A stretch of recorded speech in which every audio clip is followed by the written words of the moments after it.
उससे पहले ये लोग आ जाएंगे। और इससे पहले इनका 22 तारीख को नोटिस आया था और बोले थे कि पेश होने, तो इनकी सासू माँ का ऑपरेशन हुआ, कैंसर से पीड़ित हैं वो। तो ऑपरेशन हो के वो कल या परसों क्या कहते हैं डिस्चार्ज हो के वो आई हैं। उनके लिए उन्होंने 1 हफ्ते का समय मांगा था कि अब मुझे मेरी सासू माँ आई हुई हैं और इतनी बड़ी बीमारी है, आप फिर उसके बाद में हम लोग हाजिर हो जाएंगे। कैंसर है, उनकी सर्जरी हुई है और उनकी आज क्या कहते हैं 10 बजे तक क्या कहते हैं अस्पताल ले जाने की ज़रूरत थी उनको, आज लेके जाना था, लेकिन ना तो ये कोर्ट पहुँच सके ना तो अस्पताल जा सके। Akhil, we just heard one of the family members of Amanatullah Khan. The question is, what does the ill health of Amanatullah Khan's mother has to do with anything as far as the ED searches are concerned, which are taking place at his residence?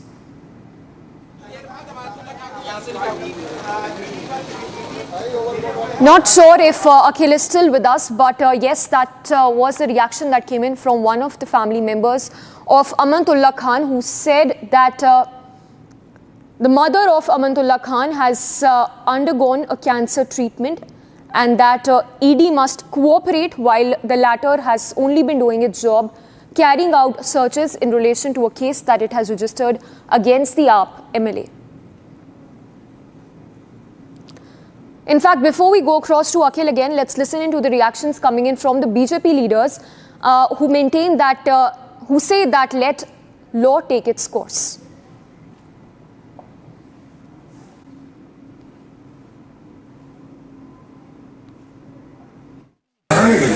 जिसका मुख्यमंत्री jail में कोई पैसा घोटाला, कोई arms घोटाला, कोई रंगबाजी में, इसलिए कोई व्यक्ति कानून से बड़ा नहीं होता है। अगर अमानतुल्लाह को, वहाँ के विधायक को, अगर उसके ऊपर कोई चार्ज है तो कोर्ट में उसका फैसला हो। कानून से बड़ा कोई नहीं होता। Everyone knows that there was corruption which happened in Waqf Board. He is deeply involved in a lot of deals which happened in Waqf Board. And now ED is doing inquiry into it. I mean, and it's a routine inquiry, but because Hindi mein kahawat hai chor machaye shor, so they have to make a lot of noise because they know they are guilty, and then that's why they're not allowing ED to do the normal search. But they are trying to tell people, no, the ED has come to arrest. Although ED officers have said that they are not come to arrest, they just come to do the routine search because there's a money laundering case under which he has to be investigated. But as Amanatullah Khan, as Aam Aadmi Party is, they will make a lot of noise. They will try to divert people's attention from the basic issue of corruption, and that's why they will try to do all this game or all this petty things to gain little sympathy of the people.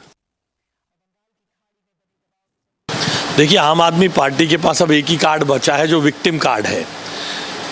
जब भी कानून अपनी कार्रवाई करता है तो बोलते हैं कि मोदी की सरकार या एजेंसीज हमारे ऊपर अत्याचार कर रहे हैं, और जब वो कानूनी प्रक्रिया से जमानत पाते हैं तो बताते हैं हम बिल्कुल छूट गए हैं, पाक साफ है।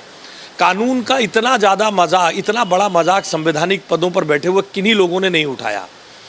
देखिए, कानून अपनी कार्रवाई करता है और कानून के तरीके से देश चलता है, संविधान से देश चलता है। अमानतुल्लाह खान पे जो मुकदमे दर्ज हुए हैं, अमानतुल्लाह खान ने जिस प्रकार का व्यवहार रखा है, उसके आधार पर पुलिस और ईडी और एजेंसीज अपनी कार्रवाई करती हैं।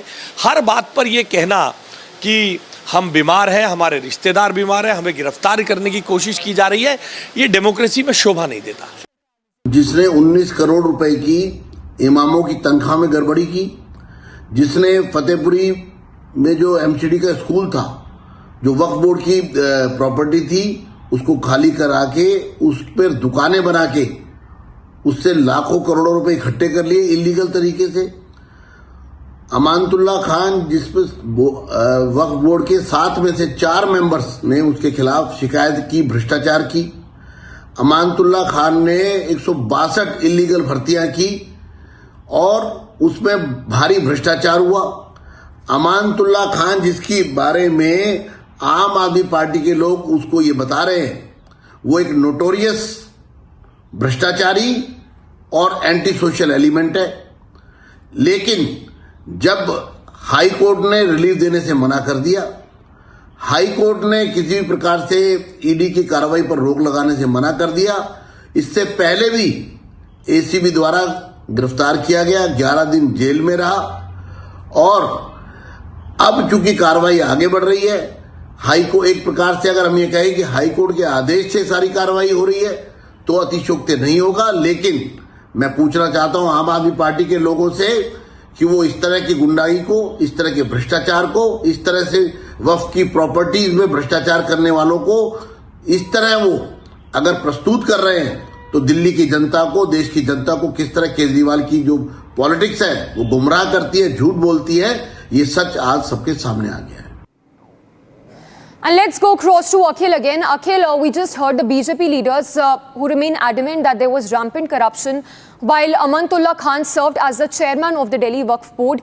Once again, if you can take us through the details of this scam, which apparently amounts to over 30 crore rupees.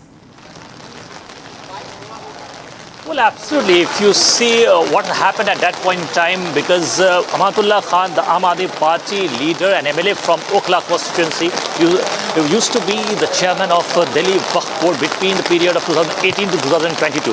So what happened at that point of time when he was the chairman, there were multiple reports and inputs suggested that at that point of time there were several discrepancies which have been reported and financial irregularities which have been reported in connection with the case because Mr. Amanatullah Khan was somehow involved in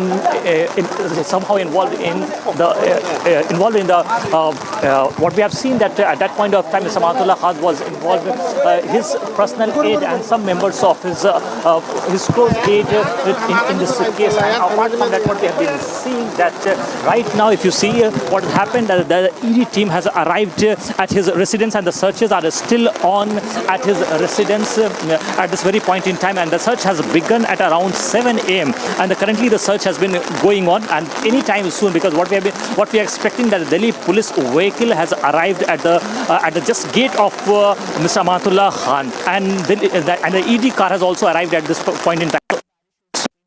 Expect that the ED officials and the Delhi police officials will come out from the residence of Amanatullah Khan. Apart from that, if you see what happened that earlier this morning, Mr. Amanatullah Khan posted on social media, he released a video, and in that video he has said that to the ED that he needs some time because his mother-in-law is not well. She is battling through cancer, and that's why he has asked for some time. And apart from that, what happened that after Amanatullah Khan's tweet, what we have been seeing that several Aam Aadmi Party leaders, including Sanjay Singh, including Manish Sisodiya, they have come forward and they have come forward in full support of Aam Aadmi Party leader. But what we have been seeing right now that the ED searches are still on inside the premises of Mr. Amanatullah Khan. Yes. All right, Akhil, we'll keep coming back to you. Thank you for the moment. And for now, here's a look at the top headlines that we're tracking. Hello, Moto. Motorola, India's best 5G smartphone brand. Explosive claim by expelled Congress leader in Kerala says the party is operating a casting couch-like system. Situation remains tense in Andhra Pradesh as floods wreak havoc, at least 9 deaths reported. Prime Minister and Amit Shah dial Andhra Pradesh and Telangana Chief Minister take stock of the flood situation in respective states.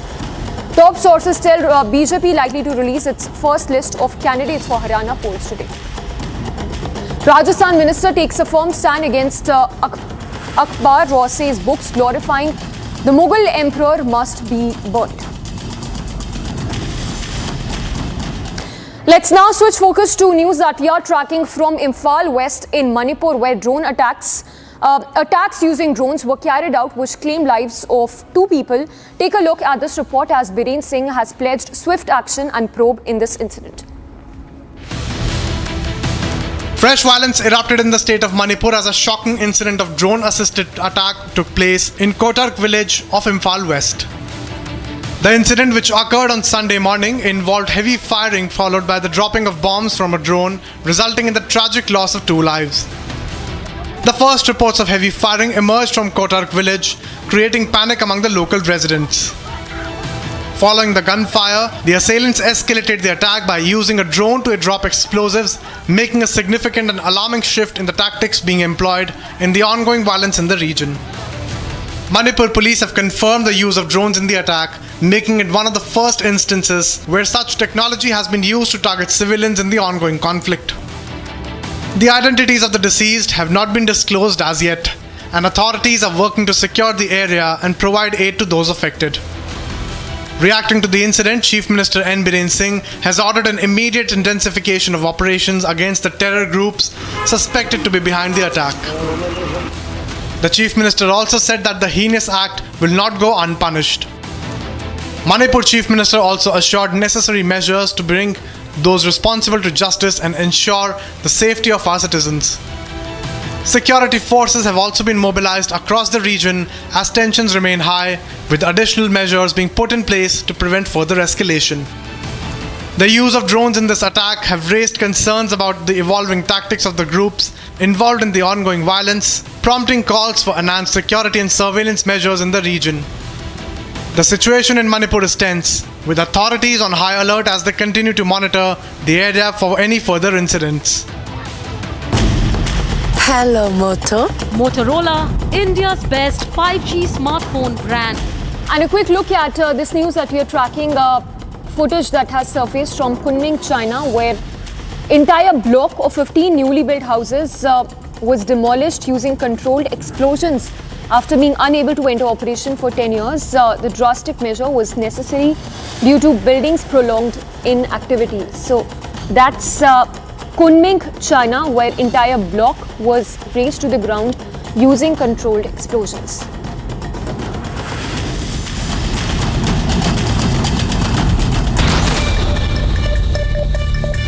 And here's a look at other international stories that we are tracking. Polling in Azerbaijan snap parliamentary elections has come to an end.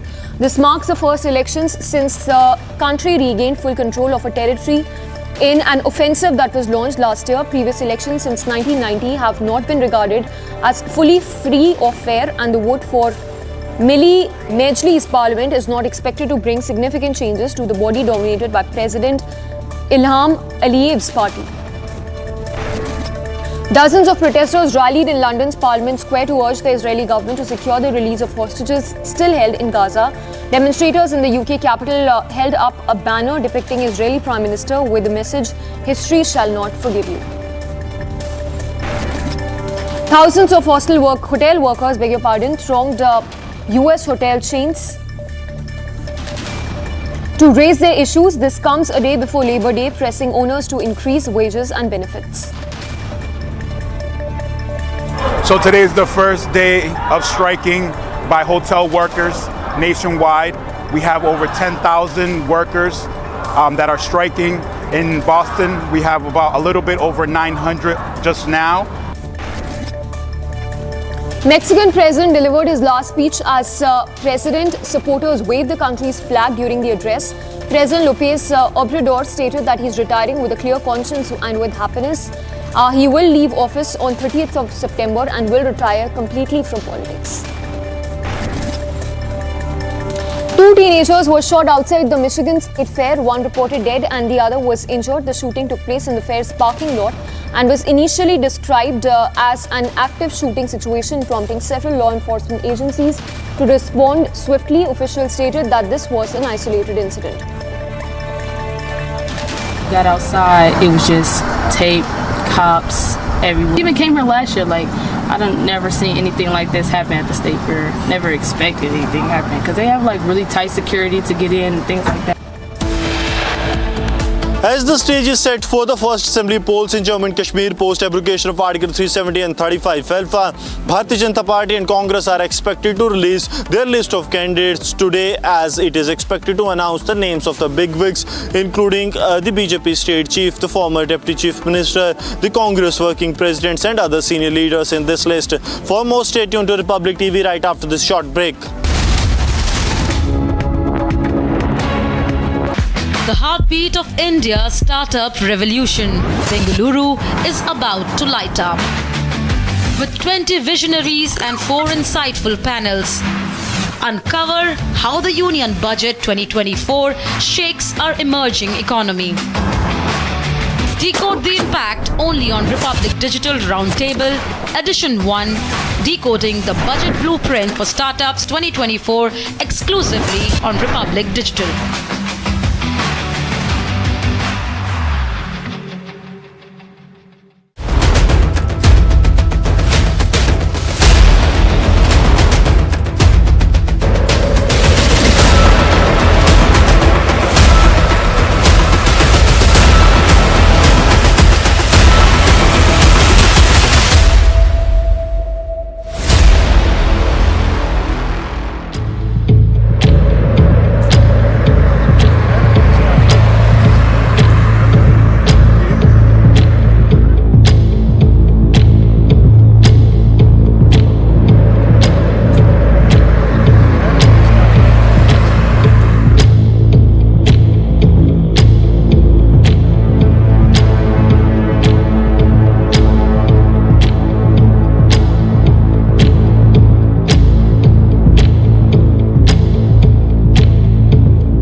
Amanatullah Khan's residence agency sources say AAP MLA not cooperating.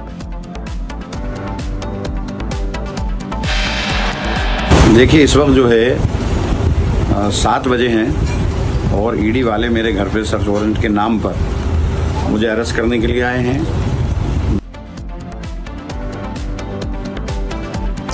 Amanatullah Khan releases video calls ED search warrant and attempt to arrest him.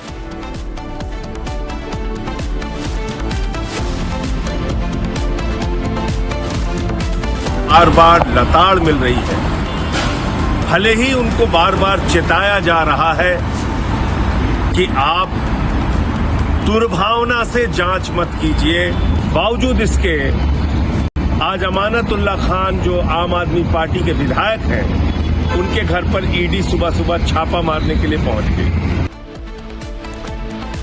AAP claims political vendetta, says ED probe a bid to suppress voices against the BJP. Facing heat for lapses, Mamata Banerjee government to pass anti-rape bill in a special assembly session today. CBI News tightens staff members and doctors of RJK Medical College quizzed by the central agency. Anger mounts over Mollywood expose, UDF to hit the streets demanding action by Pinarayi Vijayan government.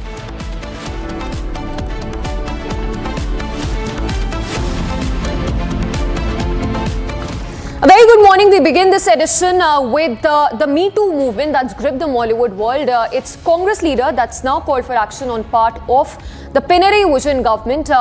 Note that several of leaders linked with the CPM have also been under scanner for long.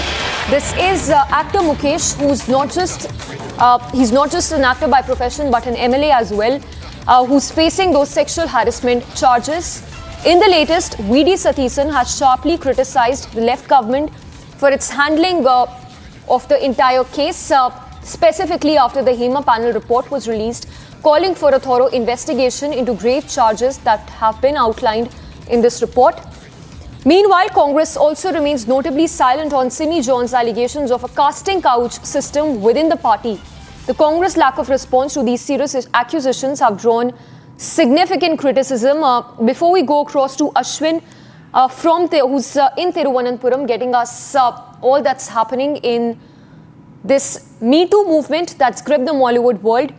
Listen in to that statement that's coming from V.D. Satheesan questioning the Pinarayi Vijayan government. It's a very serious matter. You know, the Justice HEMA Committee report itself is prepared by the revelations and depositions given by the victims. That itself is very clear that a series of offences have been committed. From the evidences, it is pen drive is there, WhatsApp is there are enough evidences. That means a series of offences have been committed. But unfortunately, this government has been holding this report, holding the information that sexual offences have been committed against women. They have been hiding this report for the last few years. Who have done the offence? It itself is an offence. They are liable to be punished for 6 years imprisonment. Now the Chief Minister and the Culture Ministers, 2 ministers, they have committed crime. Now our demand was to constitute an investigation team consisting of women IPS officers. They constituted the committee, but they added some male officers. But unfortunately, now they are saying that no investigation on the HEMA committee report. So the government wanted to protect some of them. That itself is an offence. So we demand investigation should be done. Those who are in the HEMA committee report. And let's go across to Ashwin, who's joining us. Ashwin, we just heard V.D. Satheesan. It's ironical, if we may say so, that it's the same Congress leader who has been accused of accused of seeking sexual favors, who's now questioning the state government over the HEMA panel report.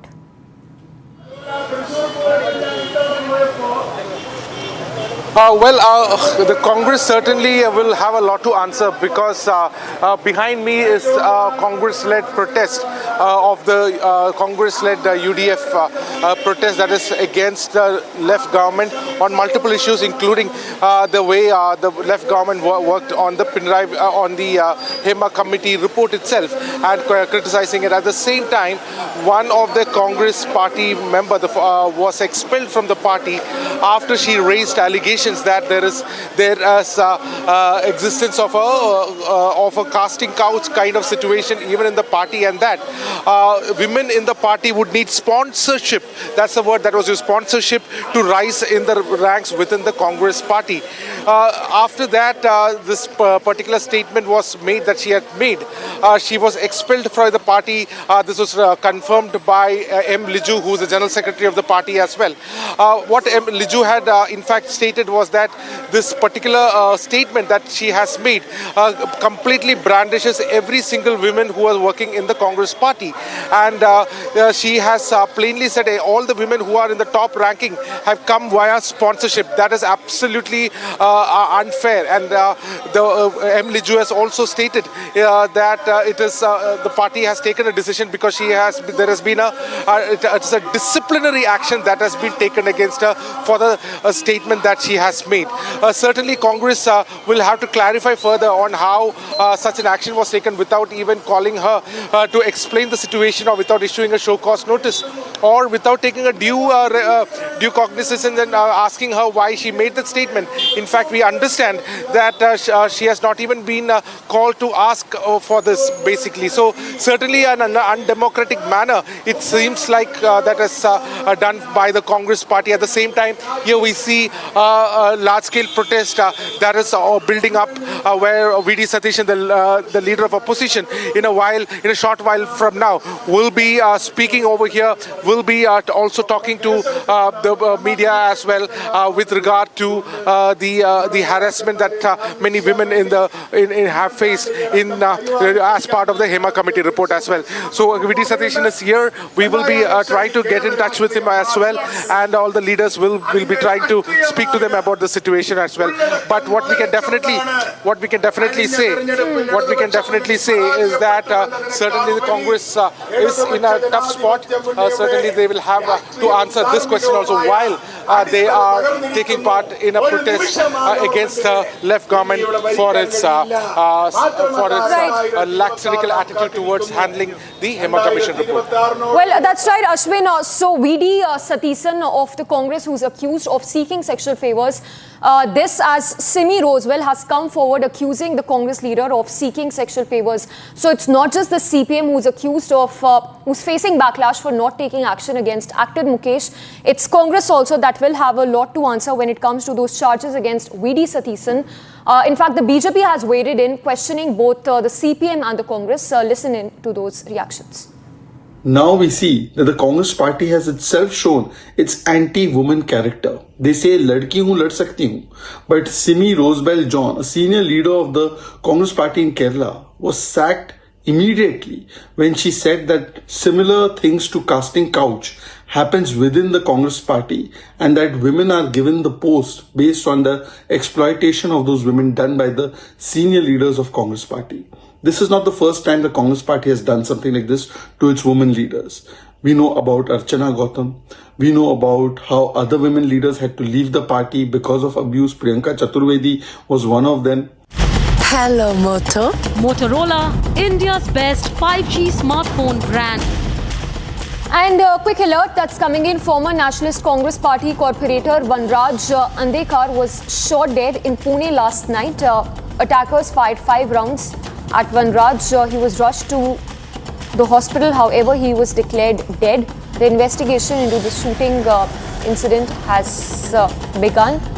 Unfortunate news, a former Nationalist Congress Party corporator who was shot dead last night.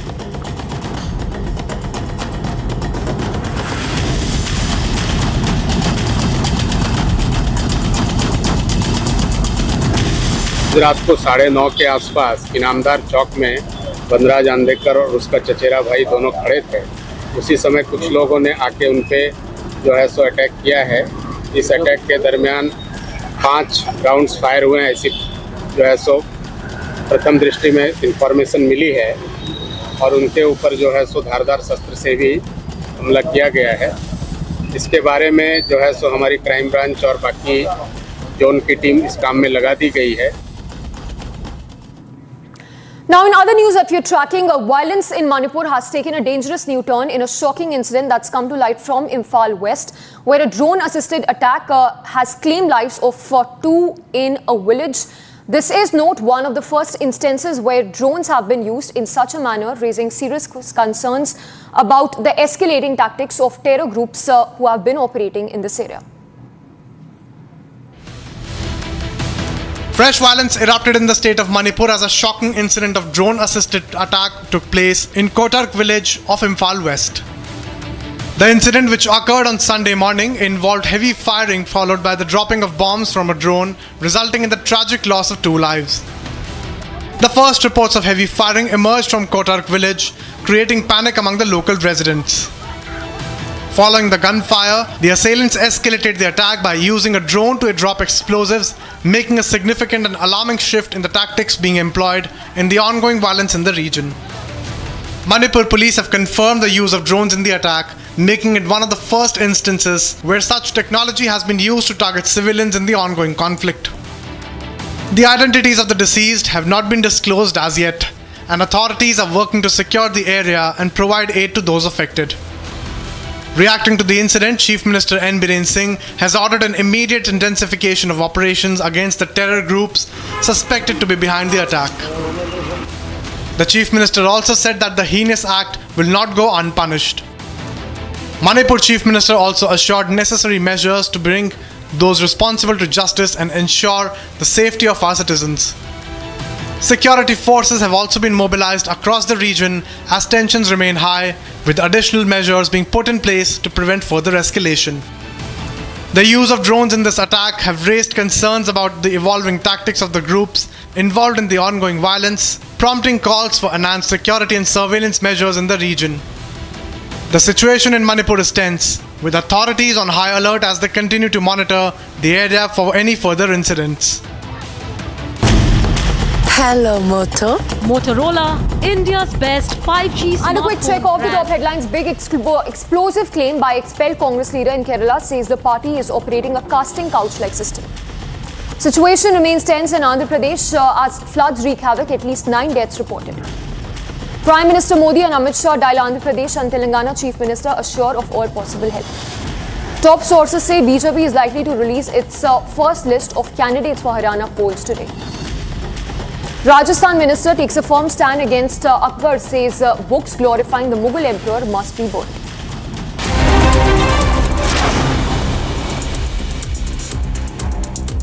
And a quick look at other stories if you're tracking. The AIMIM chief has now announced a nationwide protest against the Waqf bill introduced by the Modi government. Speaking on behalf of the All India Muslim Personal Law Board, Owaisi he's argued that the bill is unconstitutional and urged the public to become aware of its implications. वक्फ के ताल्लुक से जो bill parliament में पेश किया उसकी हम तमाम को मुखालिफत के लिए और उस वक्फ बिल में जो कानून बनाने की कोशिशें की जा रही है उसके खिलाफ all India Muslim personal law board ने यह तय किया कि पूरे मुल्क में इस तरह के इस बिल के खिलाफ एहतजाजी जलसे किए जाएंगे. Schools and colleges in flooded Hyderabad are all set to will remain shut today following a red alert warning for extremely heavy rains in the city and other adjoining parts of the city. IT companies have been asked to allow their employees to work from home.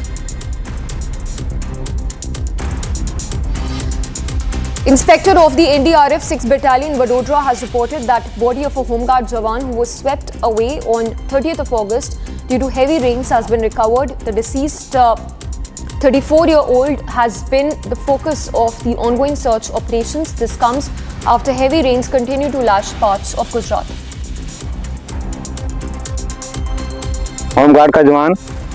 पुलिया के नीचे बह गया था, जिसे हमें सूचना दी गई कि उस जवान का रेस्क्यू करना। आज हमें उसको रेस्क्यू करने में सफलता मिली। Joint Commissioner of Police Pune Ranjan Kumar Sharma has confirmed that former NCP corporator Vanraj Andekar was killed in an attack in the region. Andekar and his cousin were assaulted by unknown individuals who fired 5 rounds and used sharp weapons in the attack. The Pune Crime Branch and Zone teams are investigating the incident and questioning the suspects, but the motive and identities of the attackers still remain unclear. 9:30 के आसपास इनामदार चौक में वनराज आंदेकर और उसका चचेरा भाई दोनों खड़े थे। उसी समय कुछ लोगों ने आके उन पे जो है सो अटैक किया है। इस अटैक के दरमियान 5 राउंड्स फायर हुए हैं, ऐसी जो है सो प्रथम दृष्टि में इंफॉर्मेशन मिली है और उनके ऊपर जो है सो धारदार शस्त्र से भी हमला किया गया है। इसके बारे में जो है सो हमारी क्राइम ब्रांच और बाकी जोन की टीम इस काम में लगा दी गई है। Odisha Minister Krishna Chandra Mahapatra has emphasized that it is the responsibility of all citizens to make Bhubaneswar the #1 smart city. Addressing concerns about illegal properties, he mentioned that the government is still considering actions to address these issues. मिल के ये भुवनेश्वर को smart city के 1 number city में लाएंगे, ये सब आज लिए, ये सबका दायित्व है। परिवार का तरफ से सब काम करेंगे और भुवनेश्वर को 1 नंबर सिटी में सारा भारतवर्ष में तैयार करना है, ये सबका दायित्व है। In top level appointments in the IAF, Air Marshal Ashutosh Dikshit has now taken over as a Central Air Command Chief at Prayagraj, while Air Marshal Tejinder Singh has succeeded him as a Deputy Chief of the Air Staff in New Delhi. Commissioned into the fighter stream of the IAF in December 1986, Air Marshal Dikshit is an experimental test pilot and is a qualified flying instructor. During his career that spans over 37 years, he's commanded a frontline fighter air base in the western sector and a fighter training base in southern sector as well. The centre has now said that it has actively begun exploring various avenues to ensure that gig and platform workers are covered under social security schemes and that they would be registered on the e-Shram portal as well. The e-Shram portal is a centralized database of unorganized workers, allowing them to receive social security benefits. Tamil Nadu Chief Minister M.K. Stalin has signed an MOU with the Ohmium International in San Francisco for establishing a green hydrogen and electrolyzer gigafactory in Chengalpattu district. The 400 crore project is expected to generate approximately 500 jobs.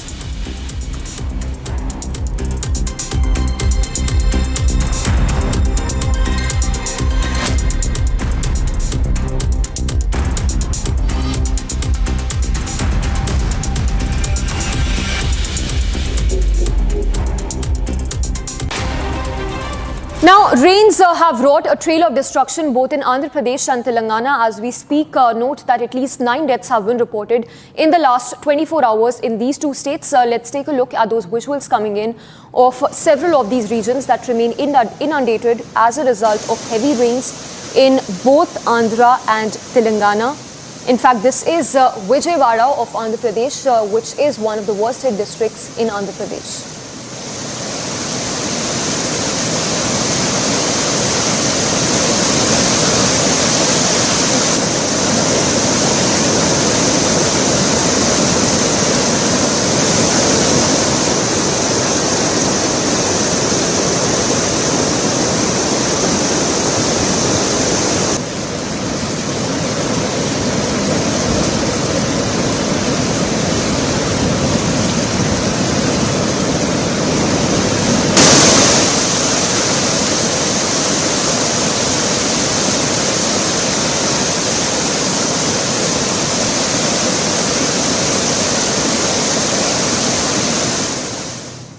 Now, fearless, relentless, with nerves of steel, the Chinar Corps commissioned who've been stationed in Srinagar have been fighting relentlessly, securing our border areas while battling the tough weather terrain as we speak.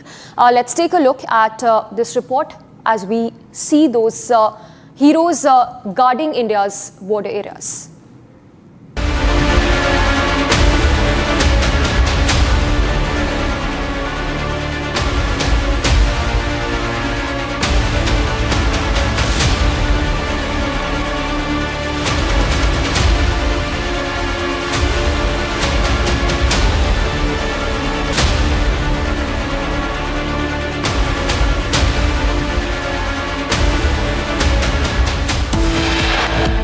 As the stage is set for the first assembly polls in Jammu and Kashmir post abrogation of Article 370 and 35 alpha, Bharatiya Janata Party and Congress are expected to release their list of candidates today, as it is expected to announce the names of the bigwigs, including the BJP state chief, the former deputy chief minister, the Congress working presidents and other senior leaders in this list. For more, stay tuned to Republic TV right after this short break.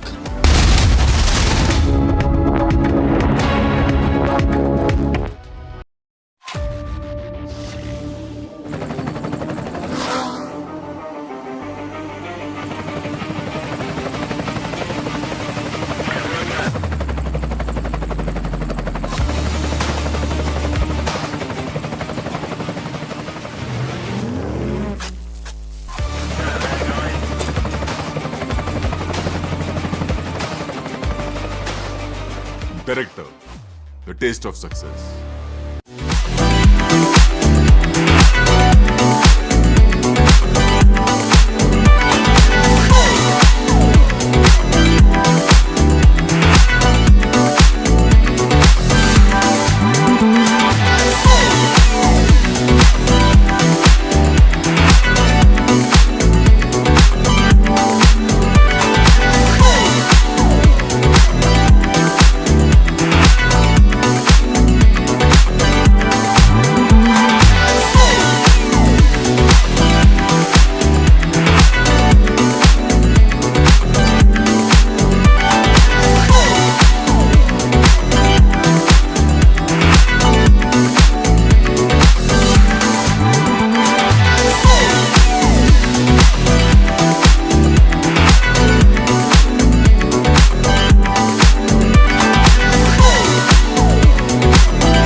Now, in another international news that we are tracking, a day after 6 bodies of hostages that were held by the Hamas terror group were found by the Israeli forces, Israelis in tens and thousands staged a protest in Tel Aviv demanding action on part of Netanyahu, urging him to strike a ceasefire deal with the Hamas terror group. In what appears to be the largest demonstration in Israel in the 11 months of the war against Hamas, lakhs of people descended on the streets of Tel Aviv. The latest protest comes after 6 more Israeli hostages were found dead inside a Hamas tunnel. The angered protesters blocked Tel Aviv's main highway on Sunday night, demanding Benjamin Netanyahu reach a ceasefire deal with Hamas to bring the remaining hostages home. Aerial drone footage showed tens and thousands of protesters trailing through the city's streets. Meanwhile, dozens of mourners attended a candlelight vigil for Hirsch Goldberg Polin at his family's synagogue in southern Jerusalem. Netanyahu has been accused of putting his personal interests over the interest of hostages, and protesters feel like this would be a pivotal moment in the war. Hello, Moto. Motorola, India's best 5G smartphone brand.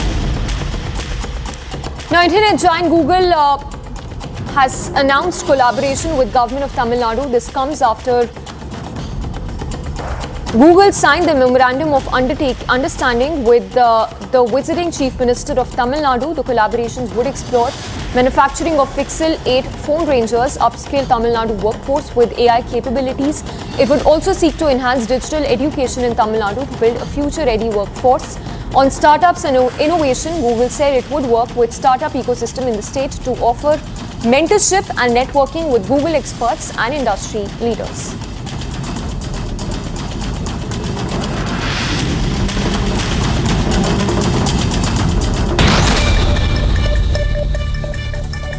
And a quick look at highlights from the Paralympics. President Draupadi Murmu congratulated Preeti Pal on winning bronze medal in the women's 200 T35 event at the Paris Paralympics.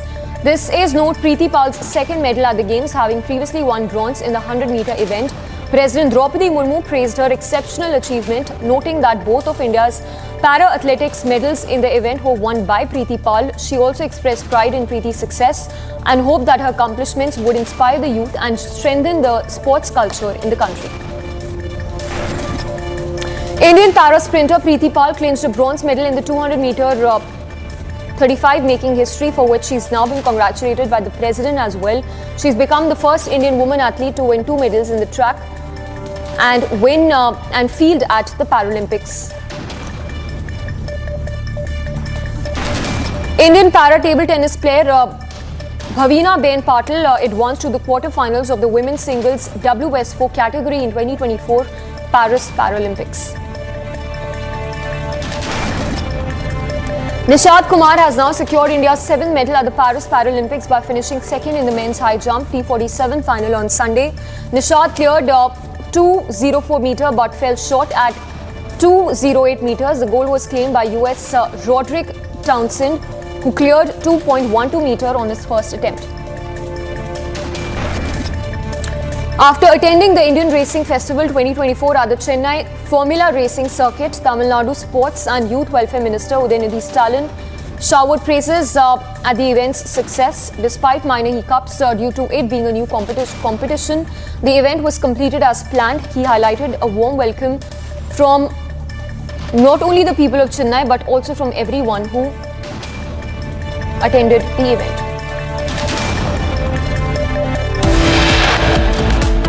The ED team arrived at Amanatullah Khan's residence at around 7 a.m. and then Amanatullah Khan released a video. In that video, he further claimed that that the ED has come over here to arrest him. That's what he has claimed. And after that, he further added that he wanted some time because his mother-in-law is not well, and that's why he was just seeking time. Keep watching Republic TV. We'll be just right back after a short commercial break.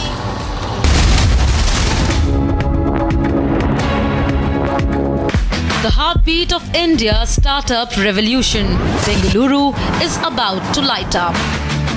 With 20 visionaries and 4 insightful panels, uncover how the Union Budget 2024 shakes our emerging economy. Decode the impact only on Republic Digital Roundtable, Edition 1, Decoding the Budget Blueprint for Startups 2024, exclusively on Republic Digital.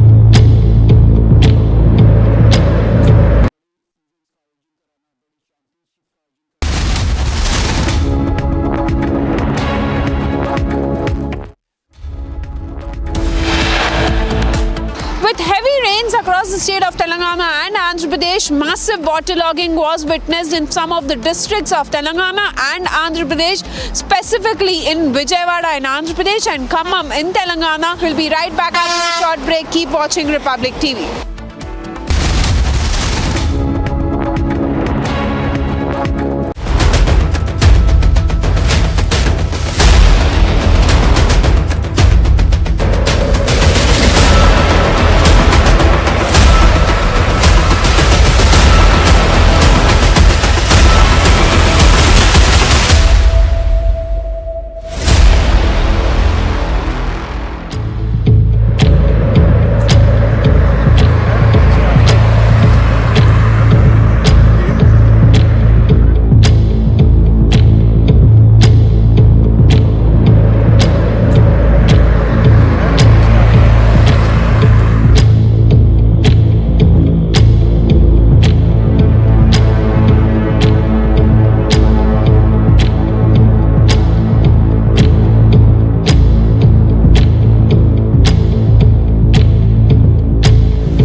Asia's largest news headquarters.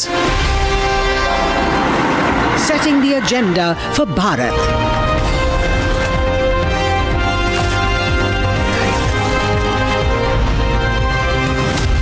You're watching Republic.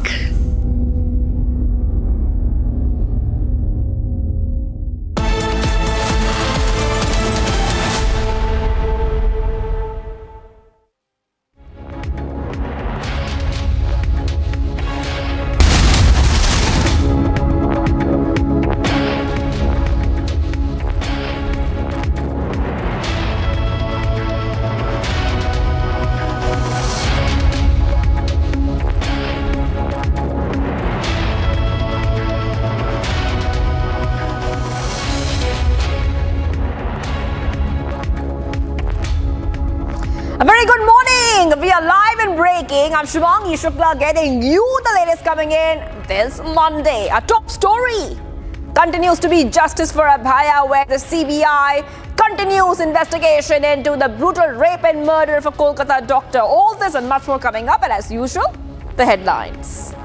Presented by Royal Global University. Northeast can't wait. Pado kuch bano.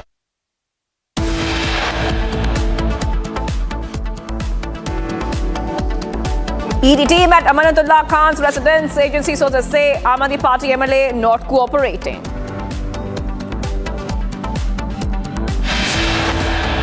देखिए इस वक्त जो है 7 बजे हैं और ED वाले मेरे घर पे सर्च वारंट के नाम पर मुझे अरेस्ट करने के लिए आए हैं। Amanatullah Khan releases video calls ED search warrant in attempt to arrest him.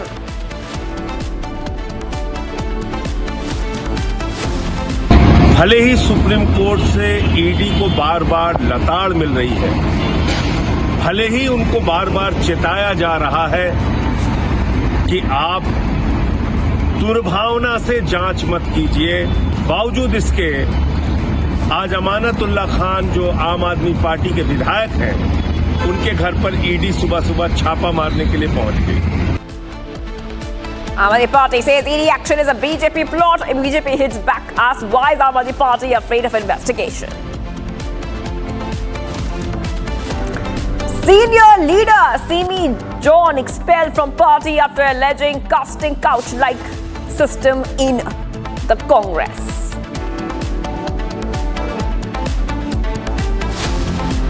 Facing heat for lapses, Mamta government to pass anti-rape bill in a special assembly session today.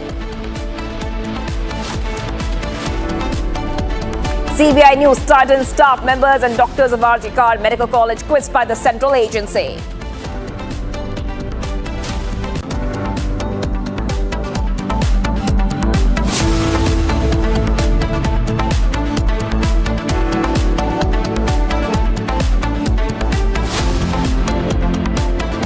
Presented by Royal Global University. Northeast can't wait. Pado kuch bano.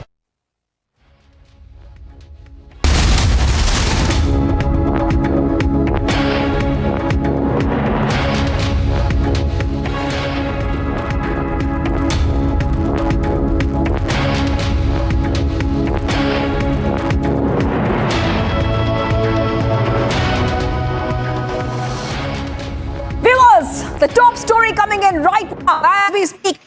Live action. ED officials are currently at Amanatullah Khan's residence, Aam Aadmi Party MLA, and we are seeing those visuals coming in on a screen where at 7 a.m., I repeat, at 7 a.m. they turned up at Aam Aadmi Party MLA Amanatullah Khan's residence conducting raids. The ED has registered a case based on the ongoing investigation by the CBI Delhi police into Amanatullah Khan. The CBI is probing allegations related to the Waqf land case, while the Delhi police are investigating a disproportionate assets case against him. That's a big update coming in on Republic TV, viewers. And these are the inside visuals of Amanatullah's residence. There you can see clearly, viewers, what is happening. You can see that there seems to be some police personnel inside as well. And those visuals coming in, viewers, at 7 a.m., I repeat, at 7 a.m., the ED officials were waiting outside Amanatullah Khan's residence. We came to know that Amanatullah Khan was not cooperating, did not open the door, but now he has opened the door and they're right now inside Amanatullah Khan's residence. We are getting some reactions where just after the ED officials arrived, Amanatullah Khan made a self-made video and had a message. Let's go ahead and play out that video. देखिए इस वक्त जो है 7 बजे हैं और ED वाले मेरे घर पे सर्च वारंट के नाम पर मुझे अरेस्ट करने के लिए आए हैं। मेरी मदर इन लॉ, उनको कैंसर है, अभी 4 दिन पहले उनका ऑपरेशन हुआ है, वो भी मेरे घर पर हैं और मैंने इनको लिखा भी था और हर नोटिस का जवाब मैंने इनको दिया है। जब ये मुझे नोटिस कर रहे हैं तो सर्च वारंट के नाम पर सिर्फ इनका मकसद मुझे गिरफ्तार करना है, हमारे कामों को रोकना है। पिछले 2 साल से मुस्तकिल ये लोग मुझे परेशान कर रहे हैं, फर्जी मुकदमात लगा रहे हैं, आए दिन कोई ना कोई उलझन परेशानी खड़ी कर रहे हैं और मुझे ही नहीं मेरी पूरी पार्टी को। मुख्यमंत्री जी जेल के अंदर हैं, अभी मुख्यमंत्री जेल से आए हैं, संजय सिंह जेल से आए हैं और सत्येंद्र जैन जेल में हैं और अब ये मुझे गिरफ्तार करना चाहते हैं। सिर्फ इनका मकसद है कि हम लोगों को तोड़ना और हमारी पार्टी को तोड़ना। All right, viewers, let's go ahead straight across to my colleague Akil joining us live. Akil is right outside Amanatullah Khan's residence. What is happening there, Akil? What is happening there? We know that the ED officials are right now inside. Have they found something? Well, Shivangi, if you see right now, we are just standing outside Delhi MLA from Okhla constituency, Mr. Amanatullah Khan's residence. The ED officials are still inside. If you see, I would like to request my Vijay to show you the visual of this first floor. This is the very building where Amanatullah Khan lives over here. And this is the first floor where you can see some of the officials over here. So right now, the ED team is still inside and searches are on. Apart from that, if you see, apart from the ED officials, here paramilitary forces, which include the CRPF Jawans are also standing outside over here, and apart from that, if you see, Delhi police officials are also over here. So what we have been seeing that this morning around 7 a.m. The ED officials arrived at the residence of Mr. Amanatullah Khan in Delhi Waqf Board case, and since then, since 7 a.m. the searches operations are going on at his residence, and for the last 4 hours what we have been seeing that this searches has been going on. And there's a at this point of time, Delhi police vehicle and the ED vehicle also towards the direction of my right. Both the vehicles have arrived over here. So anytime soon we can expect that the ED officials will come out from the very residence of Mr. Amanatullah Khan. But what had happened this morning, that earlier this morning, Mr. Amanatullah Khan posted on social media platform X saying this is nothing but a political vendetta, and he also released a video message, and in that video message he further stated that, and I quote, he said, "I had written to you that I need 4 weeks for my mother-in-law who is undergoing an operation right now because she is battling with cancer. And you have only come here to arrest me. What kind of searches happens in a 3-room house?" This is what Amanatullah Khan posted on social media platform. And then after that, what we saw that one after another, senior Aam Aadmi Party leaders came out in the support of Mr. Amanatullah Khan. Sanjay Singh also given a statement on this. Mr. Manish Sisodiya also given a statement on this. And then after that, the political blame game on both sides are on. BJP has reacted strongly on it. Delhi BJP chief Virendra Sachdeva also reacted on it. So what we have been seeing on ground, that the latest development in this case is that ED team is still inside the residence of Mr. Amanatullah Khan, and the searches are on for the last 4 hours. And once what we are getting information that anytime soon they are expected to come out from the residence of Mr. Amanatullah Khan. So if you see what happened earlier in the Delhi Waqf Board case, that Amanatullah Khan used to be the Delhi Waqf Board chairman between a period of 2018 to 2022. At that point of time, what had happened, there were certain irregularities which were reported at that point of time, and during that tenure, he was a chairman for Delhi Waqf Board. During that period, he basically inculcated some of his close aides in the Delhi Waqf Board. So what happened that there were 35 people who became the part later on of Delhi Waqf Board, and apart from that, if you see, there were financial irregularities which were also mentioned in this case. And after that, what we saw that the CBI has filed an FIR, and apart from CBI, what we have seen that there were 3 complaints that were given by the Delhi police, and based on that, the ED has taken him into custody, and he was arrested in the month of April after questioning, after rigorous questioning of approximately 14 hours, and then he was out on bail. Yes, back to you in the studio, Shivangi. Right. Well, Akhil, stay on there because we know that there's a lot of activity where you are. We're coming back to you because these visuals are exclusive, viewers. We are also going to tell you that the Aam Aadmi Party once again is calling these raids and the ED turning up at Amanatullah Khan's residence as political vendetta. Let's not forget that Amanatullah Khan has not turned up for multiple summons in connection with the Delhi Waqf Board money laundering case. Here is a reaction coming in from the Aam Aadmi Party. Waqf board के अंदर कुछ लोगों को contract पे लेने का मामला है, उसके अंदर 2016 से अब 24 हो गया। 8 साल से सारी एजेंसियां उसके अंदर अलग अलग लेवल पे जो है इन्वेस्टिगेशन कर चुकी हैं, तो अभी तक तो कुछ मिला नहीं है। ये तो बहुत शर्म की बात है ना केंद्र सरकार के लिए कि एसीबी उनकी, सीबीआई उनकी जांच की, कहीं ये नहीं दिखा कि कोई पैसे के लेन देन पे किसी की भर्ती वहाँ पे की गई है।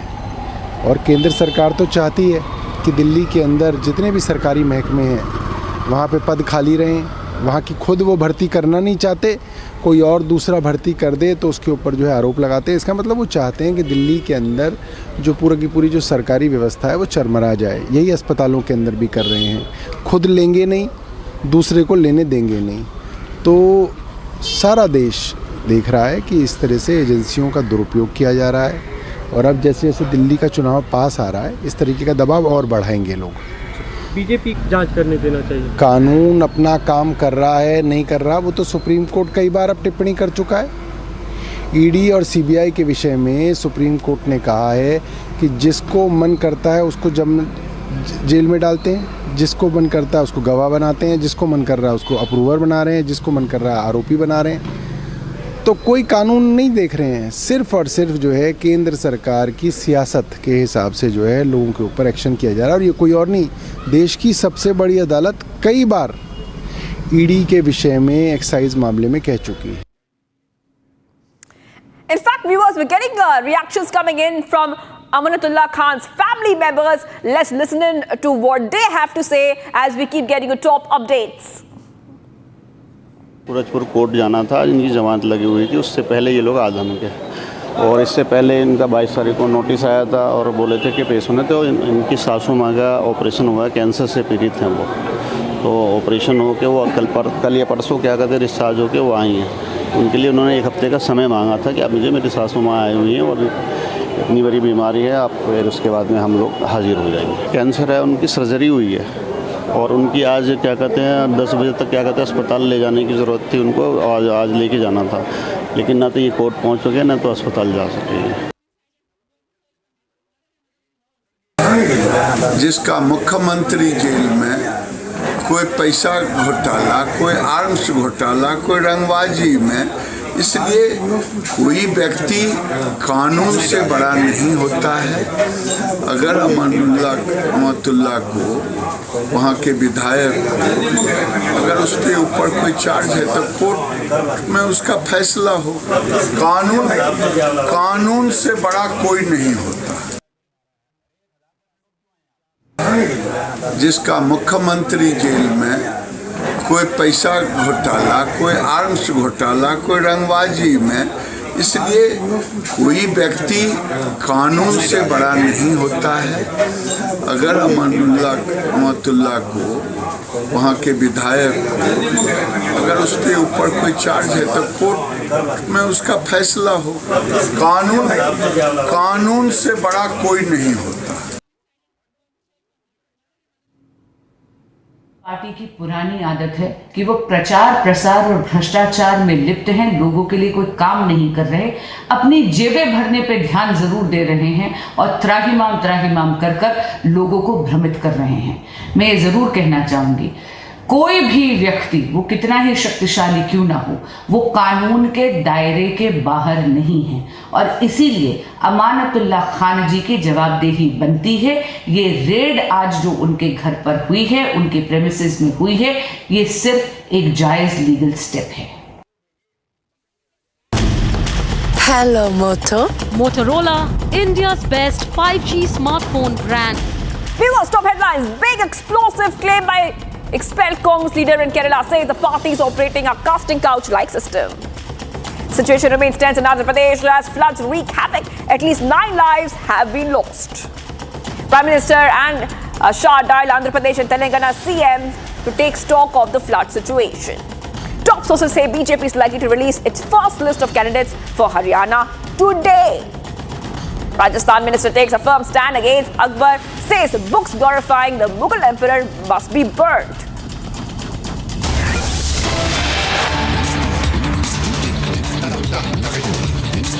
Alright, getting you some big updates coming in, viewers, where we are learning that the ED has summoned social media influencer Elvish Yadav for questioning in Lucknow today.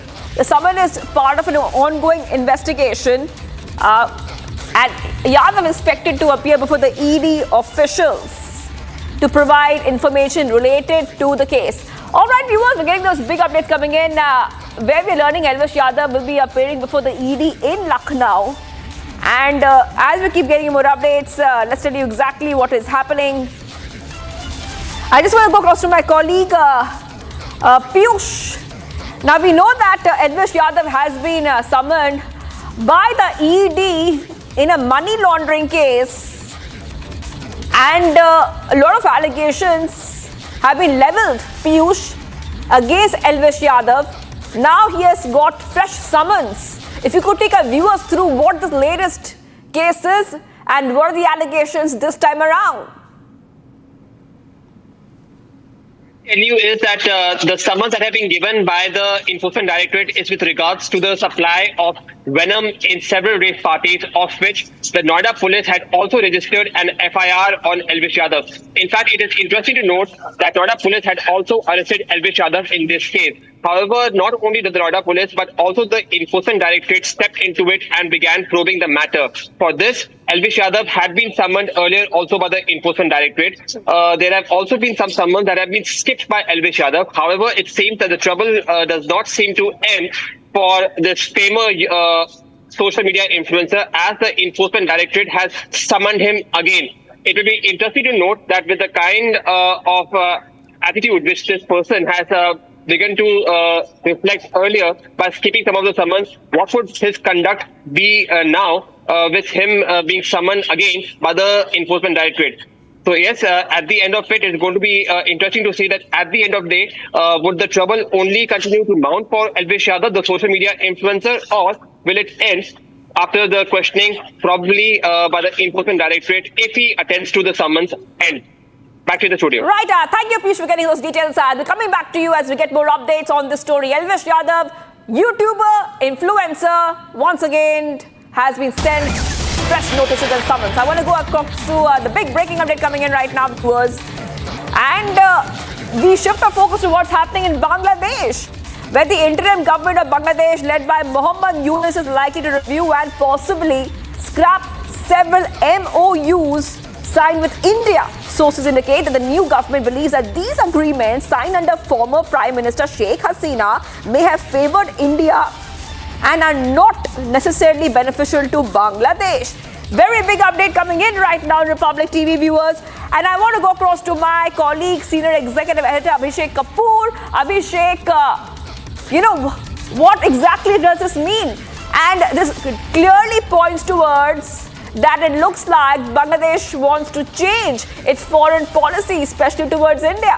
What are the implications, Abhishek?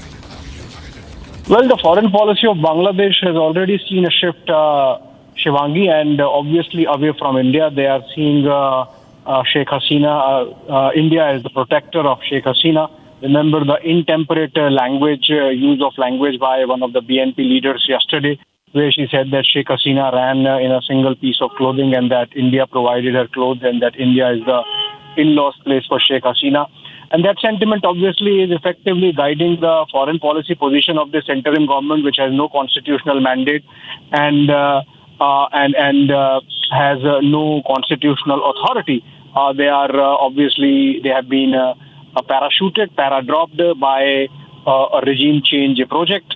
And so obviously they are beholden to their masters and not to the people of Bangladesh. Remember, whatever India has done has been in the interest of Bangladesh, from all the power projects, be it the thermal power projects, the hydro power projects, other development projects, road building projects, community projects.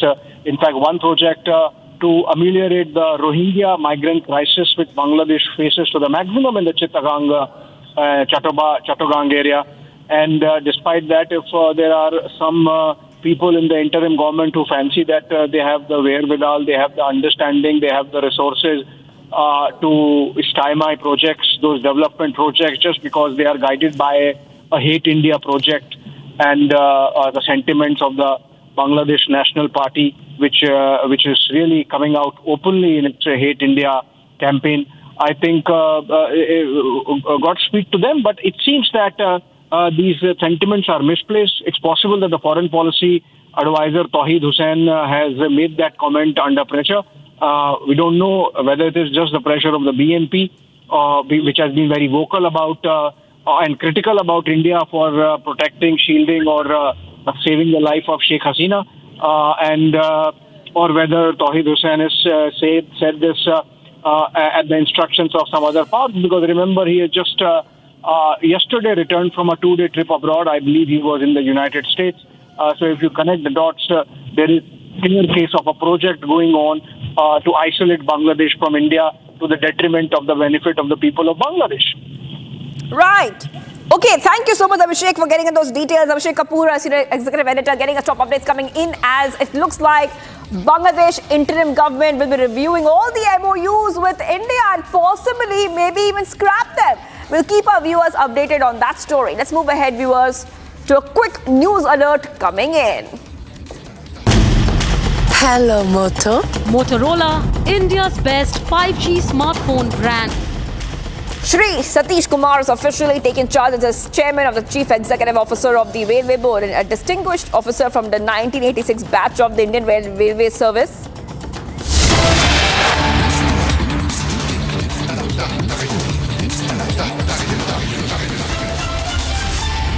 All right, getting you some more updates coming in, viewers. We are getting some breaking updates, so we have to go to that now. We're learning that massive anti-terror operations are continuing in Jammu city following reports of suspected terrorist movement near the city's largest army base. That is right. The base has been completely sealed to prevent any movement in or out.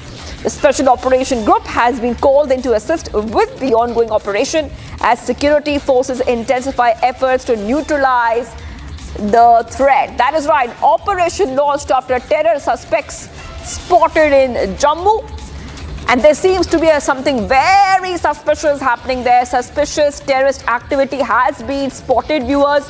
So we are learning that the Jammu air base has been sealed. The base has been completely sealed to prevent any movement in or out. The Special Operation Group has called in to assist with the ongoing operation as security forces intensify efforts to neutralize the threat.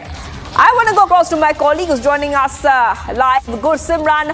Gursimran, looks like there seems to be some kind of suspicious movement around this base, and this entire base has been completely sealed off. If you could take our viewers through what we are learning of.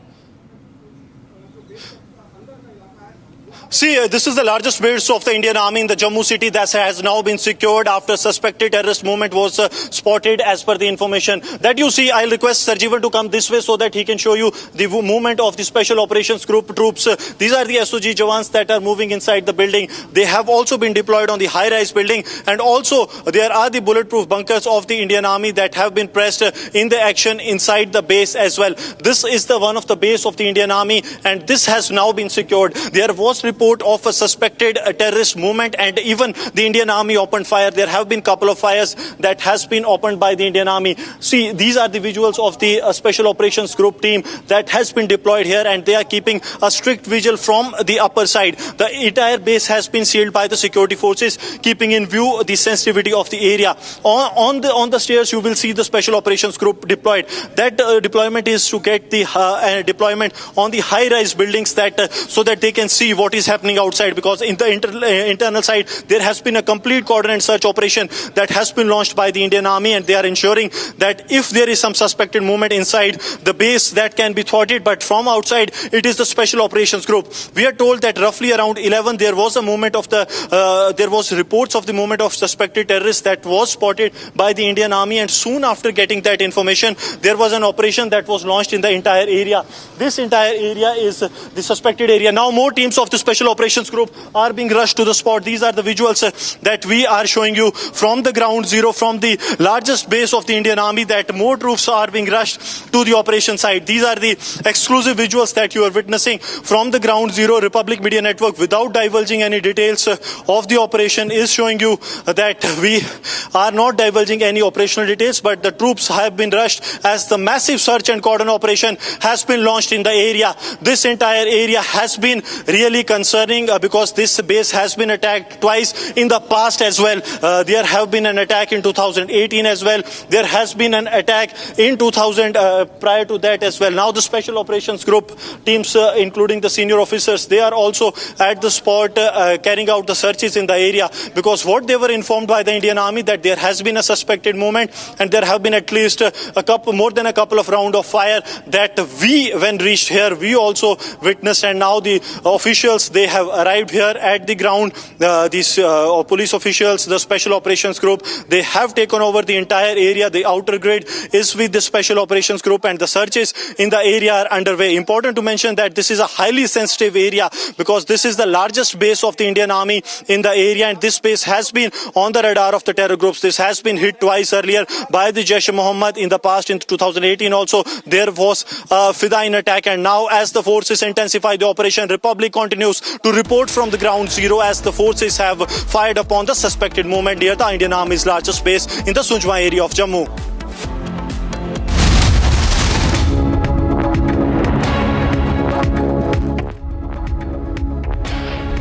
The heartbeat of India's startup revolution, Bengaluru, is about to light up.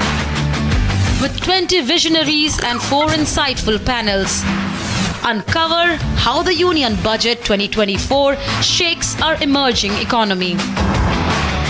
Decode the impact only on Republic Digital Roundtable, Edition 1, Decoding the Budget Blueprint for Startups 2024, exclusively on Republic Digital.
Shukla getting you the latest coming in, and we are getting some top updates for you. A lot of breaking updates on Republic TV from across India, different parts of India. We'll get you everything you need to know, what's happening right now and all the live action coming in. But as usual, the headlines.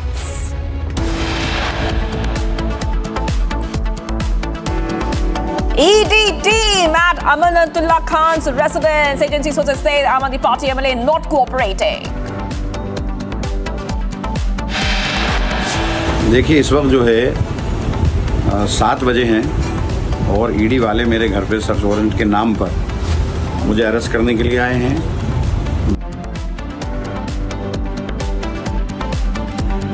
Amanatullah Khan releases video calls ED search warrant in attempt to arrest him.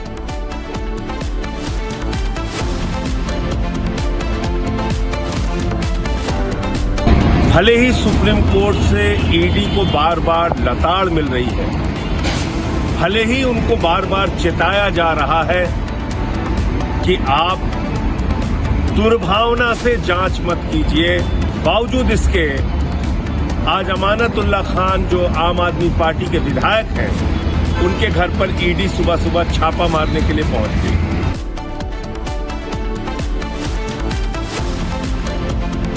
Aam Aadmi Party says ED action is a BJP plot. BJP hits back, asks why is Aam Aadmi Party afraid of investigation?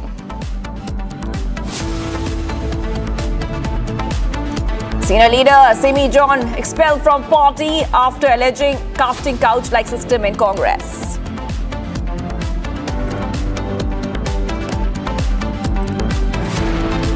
Facing heat for lapses, Mamata government to pass anti-rape bill in a special assembly session today.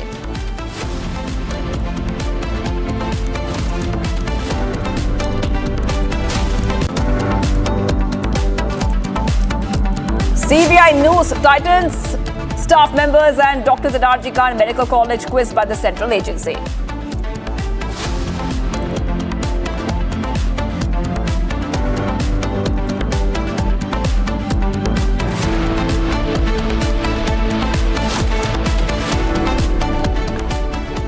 Viewers, we're getting some big breaking updates coming in right now. And as we speak, a massive anti-terror operation has been launched in Jammu city following reports of suspected terrorist movement near the city's largest army base.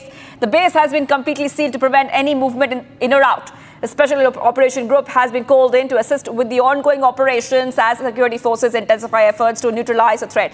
I'm going to go across to Gursimran. Gursimran, please take us through what is happening right now. You are right at the spot on ground zero. What do you see around you? What is the latest coming in? Go ahead, Gursimran.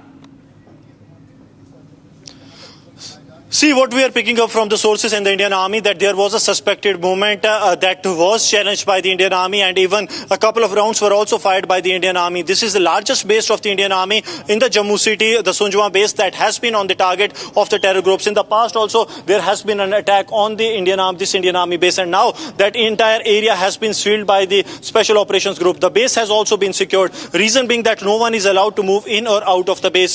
There has been an apprehension by the security forces that there has been a fire even on the Indian Army's post. There are some details that we cannot divulge, at least as of now, but there are apprehensions that the Indian Army post was too fired upon by the suspected terrorists, after which the cordon and the search operation has been launched. Since this is one of the vital installations of the Indian Army, nothing is being kept on the chance. We are told that the senior officers of the Jammu and Kashmir Police, they were briefed roughly at around 10:45 was the time, and within the 7 minutes time, the first police team entirely cordoned this entire area. Now the Special Operations Group has also reached the spot. I'll request Sarjeevan to show you a 360-degree view as well, because in that area also you will see the Special Operations Group has been deployed, and any traffic from the highway is not being allowed, because this is a residential area and any movement to this area has been barred by the Special Operations Group and the Jammu and Kashmir Police. This area, if Sarjeevan can show you, this is one of the entry points of the base that has now been secured by the Special Operations Group. The Deputy SP rank officers of the SOG, they are also here. Those coming from that very area, their identities are also being checked, because there is a civilian area very near to this base that is now being declared as one of the hypersensitive areas, at least for now, and the entire base has been encircled by the Special Operations Group. See, this is very crucial, because at a time when we are days to the election and regular inputs of a possible terror attack in the Jammu region, this suspected movement of the suspected terrorists that was seen in the area, after which the Indian Army has opened the fire, That is something really, really very concerning. And based on the inputs that the Indian Army has got, the search was launched in the area, which now is underway. But this is really, really concerning because the security forces, they have launched a massive manhunt in the area, and they are trying to ensure that if the suspects are still in the area, that suspects can be neutralized. We are not divulging any of the operational details, but just telling you that the security has been beefed up and a massive cordon and the search operation has been launched in the area. This is the same base of the Indian Army that has been attacked by Jaish-e-Mohammed in 2018,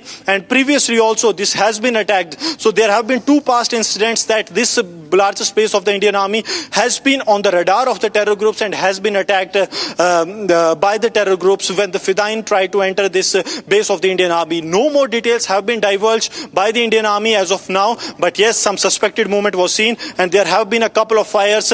Even at that time when we reached here, we heard more than a couple of fires by the Indian Army on the suspected movement. We are told that there have been earlier also some gunshots that were fired by the Indian Army based on the specific that movement, suspected movement that they have seen. Now the Special Operations Group, the district police, they all have arrived at the spot, and also we are told that the external cordon has been taken over by the paramilitary forces. So entire area has been put under cordon and the search operation is underway. The exact details we expect that the Indian Army will be sharing in a short while from now, but at least for now what we are picking up that this entire area has been cordoned in and the senior officials have been now reached the spot. Even some of the troops have been deployed in the high-rise places so as to keep a strict vigil on any suspected movement that we see in the area. But yes, the initial information that suggests that there was some movement, after which the Special Operations Group, the team, all they were called at the spot. Yes. All right, thank you so much, Goswami. We'll be coming back to you right now as anti-terror operations continue in Jammu. These are exclusive visuals coming in. Viewers, we're coming back to Gursimran as we see that the army base has been sealed completely. We move ahead right now. We're getting some more details coming in because in Telangana, a lot of rainfall and flooding has left a lot of people there. 9 people have lost their lives, unfortunately. It has battered the state, including Hyderabad. Chief Minister Revanth Reddy convened an emergency review and spoke with ministers about relief efforts for submerged areas. He held a teleconference with senior officials directing departments such as municipal administration, energy and Panchayati Raj to stay vigilant. District collectors and other officials have also been instructed to visit flood-hit areas and implement immediate relief measures. The relentless rain has caused rivers to overflow, inundated low-lying areas and disrupted road lanes. We're going across to my colleague in just a short while, but viewers, you can see those visuals coming in on your screen where we are seeing massive rainfall and flooding-like situation in Telangana and in Andhra Pradesh. We'll be connecting very soon to my colleague to understand what the situation is right now on the ground.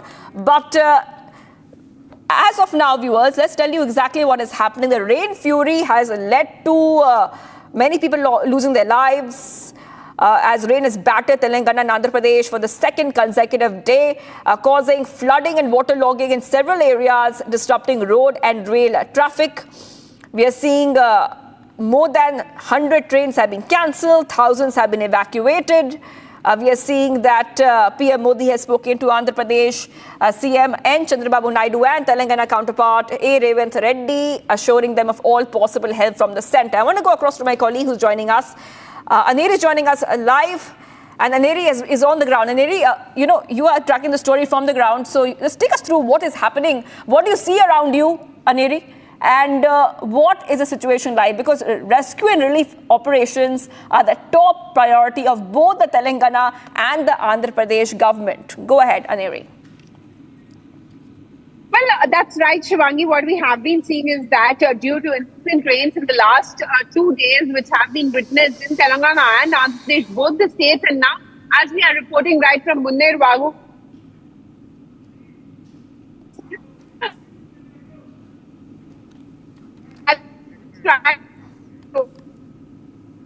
all right, I'll just come back to Aneri in just a short while. We're getting some issue connecting with her. She's on the ground right now, and we can tell you, viewers, that in CM Revanth Reddy is holding an emergency review meeting. You can see on the right-hand side that CM Revant Reddy is taking stock of the situation. He's told officials to remain alert and take action for immediate relief in the flood-affected areas, appealing people to only leave their homes if there is any kind of urgent work. We move ahead right now to the other story we are tracking, viewers. We go across to Manipur, and violence in Manipur has taken a dangerous new turn in a shocking incident in Imphal West. A drone-assisted attack has claimed 2 lives. This is one of the first instances where drones have been used in such a manner, raising serious concerns about the escalating tactics of terror groups in the region. CM N. Biren Singh has vowed swift action, ordering intensified operations against those responsible. Here's a report. Fresh violence erupted in the state of Manipur as a shocking incident of drone-assisted attack took place in Kotark village of Imphal West. The incident, which occurred on Sunday morning, involved heavy firing followed by the dropping of bombs from a drone, resulting in the tragic loss of 2 lives. The first reports of heavy firing emerged from Kotark village, creating panic among the local residents. Following the gunfire, the assailants escalated the attack by using a drone to drop explosives, making a significant and alarming shift in the tactics being employed in the ongoing violence in the region. Manipur police have confirmed the use of drones in the attack, making it one of the first instances where such technology has been used to target civilians in the ongoing conflict. The identities of the deceased have not been disclosed as yet, and authorities are working to secure the area and provide aid to those affected. Reacting to the incident, Chief Minister N. Biren Singh has ordered an immediate intensification of operations against the terror groups suspected to be behind the attack. The Chief Minister also said that the heinous act will not go unpunished.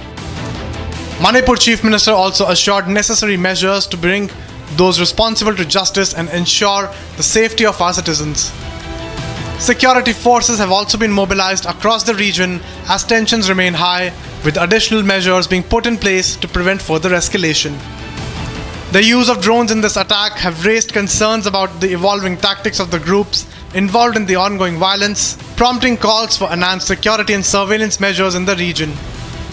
The situation in Manipur is tense, with authorities on high alert as they continue to monitor the area for any further incidents.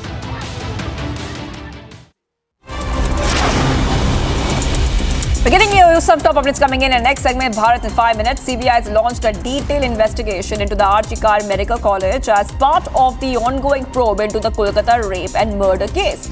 A team has visited the crime scene at the college to gather crucial evidence and understand the circumstances surrounding the incident. The Congress party has expelled senior Kerala leader Simi Rosebell John following her allegations of casting couch system within the party likened to those in the film industry. Expulsion comes just hours after John made these claims, which have stirred significant controversy. Rashtriya Janata Dal has escalated the battle over Bihar's increased reservation quota to the Supreme Court, challenging the Patna High Court's decision to cancel the law raising reservation from 50% to 65%. Following a caste census, the Bihar government had implemented this increase for deprived, tribal and backward classes. Supreme Court's Chief Justice's bench will review RJD's petition today, seeking to overturn the High Court's ruling.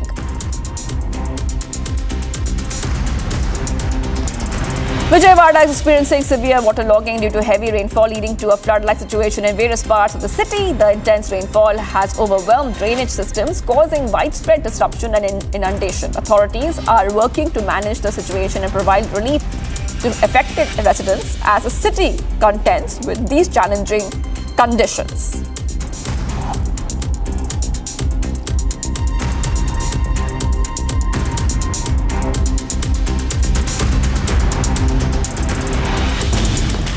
Hello, Moto. Motorola, India's best 5G smartphone brand. Shri Satish Kumar has officially taken charge as the chairman and chief executive officer of the Railway Board, a distinguished officer from the 1986 batch of the Indian Railway Service of Mechanical Engineers. Satish Kumar has had a remarkable career in Indian Railways, contributing significantly over his 34-year tenure. His leadership is expected to bring valuable experience and insight to the role.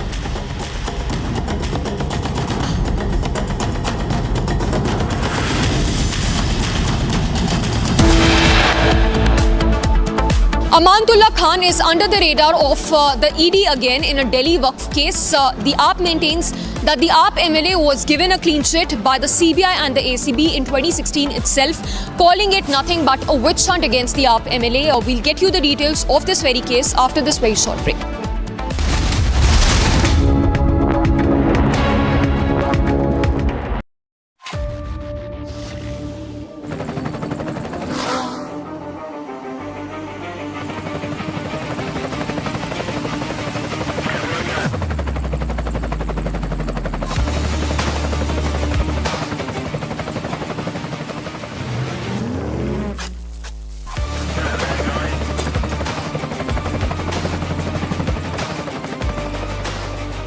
Director, the taste of success. The heartbeat of India's startup revolution, Bengaluru, is about to light up. With 20 visionaries and 4 insightful panels, uncover how the Union Budget 2024 shakes our emerging economy. Decode the impact only on Republic Digital Roundtable, Edition 1, Decoding the Budget Blueprint for Startups 2024, exclusively on Republic Digital.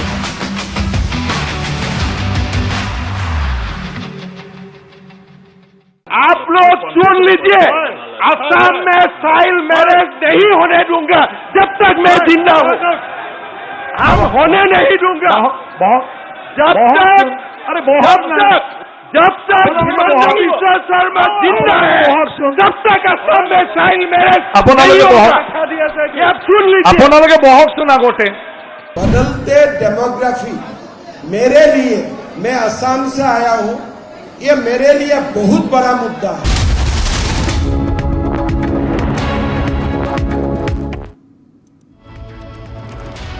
Viewers, welcome back. Let's take you to UP, where a case of love jihad has been reported from UP's Baghpat. Hindu family alleges that the accused brainwashed and manipulated their minor daughter into converting to another community. The police shared a post on their Twitter handle stating that one of the accused has been arrested. Listen in for more updates. A shocking case of love jihad has emerged from Uttar Pradesh's Baghpat. A Hindu family in this area has filed a complaint against 2 young men from a particular community, accusing them of manipulating their minor daughter. The family alleges that one of the accused, Rizwan, brainwashed their daughter into converting to his community. मुझे कल बहलाया फुसलाया के बुलाया गया, बोला था कि तेरी video viral कर दूंगा अगर तूने मेरी बात नहीं मानी तो मेरे साथ गलत काम किया। गलत काम करने के बाद मुझे बोला अगर तूने किसी को भी घर पे बताया तेरे माँ बाप तेरे भाई को भी मार दूंगा और तुझे भी मार दूंगा। The girl was found at the residence of a Muslim family in the neighborhood during a search after their daughter went missing. Additionally, the girl's family claimed that the 2 young men assaulted her and then threatened to kidnap her. The Baghpat police have reported the arrest of one suspect in this case on their Twitter account. Motorola, India's best 5G smartphone brand. Getting to some quick news alerts, viewers.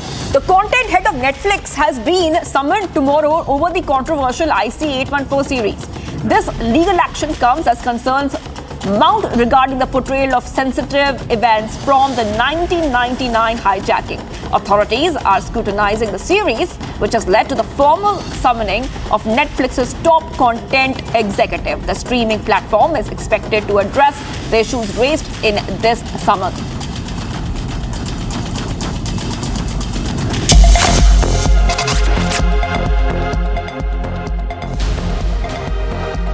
In what appears to be the largest demonstration in Israel in the 11 months of the war against Hamas, lakhs of people descended on the streets of Tel Aviv. The latest protest comes after 6 more Israeli hostages were found dead inside a Hamas tunnel. The angered protesters blocked Tel Aviv's main highway on Sunday night, demanding Benjamin Netanyahu reach a ceasefire deal with Hamas to bring the remaining hostages home. Aerial drone footage showed tens and thousands of protesters trailing through the city's streets. Meanwhile, dozens of mourners attended a candlelight vigil for Hirsch Goldberg Pollen at his family's synagogue in southern Jerusalem. Netanyahu has been accused of putting his personal interests over the interest of hostages, and protesters feel like this would be a pivotal moment in the war.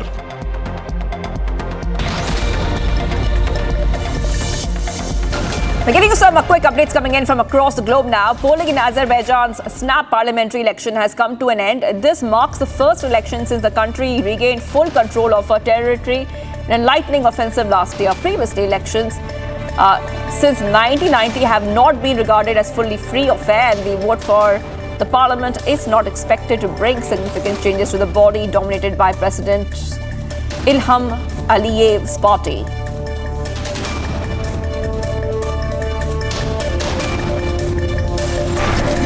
Dozens of protesters rallied in London's Parliament Square to urge the Israeli government to secure the release of hostages still held in Gaza. Demonstrators in the UK capital held up a banner depicting Israeli Prime Minister Benjamin Netanyahu with the message, "History will not forgive you."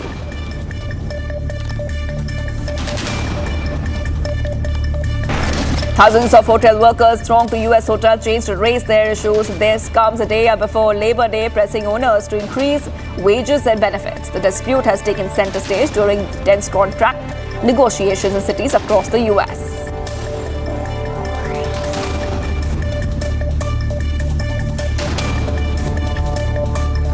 So today is the first day of striking by hotel workers nationwide. We have over 10,000 workers that are striking. In Boston, we have about a little bit over 900 just now. Mexican president delivered his last speech as a president in Mexico's City Square.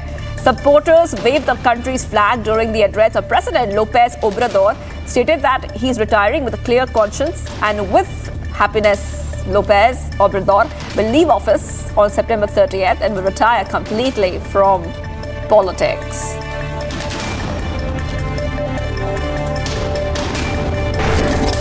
Two teenagers were shot outside the Michigan State Fair. One reported dead and the other was injured. The shooting took place in the fair's parking lot and was initially described as an active shooter situation, prompting several law enforcement agencies to respond. Officials stated that this was an isolated incident.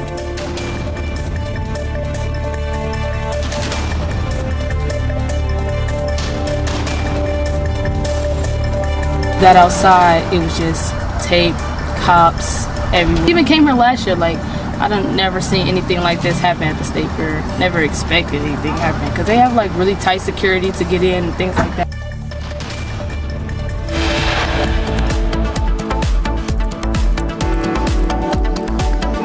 Senior leader Simi John expelled from party after alleging casting couch-like system in Congress. Facing heat for lapses, Mamata government to pass anti-rape bill in a special assembly session today.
Hello, Moto. Motorola, India's best 5G smartphone brand. Big explosive claim by expelled Congress leader in Kerala says the party is operating a casting couch-like system. Situation remains tense in Andhra Pradesh as floods wreak havoc, at least 9 lives lost.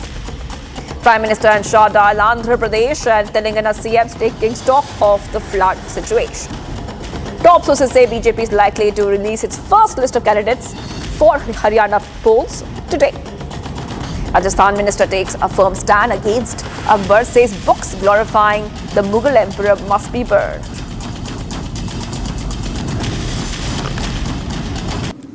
We're getting you some videos coming in right now, viewers.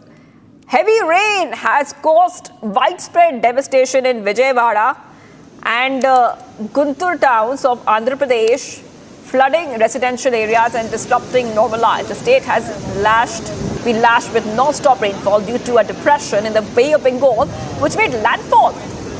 That is right. And you can see, viewers, that tragically 10 people have died in various rain-related incidents, including 5 in a landslide in Vijayawada.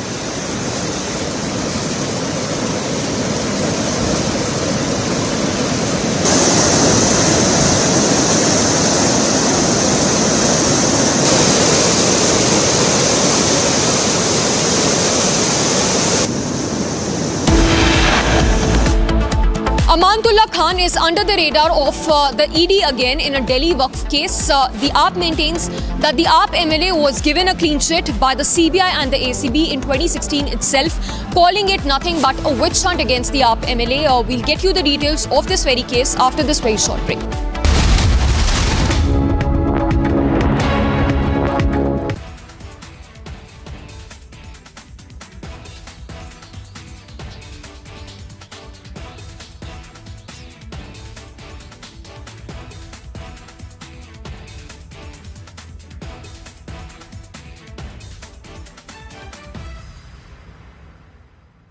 आप लोग सुन लीजिए, असम में साइल marriage नहीं होने दूंगा जब तक मैं जिंदा हूँ।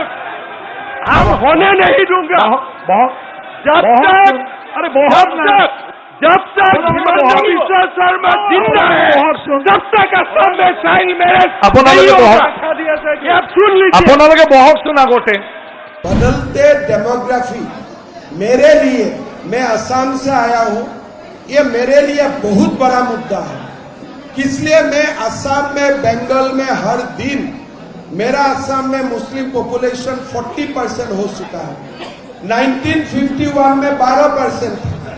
आज असम में मुस्लिम पॉपुलेशन 40%। हम जिला की जिला खो चुका है। तो मेरे लिए ये मुद्दा पॉलिटिकल नहीं है, मेरे लिए ये जीना और मरने का मुद्दा है। इसलिए मैंने उसका साथ ही हर दिन संघर्ष करता हूँ। देखिए, हमारे विधानसभा का हिंदू मुसलमान सारा From Asia's largest news headquarters,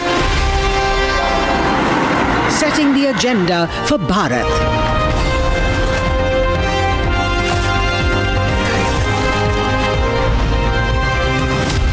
You're watching Republic.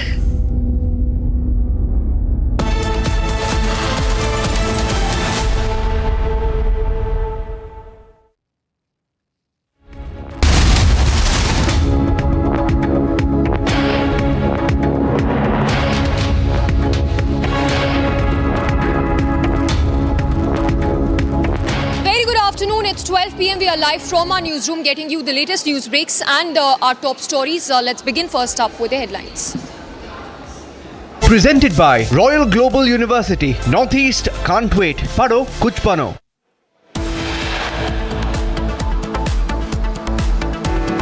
ED team at Amanatullah Khan's residence, agency sources say AAP MLA are not cooperating.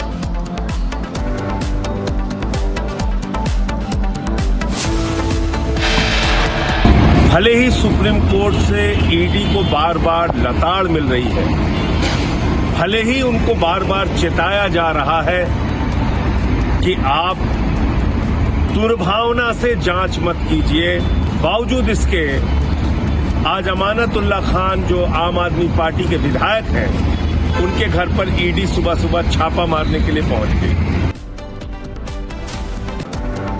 AAP says ED action is a BJP plot. BJP hits back, asks why is AAP afraid of investigation?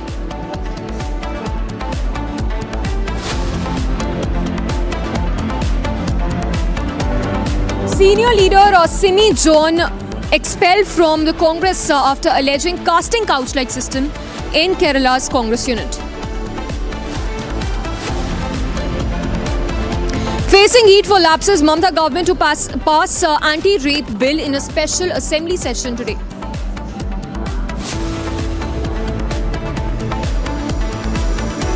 BJP releases purported video of TMC Neta. He's seen threatening those who spoke against Mamata Banerjee. Mega anti-terror operation in Jammu following suspected movement of terrorists near Sunjwan army base.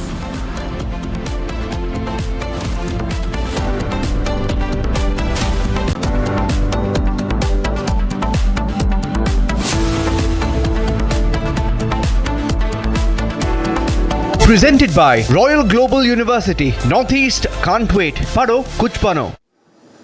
Now, while the Me Too movement that has gripped the Mollywood world has only been gaining momentum all these days and weeks, a very strong sensational charge that's been made by a very senior Congress leader who's now, of course, been expelled by the party top brass, given that she's made those sensational charges saying that there is a casting couch which exists in the Kerala Congress unit. It's Simi Rosewell who's made that sensational charge. She specifically named V.D. Sathisan, a senior Congress leader, making that big charge of sexual exploitation by the senior Congress leader. In fact, we exclusively spoke with Simi Rosewell on those charges that she's made at not just the Kerala Congress unit, but specifically having mentioned V.D. Sathisan's role in the same.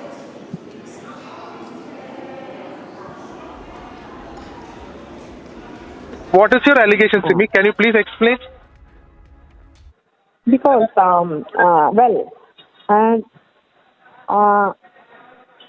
you are talking about my expulsion?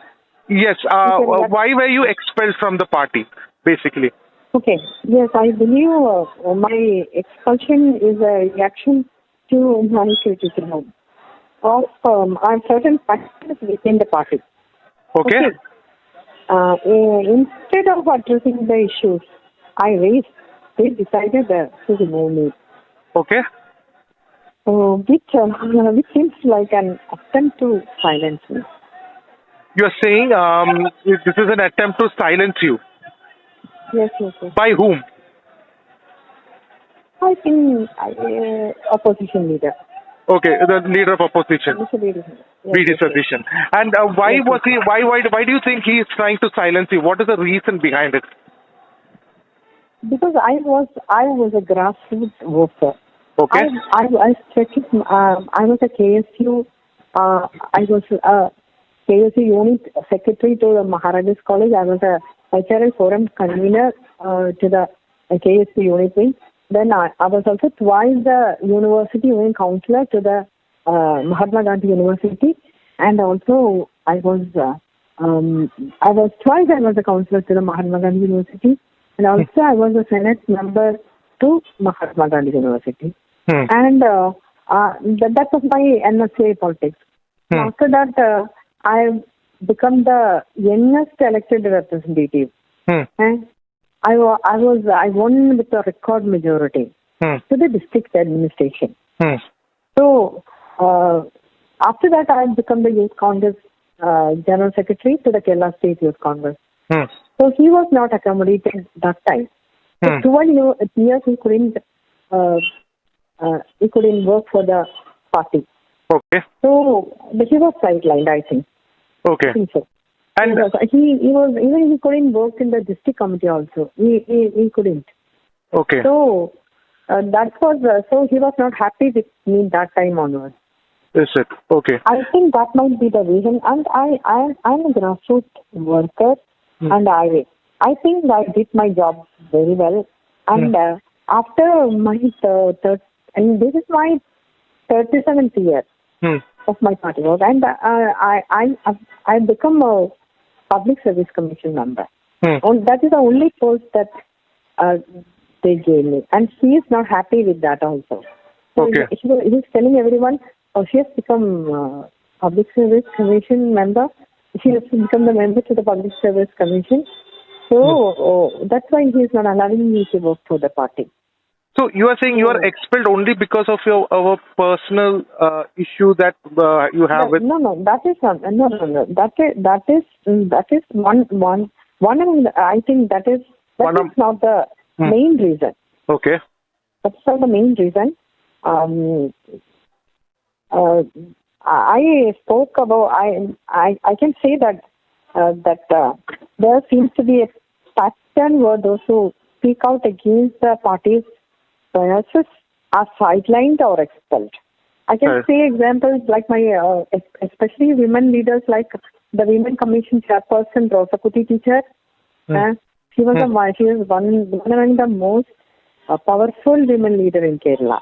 And I also I can say about Ladija Subhash. She was a former president of the Mahila Congress and the district panchayat president. And I can say that Shahida Kamal, she now she's a Women Commission member and she was the Youth Congress leader. Okay. Then Patnaja Venugopal, of course, she was the KTDC chairperson and also she was political affairs committee member. Yeah. So Patnaja's experience shows that this is not isolated because yesterday she supported me and also Ramesh Shilton also supported me. What they did without an explanation or anything. You were not issued a show cause notice? Nothing. It's a democratic party, and I believe my expulsion is a reaction now to my criticism of certain practices within the party. Instead of addressing that issue that I raised, without a show cause notice, they remove me. They decided to remove me. You had coming back to your. I doubt it was a planning strategy of the of the opposition leader. Okay. They want to. It's like an attempt to silence me. Okay. Well, you had in the press meet, you had particularly raised that women who rise in the party rank, they need, like you use the word sponsorship. Only with sponsorship or like a casting couch kind of this thing, only when that is there, they are able to rise. Do you still stand by this allegation? Well, I didn't specifically mention a casting couch. Okay. But I was highlighting favoritism and exploitation. That is true. Okay. When you say exploitation, what kind of exploitation are you talking about? Is it any favors? Any as a woman? Is it any sexual favors? Are you talking about? You can speak to the former councillor, Mrs. Shigi Roy. She was one among the best councillors, best elected representatives. So this time, last time, they told we are not going to allow you to become councillor. What was the reason? You just think and you say he is one of the best councillors. But what was the reason? I didn't get. What was the reason? You can ask. I will give you her number. Okay. Please contact her. Then you will understand the meaning of what you can understand the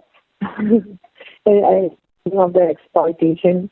You will understand. You've been with the party for 37 years, and now when you are speaking about that, when you're speaking that there is exploitation of women in the party, you have come across multiple things. So what made you speak now?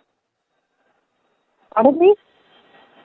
Because I am a constitutional functionary. I was, and they are without any reason.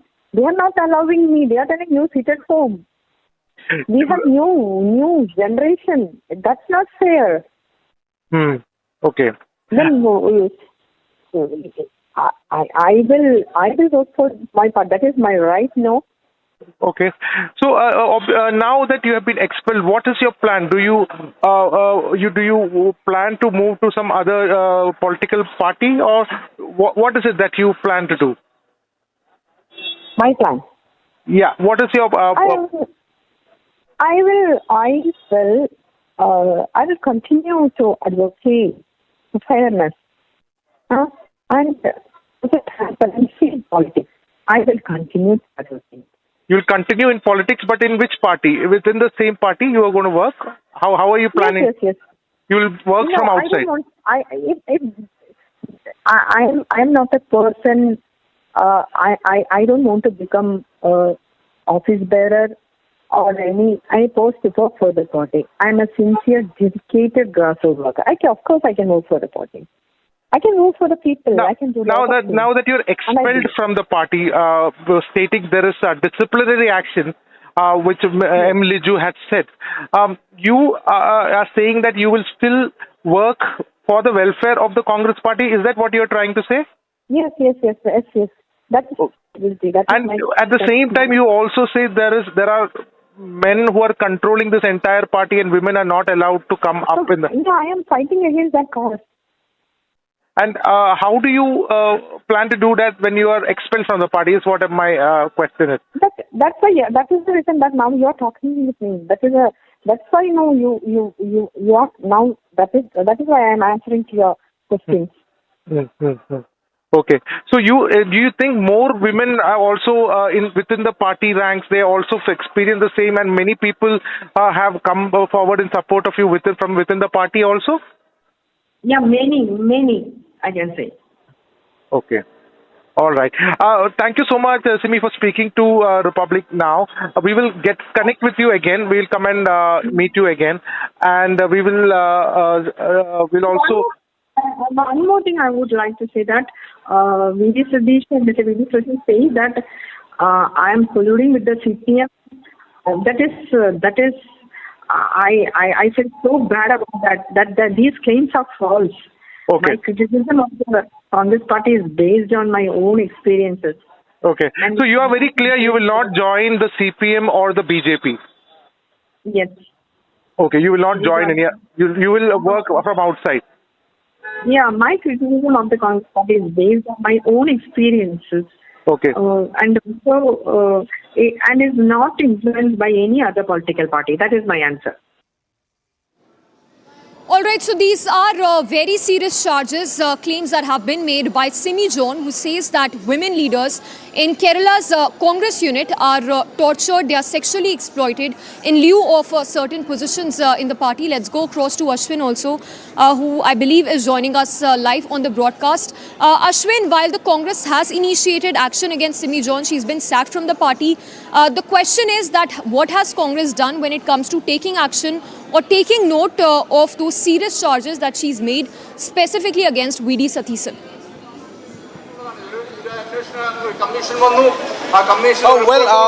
Simi has in fact stated that Simi has been working as a grassroots worker for 37 years. He has worked from the grassroots level, reached the district level and so on. But Satishan had not worked in that way. He was much junior compared to her seniority. So perhaps that could be one of the reasons. But she also said that there has been a problem with the way the party has been functioning for quite long.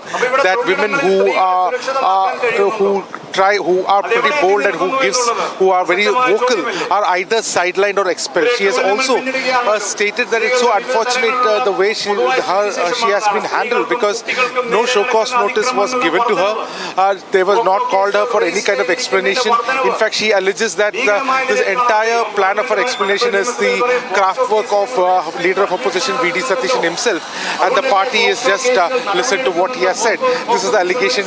But she also says that there are many women in the party. There are many women in the party who are facing similar kind of situation, and they are all waiting for somebody to speak up. But she said she's in a constitutional post. She's also the member of the Public Service Commission, and that's why she is ready to speak on the issue as well. Yes, and Ashwin, all said and done, as ironical as it could get, V.D. Satish, who himself faces those sexual exploitation charges, has gone on to question the CPIM for not having having initiated action against actor and MLA Mukesh. For now, we switch focus to the other big story that we are tracking. And this is coming in from Jammu, where we understand terror activity was noted, terror movement, beg your pardon, was noted very close to the city's army base in Jammu. Details coming in that a massive anti-terror operation has been launched in Jammu city following reports of suspected terrorist movement that was spotted near the city's largest army base. The area has been completely sealed to prevent any movement in and out. Special operations group has also been called in to assist with the ongoing operations as security forces are trying to intensify efforts to neutralize this threat. Let's go across to Gursimran. He's joining us live.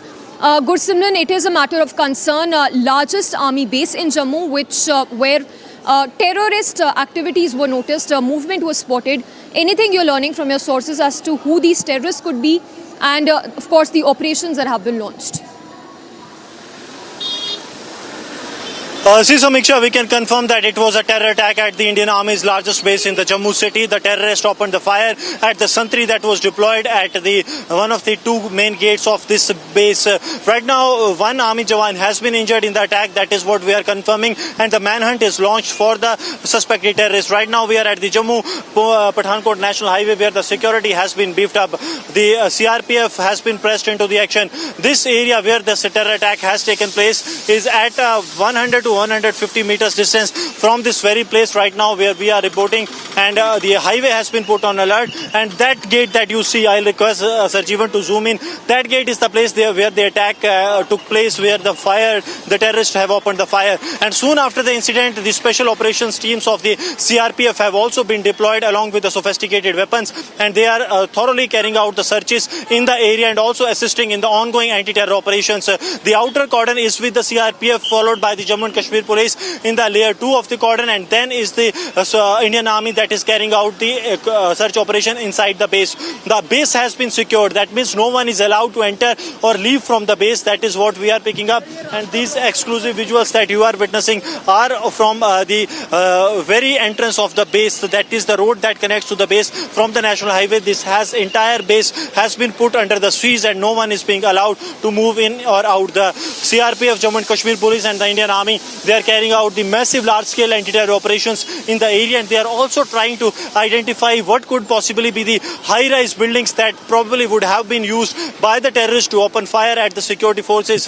If you see on that side, the CRT vehicles have also been deployed. These are the crisis response team vehicles that have been put in place so that in case of any contingency, these vehicles can be deployed. So entire Jammu-Pathankot National Highway stretch has been put on the highest of the alertness, with the bulletproof vehicles being deployed on both the sides, and now the attempts are being made to neutralize the terrorists. That you see from the high-rise buildings also. These are the CRPF jawans that are coming out after carrying out the searches in the area. These searches are being carried out every minute on the high-rise buildings that the security forces have taken over. These are the high-rise buildings where the security forces have also deployed their snipers as well, because there is a possibility that the terrorists have used the sniper fire to target the Indian Army jawan, which has been injured in the attack that has been conducted so far. And now the CRPF teams, they are carrying out an intensified search operations in the area. They are trying to ensure that the perpetrators' locations are identified at an earliest, because identifying the location of the perpetrators, those who have fired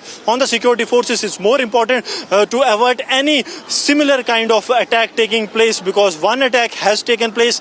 That is what we are now getting as per the official confirmation, and the searches in the entire area is now thoroughly being carried out by the security forces. This is one of the highly sensitive areas, because here in the past also we have seen the Jaish-e-Mohammed carrying out the Fidain attacks, and these Fidain attacks, they were the large-scale Fidain attacks that have been carried out by the terror group. Now as we move from this very area, here you will see that the bulletproof bunkers of the security forces, they too have been deployed. We are showing you round-the-clock visuals, exclusive visuals from the ground zero, as Republic was the first to break this, that a terror incident has been reported on the inside the largest base of the Indian Army. And as we speak, these are the visuals that we are picking up from the ground zero, that the security forces, they have also laid down the cordon in the area. these are the snipers that have also been deployed in this very area, trying to ensure that the perpetrator's location can be reached out and thwarted well within the time. But see, that area, there are some high-rise buildings that probably could have been used by the terrorists. And that is the sole reason we are witnessing back-to-back incidents that are taking place in the Jammu region. And this time it seems to be a sniper attack that has taken place. But now the security forces have intensified. And there also is one of the key installation of the Jammu and Kashmir police, where the snipers have now been deployed by the security forces so as to get an idea that if the terrorists are in and around this very premises, they can be neutralized at an earliest. But if not, then if they are in the periphery, this periphery, they can also be tracked down. These are the visuals that you are watching here, live visuals exclusively that we are showing you from the ground zero, that a terror attack has taken place. One Indian Army Jawan has been injured. Now, what was the group behind this? Who carried out this attack?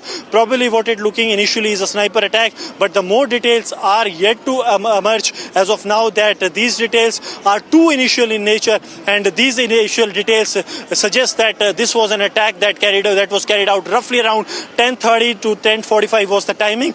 And since then we have been showing you the visuals from the ground zero, that how the forces are conducting large-scale anti-terror operations to neutralize these terrorists. And once the security forces get some concrete information regarding the movement of the terrorists, only then some details can be divulged. But we are told that the senior officials of the Indian Army as well as the Jammu and Kashmir police, they have already arrived inside the base from a secure location. Otherwise, any movement has been blocked, at least for now, Samiksha, as this is a major terror attack that has taken place. Gursimran, requesting you to keep talking to us. In fact, if you can give us more details about this vicinity, the area surrounding the Sunjwan army base, is it densely populated? How challenging will it be for the forces to locate the hideout of those terrorists?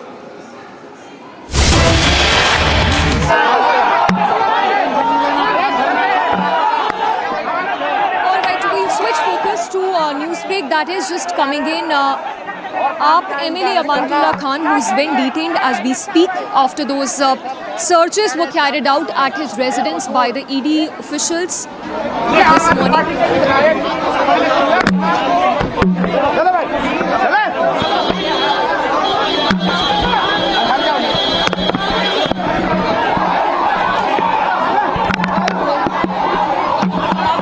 How much money you made in the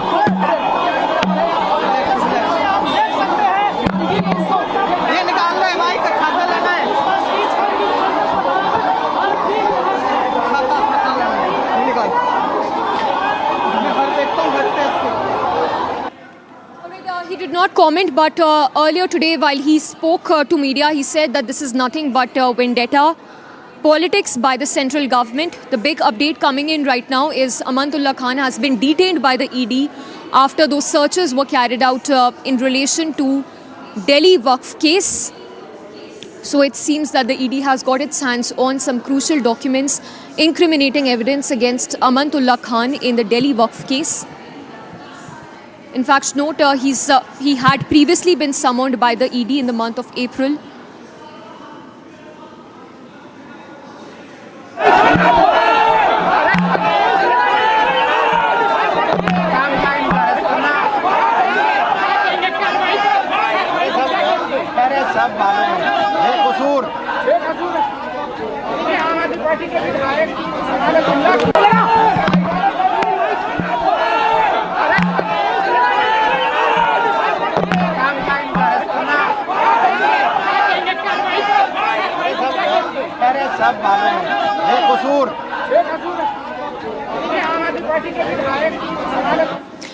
All right, so the big news break this hour is Amanatullah Khan, who's been detained by the ED in the Delhi Waqf case. These are the live visuals on your screens just minutes after he was taken from his residence by the ED team after those searches were carried out by the ED earlier this morning. This is in relation to the Delhi Waqf case, for which he's been under scanner for long. Let's go across to Akhil. He's joining us live. He's been outside Amanatullah Khan's residence since early morning. Akhil, it seems that the ED has had its hands on some incriminating documents against Amanatullah Khan in the Delhi Waqf case. Well, absolutely. If you see, finally, after almost 6 hours of interrogation, the ED team has taken Amanatullah Khan from his residence. What had happened this morning, that around 6:30 a.m. in the morning, the ED team has arrived. And after that, what we saw, that there was a brief altercation between the ED officials and Amanatullah Khan. And what we have been seeing, that the ED officials were not allowed to enter inside Amanatullah Khan's residence. Then what had happened, that after a brief altercation, they were allowed to enter inside. And then Amanatullah Khan posted also on social media platform a video. He released a video in which he said that at that point of time, what the ED is searching in our 3-bedroom apartment, he has nothing to hide. This is what he said. And then after that, what we have witnessed, that right now the ED team has taken Amanatullah Khan from his premises, and right now he has been taken for further questioning. So the questioning at his residence in Patna House, where I'm standing right now, here you can see the CRPF team, the security personnel of CRPF team is also leaving. Just few moments back, the Delhi police team who was aiding the CRPF team over here and the ED team over here, they have just left from the residence of Mr. Amanatullah Khan. And here you can see the convoy of the CRPF personnel. And apart from that, in this vehicle, you can see this is the vehicle of Aam Aadmi Party leader Amanatullah Khan's brother. He is driving right now, and he is also moving with that convoy right now. So the ED team has taken Mr. Amanatullah Khan to the ED office right now for further questioning. Yes, back to you. Yes, Akhil, and as we speak, why don't you take us through the details of this case also being probed by the ED? It's said that Amanatullah Khan misused his power while he served as the chairman of the Delhi Waqf Board, and how there were people who were appointed by him, at least 35, which was a clear violation of the Delhi Waqf Act. Well, absolutely. If you see, Amanatullah Khan was chosen as a Delhi Waqf Board chairman in 2018. Since then, till 2022, he was the chairman of Delhi Waqf Board. So during his tenure, what happened, that there was multiple cases which have been filed, because what happened when he was the chairman, then due advantage was taken by his close aides. So what we know so far, that there were 35 people who were recruited illegally. So what happened in this case, that CBI has filed an FIR, and apart from CBI FIR, Delhi police have also filed 3 complaints. So based on that, the ED further interrogated him in that questioning, and what we saw, that in the month of April, ED questioned him for almost 12 hours, and what we saw, that in the month of April he was also arrested, and later on he was granted bail in the financial irregularity case in the Delhi Waqf Board, because when he was the chairman of Delhi Waqf Board, there were multiple discrepancies which were reported at that time when he was the chairman. Yes.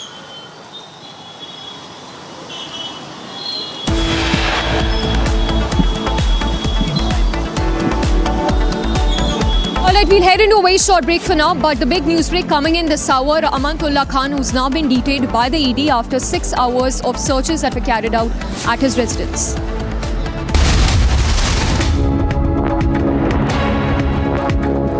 Amity has been ranked India's #1 not-for-profit private university for 11th year, with top 10 ranked institutions in management, engineering, biotech, law, masscom, telecom, hospitality, fashion and more. Yet another top ranking for Amity University. The heartbeat of India's startup revolution, Bengaluru, is about to light up. With 20 visionaries and 4 insightful panels, uncover how the Union Budget 2024 shakes our emerging economy. Decode the impact only on Republic Digital Roundtable, Edition 1, Decoding the Budget Blueprint for Startups 2024, exclusively on Republic Digital.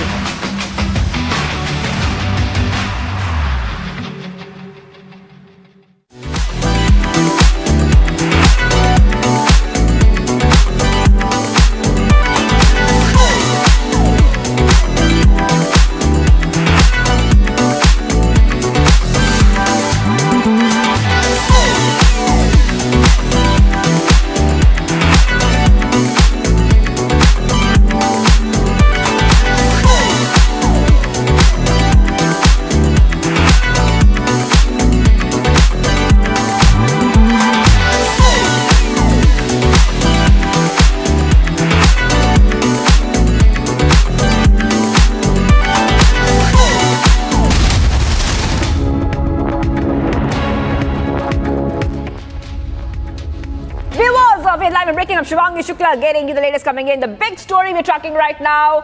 Aam Aadmi Party MLA Amanatullah Khan has been detained by the ED just a few minutes back. We'll get you everything you need to know and what is happening on the ground. But as usual, the headlines. Let's get started.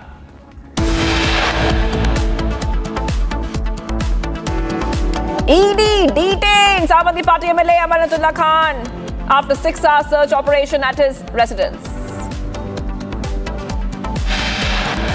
भले ही supreme court से ED को बार बार लताड़ मिल रही है, भले ही उनको बार बार चेताया जा रहा है कि आप दुर्भावना से जांच मत कीजिए, बावजूद इसके आज अमानतुल्लाह खान जो आम आदमी पार्टी के विधायक हैं, उनके घर पर ईडी सुबह सुबह छापा मारने के लिए पहुंच गई। Aam Aadmi Party says ED action is a BJP plot. BJP hints back, asks why is Aam Aadmi Party afraid of investigation? Senior leader Simi John expelled from party after alleging casting couch-like system in Congress. Facing heat for lapses, Mamata government to pass anti-rape bill in a special assembly session today.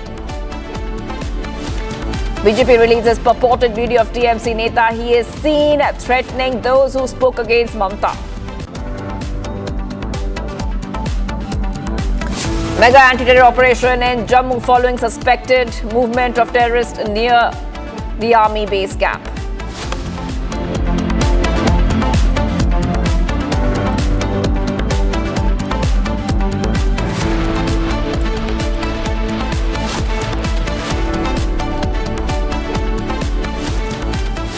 Alright viewers, let's go ahead to the big update we're getting for you. ED officials detained Aam Aadmi Party MLA Amanatullah Khan after conducting raids at his residence. Now the ED viewers has registered a case based on the ongoing investigations by the CBI and Delhi police into Amanatullah Khan. The CBI is probing allegations related to the Waqf land case, while the Delhi police are investigating a disproportionate assets case against him. We're getting a lot of details coming in right now where we'll be connected to our colleague Akil in just a short while.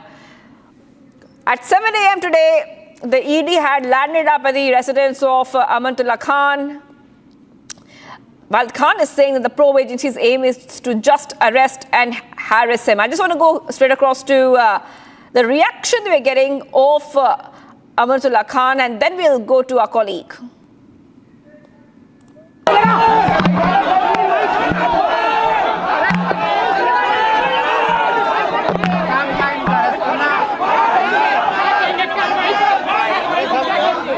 सब मालूम है कसूर आम आदमी party के विधायक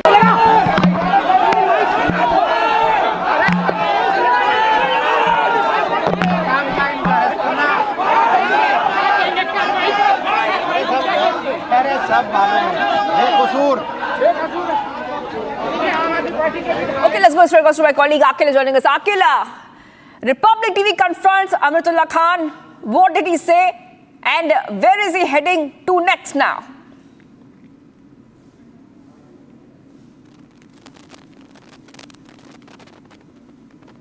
Okay, I'll just go straight to Akil in just a short while. We'll connect to him. Let's go straight across and hear out the confrontation Republic TV had. What did Amanatullah Khan say when he was asked straight questions from Republic TV? Find out. Mr. Amanatullah Khan, how much money you made in excise policy? How much money you made in Waqf board scam? Mr. Amanatullah Khan, how much money you made in a Waqf board scam? Mr. Amanatullah Khan, how much money you made in Waqf board scam? Mr. Amanatullah Khan, how much money you made in Waqf board scam? Just a second, let me ask a question.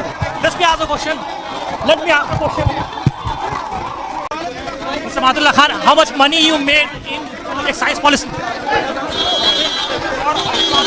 How much money you made in Waqf board scam? Mr. Amanatullah Khan, how much money you made in a Waqf board scam? Mr. Amanatullah Khan, how much money you made in Waqf board scam? Mr. Amanatullah Khan, how much money you made in Waqf board scam? Just a second, let me ask a question.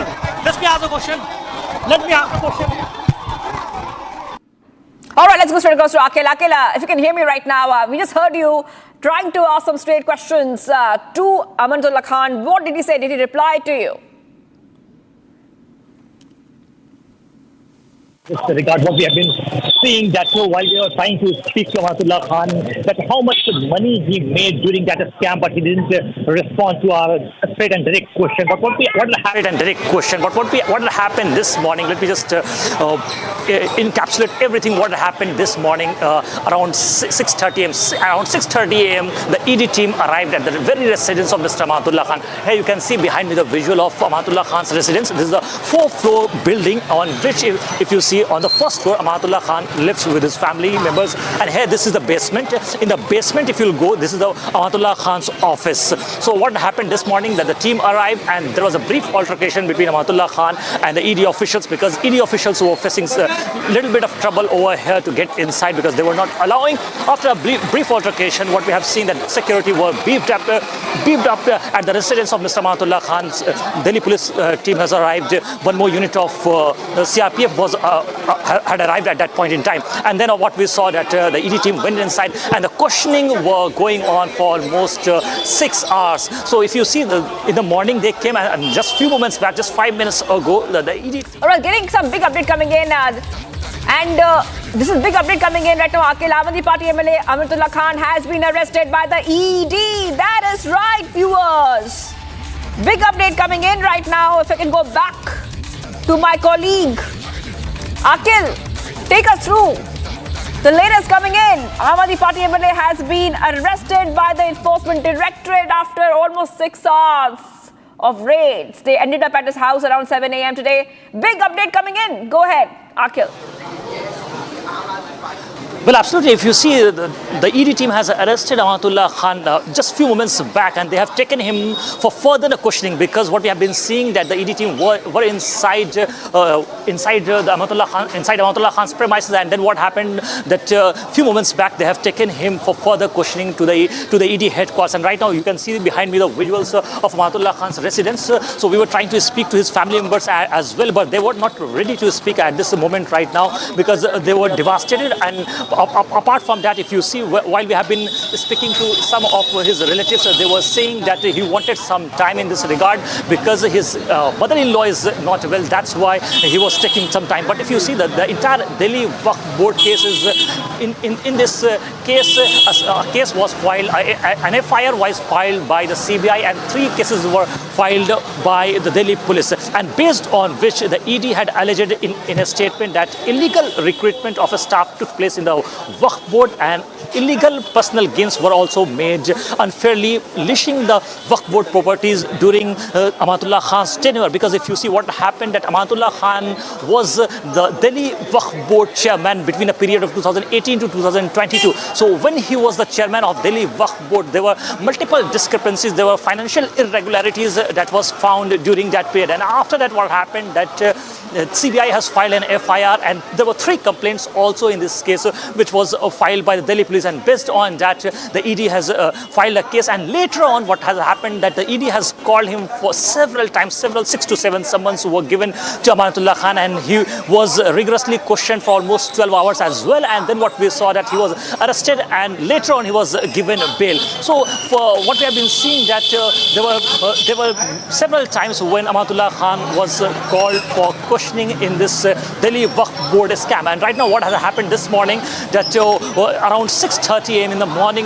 the ED team has arrived, and the CRPF team, the paramilitary force team, and the Delhi police team came along with them, and searches were going on at his residence. And after that, what happened, that Amanatullah Khan released a video, and in that video he said very categorically that the ED team is harassing us on the behest of the union government, the central government. He blamed the central government. And apart from that, if you see of releasing the video, there were several scenes senior AAP leaders, including Mr. Sanjay Singh, who is the Rajya Sabha MP from Aam Aadmi Party. And apart from that, if you see Mr. Manish Sisodiya, he also came forward in support of Mr. Amanatullah Khan. So what we have been seeing that there have been political blame games also, which is on right now in this case. And to this, several BJP leaders also reacted on it. Delhi BJP chief Mr. Virendra Sachdeva also reacted on strong terms. He said that the party which has been built on in the name of India against corruption is completely submerged into the dubious scandal of corruption. And this is what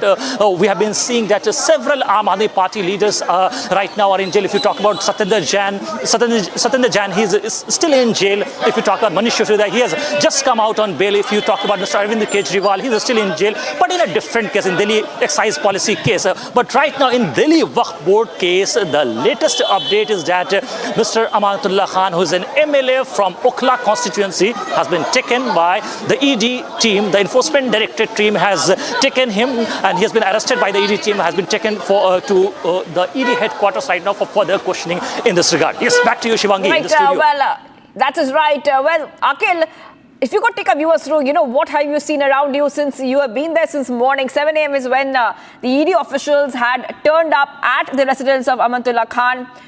If you could take a viewer through, were there any of the Aam Aadmi Party leaders present on the spot? What is the Aam Aadmi Party saying? Of course, they're calling it vendetta politics. The same term they use when the investigation agencies were finding out and probing the Delhi liquor case. Take us through those details. Go ahead. Well, absolutely. If you see, Shivangi, this has been a classic position of Aam Aadmi Party, because what has been happening whenever there is an ED raid to any of his leaders, they have been constantly blaming it on BJP and the central agencies, and they are saying that these central agencies, which include ED, CBI, or income tax, they have been just working on the behest of BJP. This is what the claims made by some of the Aam Aadmi Party leaders, including Saurabh Bhardwaj, if you talk about Mr. Manish Sisodiya, if you talk about. So these are the leaders who have been constantly pinning blame on the central agencies. But what we have been seeing that this is a case. If you talk about this Waqf Board case, in this case there have been multiple discrepancies which have been found by the CBI, and then what we have seen that in this case an FIR was also lodged in connection with the case, and then what we saw that Delhi Police also filed, the Corruption Bureau team of the Delhi Police has also filed 3 complaints, and then after that what we saw that ED also took cognizance in this regard, and then Amanatullah Khan was arrested, and then later on he was given bail, and since then there have been multiple summons were given to him. But right now, if you can see behind me the visual at this point in time, so here is a little bit of deserted look, because right now Mr. Amanatullah Khan was taken by the ED team from his residence for further questioning, because what we have been seeing that for the last 6 hours questioning has been going on, and at this point in time he has been taken from his residence by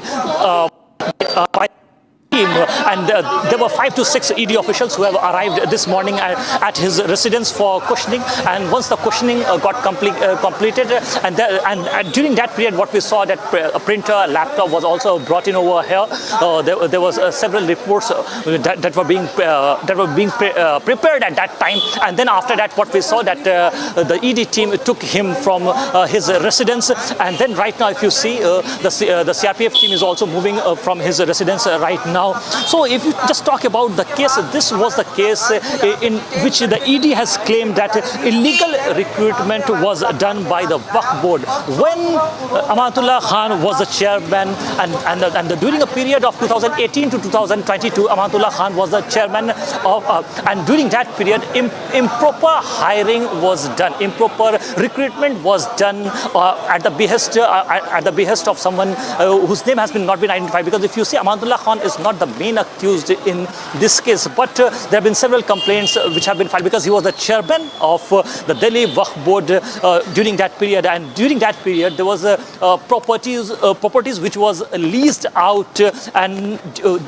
at that time there were several discrepancies which was found by the ED in this case. Yes, back to you, Shivangi. Right. Well, Akhil, thank you so much. I'll come back to you in a moment after some time. For now, I just want our viewers to have a look at this confrontation. When you asked MLA Amanatullah Khan, Aam Aadmi Party MLA, some direct and sharp questions. I want to play that entire sequence out for our viewers. Let's go ahead and play it out. Mr. Amanatullah Khan, how much money you made in excise policy? How much money you made in Waqf board scam? Mr. Amanatullah Khan, how much money you made in a Waqf board scam? Mr. Amanatullah Khan, how much money you made in Waqf board scam? Mr. Amanatullah Khan, how much money you made in Waqf board scam? Just a second, let me ask a question. Let me ask a question. Mr. Amanatullah Khan, how much money you made in excise policy? How much money you made in Waqf board scam? Mr. Amanatullah Khan, how much money you made in a Waqf board scam? Mr. Amanatullah Khan, how much money you made in Waqf board scam? Mr. Amanatullah Khan, how much money you made in Waqf board scam? Just a second, let me ask a question.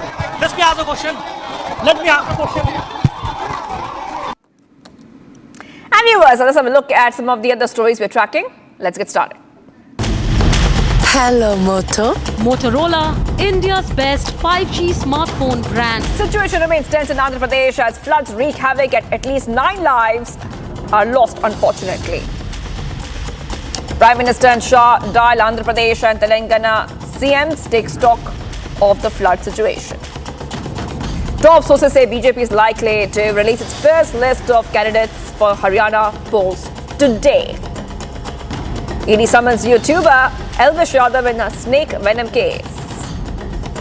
Mohammad Yunus led Bangladesh interim government to review MOU signed with India.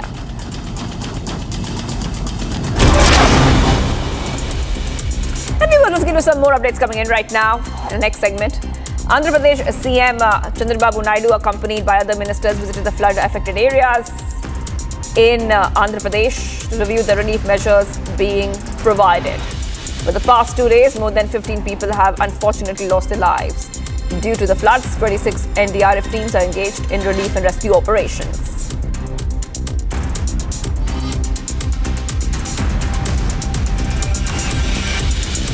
One person died and several others were injured and trapped under the debris of a 9-foot-high wall that collapsed at the district magistrate's residence in UP. The wall suddenly fell, causing 2 elderly men and 3 young women to be buried under it.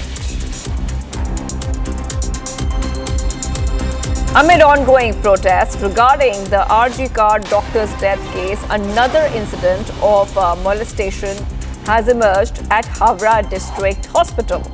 A lab technician is accused of molesting a girl who was undergoing treatment at the hospital. Following an uproar, the Havra police have arrested the accused. Howrah अस्पताल में जो घटना घटा है वो घटना हम CPM BJP वो मछली पकड़ने का कोशिश कर रहा है। तो मैं ये कहूँगा जो सरकार के तरफ से, प्रशासन की तरफ से, हॉस्पिटल अथॉरिटी की तरफ से जो व्यवस्था लेना है वो सब ले लिया।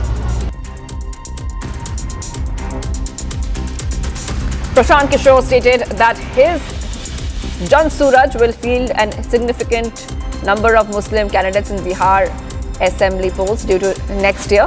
Prashant Kishore mentioned that they tend to give tickets to at least 40 Muslims in election to 243 strong assembly. मुसलमानों की आबादी के हिसाब से कम से कम 40 विधानसभा सीटों पर मुसलमान समाज के काबिल लोगों को चुनाव लड़ाने का ऐलान पहले से किया गया है और ये जो जनसुराज में पहले से अन्य वर्गों के लिए बात कही गई है उसके अनुरूप है।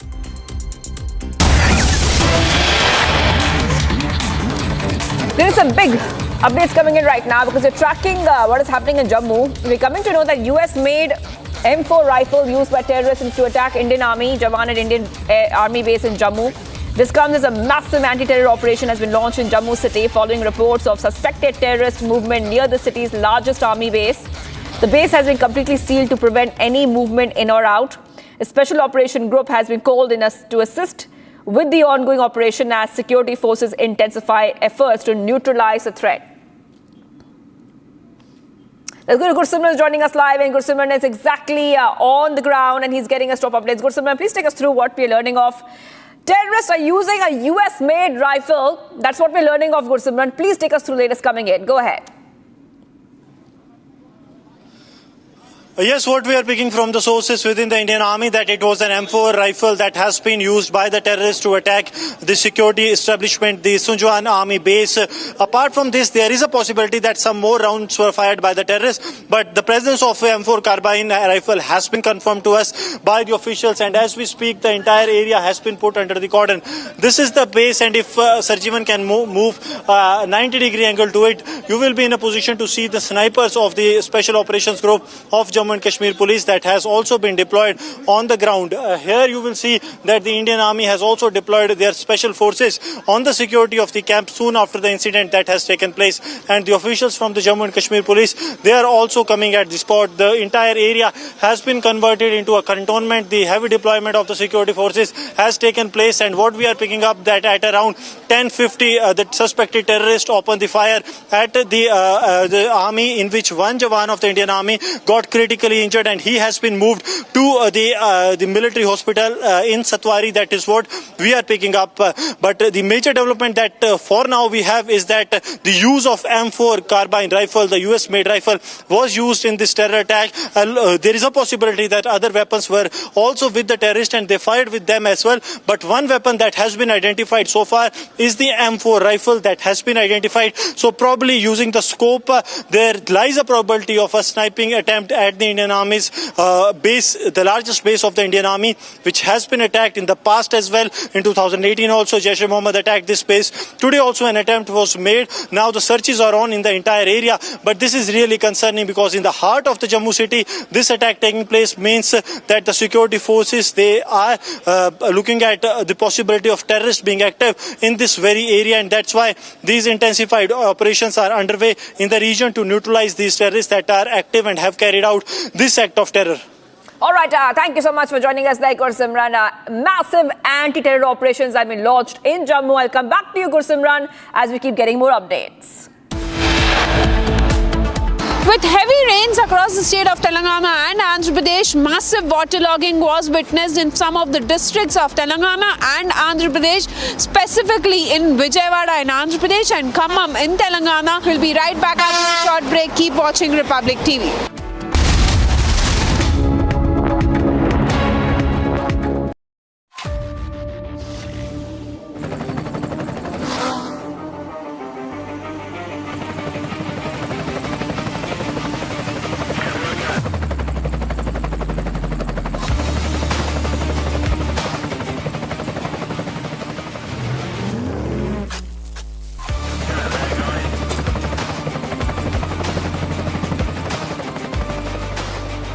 Director, the taste of success.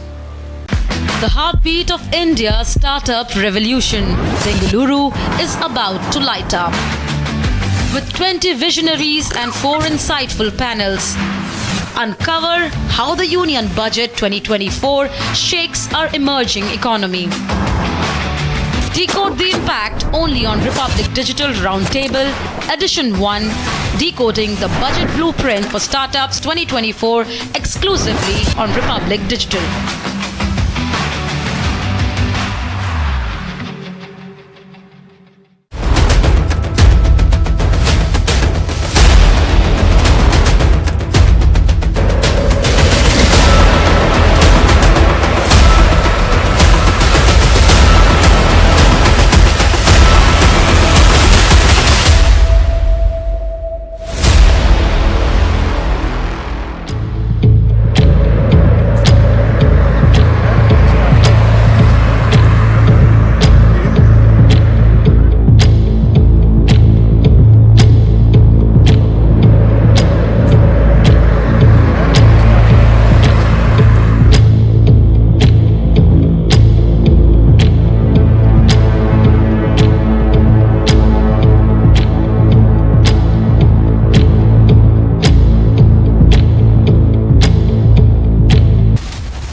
Welcome back. We're getting the top updates coming in. Violence in Manipur has taken a fresh new turn where a drone-assisted attack has led to 2 lives being lost. Here's a quick report. Fresh violence erupted in the state of Manipur as a shocking incident of drone-assisted attack took place in Kotark village of Imphal West. The incident, which occurred on Sunday morning, involved heavy firing followed by the dropping of bombs from a drone, resulting in the tragic loss of 2 lives. The first reports of heavy firing emerged from Kotark village, creating panic among the local residents. Following the gunfire, the assailants escalated the attack by using a drone to drop explosives, making a significant and alarming shift in the tactics being employed in the ongoing violence in the region. Manipur police have confirmed the use of drones in the attack, making it one of the first instances where such technology has been used to target civilians in the ongoing conflict. The identities of the deceased have not been disclosed as yet, and authorities are working to secure the area and provide aid to those affected. Reacting to the incident, Chief Minister N. Biren Singh has ordered an immediate intensification of operations against the terror groups suspected to be behind the attack. The Chief Minister also said that the heinous act will not go unpunished. Manipur Chief Minister also assured necessary measures to bring those responsible to justice and ensure the safety of our citizens. Security forces have also been mobilized across the region as tensions remain high, with additional measures being put in place to prevent further escalation. The use of drones in this attack have raised concerns about the evolving tactics of the groups involved in the ongoing violence, prompting calls for enhanced security and surveillance measures in the region. The situation in Manipur is tense, with authorities on high alert as they continue to monitor the area for any further incidents.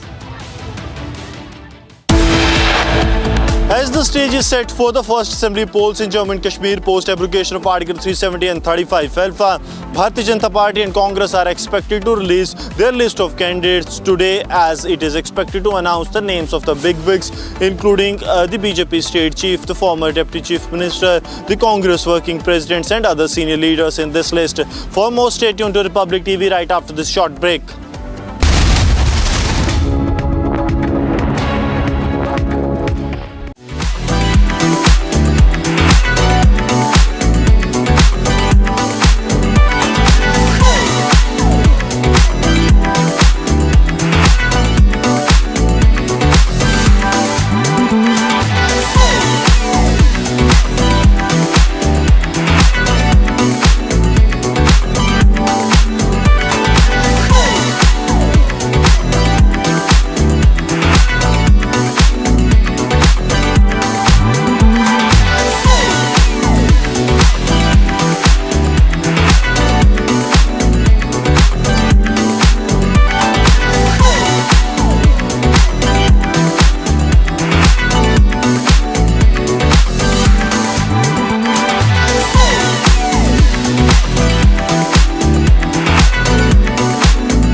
From Asia's largest news headquarters,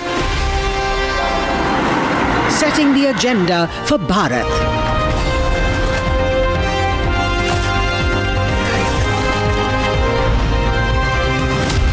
You're watching Republic.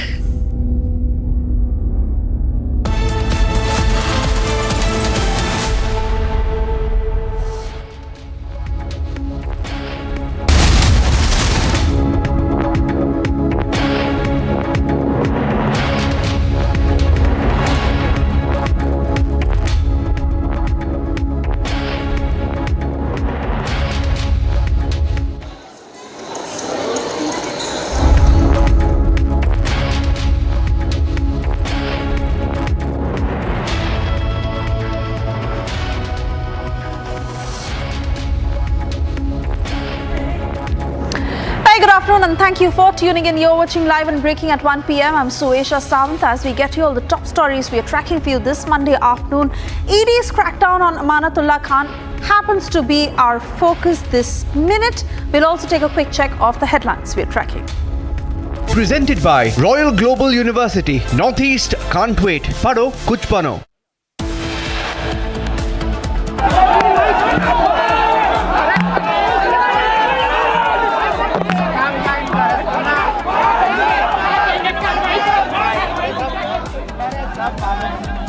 ED arrests AAP MLA Amanatullah Khan, detained after a 6-hour search operation at his residence.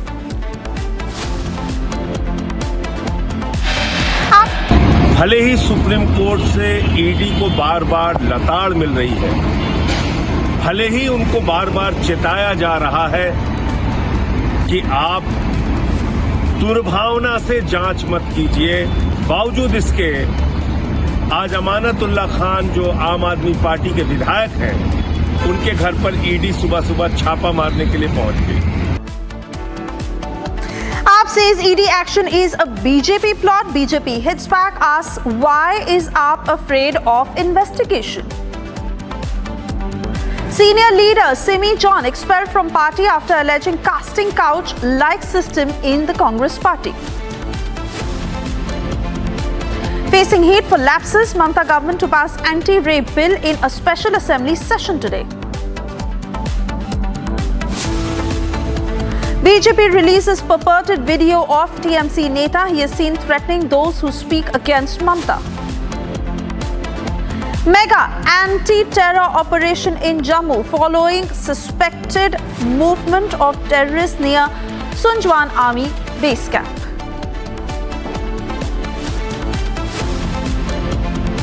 Presented by Royal Global University, Northeast can't wait. Pado kuch bano.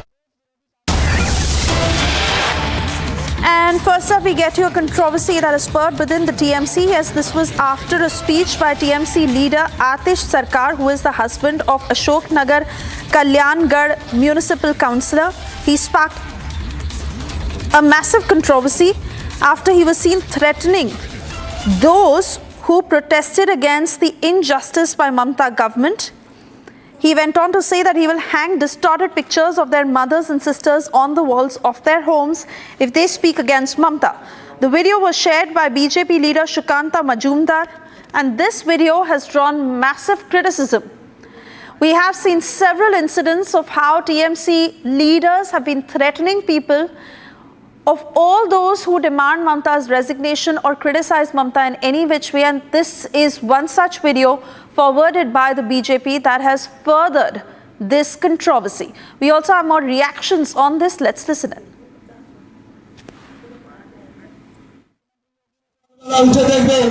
যে মমতা বন্দ্যোপাধ্যায়কে ফেসবুকে আপনি ব্যক্তি গুচ্ছা করছেন, যে মমতা বন্দ্যোপাধ্যায়কে চরিত্র নিয়ে গালাগালি করছেন, আপনার বাড়ির দরজায় গিয়ে আপনার মা বোনকে বিকৃত ছবি করে আপনার বাড়ির দেওয়ালে টানিয়ে দিয়ে আসবো, শুনে রাখবেন আজকে দাঁড়িয়ে বলে গেলাম। সাবধান হয়ে যান, রাজপথে তৃণমূল কংগ্রেস ধৈর্য নিয়ে বসে আছে। আমরা যদি একটু পাড়ায় পাড়ায় সন্ধ্যে সকালবেলা একটু ফোঁস করি, পারবেন তো বাড়ি থেকে বেরাতে? সকালবেলা উঠে দেখবেন যে মমতা বন্দ্যোপাধ্যায়কে ফেসবুকে আপনি ব্যক্তি গুচ্ছা করছেন, যে মমতা বন্দ্যোপাধ্যায়কে চরিত্র নিয়ে গালাগালি করছেন, আপনার বাড়ির দরজায় গিয়ে আপনার মা বোনকে বিকৃত ছবি করে আপনার বাড়ির দেওয়ালে টানিয়ে দিয়ে আসবো, শুনে রাখবেন আজকে দাঁড়িয়ে বলে গেলাম। সাবধান হয়ে যান, রাজপথে তৃণমূল কংগ্রেস ধৈর্য নিয়ে বসে আছে। আমরা যদি একটু পাড়ায় পাড়ায় সন্ধ্যে সকালবেলা একটু ফোঁস করি, পারবেন তো বাড়ি থেকে বেরাতে? Cutting across to Kishle, who joins us from the Bangla newsroom. And well, Kishle, a video like this not just displays how cornered the Mamata government is, but also the sorry state of affairs in West Bengal, where open threats of such extreme nature are being issued against anyone who threatens or criticizes Mamata.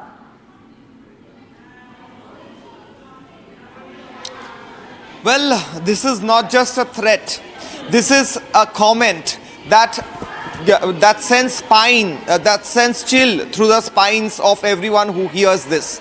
This man, Atish Sarkar, TMC leader, he's saying that if you are protesting against Mamata or if you are saying something lewd against Mamata, we will ensure that we will take a picture of your mother or sister and then we will morph it in a way that it becomes very dirty, lewd, and then we will stick that poster outside your house. That is what Atish Sarkar is saying. So just see how much distasteful, lewd and disrespectful comments this particular threats this particular TMC leader is making. And he is also saying that you might remember that Mamata Banerjee had said from TMCP meeting that if you cannot bite, you can at least hiss. This person is saying that if we start hissing, can you come out of your houses? That is what he is saying.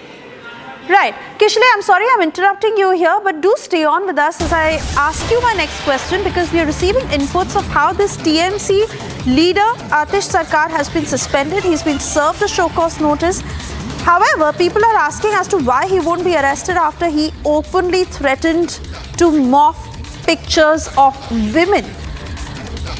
Kishale, I want to come back to you. Do take us through these details to why he has been arrested, what is the show cause notice that has been served to him, and while this indicates that he is one of the usual suspects, but people also ask that when a video of this nature can go around, why wouldn't the TMC pull him up on that? Well, exactly, the TMC, to save its face in a way to show that it's acting according to sources, have put up a show cause notice to him and also suspended him. We did not get that letter yet of suspension, but we are hearing from TMC sources that this person has been suspended. But is that enough? A man who is saying that he will morph pictures of women and put posters of those morphed pictures all over, that person, shouldn't that person be arrested? Is it not a crime to morph pictures of women, remove their clothes from that picture and post those posters all over across that area? He's saying, isn't this a crime? The Kolkata police, which serves notice at every instances where peaceful protests happen or someone posts anything against the government in social media, where is that Kolkata police? Where is Vinit Goyal, Kolkata Police Commissioner, and his force, who keep sending summons to all protesters and all opposition party leaders? They are not doing anything. Or this is not even Kolkata, this is outside Kolkata, this is Ashoknagar. So where is West Bengal police? Where is the police system of West Bengal? We are asking today, where is the police system of West Bengal, who are not taking a note of a video of this serious nature, where a TMC leader is saying that I will morph pictures of women, I will morph pictures of your mother and sister and put posters all over. So is suspension enough is a question that people are asking.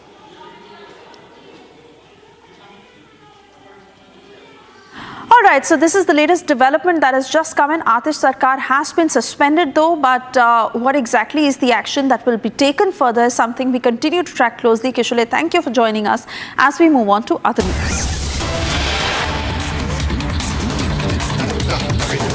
And we are learning that the Uttar Pradesh police has now received the DNA report of former Samajwadi Party leader Nawab Singh Yadav, who was accused of raping a minor girl in Kannauj district. Now, in this significant development, the police has received the DNA test, and according to officials, Nawab Singh Yadav's DNA sample has matched, confirming his involvement in the crime.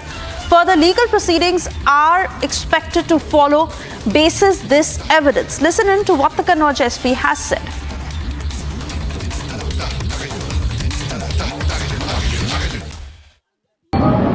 उक्त प्रकरण में घटनास्थल से forensic evidences collect किए गए थे, जिसे FSL भेजा गया था। एफएसएल से रिपोर्ट प्राप्त हो गई है, जिसमें दुष्कर्म किए जाने की बात की पुष्टि हुई है। इसमें कन्नौज पुलिस द्वारा अग्रिम विधिक कार्रवाई की जा रही है। Cutting across to Gaurav, who now joins us live on the broadcast. Gaurav, we've seen how the SP has gone all out to shield their leaders who have been accused in such cases, but here on, the DNA report has given a confirmation of his involvement in the crime. Do take us through the details and how the SP is reacting. देखिए बिल्कुल आपको बता दें इस पूरे rape case के बाद नवाब सिंह को अरेस्ट किया गया था और उसके बाद से ही जो डीएनए सैंपल्स हैं वो लिए गए थे जो कि आज मैच कर गए, जिसके बाद जो मुश्किलें हैं वो और बढ़ती नजर आ रही हैं। आपको बता दें सपा नेता जो है इनके भाई हैं नीलू यादव, इनका भी इस पूरे प्रकरण में नाम आ रहा है चूँकि इन्होंने ही जो पैसे हैं वो उस लड़की की बुआ को ट्रांसफ़र किए थे, जिसके बाद से अब उनको भी पुलिस ने आरोपी उनके ऊपर जो इनाम है वो भी घोषित किया हुआ है और जल्द ही उनकी भी गिरफ्तारी इस पूरे मामले में की जा सकती है। आपको बता दें डीएनए सैंपल्स जो रिपोर्ट है आज वो आई है, वो कंफर्म हुई है, जिसके बाद से ही अब जो मुश्किलें हैं वो और बढ़ती नजर आ रही हैं क्योंकि जिस तरह से इस पूरे मामले में एक के बाद एक सिलसिलेवार गिरफ्तारी भी हुई थी और आपको बता दें सपा जो नेता है नवाब सिंह ये अखिलेश के बेहद करीबी माने जाते हैं और उसके बाद इस तरह का जो मामला है इनके पास जो इस तरह का मामला सामने आता है जिसके बाद से लगातार जो इनकी अरेस्टिंग है वो की गई थी और उसके बाद अपने ही स्कूल से इनकी अरेस्टिंग हुई थी, वीडियो भी सामने आया था, जिसके बाद अब जो डीएनए सैंपल्स है उसके मैच होने की आज पुष्टि हुई है, जिसके बाद से आगे की जो कार्रवाइयाँ हैं वो अब इस पर की जाएंगी। All right, Gaurav, many thanks for getting us those details. Moving on to news coming in from Karnataka, where former Chief Minister B.S. Yediyurappa, who faces renewed scrutiny as a revived POCSO case emerges. The case, which involves allegations from a victim whose mother had recently died, has drawn concerns from the State Women's Commission. In fact, Chairperson Nagalakshmi Chaudhary has written to the police department expressing doubts about the circumstances in which the mother had died and has also demanded a thorough investigation. Sri Lakshmi will join us shortly from the Kannada newsroom as she'll take us through the details of how the investigation has proceeded. But all this certainly confirms how B.S. Yediyurappa continues to face the heat and the investigation into that POCSO case, where it was not just about the allegations that had been made by the minor, but also under the circumstances in which her mother lost her life. Fingers pointing at B.S. Yediyurappa, but we also understand that the investigation is underway. We had earlier got you details of the victim's lawyer who had spoken on this matter and had once again highlighted the very, very strange circumstances under which the mother lost her life and the doubts that were certainly levelled against B.S. Yediyurappa. Now, this is fresh trouble that stares at the former Karnataka Chief Minister in the POCSO case, where it is the State Women's Commission Chairperson Nagalakshmi Chaudhary who has written this letter to the police department expressing doubts over the circumstances in which the victim's mother had died. And she has also demanded a thorough investigation. Cutting across to Sri Lakshmi, joining us from the Republic Kannada newsroom. Sri Lakshmi, take us through the objective parts of what this letter states and how the investigation in this case is proceeding as far as allegations against Yediyurappa are concerned. Well, Suisha, the POCSO case involving a minor girl now has taken a new turn since Nagalakshmi Chaudhary, the chairperson of Women's Commission, has written a letter to the police commissioner urging thorough investigation in the case. She has also urged she has asked the question, big questions, saying that why the post-mortem has not been done in the lady Mamata's case. Called Simi Rosebell, who has alleged that there is exploitation in the Congress, and when she points out that there is a casting couch in the Kerala Congress, she is summarily dismissed from the party. And she said today, and I quote, "In this party, that is in the Congress party, there is no place for upright people." That is what she said. Any other place in India, if a woman in the workplace raises an issue of sexual harassment, it is the bounden duty of the organization under the law to constitute a committee, a Visakha committee, to investigate the accusations of harassment. That is the minimum justice that is due to any woman, any Indian woman, whose right to work in a dignified manner is enshrined in the Constitution under Article 21. But no, the Congress party does not believe in that. The Congress party When a leader of the Congress party, a woman leader of the Congress party alleges harassment, alleges exploitation, they do not investigate it. They silence her and remove her from the party. This is the same Congress party where Priyanka Gandhi would say before an election, ladki hoon, lad sakti hoon. This is the same Congress party where Rahul Gandhi will go to Jammu and Kashmir and say on January 30th of this year that women have talked about rape and harassment. But when it comes to his own party, the Congress in Kerala, which has a huge, long list, dubious record of harassment complaints that are on record from various members of the Congress, women members of the Congress, he does nothing. Instead, he tries to silence them. There is much more to be said on this, but I wanted to draw your attention to this double standard, this hypocrisy, this saying one thing before before elections and doing exactly the opposite after the election. This is the truth. This is the truth about the Congress, and the people of India deserve to know it. The people of Kerala should know that the Indie Alliance partners, whether it is the CPM or the Congress, both of them have a track record of not protecting women, not upholding the dignity of women in their workplaces, and instead supporting those who exploit and harass them. Thank you. Any question?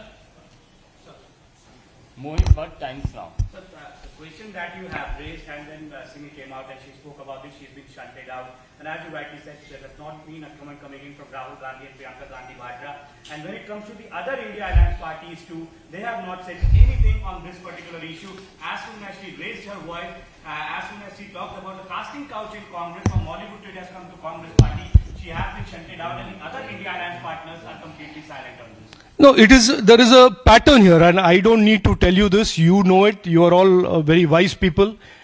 When the horrible incident happened, the rape and the attempted cover-up in Kolkata happened, the Congress party was silent. When the rape in Kannauj happened, the Congress party is silent. When the CPM, the Hema committee report came out, initially the Congress was silent, then belatedly when they saw the outrage of the people, they joined in. When this lady, Simi Rosabelle, raises an issue, the same two leaders who otherwise wax eloquent about ladki hoon, lad sakti hoon, they maintain a silence. Not only do they maintain a silence, they dismiss her without even going into the basic justice of investigating her complaint. And if it was any other organization today, I would argue respectfully with you that you would all not leave that organization alone. If any organization where a woman came and complained of sexual harassment, did not investigate that complaint and simply terminated that lady, you would not leave that organization alone.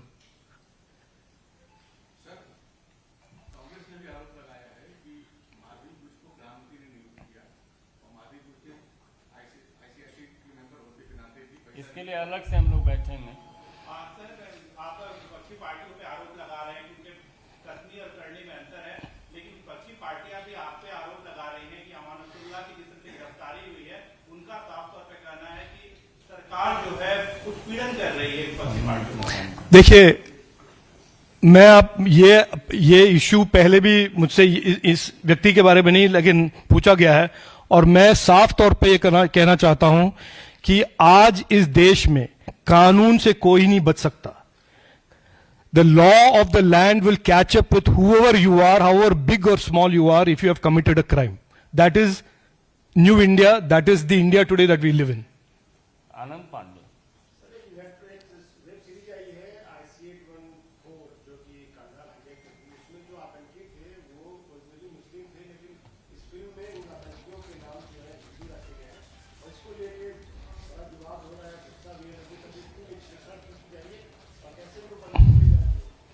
नहीं, देखिए, इसमें मैं ज़्यादा respond नहीं करूंगा क्योंकि मैंने आज पढ़ा है कि इंफॉर्मेशन एंड ब्रॉडकास्टिंग मिनिस्ट्री ने उनको समन किया है, लेकिन हम सब जानते हैं कि हाईजैकर्स आईएसआई के पाकिस्तानी थे. इसमें दो कोई किसी के And there you hear how the BJP is upping the ante against the Congress after allegations of casting couch were levelled by Simi John, who was expelled from the party hours after she spoke on how women within the Congress were exploited on the same lines as what Mollywood faces at this point. Let me cut across to Ashwin, who has been tracking the story very closely. He joins us on the broadcast. Ashwin, the BJP questioning the Congress over the allegations that have been levelled by Simi John, and it's extremely shocking to how, if this is the reality of the Congress, then this is what they do to her.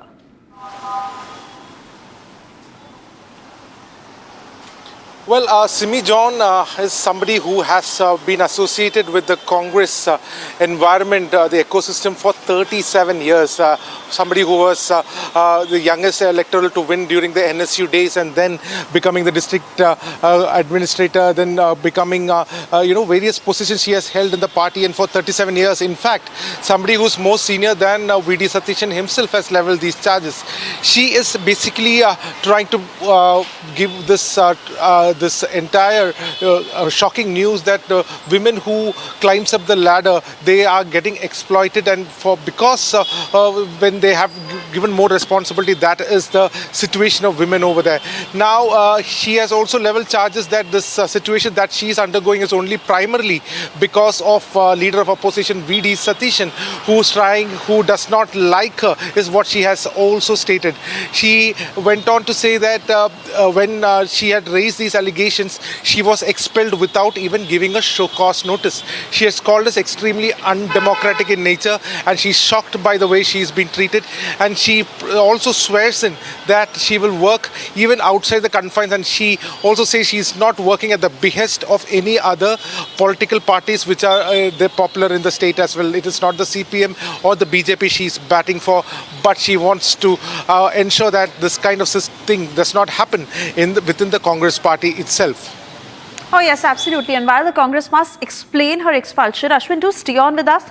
We'll play out that entire conversation she had with you, where she raised these shocking allegations, after which I come back to you.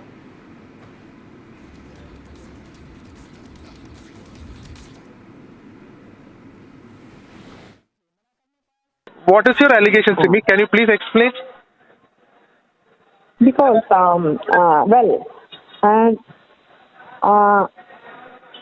you are talking about my expulsion? Yes. Why were you expelled from the party, basically? Okay. Yes, I believe my expulsion is a reaction to my criticism of certain factors within the party. Okay. Instead of addressing the issues I raised, they decided to remove me. Okay. Which seems like an attempt to silence me. You're saying this is an attempt to silence you? Yes. By whom?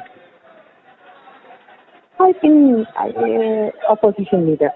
Okay, the leader of opposition. V.D. Satishan. And why do you think he is trying to silence you? What is the reason behind it? Because I was a grassroots worker. Okay. I was a KSU. I was a KSU unit secretary to the Maharajas College. I was a cultural forum convener to the KSU unit wing. Then I was also twice the university wing counselor to the Mahatma Gandhi University, and also I was a counselor to the Mahatma Gandhi University, and also I was a Senate member to Mahatma Gandhi University. And that was my NSA politics. After that, I become the youngest elected representative. And I won with a record majority to the district administration. So after that, I become the Youth Congress General Secretary to the Kerala State Youth Congress. So he was not accommodated that time. For 12 years, he couldn't work for the party. Okay. So he was sidelined, I think. Okay. I think so. And he couldn't work in the district committee also. He couldn't. Okay. So that was so he was not happy with me that time onwards. Is it? Okay. I think that might be the reason. And I'm a grassroots worker, and I think I did my job very well. And after my and this is my 37th year of my party work, and I become a public service commission member. And that is the only post that they gave me, and she is not happy with that also. So he is telling everyone, oh, she has become public service commission member. She has become the member to the public service commission. So that's why he is not allowing me to work for the party. So you are saying you are expelled only because of our personal issue that you have with? No, that is not. No. That is one. I think that is not the main reason. Okay. That's not the main reason. I spoke about. I can say that there seems to be a pattern where those who speak out against the party's biases are sidelined or expelled. I can say examples like my, especially women leaders like the Women Commission Chairperson Rosakuti teacher. She was one among the most powerful women leader in Kerala. And I also I can say about Ladija Subhash. She was a former president of the Mahila Congress and the district panchayat president. And I can say that Shahida Kamal, she now acts in the Women Commission member, and she was the Youth Congress leader. Okay. Then Patmaja Venugopal, of course, she was the KTDC chairperson, and also she was political affairs committee member. Yeah. So Patmaja's experience shows that this is not isolated, because yesterday she supported me, and also Ramesh Shilton also supported me. What they did without an explanation or anything. You were not issued a show cause notice? Nothing. It's a democratic party, and I believe my expulsion is a reaction now to my criticism of certain practices within the party. Instead of addressing that issue that I raised, reason. Without a show cause notice, they remove me. They decided to remove me. You had coming back to your. I doubt it was a planning strategy of the of the opposition leader. Okay. They want to. It's like an attempt to silence me. Okay.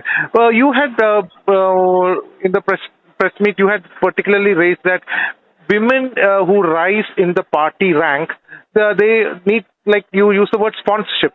Only with sponsorship or like a casting couch kind of this thing, only when that is there, they are able to rise.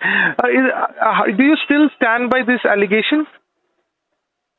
Well, I didn't specifically mention a casting couch. Okay. But I was highlighting favoritism and exploitation. That is true. Okay. When you say exploitation, what kind of exploitation are you talking about? Is it any favors? Any as a woman, is it any sexual favors? Are you talking about? You can speak to the former councillor, Mrs. Shigi Roy. She was one among the best councillors, best elected representatives. So this time, last time, they told we are not going to allow you to become councillor. What was the reason? You just think and you say he is one of the best councillors. But what was the reason? I didn't get. What was the reason? You can ask. I will give you her number.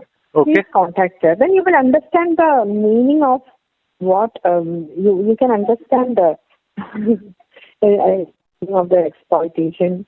You will understand. You've been with the party for 37 years, and now when you are speaking about that, when you're speaking that there is exploitation of women in the party, you have come across multiple things. So what made you speak now? Pardon me? Because I am a constitutional functionary. I was, and they are without any reason, they are not allowing me. They are telling you sit at home. We have new generation. That's not fair. Okay. Then I will vote for my part. That is my right. No. Okay. So now that you have been expelled, what is your plan? Do you plan to move to some other political party, or what is it that you plan to do? My plan. Yeah. What is your? I will continue to advocate for fairness. And in politics, I will continue to advocate. You'll continue in politics, but in which party? Within the same party you are going to work? How are you planning? Yes. You'll work from outside. I'm not a person. I don't want to become office bearer or any post to work for the party. I'm a sincere, dedicated grassroots worker. Of course, I can work for the party. I can work for the people. Now, I can do now that you're expelled from the party, stating there is a disciplinary action, which M. Liju had said, you are saying that you will still work for the welfare of the Congress party. Is that what you're trying to say? Yes. That is. And at the same time, you also say there are men who are controlling this entire party, and women are not allowed to come up in the. Yeah, I am fighting against that cause. And how do you plan to do that when you are expelled from the party? Is what my question is. That's why. Yeah, that is the reason that now you are talking with me. That's why you are now. That is why I am answering to your questions.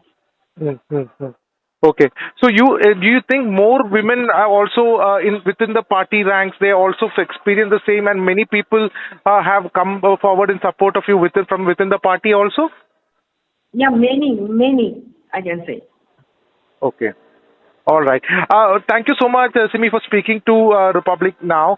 We will connect with you again. We'll come and meet you again, and we will we'll also. One more thing I would like to say that V.D. Sadish says that I am colluding with the CPM. That is. I feel so bad about that these claims are false. Okay. My criticism of the Congress party is based on my own experiences. Okay. So you are very clear you will not join the CPM or the BJP? Yes. Okay. You will not join any. You will work from outside? Yeah. My criticism of the Congress party is based on my own experiences. Okay. And also, and is not influenced by any other political party. That is my answer. Ashwin, I want to come back to you because these are grave allegations that have been pressed by Simi John, and the fact is that the Congress certainly must come clear on these allegations and also her expulsion. We will try and go back to Ashwin on this, but this happens to be the biggest story because we are seeing the kind of storm that has already erupted when it not just comes to women's safety, but how women are being exploited, and the Me Too scenario that has been ongoing, which has been exposed in Mollywood. Ashwin, you're back with us, and I once again want to ask you to how grave these allegations are, and why is the Congress still silent? Simi John has been expelled. Why was that? The Congress must come clear.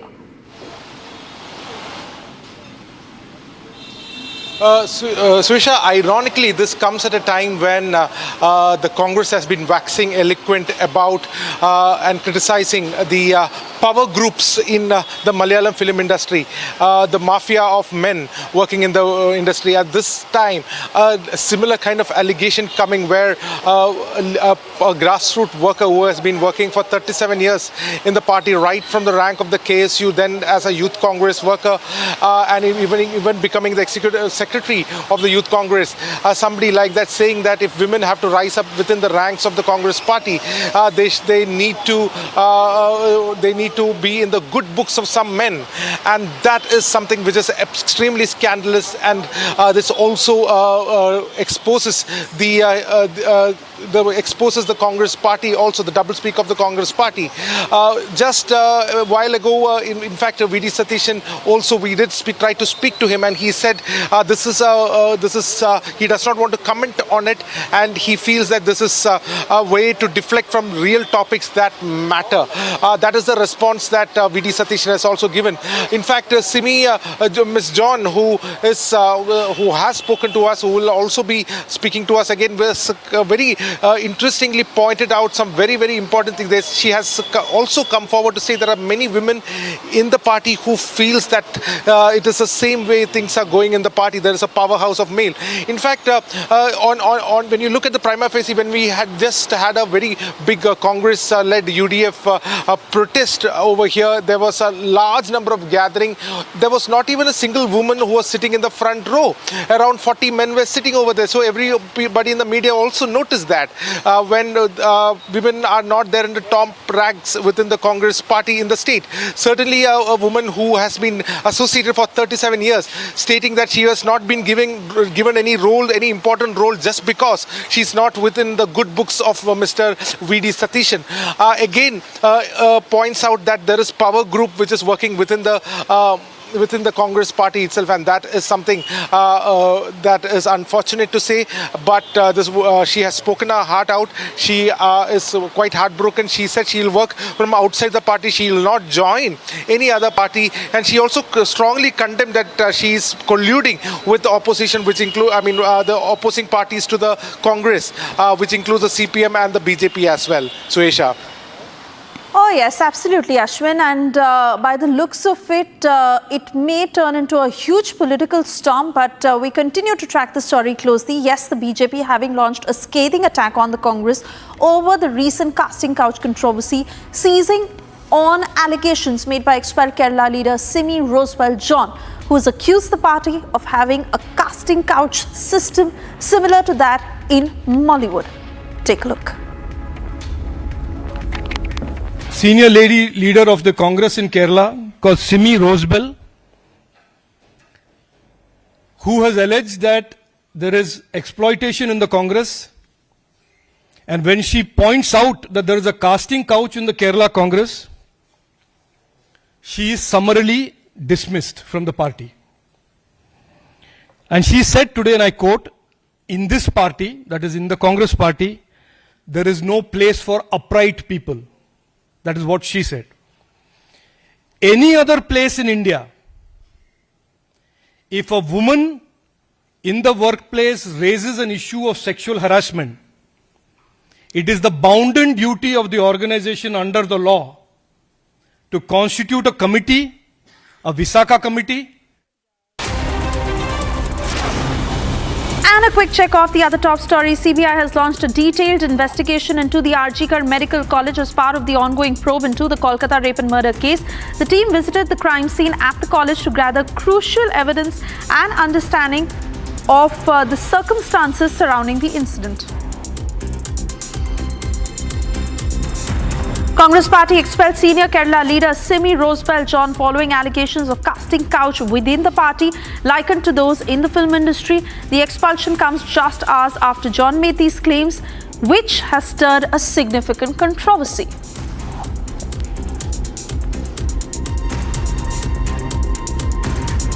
RJD has escalated the battle over Bihar's increased reservation quota to the Supreme Court, challenging the Patna High Court's decision to cancel the law raising reservation from 50% to 65% following a caste census. The Bihar government had implemented this increase for deprived tribal and backward classes. Supreme Court's Chief Justice's bench will review RJD's petition today seeking to overturn the High Court ruling.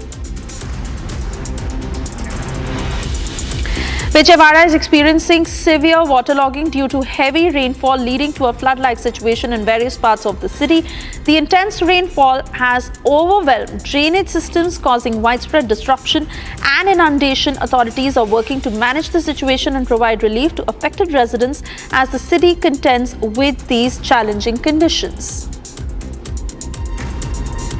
Andhra Pradesh Chief Minister N. Chandrababu Naidu conducted an on-ground inspection of the severe flood-like situation in Vijayawada. The visit aimed to assess the extent of damage caused by the heavy rainfall and to coordinate emergency response efforts. PM Modi will launch BJP's Sangathan Parv Sadasyata Abhiyan 2024 today at 4:30 p.m. at the BJP headquarters in Delhi. The campaign aims to strengthen the party organization and increase membership. BJP National President JP Nadda will join Prime Minister Modi for the event in the national capital. JJP MLA and former Minister Devendra Babli is poised to join BJP today. Babli has already resigned from JJP following his support for Congress candidate Kumari Shailaja in the Lok Sabha elections. If the Congress denies his ticket for Tohana, Babli is expected to finalize his shift to the BJP.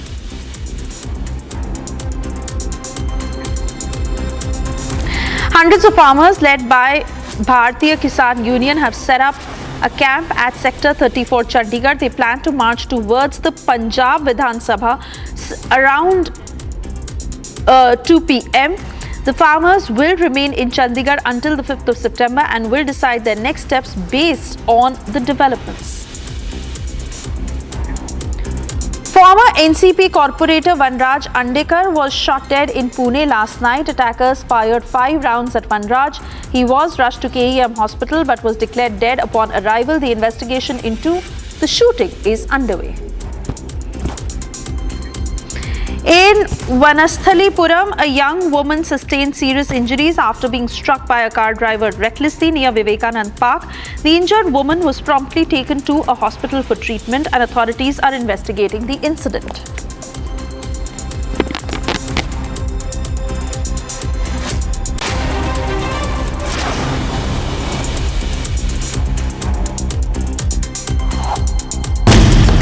Hello, Moto. Motorola, India's best 5G smartphone brand. And a quick check of the headlines. Situation remains tensed in Andhra Pradesh as floods wreak havoc. At least 9 lives are lost.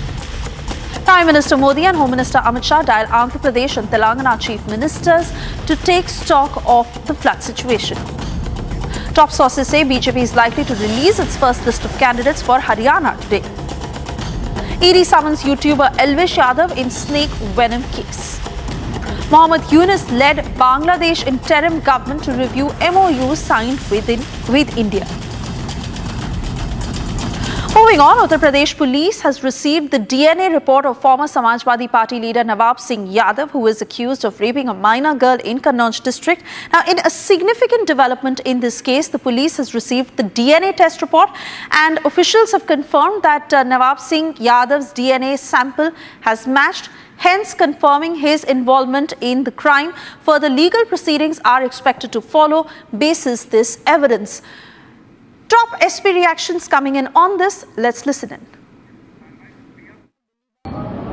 उक्त प्रकरण में घटनास्थल से forensic evidences collect किए गए थे जिसे FSL भेजा गया था। एफएसएल से रिपोर्ट प्राप्त हो गई है जिसमें दुष्कर्म किए जाने की बात की पुष्टि हुई है। इसमें कन्नौज पुलिस द्वारा अग्रिम विधिक कार्रवाई की जा रही है।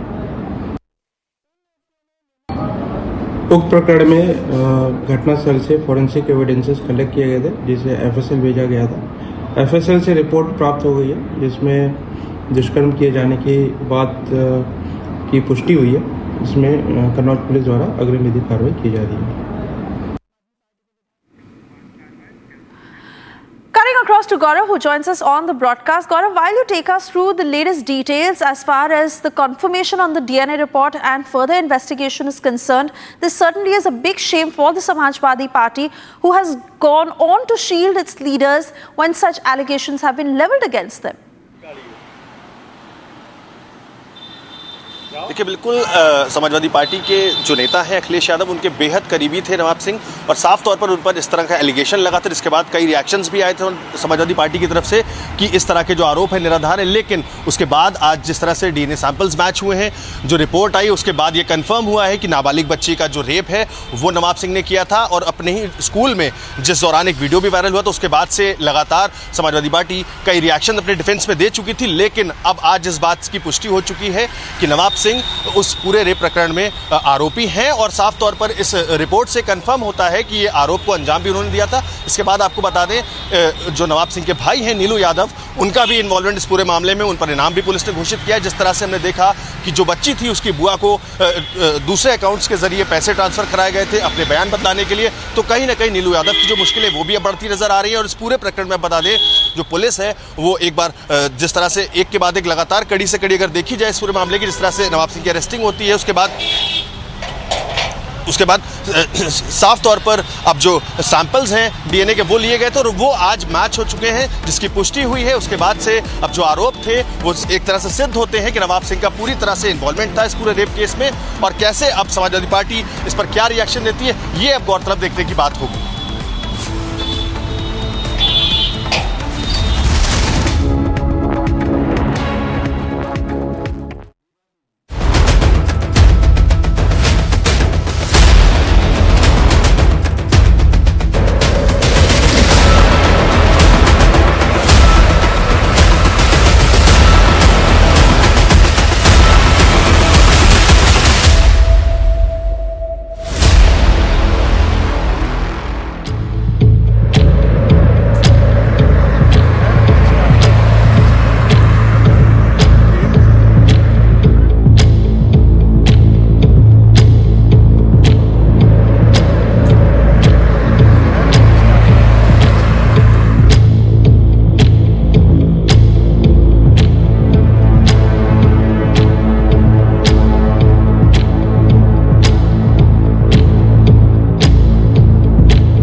For staying with Republic, and well, we now get you details as in Telangana at least 9 people have died after heavy downpours that battered the state, including Hyderabad. Chief Minister Revant Reddy convened an emergency review and spoke with ministers about relief efforts for submerged areas. He held a teleconference with senior officials directing departments such as municipal administration, energy and Panchayati Raj to stay vigilant. District collectors and other officials have also been instructed to visit flood-hit areas and implement immediate relief measures. Aneri getting us these ground reports. In Andhra Pradesh, we see that massive waterlogging was witnessed in various districts of Telangana, especially the most affected area was the Khammam district of Telangana. And right now, as we are standing in Paleruk Reservoir, where you can see right behind me how the reservoir, the water inflow at the reservoir has gone up, and also the water is now overflowing through the gates of the reservoir as the water level has gone up with the incessant rains, heavy rains which has been witnessed in Telangana in the last 2 days. As now you can see, due to this heavy rains, the road has also been completely damaged here right now, as we are standing on this particular road which has been damaged. As you can see, this is the very road which has been damaged. The bridge has been damaged, and now people are advised not to move around from here. And also at the same time, what we have been seeing is that many people have been stranded at their residences due to the water level which has increased and reached into their houses, especially on the lake bed.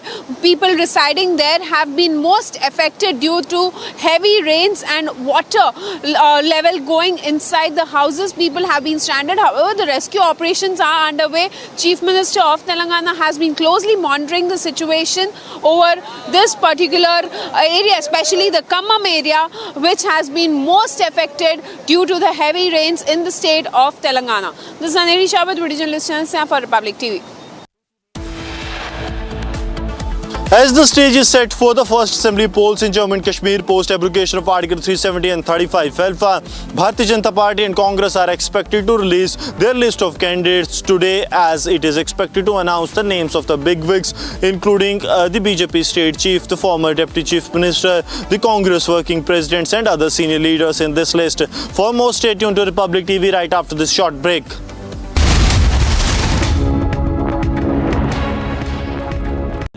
Amity has been ranked India's #1 not-for-profit private university for 11th year, with top 10 ranked institutions in management, engineering, biotech, law, masscom, telecom, hospitality, fashion and more.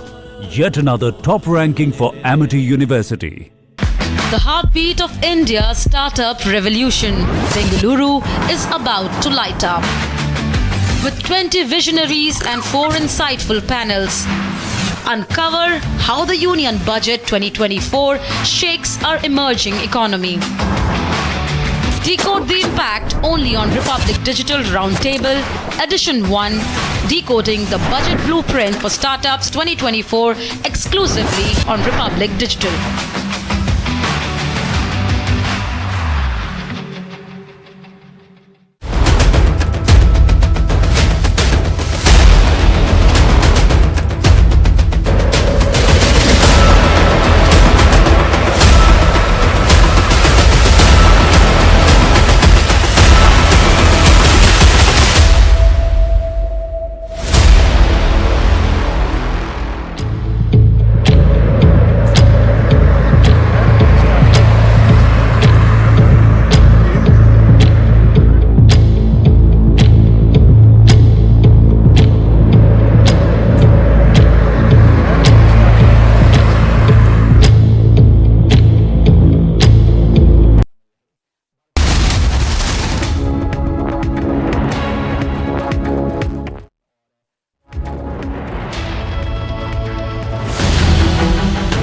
Caste census debate is back.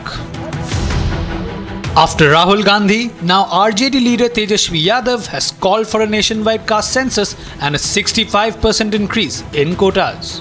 लेकिन आज इस बात की जरूरत है कि गिनती क्यों होना चाहिए। आज जब हम लोग गिनती की बात करते हैं तो लोग बोलते हैं कि ये बांटने का काम कर रहे हैं। राष्ट्रीय जनता दल, लालू जी, तेजस्वी, ये लोग जात को लड़ाना चाहता है। पहले से ही बांटने का काम किसने किया? किसने यादव बनाया, किसने मिश्रा बनाया? चाहे स्वर्ण जाति के लोग हों, पिछड़ी जाति के लोग हों, अति पिछड़ी जाति के लोग हों, दलित हों, आज उनकी स्थिति क्या है जरा ये पता करो। The big question remains, why is the Indie so obsessed with the caste census?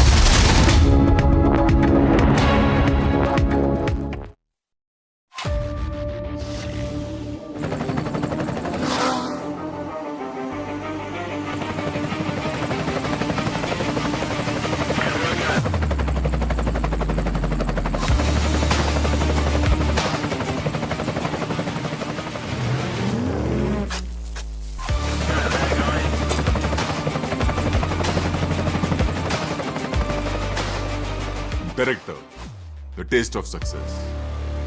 The heartbeat of India's startup revolution, Bengaluru, is about to light up. With 20 visionaries and 4 insightful panels, uncover how the Union Budget 2024 shakes our emerging economy. Decode the impact only on Republic Digital Roundtable, Edition 1, Decoding the Budget Blueprint for Startups 2024, exclusively on Republic Digital.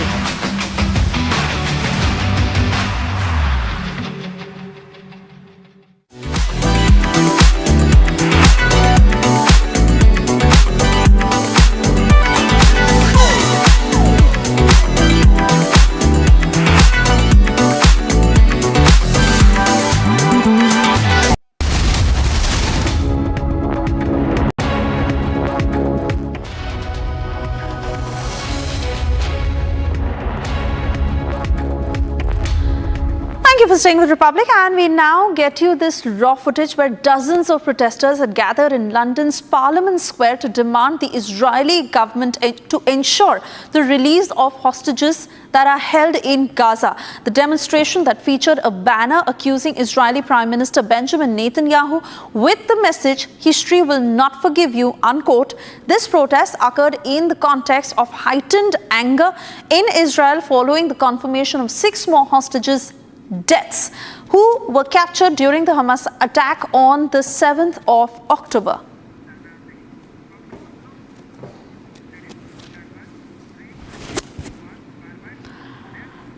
And moving on, as tens of thousands of Israelis packed the streets of Tel Aviv in an outpour of grief and anger after the bodies of 6 more hostages were found in the Gaza Strip, hundreds of protesters also blocked Tel Aviv's main highway on Sunday night as a part of this protest. In fact, protesters demanded Israeli Prime Minister Benjamin Netanyahu reach a ceasefire with Hamas to bring the remaining captives back home.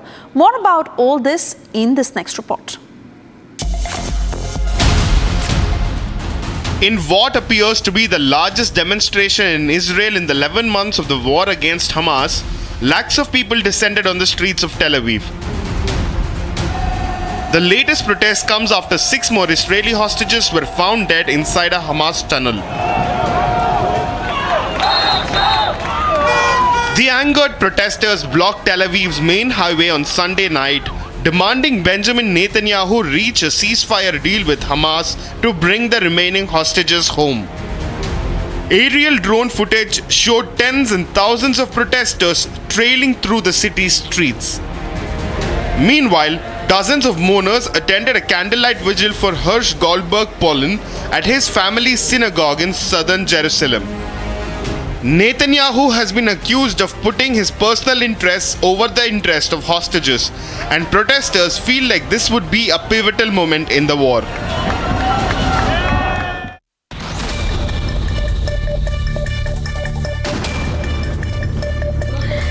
And a quick check of the top business stories as GST collections for August saw a robust 10% increase, reaching about 1,74,000 crore rupees. This surge in revenue was reflected across all categories, including central GST, state GST, integrated GST, and cess, indicating a healthy growth in the economy.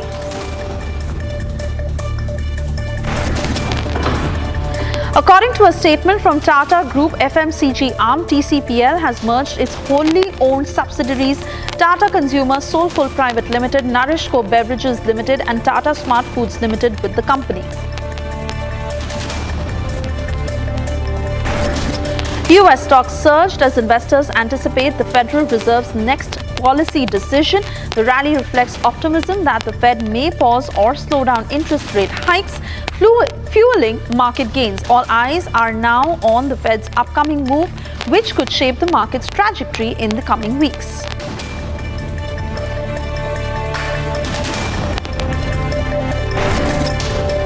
Shankar IAS Academy has been fined 5 lakh rupees for misleading advertisements. The penalty was imposed after authorities found the academy's claims to be deceptive, leading students to believe in false promises. The fine serves as a warning against dishonest advertising practices in the education sector.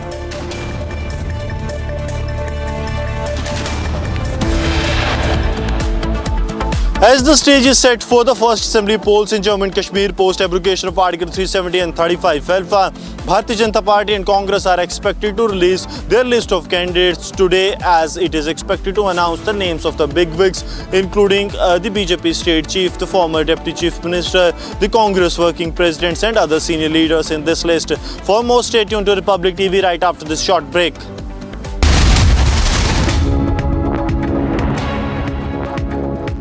The heartbeat of India's startup revolution, Bengaluru, is about to light up. With 20 visionaries and 4 insightful panels, uncover how the Union Budget 2024 shakes our emerging economy. Decode the impact only on Republic Digital Roundtable, Edition 1, Decoding the Budget Blueprint for Startups 2024, exclusively on Republic Digital.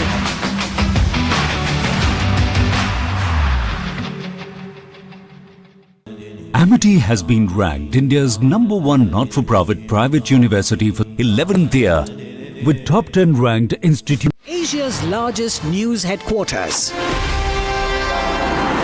setting the agenda for Bharat.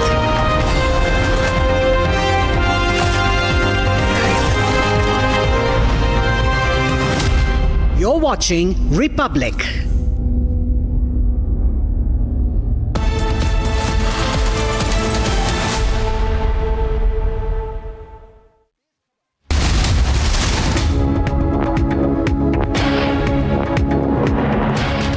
Presented by Royal Global University, Northeast, can't wait, Pado, kuch bano.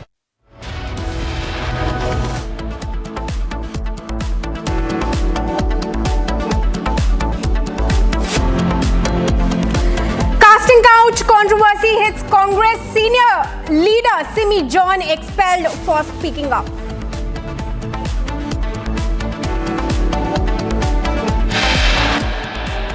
When a leader of the Congress party, a woman leader of the Congress party alleges harassment, alleges exploitation, they do not investigate it.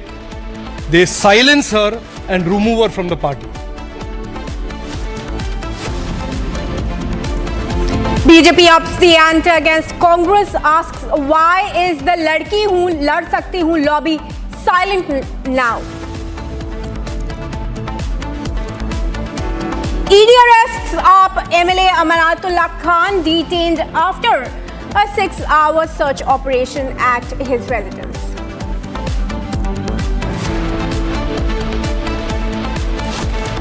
Big development in Kannauj rape investigation. DNA test confirms SP leaders raped the minor. TMC attempts damage control as video of leader issuing threats go viral. Atish Sarkar suspended. Mega anti-terror operation in Jammu following suspected movement of terrorists near Sunjwan Army base.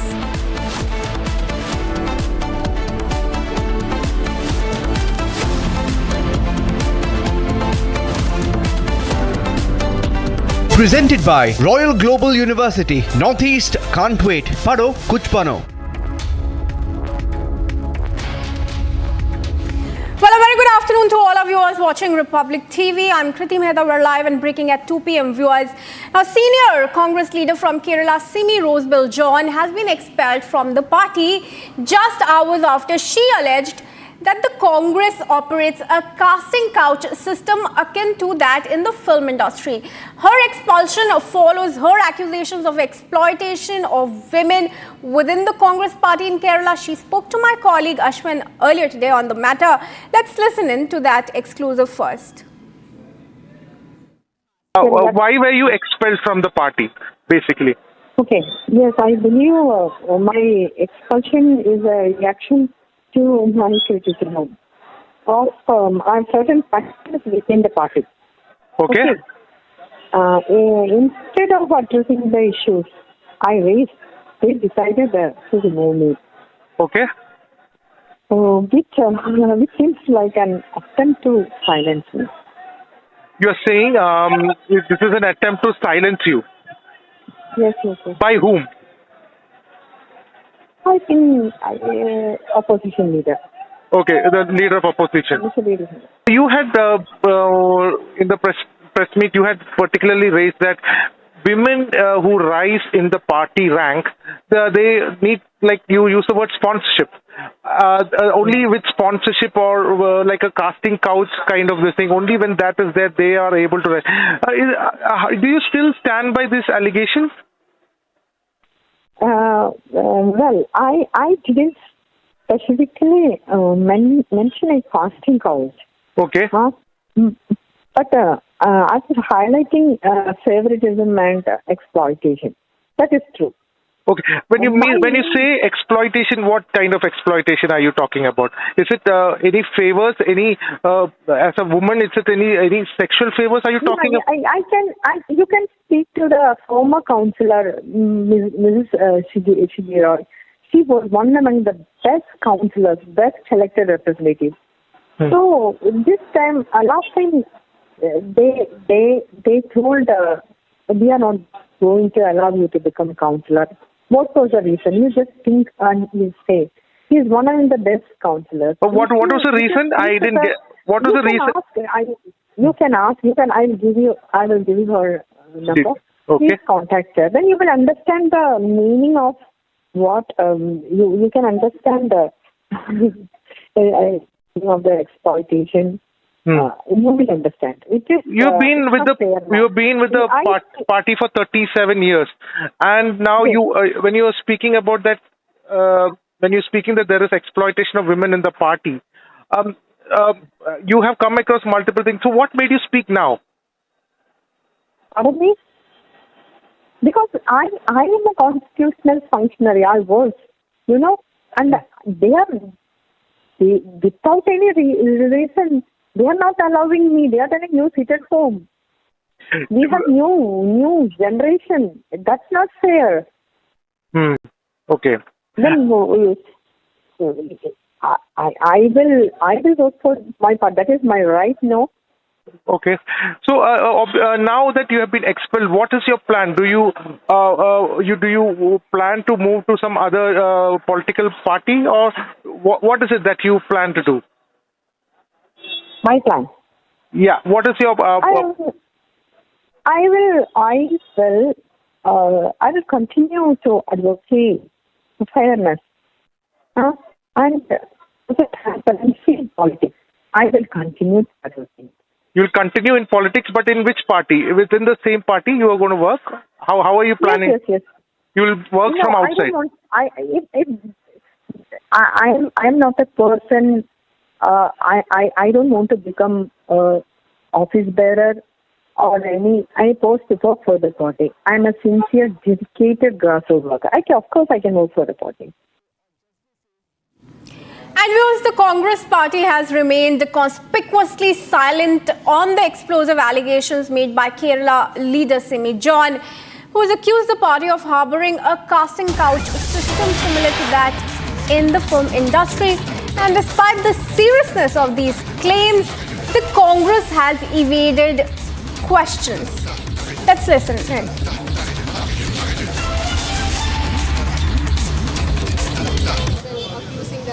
That already I have answered everything. No, I don't know. I have already answered. Somebody is trying to dilute the major issues.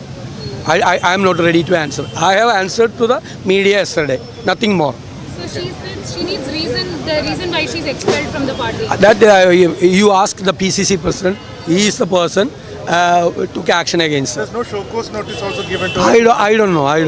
I'm not ready to say anything. You want any other thing? Then I will tell you. Meanwhile, the BJP has attacked the Congress party over these allegations by the expelled leader. Let's listen into Shehzad Poonawala as well. Now we see that the Congress party has itself shown its anti-woman character. They say, "Ladki hu, lad sakti hu." But Simi Rosebell John, a senior leader of the Congress party in Kerala, was sacked immediately when she said that similar things to casting couch happens within the Congress party and that women are given the post based on the exploitation of those women done by the senior leaders of Congress party. This is not the first time the Congress party has done something like this to its women leaders. We know about Archana Gautam. We know about how other women leaders had to leave the party because of abuse. Priyanka Chaturvedi was one of them. And moving on, viewers, to another big focus story. The Uttar Pradesh police have received the DNA report of former Samajwadi Party leader Nayab Singh Yadav, who is accused of raping a minor girl in Kannauj district. Now, in a significant development in the case, the police have received the DNA test report, and as per officials, his DNA sample has matched, confirming involvement in the crime. Further legal proceedings are expected to follow based on this evidence.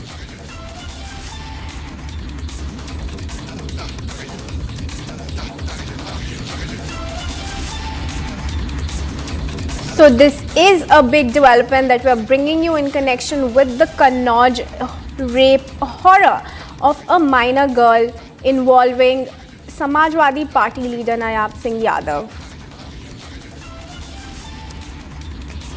In fact, let's listen into a reaction coming in from Amit Kumar. उक्त प्रकरण में घटनास्थल से forensic evidences collect किए गए थे, जिसे FSL भेजा गया था। एफएसएल से रिपोर्ट प्राप्त हो गई है, जिसमें दुष्कर्म किए जाने की बात की पुष्टि हुई है। इसमें कन्नौज पुलिस द्वारा अग्रिम विधिक कार्रवाई की जा रही है। उक्त प्रकरण में घटनास्थल से फॉरेंसिक एविडेंसेस कलेक्ट किए गए थे, जिसे एफएसएल भेजा गया था। एफएसएल से रिपोर्ट प्राप्त हो गई है, जिसमें दुष्कर्म किए जाने की बात की पुष्टि हुई है। इसमें कन्नौज पुलिस द्वारा अग्रिम विधिक कार्रवाई की जा रही है। And let me go across to my colleague Gaurav, who is reporting live from Lucknow on the matter. Gaurav, a very good afternoon to you. Now, the crime has been confirmed against SP leader Nawab Singh Yadav. This is, of course, coming after Mohit Khan's involvement has also been confirmed. Both of these leaders belong to the Samajwadi Party. Of course, we remember how earlier SP leaders had come out and asked for a DNA report, and now these DNA tests have confirmed that they are complicit in the crime. How should we expect the investigation against these SP leaders, particularly Nawab Singh Yadav, to proceed from here on? देखिए, बिल्कुल साफ तौर पर अखिलेश यादव के बेहद करीबी नवाब सिंह यादव, जिनका connection Samajwadi party से है, उन पर लगातार जो रेप का आरोप लगा था, उस पर उन्होंने साफ तौर अपनी डिफेंस में भी ये बात कही थी कि रेप की घटना नहीं है, उनको झूठा फंसाया जा रहा है। कई लोगों ने उनके डिफेंस में इस तरह के बयान भी जारी किए थे समाजवादी पार्टी से रिलेटेड लोगों ने। लेकिन अब आज जिस तरह से फॉरेंसिक की रिपोर्ट आई है, साफ तौर पर यह कंफर्म्ड हुआ है, डीएनए रिपोर्ट्स में जो सैंपल है वो मैच कर गए हैं और रेप की भी पुष्टि हुई है। तो इसलिए आपको बता दें, इस पूरे मामले में अब ना कि सिर्फ नाबालिग बच्ची से रेप, बल्कि पॉस्को की धाराएं बढ़ेंगी और इस पूरे मामले में अब जो लगातार रिएक्शंस हैं वो देखने होंगे किस तरह से समाजवादी पार्टी उस पर क्या बयान देगी अपना। चूंकि जिस तरह से समाजवादी पार्टी लगातार कह रही थी कि उसको गलत फंसाया जा रहा है, लेकिन अब इस पूरे मामले में नवाब सिंह की जो मुश्किलें हैं वो लगातार और बढ़ती नजर आ रही हैं। आज रिपोर्ट से यह कंफर्म्ड हुआ है कि नवाब सिंह यादव पर जो एलिगेशंस थे वो सही थे और नाबालिग बच्ची का रेप नवाब सिंह यादव के द्वारा ही किया गया था। इतना ही नहीं, नवाब सिंह यादव के जो भाई नीलू यादव है, उन्होंने भी इस पूरे मामले को दबाने की कोशिश करी थी। जो नाबालिग बच्ची थी उसकी बुआ को साफ तौर पर पैसे ट्रांसफर कराए थे, जिसकी वजह से उसने अपने बयान भी बदले, जिसके बाद उसकी भी अरेस्टिंग करी थी पुलिस ने। तो साफ तौर पर इस पूरे मामले में जो नवाब सिंह यादव से जुड़े लोग थे वो जिस तरह से उसको बचाने की कोशिश कर रहे थे, लेकिन अब इस पूरे मामले में जो सच्चाई है वो सामने आ चुकी है और नवाब सिंह यादव को लेकर के जो रिपोर्ट है डीएनए की वो आई है, जिसमें इस बात की पुष्टि हुई है, डीएनए मैच हुए हैं कि नवाब सिंह यादव ने ही नाबालिग बच्ची का जो रेप है वो किया था। जी गौरव, ये भी बताया जा रहा है कि नवाब सिंह यादव के जो भाई नीलू है उनका भी इन्वॉल्वमेंट रहा है क्राइम को छुपाने में और इन्वेस्टिगेशन पुलिस की उसको मिसलीड करने में। क्या उनके बारे में कोई जानकारी, उनका अते पता की मिल पाई है अभी तक पुलिस को? जी बिल्कुल, साफ तौर पर जो समाजवादी पार्टी के नेता हैं उनके साथ ही जो नीलू यादव हैं, इनके जो भाई हैं, उन पर पुलिस ने इनाम भी घोषित कर दिया था और इनकी तलाश लगातार जारी थी, चूंकि उनका साफ तौर पर इस पूरे मामले में इन्वॉल्वमेंट निकल के सामने आया था। किस तरह से उन्होंने जो 4 लाख रुपए ट्रांसफर कराए थे एक रिश्तेदार के अकाउंट में, जिससे जो बयान है लड़की की बुआ के वो बदले जाएं, जिसके बाद बयान बदले भी गए थे। इस पूरी घटना को लेकर जो इंफॉर्मेशन थी उसको छुपाने का काम, कहीं ना कहीं साक्ष्य को मिटाने का काम, इस पूरी घटना को समाज में सामने ना आ पाए, जिसको लेकर के हर संभव प्रयास किया गया था, जिसके बाद पुलिस ने उनको आरोपी बनाया था और उनको लेकर के लगातार जो पुलिस की टीम्स हैं वो दबिश दे रही हैं, लेकिन नीलू यादव का अब तक कुछ सुराग नहीं मिल पाया है। लेकिन आपको बता दें जो नवाब सिंह यादव है, इसको लेकर के जो लगातार आरोप थे वो आज सही साबित हुए, जिसके बाद से अब जिन जिन लोगों ने नवाब सिंह यादव की इस पूरे मामले में इस घटना को छुपाने की या जो पूरी इंफॉर्मेशन उसको दबाने की कोशिश करी थी, उन सब की मुश्किलें बढ़ेंगी और पुलिस हर उस शख्स तक पहुंचेगी जिसने इस पूरी मामले में जो इंफॉर्मेशन उसको मिसलीड करने की कोशिश करी है और कहीं ना कहीं इस पूरी घटना को दबाने का प्रयास किया है, चाहे वो उसकी बुआ को पैसे देने की बात हो या फिर साक्ष्य मिटाने की बात हो, जिसपे साफ तौर पर जो नीलू यादव हैं इनका तो इन्वॉल्वमेंट निकल कर आ ही चुका है, जिसको लेकर के पुलिस ने इन पर जो इनाम है उसकी भी घोषणा कर दी थी। लेकिन आज की रिपोर्ट के बाद से इस चीज को लेकर जो लगातार लोग डिफेंस कर रहे थे कि नवाब सिंह यादव को गलत फंसाया जा रहा है, वो बात अब कहीं ना कहीं स्पष्ट हो चुकी है। अब देखना ये समाजवादी पार्टी अपना क्या रिएक्शन देती है, क्योंकि डीएनए सैंपल्स मैच होने के बाद इस चीज की पुष्टि हो चुकी है कि नवाब सिंह यादव जो था उसने ही इस पूरे जो मामले में रेप की घटना को अंजाम दिया था। नाबालिग बच्चे को नौकरी दिलाने के बहाने उस बच्ची को बुलाया था और उसके बाद उसके साथ इस तरह की दरिंदगी की थी। जी बिल्कुल, फिलहाल जानकारी के साथ जुड़ने के लिए धन्यवाद आपका Gaurav. Viewers, let's also tell you that the BJP has in fact also launched a fierce attack on the INDI leader further escalating surrounding the incident. Let's listen into some reactions. आज तो स्पष्ट हो गया कि चाहे कोलकाता हो, चाहे केरल हो या चाहे कन्नौज हो, इंडी अलायंस का केवल एक ही उद्देश्य है, बेटी को न्याय मत दिलाओ, बलात्कारी बचाओ और सत्य की आवाज दबाओ। कन्नौज के मामले में जिस प्रकार से समाजवादी पार्टी ने खुलकर नवाब यादव का समर्थन किया, जूही सिंह ने कहा कि बेटी का नार्को टेस्ट हो, बेटी का डीएनए टेस्ट हो, क्यों गई थी वो नौकरी मांगने के लिए, और आज डीएनए टेस्ट होने के बाद पता चल रहा है कि नवाब यादव ने ही बेटी के साथ जघन्य अपराध किया था, परंतु किस प्रकार से संरक्षण दिया गया। इसी प्रकार का संरक्षण अयोध्या में भी मोईद खान को दिया गया जब उसने 12 साल की निशाद बच्ची के साथ बलात्कार किया। मतलब समाजवादी पार्टी का हाथ हमेशा बलात्कारियों के साथ, और ये तो इनका चरित्र रहा है। ये तो बॉयज विल बी बॉयज वाली पार्टी। गायत्री प्रजापति कन्विक्ट हुए, उसके बाद भी उनके समर्थन में खड़े होने वाली पार्टी। आज अखिलेश यादव जी से, डिम्पल यादव जी से सवाल पूछा जाएगा कि ये व्यक्ति आपकी चुनावी रैली में हाल ही में था, आपने पत्र भी लिखा है इनको, क्या अब नवाब यादव के ऊपर कार्रवाई करेगी समाजवादी पार्टी या अब भी बेटी के चरित्र पर सवाल खड़ी करेगी। और देखिए ना, आज कोलकाता से लेकर केरल तक इंडी अलायंस का असली महिला विरोधी चरित्र, जब केरल में एक बेटी न्याय की बात करती है, बोलते कास्टिंग काउच का वहां पर कल्चर चलता है, तो उस बेटी को, उस महिला को ही निकाल दिया और लड़कों के साथ नहीं, लड़कियों के साथ ही अन्याय हो रहा है। तो मतलब कि लड़की हूं लड़ सकती हूं का नारा कितना खोखला है कि प्रियंका वाड्रा ना कन्नौज पर, ना कोलकाता पर, ना केरल पर कुछ बोल पाती है। And viewers, with that, let's shift our focus for now and take a look at some of the other top stories that we're tracking for you from across the nation in Bharat in 5 minutes.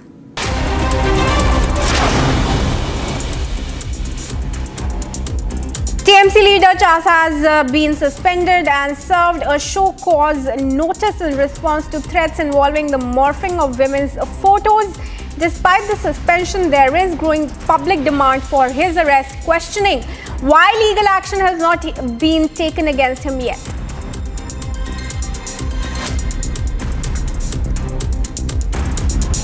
The interim government of Bangladesh, led by Mohammad Yunus, is likely to review and possibly scrap several memorandums of understanding signed with India.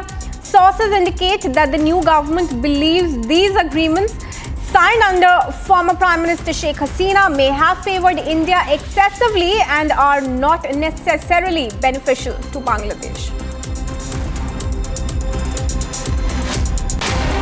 Former Jananayak Janata Party MLA Devendra Singh Babli has officially joined the Bharatiya Janata Party.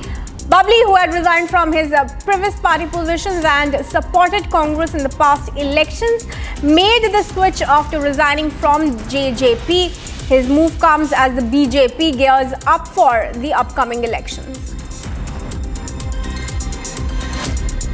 देखिए, आज मैं proud feel कर रहा हूँ कि देश के पूरे विश्व के सबसे लोकप्रिय नेता, हमारे देश के यशस्वी प्रधानमंत्री नरेंद्र मोदी जी के नेतृत्व में, हमारे केंद्रीय नेतृत्व के मार्गदर्शन में, हमारे प्रदेश के नेतृत्व के मार्गदर्शन में मुझे काम करने का सौभाग्य भारतीय जनता पार्टी में मिलेगा. A massive anti-terror operation is underway in Jammu city following reports of suspected terrorist movement near the city's largest army base. The base has been completely sealed to prevent any movement in or out. Special Operations Group has been called in to assist with the operation as security forces intensify their search and surveillance efforts. VD Satheesan has sharply criticized the left government for its handling of the Hema panel report, calling for a thorough investigation into the grave charges outlined. Meanwhile, Congress remains notably silent on Simi John's allegations of a casting couch system within the Congress.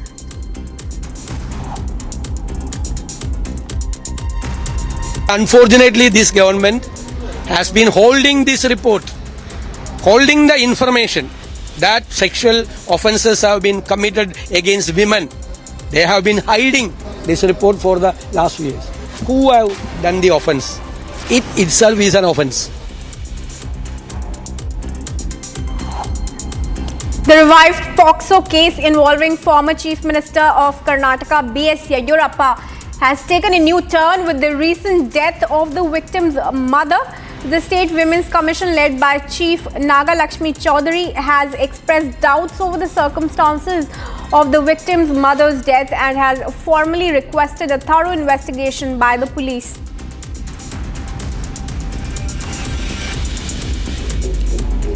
Satish Kumar has officially taken charge as the chairman and chief executive officer of the Railway Board.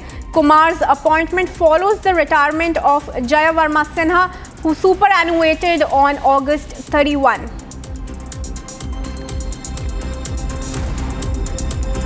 YouTuber Elvish Yadav has been summoned by the Enforcement Directorate to appear in Lucknow for questioning in a money laundering case. The investigation is linked to the alleged use of a snake venom as a recreational drug at parties he hosted and associated financial transactions. This marks the second time Yadav has been summoned following a prior call by the central agency in July. He is expected to record his statement at the ED's zonal office in Lucknow.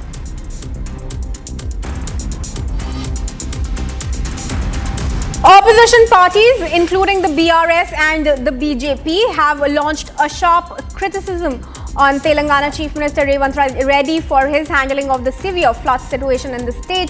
The BRS released a CM missing poster highlighting dissatisfaction with his response to the crisis. Both parties accused the Chief Minister of failing to effectively manage the floods, leading to widespread public frustration and political tension.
These are live visuals from Kolkata. In Alipur, BJP has called for a DM office Gherao Abhiyan, and this is Loket Chatterjee and other BJP workers in Alipur in front of the DM office, District Magistrate office. BJP had called for a protest, and in this protest they planned to Gherao and sit in for a protest in front of the DM office at Alipur, the South 24 Pargana DM office at Alipur. In front of that, huge barricades have been put up, and also large police deployment we can see just in front of DM office in Alipur.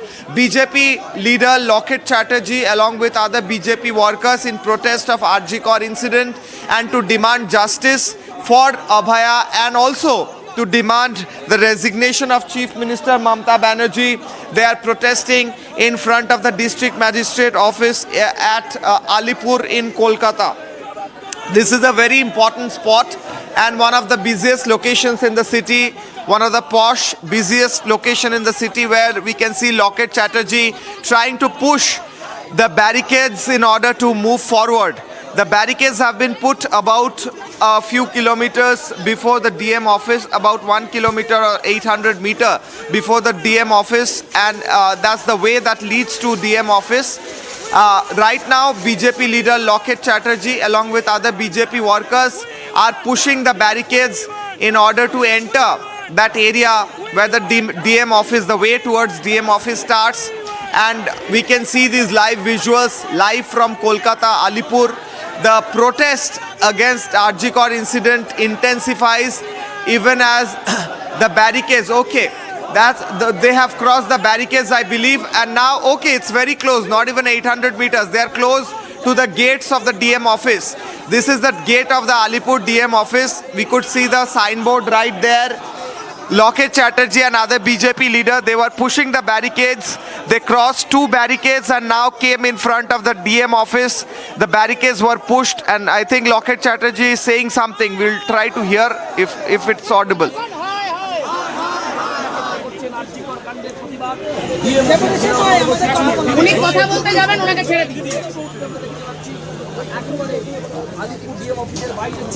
An altercation between Loket Chatterjee and police officials. Loket Chatterjee is saying why the police is misbehaving with us.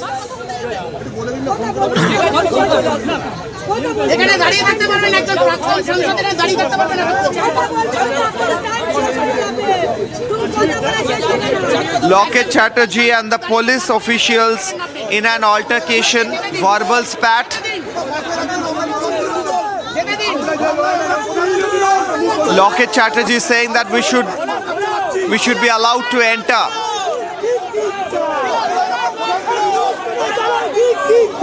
Police officials are trying to block the gates of DM office. That's the gate of DM office in Kolkata, Alipur. There is a huge police deployment inside the office. On the other side, there are barricades that has been put up, and we can see Loket Chatterjee just in front of the gate as well.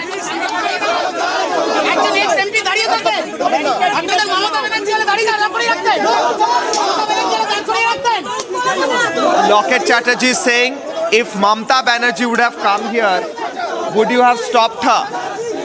Why are you not letting us enter the DM office?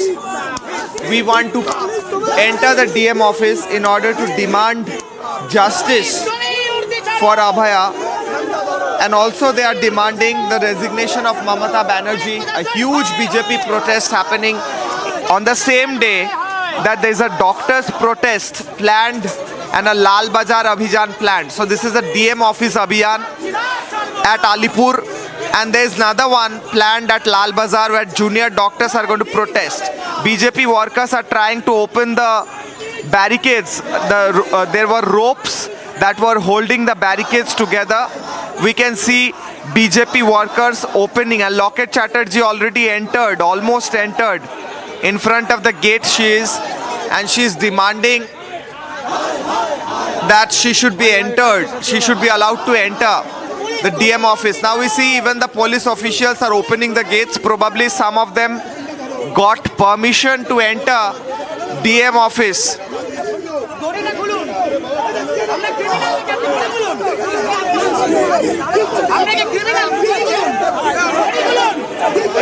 Now BJP has planned a DM office Ghirao Abhiyan, and Loket Chatterjee is entering that office. On the other hand, we are also getting live feed from Shiliguri. If we can make a window, BJP protest at Shiliguri with Loket Chatterjee, BJP protest in Kolkata. Those are the two windows. Left hand side, BJP protest in front of DM office in Shiliguri. A huge police deployment there as well. And then in the right hand side, we can see DM office in Kolkata, Alipur. Two of these windows depict how BJP is protesting at different parts of the state, from north to south, Shiliguri being at the extreme north, Kolkata being at the extreme south. Now, okay, the police is not allowing Loket Chatterjee or anyone to enter those gates, and the BJP workers are trying to open those ropes that tie the gates together. So at one hand, Shiliguri DM office Abhiyan by BJP, where BJP women workers are trying to push the barricades, and then we see a huge deployment of special forces and West Bengal police. And the women are really trying their best in order to break down those barricades and enter DM office. That's in the left hand side of the window, Shiliguri in North Bengal. Right hand side, Kolkata, Alipur DM office. A huge number of BJP protesters led by Loket Chatterjee is in front of the DM office. And now the gates are opening. Okay, the gates are opening. The gates are probably opening, and the police who were holding the gates now had to open the gates, and probably they allowed Loket Chatterjee to enter. I don't know if she could enter, but now there's the police is pushing the gates outside. On the other hand, Loket Chatterjee and her supporters and BJP workers are trying to enter. I think they allowed Loket Chatterjee and a small delegation to enter. On the other hand, stopping others to enter from that gate. These are live visuals, dramatic visuals from Kolkata and Shiliguri.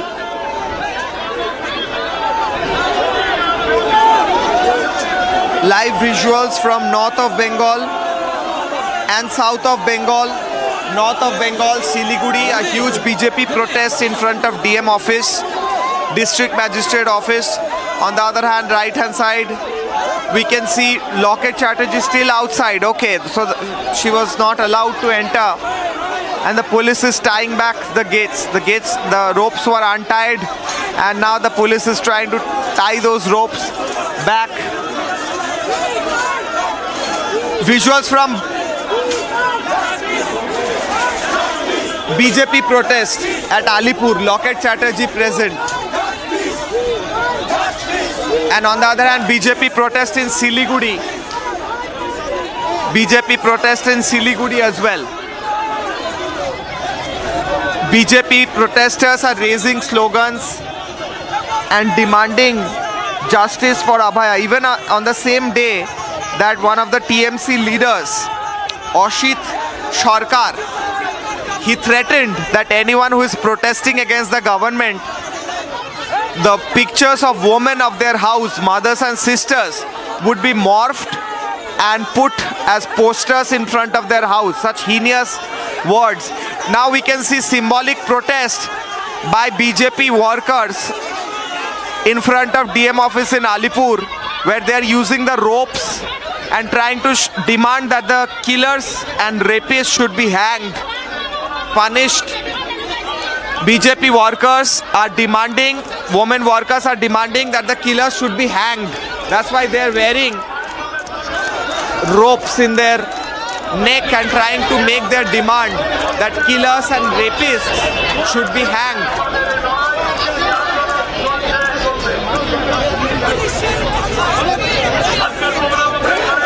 Dramatic protest by BJP, very graphic and visual protest by BJP at DM office in Kolkata. and dramatic visuals from Siliguri as well we were showing, and this even before the rally of the doctors have started. There's one more rally that is scheduled which will go towards Lal Bazar Abhiyan. That is also scheduled today. Even before that started, BJP workers and leaders are now staging this dharna protest in front of DM office. And in front of Alipur DM office, Locket Chatterjee is sitting there. She wanted to enter the DM office in order to submit a letter demanding resignation of Mamata Banerjee and demanding justice. But both in Kolkata and in Siliguri we see that the BJP delegation has been stopped and police deployment huge in number, unprecedented police deployment in Siliguri as well. Special forces, in fact, RAF, etc. were brought in to stop BJP workers from entering. We will try to hear the slogans that are being raised.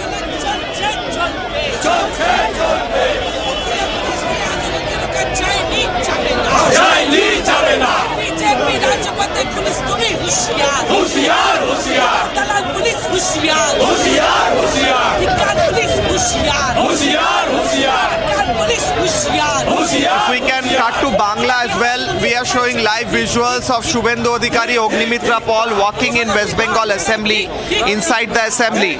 So BJP has multiple programs today, protest programs. Shubhendu Adhikari walking inside Bengal Assembly, Locket Chatterjee sitting at Alipur DM office, BJP protesters at Siliguri. These are live visuals from West Bengal Assembly in the left hand side window, where Shubhendu Adhikari, other BJP MLAs and Locket Chatterjee Ognimitra Paul, all of them are present inside the Assembly. This is inside West Bengal, inside the premises of West Bengal Assembly in the left hand window for our viewers. Shubhendu Adhikari is present here along with Ognimitra Paul and other BJP MLAs. On the other hand, there are protests across Bengal. Locket Chatterjee sitting in for a protest in the right hand side window at Alipur DM office. BJP delegation was not allowed to enter into the DM office, therefore they are sitting in for a protest rally. The slogans they are raising, the slogans are that of demanding justice and are that of demanding resignation of the chief minister.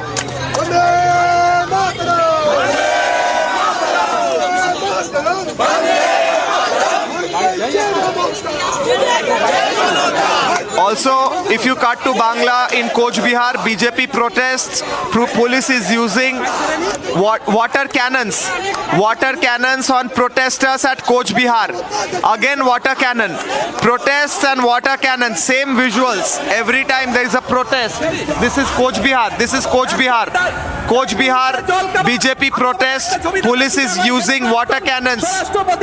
Police using water cannons again on BJP protesters at Coach Bihar. Also, we can see special forces, RAF and other special forces in Coach Bihar again. Those same visuals, the day when Nabanno Abhijan happened, we saw water cannons, and tear gas shells. Again, similar visuals from Coach Bihar. BJP workers and other members of the civil society in Coach Bihar demanding justice for Abhaya, and then police using water cannon on them. Visuals don't change in West Bengal. The protesters change, the faces change, but the visuals of water cannons and police using force remains the same, even after Supreme Court repeatedly commented how there should be no force used on protesters.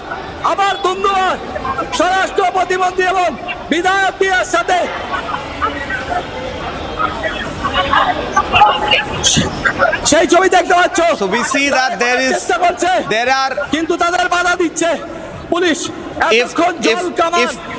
I'll just try to confirm if there is Nishit Kumar.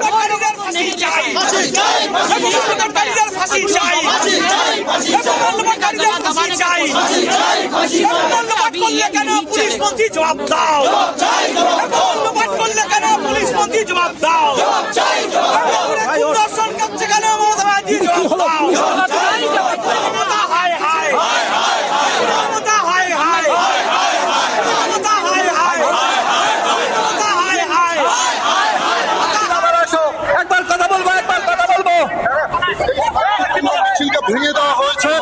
Mamata Bandyopadhyay গণতন্ত্রকে ভয় পায়। মমতা বন্দ্যোপাধ্যায় পশ্চিমবঙ্গের সাধারণ মানুষ জেগে উঠেছে, তাই Nishit Pramanik saying that Mamata Banerjee has destroyed democracy in West Bengal. This is Coach Bihar.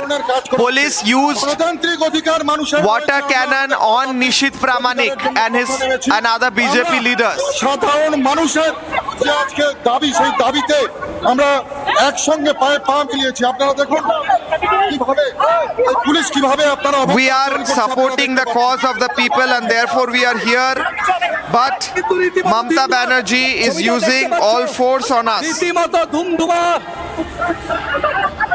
পুলিশের সাথে হাতাহাতিতে জড়িয়ে পড়েছে। বিধায়িকা রয়েছে Police versus the bodyguards of Nishit Pramanik, security officers of Nishit Pramanik there. We can see Nishit Pramanik, Minister of State, Home Affairs and Youth Affairs and Sports, present there, on whom water cannon has been used. On the other hand, visuals from Shiliguri and Kolkata as well. Breaking news is that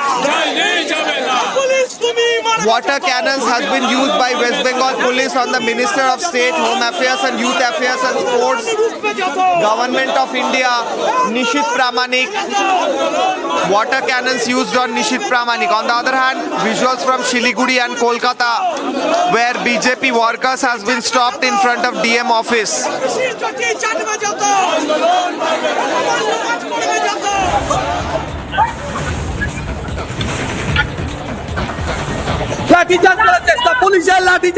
Complete chaos at Kuch Bihar BJP rally. Also we are hearing that police lathi charged on supporters of BJP while Nishit Pramanik was present.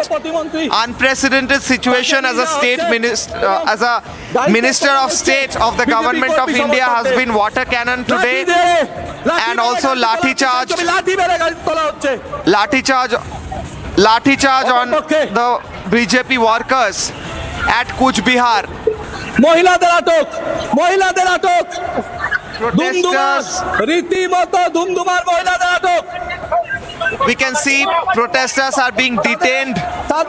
Protesters are being detained by special forces and West Bengal police. They are being taken inside prison vans. Warlike situation in Nishit Pramanik's rally. Minister of State, Government of India, Nishit Pramanik, water cannon on him. Also allegations of lathi charge on him and his followers. This rally had been organized by Nishit Pramanik and other BJP leaders to protest against the Arjikar incident and in order to demand justice. সামনে আরো BJP কর্মী সমর্থক রয়েছেন। আমি যদি এই পাশের ছবিটা দেখাই, রীতিমতো রণক্ষেত্র হয়েছে এই ছবিগুলো। এইখানে সাগরদিঘির পারে যে huge number of deployment police which has been এখনো কিন্তু there at Coach Bihar রয়েছে চটি, অর্থাৎ যে আন্দোলনকারীরা এসেছিল তারা পুলিশের and lathi charge. After lathi charge we can see sleepers lying around, so the protesters had to flee, leaving their sleepers and shoes. কিছুক্ষণ আগে স্বরাষ্ট্র প্রতিমন্ত্রী নিশীথ প্রামাণিক, তাকে ঘিরে ধুমধুমার। Minister of State, Home Affairs Nishit Pramanik was present here in Coach Bihar. Police used water cannon on him. Water cannon was used on his security officials provided by the Home Ministry. And also we saw that how his protesters were lathi charged, and someone is being now taken to the hospital after being lathi charged. One woman protester is extremely sick after being lathi charged, taken away for treatment, and still now huge police deployment present at Coach Bihar. Again a warlike situation in several parts of Bengal, Kolkata, Shiliguri, Coach Bihar, Bardhaman, police lathi charge in multiple locations, Locket Chatterjee being stopped in front of DM office. On the other hand, a doctors rally has been planned today. Junior doctors will be marching towards Lal Bazar, and Lal Bazar Abhiyan is planned even before that starts. Nishit Pramanik and other BJP leaders were lathi charged and water cannons were used on them. Live visuals coming in from Coach Bihar district in West Bengal. Dramatic visuals. Again the similar visuals, and we can see there Nishit Pramanik probably still there in that rally.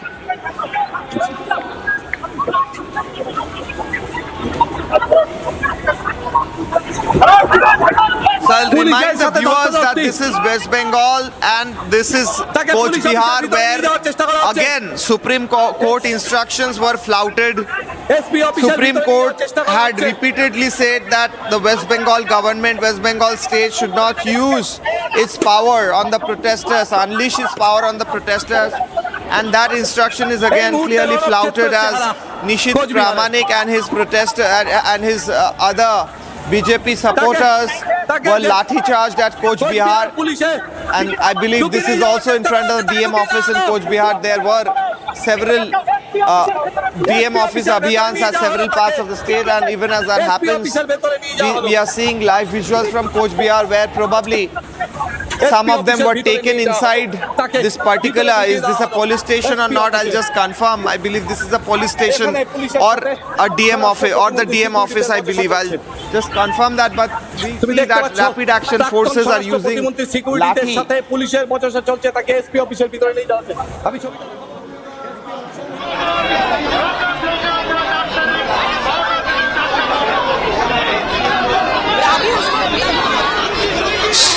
So we can see Nishit Pramanik at one hand in Coach Bihar. On the other hand, Shiliguri and Kolkata as well. Three windows.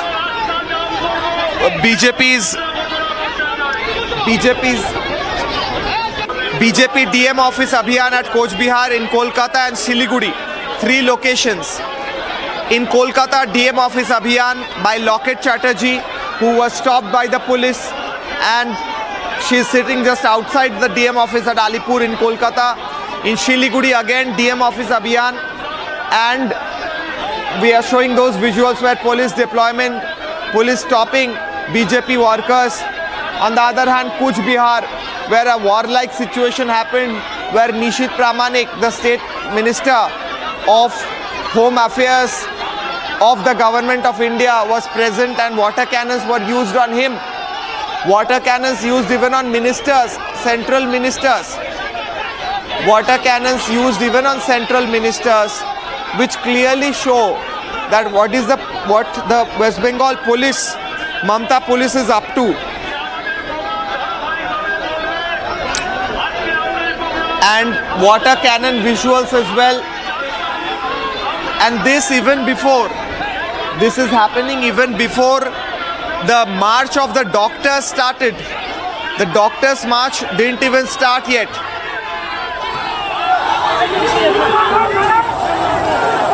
And now visuals of Alipur Duar. Visuals of Alipur Duar. Alipur Duar. Alipur Duar. Visuals of Alipur Duar. Visuals of Alipur Duar, where water cannons are used on BJP protesters. This is not Kolkata, this is Alipur Duar. And water cannons used again on BJP workers.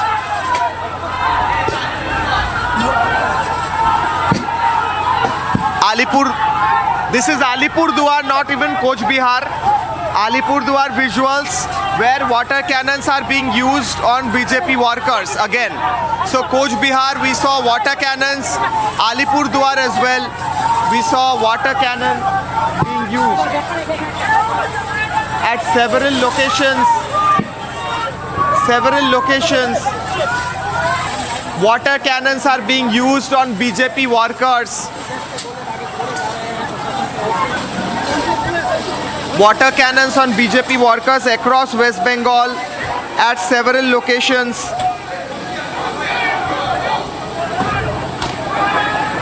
If you can change the, I'll request the PCR to change the location. This is in North Bengal, Alipurduar.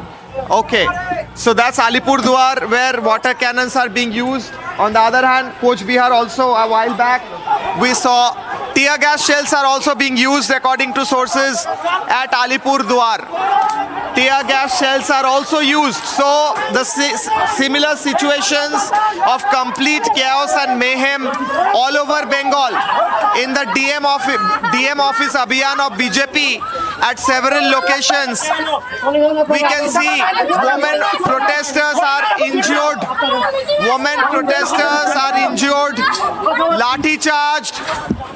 Women protesters injured and lathi charged. Complete chaos and mayhem at BJP DM office Abhiyan. From north to south, several locations including Siliguri, Alipurduar, Coach Bihar, Bardhaman, Asansol. On the other hand, Locket Chatterjee is being detained as well. Locket Chatterjee is being detained, taken inside prison van.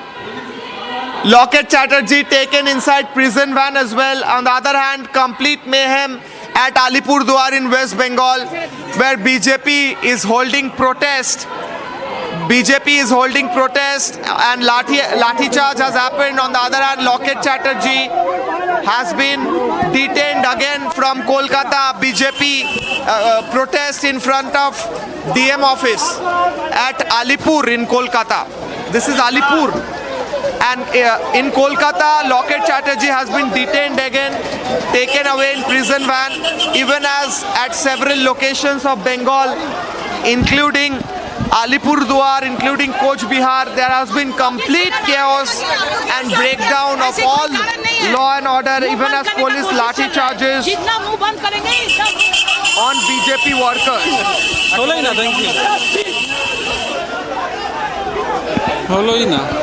Right now, visuals of Locket Chatterjee being taken away, and these are similar visuals playing out every day. It's like a repeat telecast.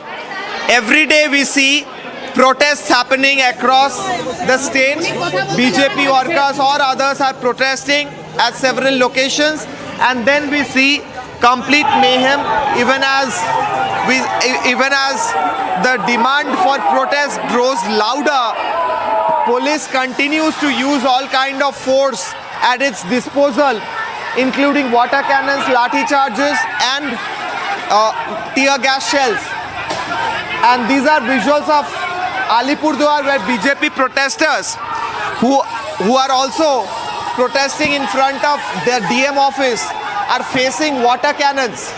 These BJP workers are also facing water cannons and protesting against the Arjikor incident and how the case was handled.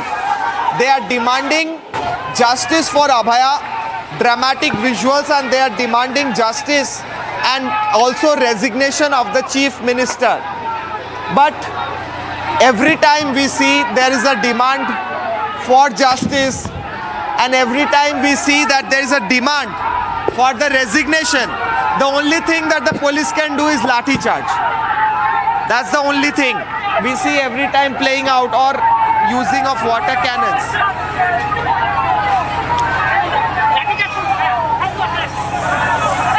Whether it is Kolkata, whether it is Siliguri, whether it is Coach Bihar, whether it is Bardhaman, whether it is Asansol, whether it is Alipurduar, whether it is Siliguri, or whether it is Alipur, everywhere similar visuals of lathi charge, water cannons, and also tear gas shells.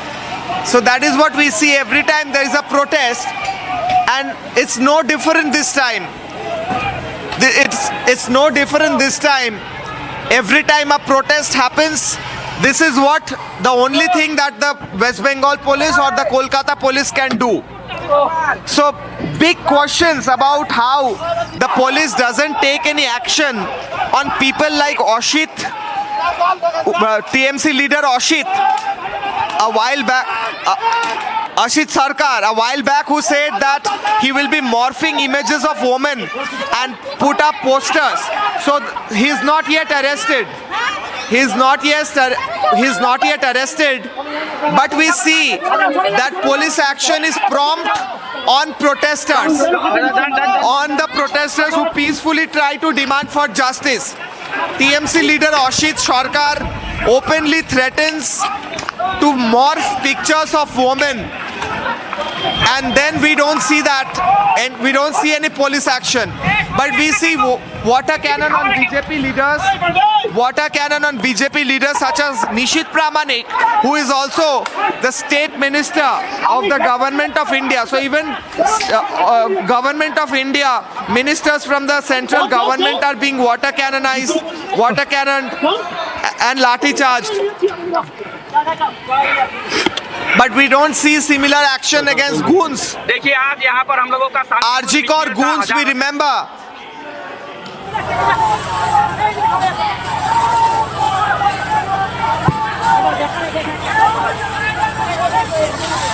So that was Manoj Tigga speaking. We can cut to that bite again, and Manoj Tigga was speaking from Alipurduar.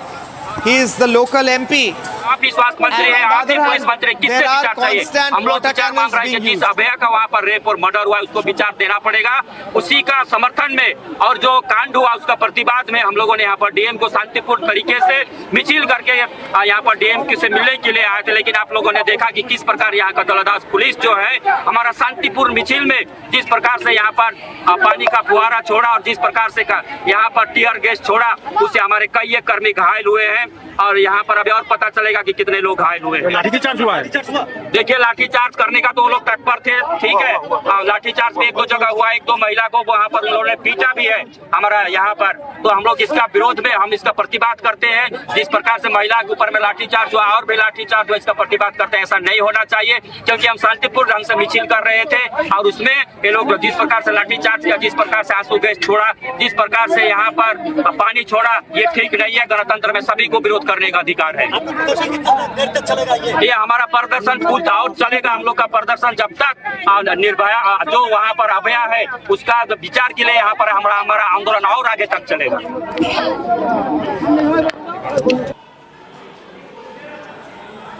So that was Manoj Tigga.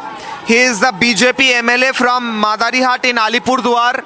BJP MLA Manoj Tigga was speaking, and he was saying that there are allegations of not only spraying water cannons but also lathi charge and using water gas shells, tear gas shells on a peaceful protest.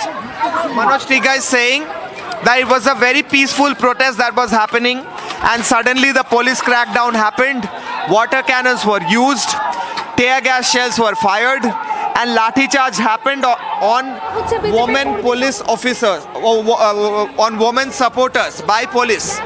So lathi charge on women supporters at one hand, on the other hand tear gas shells used, on the other hand water cannons. So similar situations like what we saw on Nabanna Abhiyan, the same allegations, the same situation, the same actions being taken by police across West Bengal, across the state. Complete mayhem as police uses force on peaceful protesters. This program of BJP was pre-planned and announced that BJP is going to march towards DM offices across Bengal. This is not something that is surprisingly done.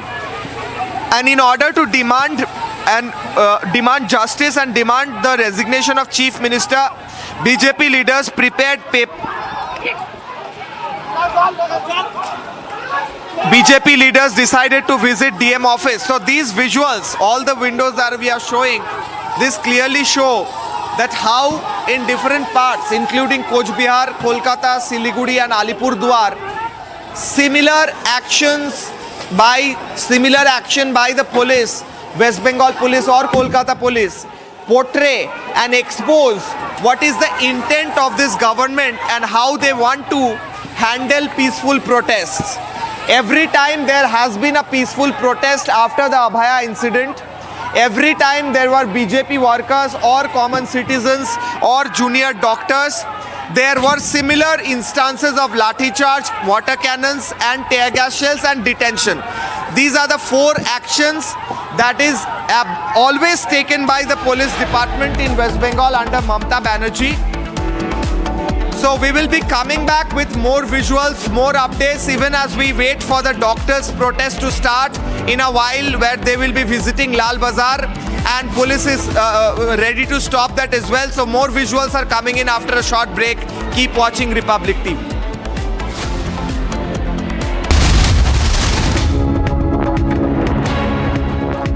Amity has been ranked India's #1 not-for-profit private university for 11th year, with top 10 ranked institutions in management, engineering, biotech, law, masscom, telecom, hospitality, fashion and more. Yet another top ranking for Amity University.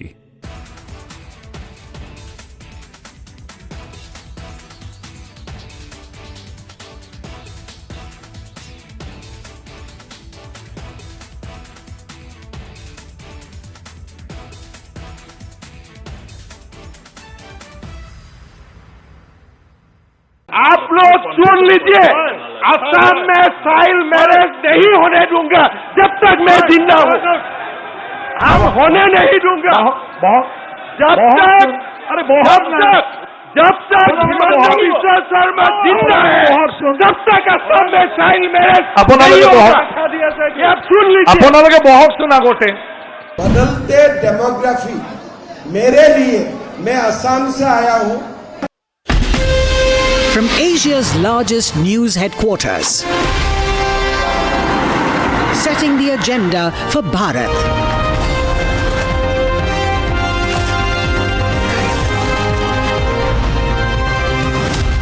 You're watching Republic.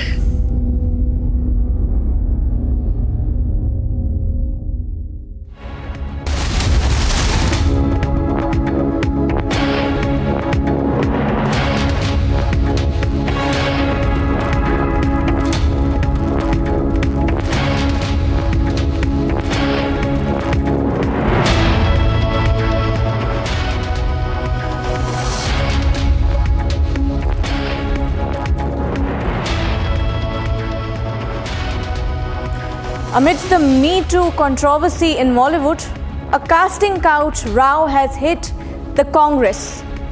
And also, another story that we are covering today is from Kolkata, where Mamata continues to face protests as people demand justice for Abhaya. More on these stories and more from across the country after the headlines. Presented by Royal Global University. Northeast can't wait. Pado kuch bano.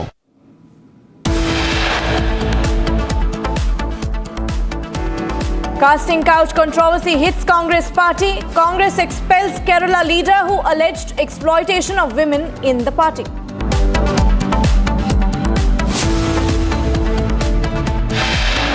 Here he is an opposition leader of the opposition in Kerala Assembly. It is a very serious case and he should also step down. Meanwhile, CPIM ups the ante against Congress, says a thorough investigation is needed after multiple allegations. Crisis hits in the alliance as DNA test confirms SP leader's role in raping of a minor in Kannauj. Indi follows finger on their lips policy.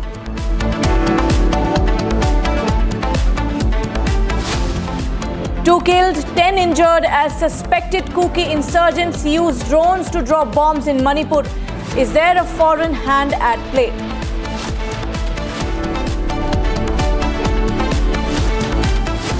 Kolkata, Siliguri, Cooch Behar, fight for justice for Abhaya continues. Meanwhile, Mamata's cops use force on unarmed protesters.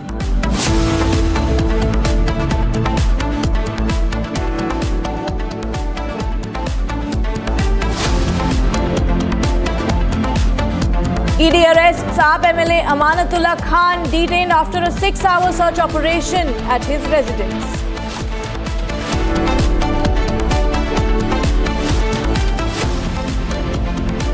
Presented by Royal Global University. Northeast can't wait. Pado kuch pano.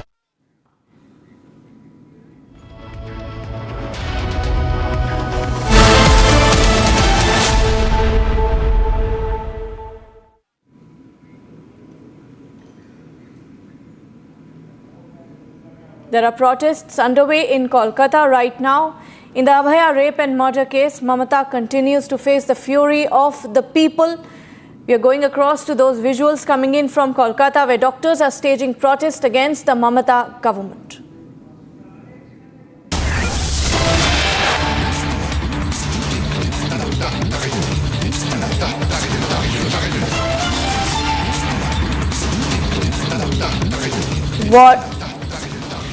Water cannons being fired on protesters in Bengal. Water cannons being fired by Mamata's police on protesters in Bengal. And these are visuals of the protesters demanding that the accused be hanged.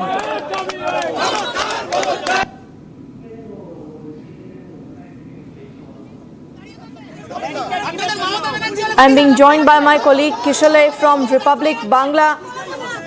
Kishale, what is the situation right now? Right now we see that there are live visuals from across West Bengal at several locations where there is a complete mayhem-like situation where BJP was protesting peacefully and there was a sudden police crackdown.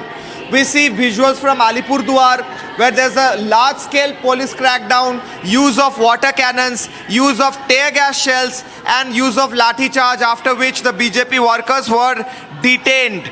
We saw how in this particular rally, in another rally in Cooch Behar, all these are programs of BJP to march towards the DM office across various districts. On the other hand, this is visual from district office in Kolkata where BJP workers were stopped from entering the office.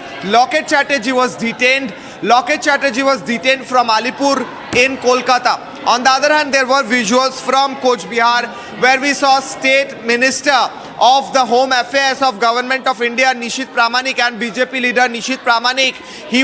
He had to face water cannon, and his supporters and the ones who were following him were lathi charged. So Nishit Pramanik water cannoned and lathi charged. On the other hand, in Kolkata, there was a large-scale BJP protest in front of the DM office at Alipur, where again similar instances of BJP workers being pushed away and taken in prison vans. Also, this is from the one we are showing right now. These visuals from different parts of Bengal, including Cooch Behar, show the intention of the Kolkata police. Getting some breaking news coming in from Jammu Katra, from Vaishno Devi in Katra, where a major landslide has taken place at the shrine, that is. The disaster management team of Sri Mata Vaishno Devi Shrine Board have reached the location. More details are awaited. This is a developing story where a landslide has occurred in Vaishno Devi and one person has died. The visuals are on your screen. This is right on the route to the Vaishno Devi Shrine. You can see that you can see the visuals of the roof on the path to the shrine has collapsed due to the landslide. This comes 2 years after a major stampede in Vaishno Devi had claimed 12 lives in January 2022.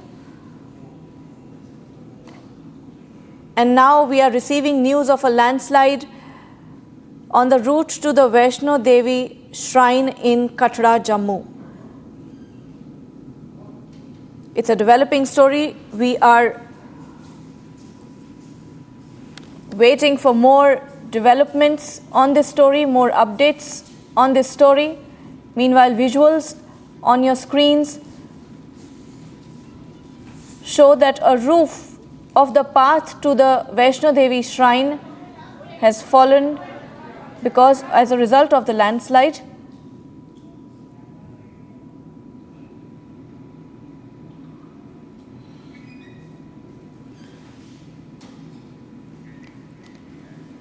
The board members of the Vaishno Devi shrine have reached the location and they are taking stock of the matter.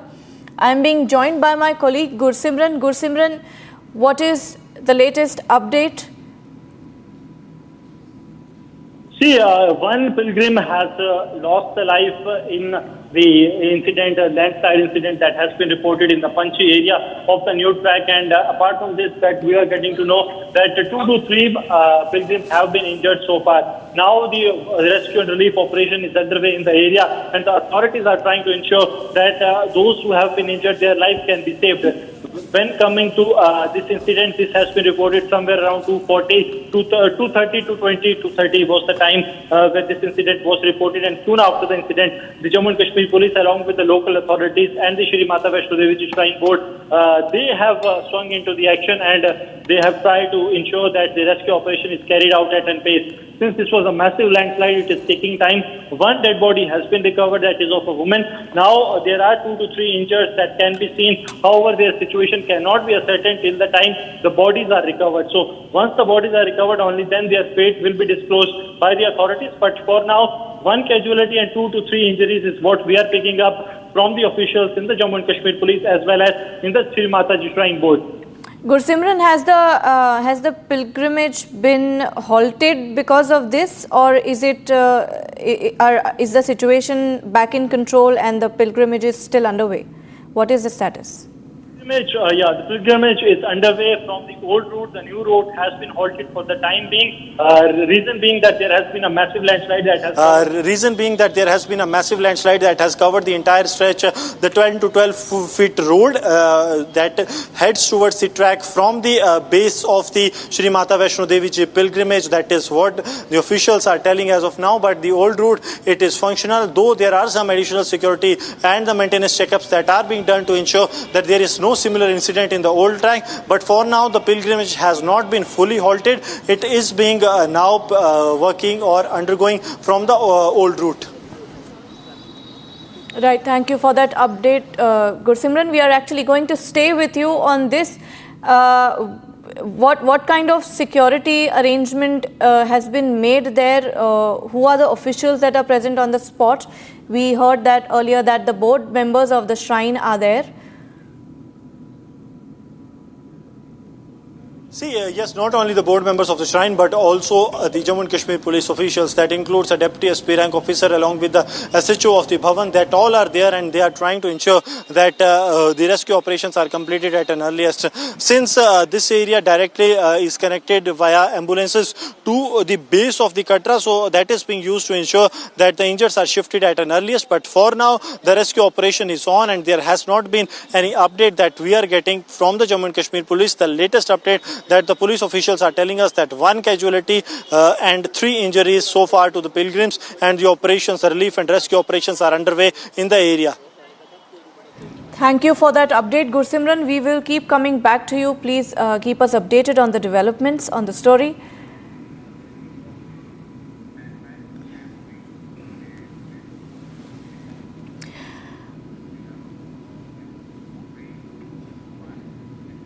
Moving on to another story coming in from Kerala this time, and it has hit the Congress leadership. Senior Congress leader from Kerala, Simi Rosebel John, has been expelled from the party just hours after she alleged that the Congress operates a casting couch system akin to that in the film industry.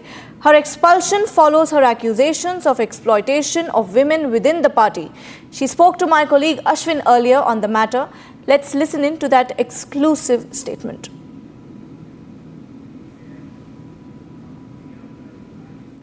Why were you expelled from the party, basically? Okay. Yes, I believe my expulsion is a reaction to my criticism of certain factors within the party. Okay. Instead of addressing the issues I raised, they decided to remove me. Okay. Which seems like an attempt to silence me. You are saying this is an attempt to silence you. Yes. By whom? I think opposition leader. Okay, the leader of opposition. You had in the press meet, you had particularly raised that women who rise in the party rank, they need, like you use the word sponsorship. Only with sponsorship or like a casting couch kind of this thing, only when that is there, they are able to rise. Do you still stand by this allegation? Well, I didn't specifically mention a casting couch. Okay. But I was highlighting favoritism and exploitation. That is true.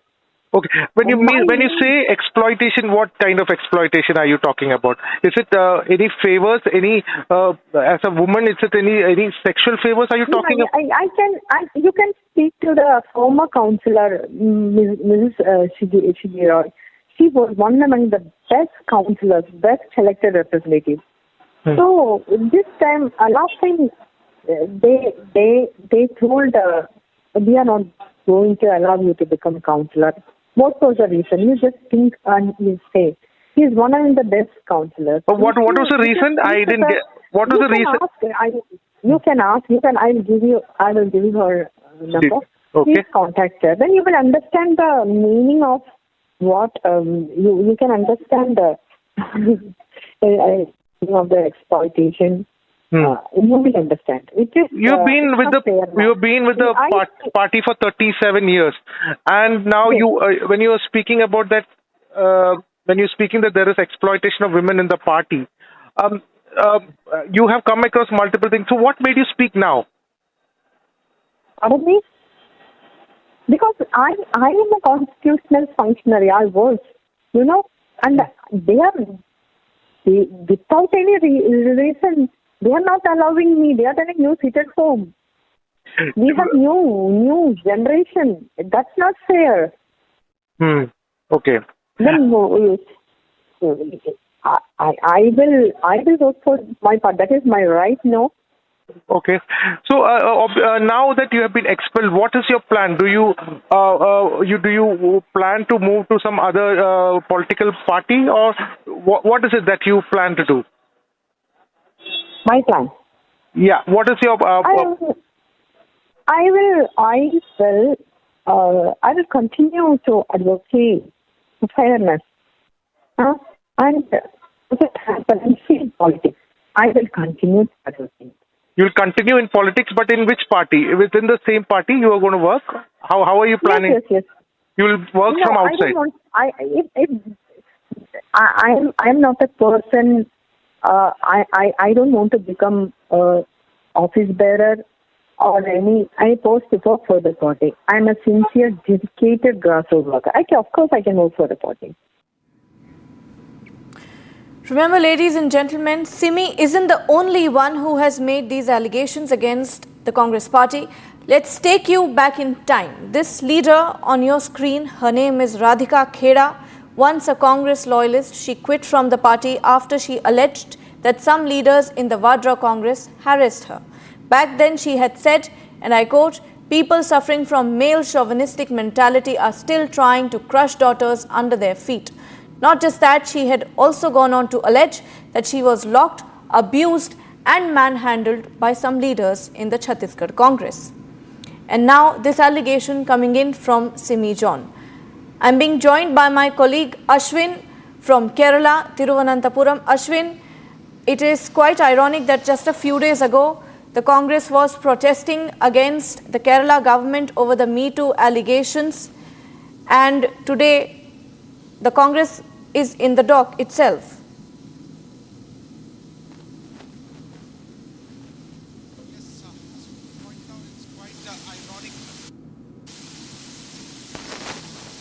Ashwin, if you could hear me.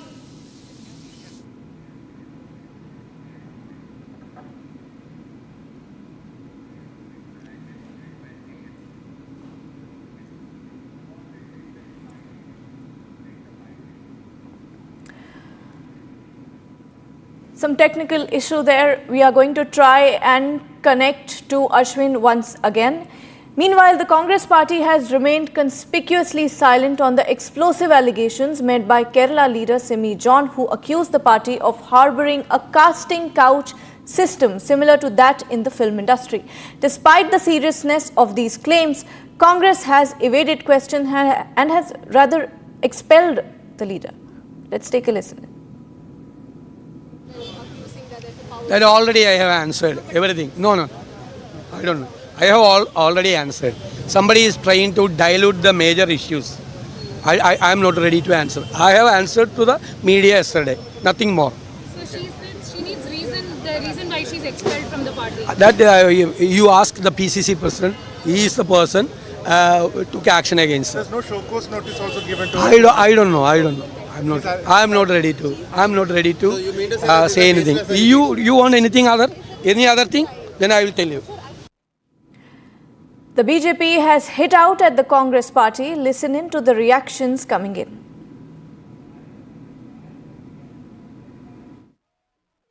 Senior leader of the Congress in Kerala called Simi Rosebell, who has alleged that there is exploitation in the Congress. And when she points out that there is a casting couch in the Kerala Congress, she is summarily dismissed from the party. And she said today, and I quote, in this party, that is in the Congress party, there is no place for upright people. That is what she said. Any other place in India, if a woman in the workplace raises an issue of sexual harassment, it is the bounden duty of the organization under the law to constitute a committee, a Visakha committee, to investigate the accusations of harassment. That is the minimum justice that is due to any woman, any Indian woman whose right to work in a dignified manner is enshrined in the Constitution under Article 21. But no, the Congress party does not believe in that. The Congress party, when a leader of the Congress party, a woman leader of the Congress party alleges harassment, alleges exploitation, they do not investigate it. They silence her and remove her from the party. This is the same Congress party where Priyanka Gandhi would say before an election, "Ladki hoon, ladk sakti hoon." This is the same Congress party where Rahul Gandhi will go to Jammu and Kashmir and say on January 30th of this year that women have talked about rape and harassment.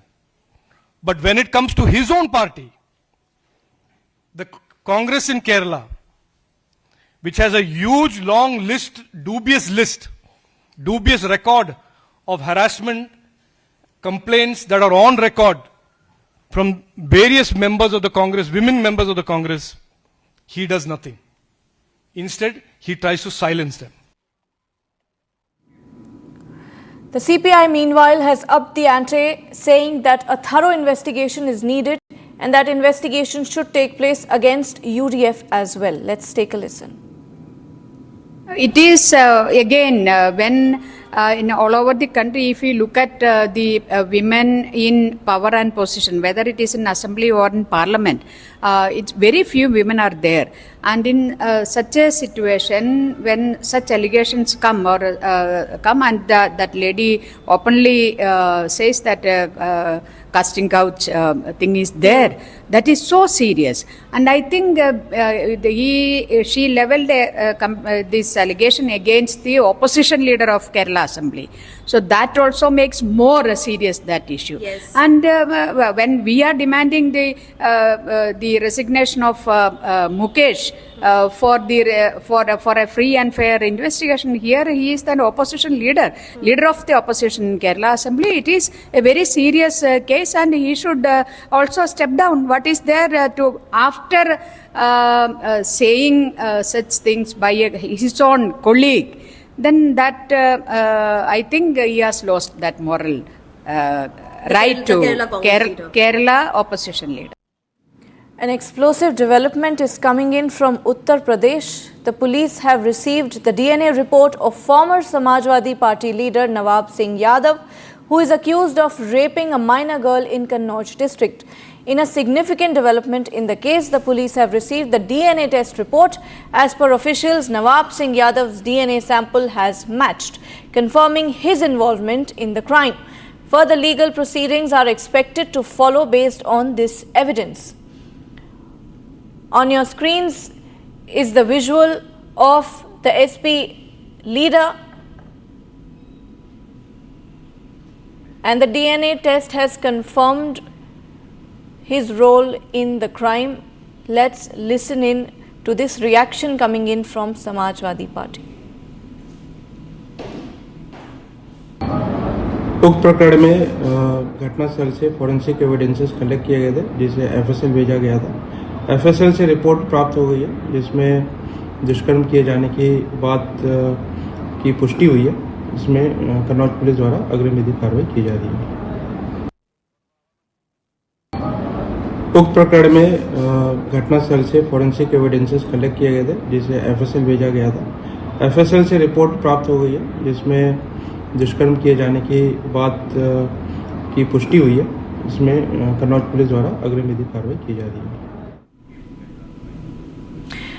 A reaction is also coming in from the BJP. Shehzad Poonawalla has hit out at the Indie Alliance. Let's take a listen. आज तो स्पष्ट हो गया कि चाहे कोलकाता हो, चाहे केरल हो या चाहे कन्नौज हो, इंडी अलायंस का केवल एक ही उद्देश्य है, बेटी को न्याय मत दिलाओ, बलात्कारी बचाओ और सत्य की आवाज दबाओ। कन्नौज के मामले में जिस प्रकार से समाजवादी पार्टी ने खुलकर नवाब यादव का समर्थन किया, जूही सिंह ने कहा कि बेटी का नार्को टेस्ट हो, बेटी का डीएनए टेस्ट हो, क्यों गई थी वो नौकरी मांगने के लिए। और आज डीएनए टेस्ट होने के बाद पता चल रहा है कि नवाब यादव ने ही बेटी के साथ जघन्य अपराध किया था, परंतु किस प्रकार से संरक्षण दिया गया।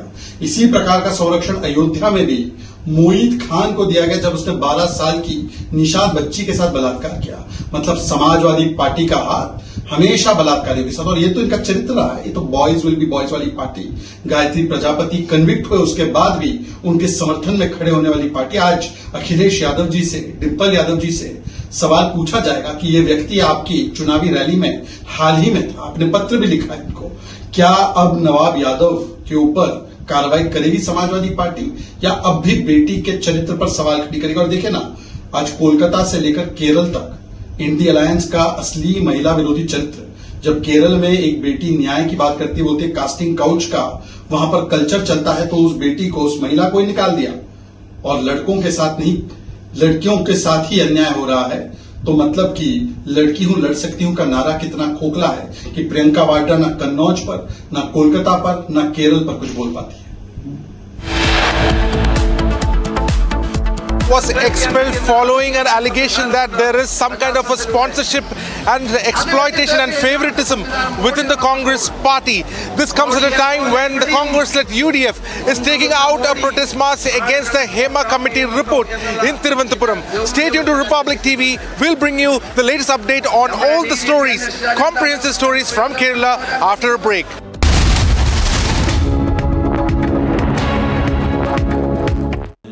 Amity has been ranked India's #1 not-for-profit private university for 11th year, with top 10 ranked institutions in management, engineering, biotech, law, masscom, telecom, hospitality, fashion and more. Yet another top ranking for Amity University.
Congresswoman leader was expelled following an allegation that there is some kind of a sponsorship and exploitation and favoritism within the Congress party.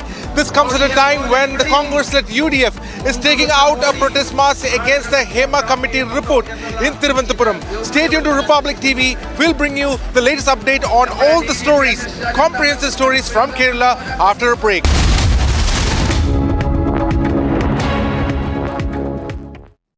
The heartbeat of India's startup revolution, Bengaluru, is about to light up. With 20 visionaries and 4 insightful panels, uncover how the Union Budget 2024 shakes our emerging economy. Decode the impact only on Republic Digital Roundtable, Edition 1, Decoding the Budget Blueprint for Startups 2024, exclusively on Republic Digital.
It was an M4 rifle that has been used by the terrorists to attack the security establishment, the Sunjwan army base.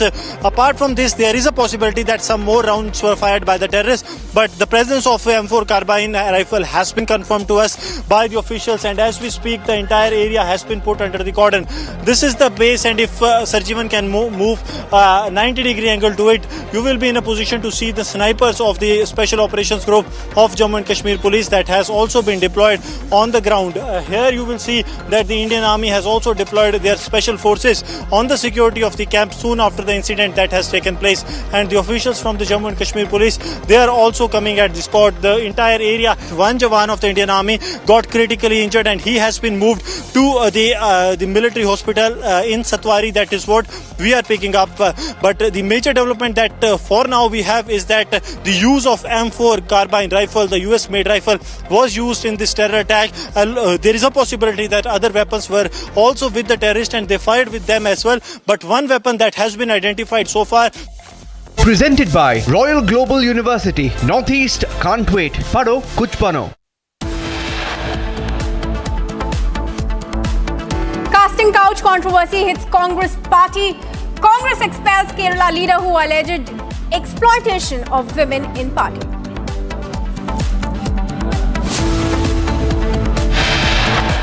Here he is the opposition leader of the opposition in Kerala Assembly. It is a very serious case and he should also step down. Meanwhile, CPI ups the ante against Congress, says a thorough investigation is needed after multiple allegations.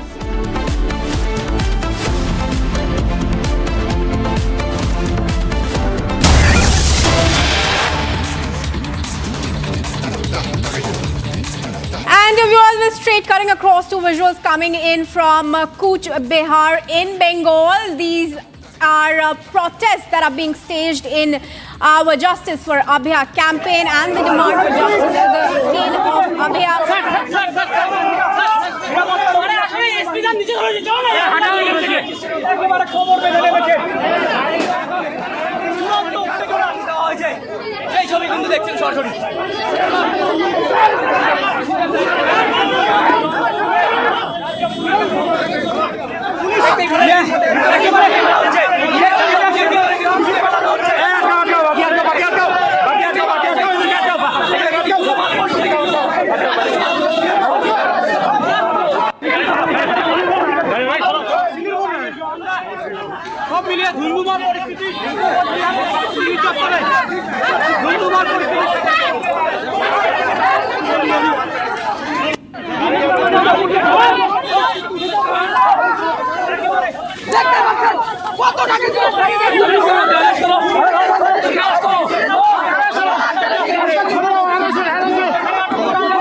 Alright, viewers, fresh visuals of a protest and a massive confrontation between the police under Mamata government and the protesters.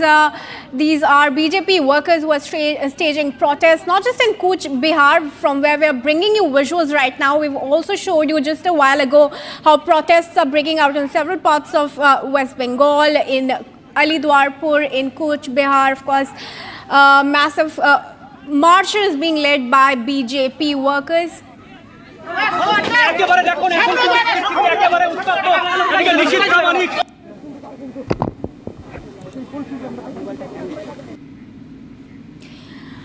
right, in fact, let me go across to my colleague from Republic Bangla, who is joining us to give us more into the visuals that we are coming up and bringing you from Cooch Behar. Kishla, very good afternoon to you. Now, protests are really spreading across West Bengal, even as chorus for justice for Abhaya grows louder. But talk to us about these live visuals coming in from Cooch Behar. Well, these visuals from Cooch Behar, a while back we saw Nishit Pramanik, the State Minister for Home Affairs of the Government of India, and a BJP leader, important BJP leader in West Bengal. He was present in this rally. This rally was scheduled to visit the DM office, and the BJP workers, BJP had planned several DM office abhiyans across the state, and this is one of them.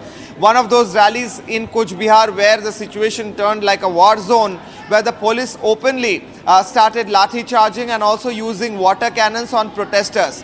The BJP leader Nishit Pramanik, who is also a state minister, was in fact had to face the water cannons.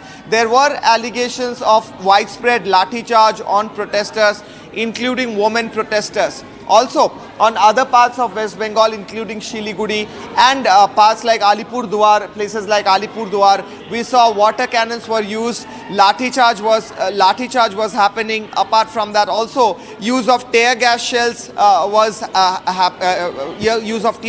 happened in parts of Alipurduar, where the protesters were trying to enter the DM office. So whether it is Alipurduar, whether it's Shiliguri, Cooch Behar, all these are parts of northern part of Bengal, or if we consider the southern parts of Bengal like Kolkata, the capital city of the state, or Bardhaman, we saw several, or Asansol, we saw several instances of police lathi charge and detention happening. Even Locket Chatterjee was detained from Alipur in Kolkata, where she was trying to enter the DM office. Now it was this whole program was already announced by the BJP, where they primarily announced the fact that they wanted to visit DM office with a delegation and wanted to submit a paper where they will demand justice for Abhaya at one hand, and also demand the resignation of Mamata Banerjee.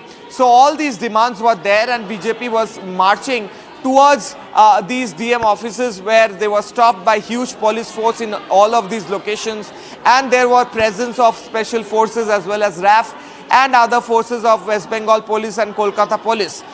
We saw Locket Chatterjee was detained by Kolkata police, was taken away in a prison van. Apart from that, detention happened in Cooch Behar, in Shiliguri and in Alipurduar as well. Nishit Pramanik's personal security guards and the security guards provided by the central government to him being the minister, one of the state ministers, they had an altercation with West Bengal police when the water cannons were being sprayed, and also lathi charge was happening across. Nishit Pramanik was taken inside the DM office. Later on, protests in Cooch Behar, in Siliguri and in Alipurduar in North Bengal proves the fact that this protest is not only localized in South Bengal, but it has been now it has spread across Bengal, and BJP is using all means to raise voice and demand justice for Abhaya. Well, absolutely. But thanks for joining us for now with those details. But viewers, there is clearly no end to cases of assaults in Bengal. BJP has posted 4 purported videos of back-to-back incidents of assault and harassment that have come to light from different districts of Bengal. The question is, how long before Bengal government finally wakes up? We have a report. Let's take a look. The women atrocities in Sandesh Khali. Assault on women in Cooch Behar. Then flogging of couple in Uttar Dinajpur. Atrocities, attacks, crackdown is now synonymous with West Bengal. Justice for Abhaya has been echoing on streets of Bengal for more than 20 days now. But Mamata government has no answers. From Havra to Birbhum, watch these purported videos of assault incidents from Bengal. In Havra, a laboratory technician has been arrested for allegedly molesting a 14-year-old female patient inside the hospital laboratory late on Saturday night. In Birbhum, an on-duty nurse was allegedly assaulted at a Swasthya Kendra. In Madhyagram, locals staged a massive protest demanding swift action against a man accused of sexually assaulting a minor girl. The accused is allegedly linked to TMC leaders. And in Nadia district, a minor was allegedly raped in Krishnaganj region. And now, a purported video shared by the BJP shows an apparent TMC strongman threatening protesters over sexual assault cases. সকালবেলা উঠে দেখবেন যে মমতা বন্দ্যোপাধ্যায়কে ফেসবুকে আপনি ব্যক্তি কুৎসা করছেন, যে মমতা বন্দ্যোপাধ্যায়কে চরিত্র নিয়ে গালাগালি করছেন, আপনার বাড়ির দরজায় গিয়ে আপনার মা বোনকে বিকৃত ছবি করে আপনার বাড়ির দেওয়ালে টানিয়ে দিয়ে আসবো। শুনে রাখবেন, আজকে দাঁড়িয়ে বলে গেলাম, সাবধান হয়ে যান। রাজপথে তৃণমূল কংগ্রেস ধৈর্য নিয়ে বসে আছে। আমরা যদি একটু পাড়ায় পাড়ায় সন্ধ্যে সকালবেলা একটু ফোঁস করি, পারবেন তো বাড়ি থেকে বেরাতে? With violence having become the second name for Bengal, people of the state and opposition alike seek answers over rampant assault incidents in Bengal.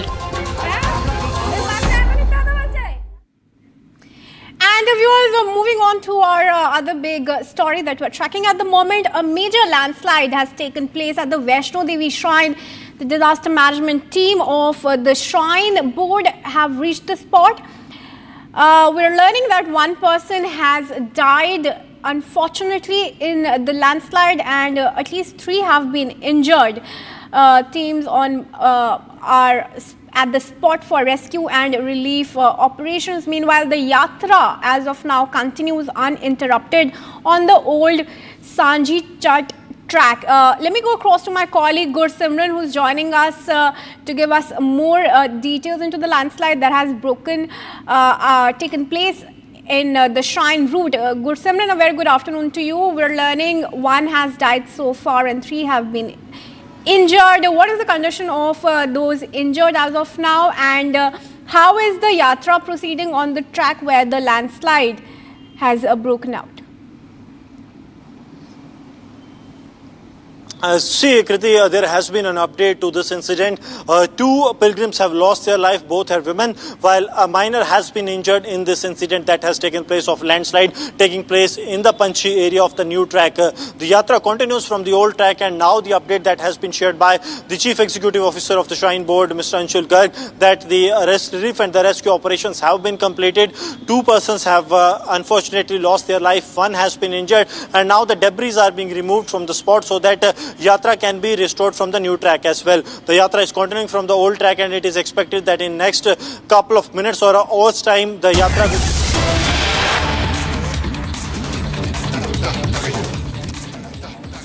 All right, cutting across to visuals from West Bengal, where the BJP workers are confronting the police. We see clashes breaking out between the BJP workers who are staging protests and Mamta's police who are clamping down on protesters. There you can see how women officers are using force on protesters, really pushing them as the BJP claims that they were staging peaceful protests. BJP MLA of Alidwarpur also spoke to the public and said how the peaceful protests that were being staged there were disrupted and the police used force, including the use of water cannons and tear gas shells were also fired. We brought you visuals of how protesters were lathi charged, but the BJP, of course, is unrelentless in its protests and demand for justice for Abhay and the resignation of Mamta Banerjee because of her administration and police's mishandling of the case at RG Kaur Medical College.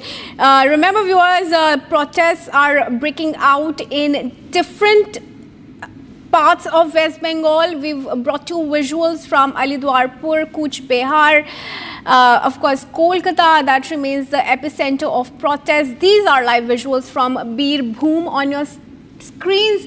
You can see BJP workers raising their flags and staging massive protests outside the DM's office there. In fact, to tell you about how the investigation into the case is proceeding, the CBI has investigated the crime spot at the RG Kaur Medical College and Hospital, where the rape and murder of the 31-year-old trainee doctor joined us took place on August 9. Joining us now is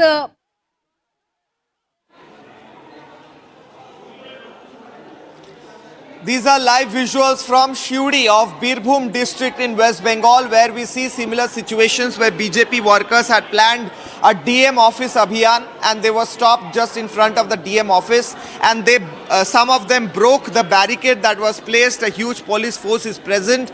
There was a clash between the police officials present there, the police force present there. These are live visuals. And on the other hand, BJP workers are now sitting in for a protest in front of the DM office.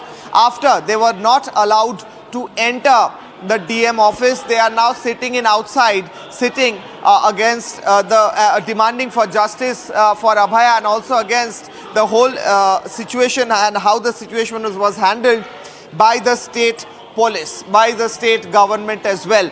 So DM office abhiyan is one abhiyan that BJP had declared earlier, and they declared that in several districts across West Bengal they will be holding a march towards the DM office, and they will be submitting a demand paper where they will demand several points, including the fact that they demand justice for Abhaya, and also that they demand the resignation of Chief Minister of West Bengal, she being the administrative head, not being able to control such situations, and how the police atrocities and police crackdown is happening on the protesters as well. Now, when the DM office abhiyan started in several parts of Bengal, we saw complete chaos and mayhem. And now we see in Birbhum district as well, similar situations are happening, where BJP workers with BJP flags and BJP protesters with several placards demanding justice are face to face with the police officials, police jawans deployed there.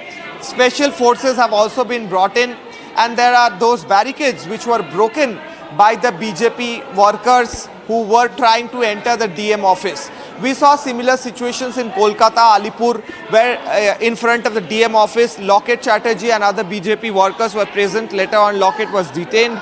We saw similar situation in Coach Bihar, in Shiliguri, in Alipurduar, in Bardhaman, in Asansol and other parts of Bengal. And now these are live visuals from Shiudi. This is a city in Birbhum district of West Bengal, where BJP workers are sitting in for a protest right now. This after they were stopped from entering the DM office, where they were supposed to submit a paper putting forward their demands. And this is happening even as the doctors are marching towards Lal Bazar. So there is also a junior doctors march towards Lal Bazar today.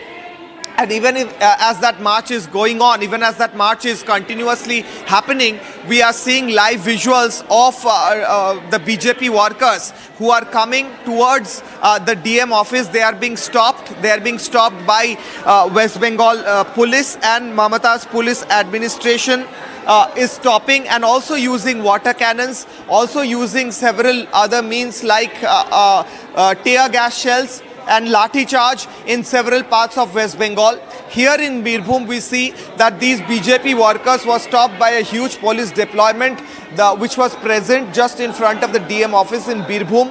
BJP workers are right now there sitting in for a protest. Now we will be coming back with more visuals of these protests happening across West Bengal. Also about that particular doctors' protest which is marching towards Lal Bazar, the police headquarters. We will be coming back with more news and updates after a short break. Keep watching Republic TV.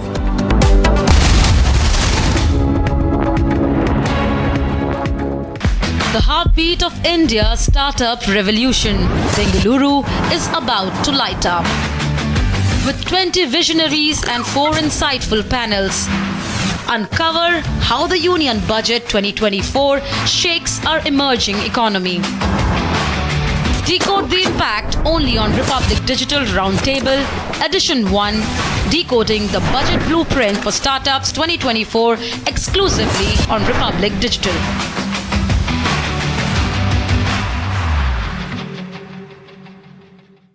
Amity has been ranked India's #1 not-for-profit private university for 11th year, with top 10 ranked institutions in management, engineering, biotech, law, masscom, telecom, hospitality, fashion and more.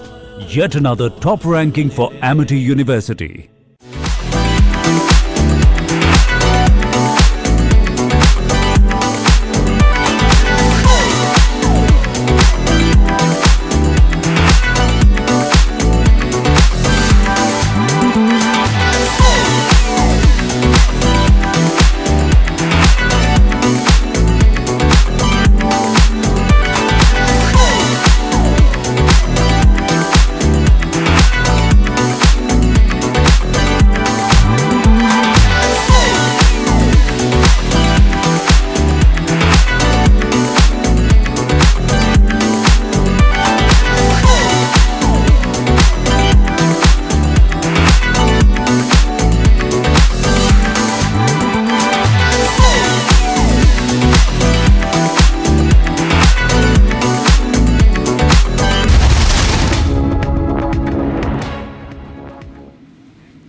Welcome back, viewers. Let's also take a quick check of some of the other top stories that we are tracking for you from across the nation in Bharat in 5 minutes. TMC leader Charles been suspended and served a show cause notice in response to threats involving the morphing of women's photos. Despite the suspension, there is a growing public demand for his arrest, questioning why legal action has not yet been taken against him. The interim government of Bangladesh, led by Muhammad Yunus, is likely to review and possibly scrap several memorandums of understanding signed with India. Sources indicate that the new government believes these agreements signed under the former Prime Minister Sheikh Hasina may have favored India excessively and are not necessarily beneficial to Bangladesh. Former Jananayak Janata Party MLA Devendra Singh Babli has officially joined the Bharatiya Janata Party. Babli, who had resigned from his previous party positions and supported the Congress in the past elections, made the switch after resigning from the JJP. His move comes as the BJP gears up for the upcoming election.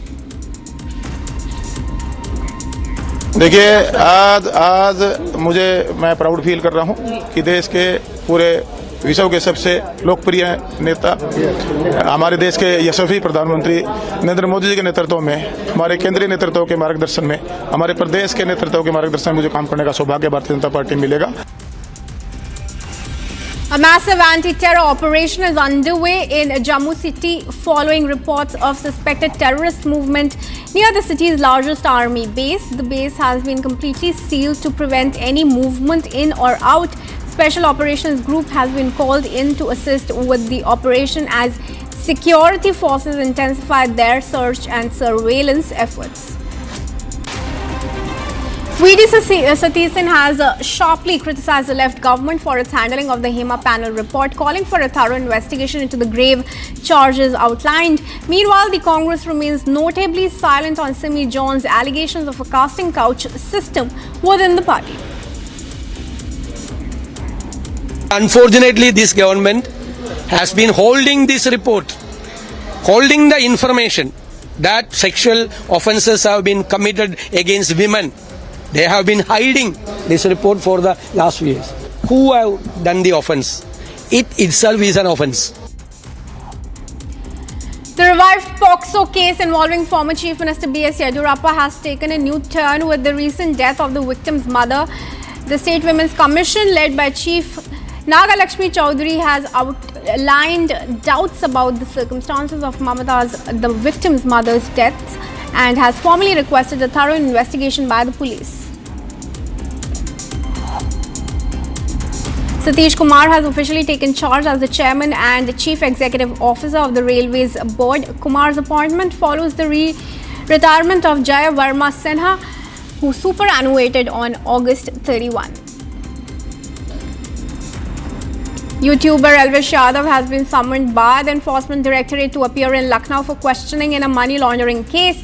The investigation is linked to the alleged use of snake venom as a recreational drug at parties he hosted and associated financial transactions. This marks the second time that Yadav has been summoned following a prior call by the central agency in July. He is expected to record his statement at the ED's zonal office in Lucknow.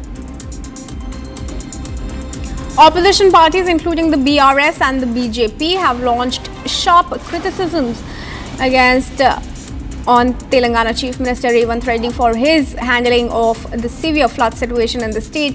The BRS releases a CM missing poster highlighting their dissatisfaction with his response to the crisis. Both parties accuse the Chief Minister of failing to effectively manage the floods, leading to widespread public frustration and political tension.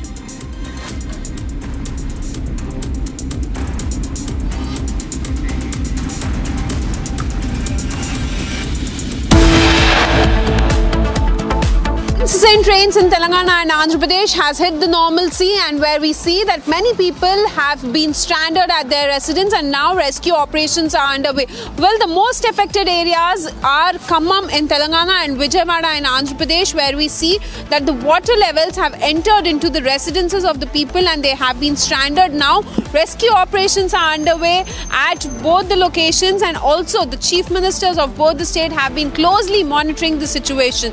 We'll be right back after a short break. Keep watching Republic TV.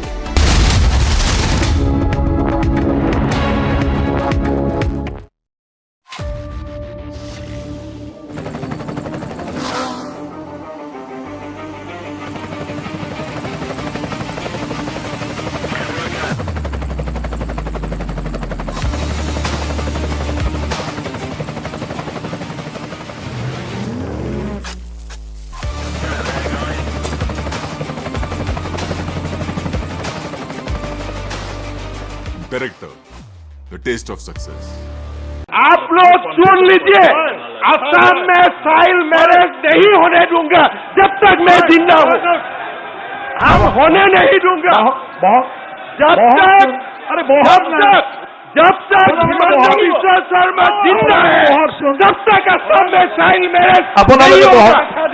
आप सुन लीजिए। बदलते demography मेरे लिए, मैं असम से आया हूं, ये मेरे लिए बहुत बड़ा मुद्दा है। इसलिए मैं असम में, बंगाल में हर दिन, मेरा असम में मुस्लिम पॉपुलेशन 40% हो चुका है। 1951 में 12% था।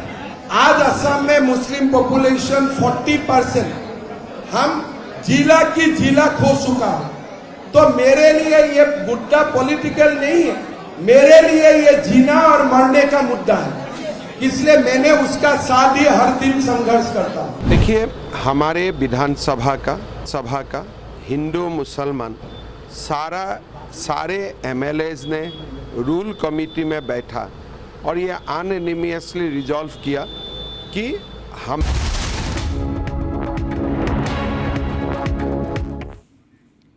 Welcome back, viewers. Now, a big breaking news coming in a big move by the central government for the farmers. The Union Cabinet has approved a digital Krishi mission. Rupees 2,870 crore has been approved by the Modi cabinet for this digital Krishi mission. It's a move that will give a big boost to the farming community. Let's listen in to that reaction coming in from Union Minister Ashwini Vaishnav. आज के इस फैसले में 7 बड़े फैसले लिए गए। आज की कैबिनेट मीटिंग में 7 बड़े फैसले लिए गए किसानों की जिंदगी में और उनकी इनकम को, किसानों की जिंदगी में सुधार लाने के लिए और उनकी इनकम को बढ़ाने के लिए। जैसा आप जानते हैं कि वित्त मंत्री जी ने, माननीय वित्त मंत्री जी ने बजट भाषण के दौरान एक वृहद प्लान रखा था कि किसानों की जिंदगी में टेक्नोलॉजी, साइंटिफिक मेथड और इन सब की मदद से, एक वैज्ञानिक दृष्टिकोण की मदद से कैसे एक परमानेंट, एक अच्छा, एक ट्रांसफॉर्मेशनल चेंज लाया जा सकता है। उसी कड़ी में ये 7 के 7 फैसले आज के। पहला है digital agriculture mission. Digital agriculture mission basically जो डीपीआई का स्ट्रक्चर है, डिजिटल पब्लिक इंफ्रास्ट्रक्चर का स्ट्रक्चर है, उसी आधार पे एग्रीकल्चर के लिए इसका डेवलपमेंट किया जा रहा है। Well, it's time for a very quick break on Republic, but stay tuned as crisis hits India Alliance as DNA test confirms SP leader's role in the rape of a minor in Kannauj. India now follows and points fingers.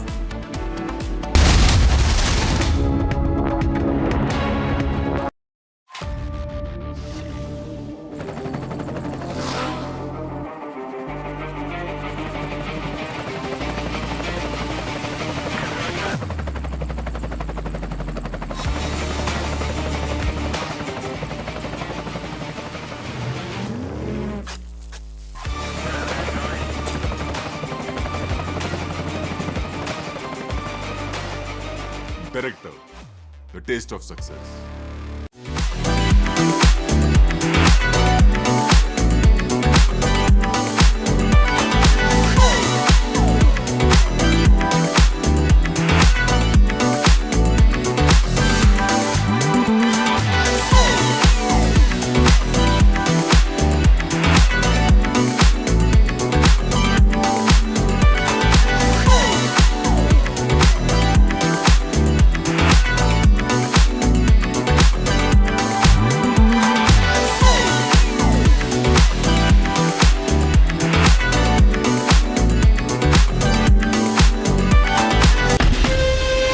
Asia's largest news headquarters, setting the agenda for Bharat.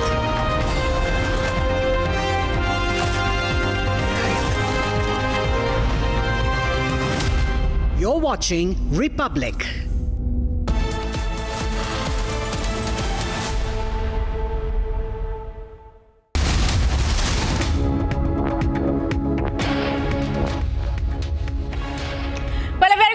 To all our viewers watching Republic TV, I'm Kriti Mehta. Viewers, we are live and breaking at 4 p.m. Our top focus, of course, remains on the RG Kaur rape and medical college murder case and our demand for justice for Abhiya. We're bringing you latest visuals of protests that are breaking out in West Bengal. We'll cut across to those visuals. Let's take a quick check of the headlines first. Presented by Royal Global University. Northeast can't wait. Pado kuch bano.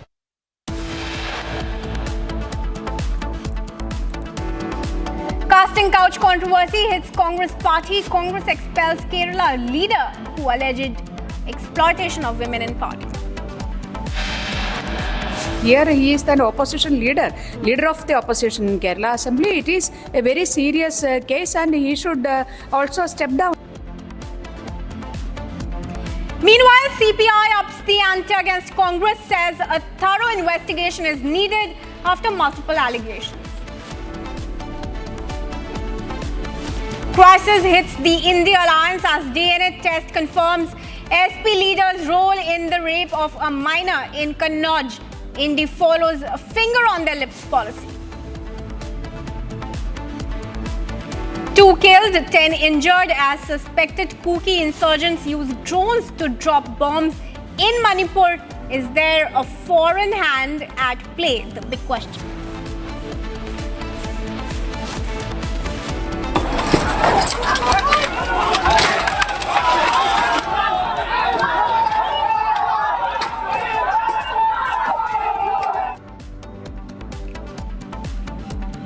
Kolkata, Siliguri, Cooch Behar, the fight for justice for Abhay continues. Meanwhile, Mamta's cop used force on the AAP MLA Amanatullah Khan detained after a 6-hour search operation at his residence. Presented by Royal Global University, Northeast can't wait. Pado kuch bano.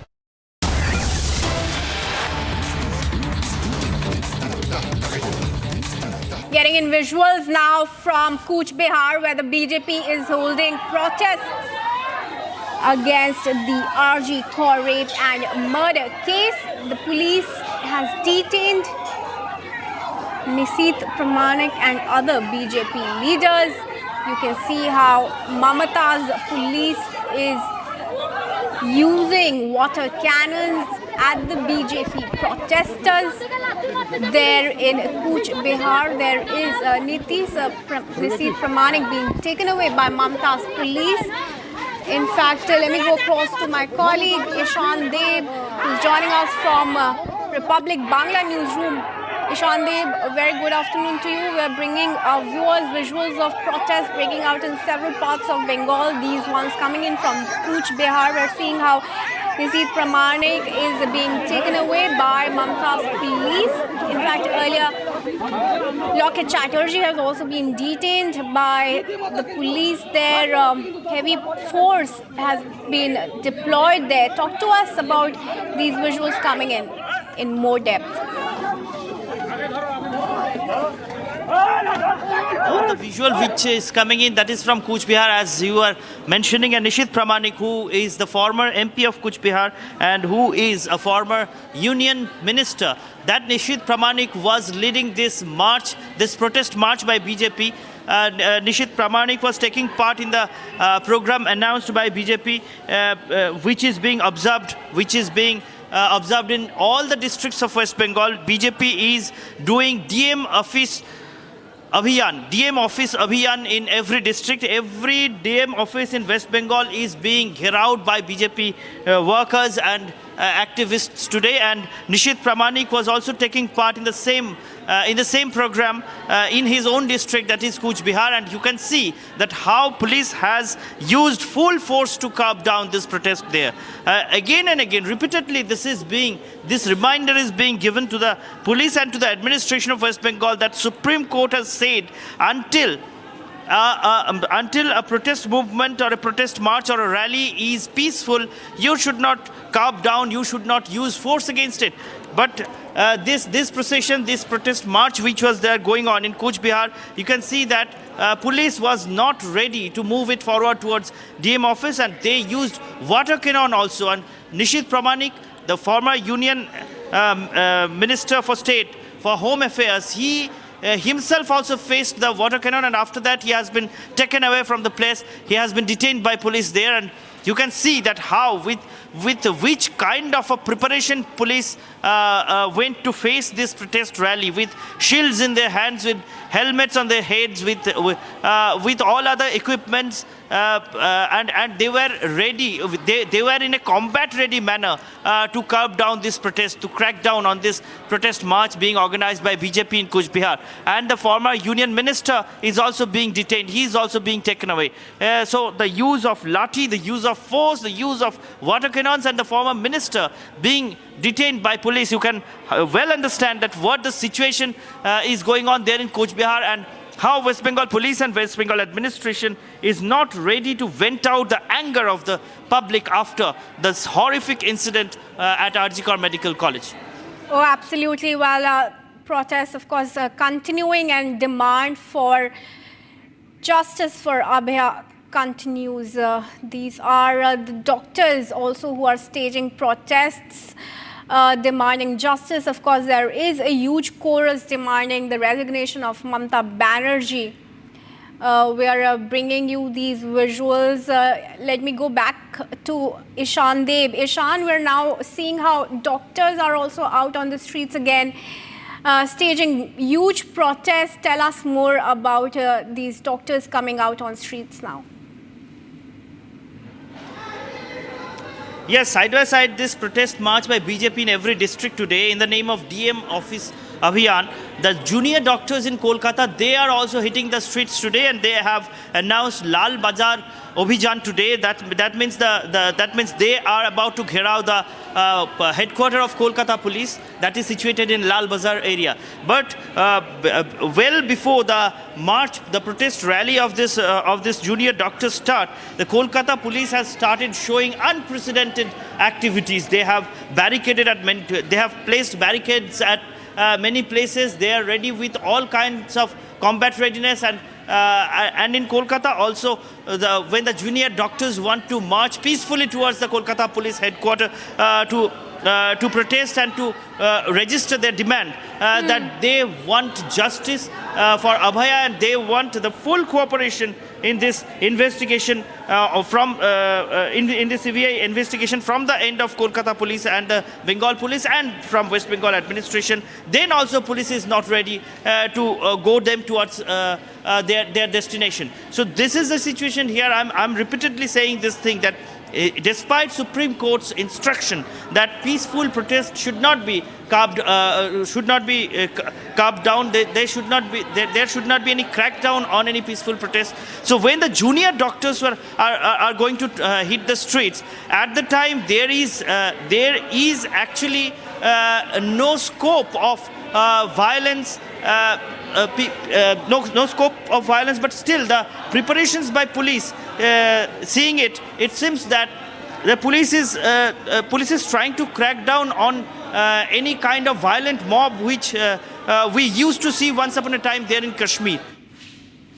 Well, absolutely. In fact, let's tell our viewers that these are the junior doctors front who are holding protests at Lal Bazar and demanding the resignation of Kolkata Police Commissioner Vineet Goyal over the handling of the RG Kaur rape and medical case. Of course, we are going to bring you all the latest details and updates and the visuals of these unstoppable protests demanding justice for Abhaya. For now, let's shift up focus. We're bringing you another big breaking news, viewers. The RSS Organizing Secretary Sunil Ambekar has backed the caste census. Ambekar said that caste is a very sensitive and important issue and it should be dealt with seriousness. He further added that caste census should be used for the welfare activities and not for serving parties' own interests. So now, a backing for the caste census coming in from the RSS, the statement made by Sunil Ambekar of the Rashtra Swayamsevak Sangh. Let's show you what he said.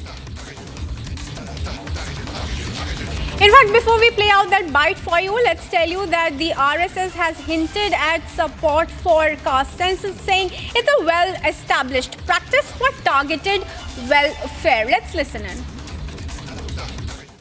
As RSS, we have already commented on this issue. See,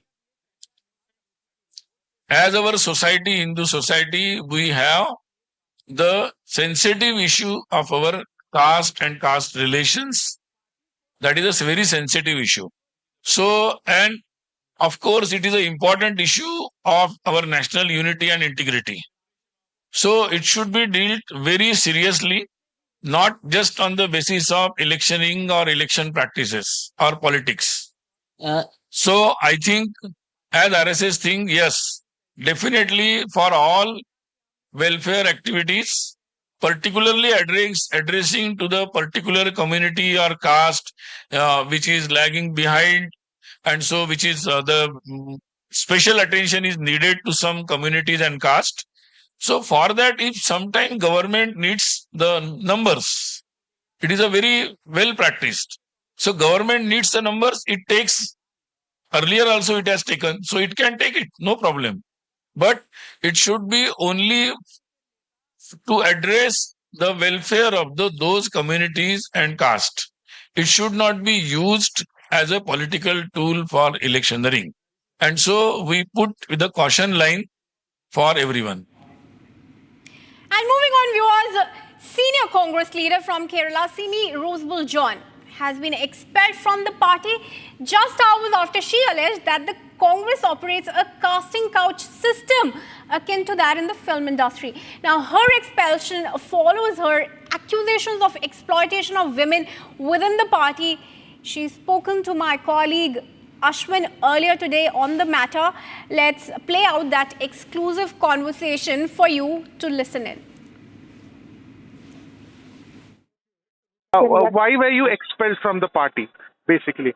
Okay. Yes, I believe my expulsion is a reaction to my criticism of certain practices within the party. Okay. Instead of addressing the issues they decided to remove me. Okay. Which seems like an attempt to silence me. You are saying this is an attempt to silence you. Yes. By whom? I think opposition leader. Okay, the leader of opposition. You had in the press meet, you had particularly raised that women who rise in the party rank, they need, like you use the word sponsorship. Only with sponsorship or like a casting couch kind of this thing, only when that is there, they are able to rise. Do you still stand by this allegation? Well, I didn't specifically mention a casting couch. Okay. But I was highlighting favoritism and exploitation. That is true. Okay. When you say exploitation, what kind of exploitation are you talking about? Is it any favors? Any as a woman? Is it any sexual favors? Are you talking about? You can speak to the former councillor, Mrs. Shigi Roy. She was one among the best councillors, best elected representatives. So this time, last time, they told we are not going to allow you to become councillor.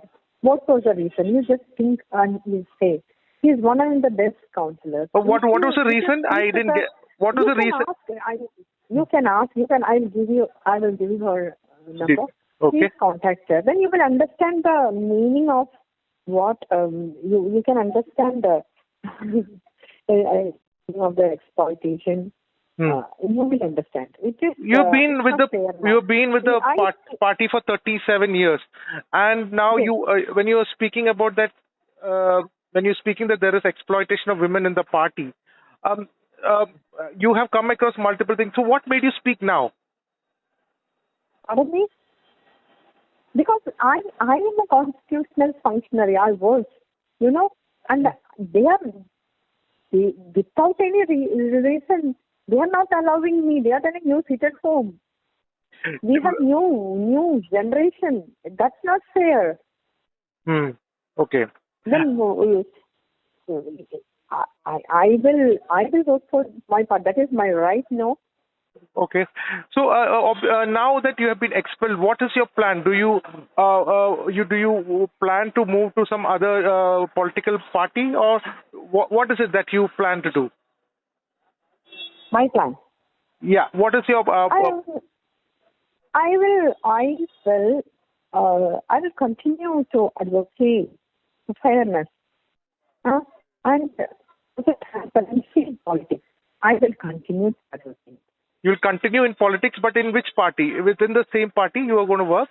How are you planning? Yes. You'll work from outside. I'm not a person. I don't want to become office bearer or any post to work for the party. I'm a sincere, dedicated grassroots worker. Of course, I can work for the party. Viewers, the Congress, meanwhile, has completely remained evasive. When confronted, Congress leader Salman Khurshid said that he has no comments to make on the issue. Listen in.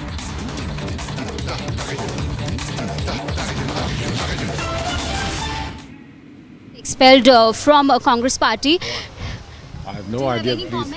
She Spokesperson. she exposed the she exposed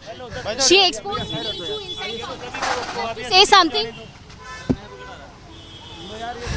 So this was senior Congress leader and CEC member Salman Khurshid, who said that he has no comments to make on why was Simi Rosabelle was expelled from party for exposing the Me Too inside the Congress party as well. He said you should rather speak to the spokespersons of the party. Comments to make why Simi Rosabelle was expelled from a Congress party. I have no idea. Please. Spokesperson. She exposed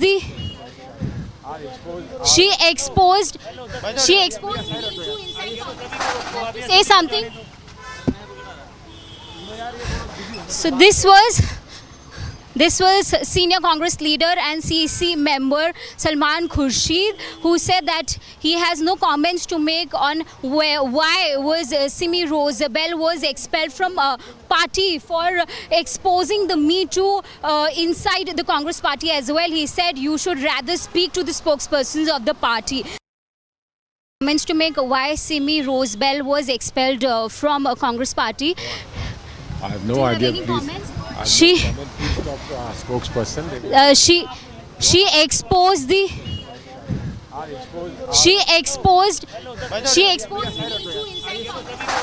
say something. So this was senior Congress leader and CEC member Salman Khurshid, who said that he has no comments to make on why was Simi Rosabelle was expelled from party for exposing the Me Too inside the Congress party as well. He said you should rather speak to the spokespersons of the party. And that was my colleague Soumya confronting the former law minister of the Congress. The party has remained conspicuously silent, viewers, on the explosive allegations made by the Kerala leader. She's accused the party of harboring a casting couch system similar to that in the film industry, to remind you once again. And despite the seriousness of these claims, the Congress has evaded our questions. We also want to show you the reaction of VD Satheesan. Let's take a look. That already I have answered everything. No, I don't know. I have already answered. Somebody is trying to dilute the major issues. I am not ready to answer. I have answered to the media yesterday. Nothing more.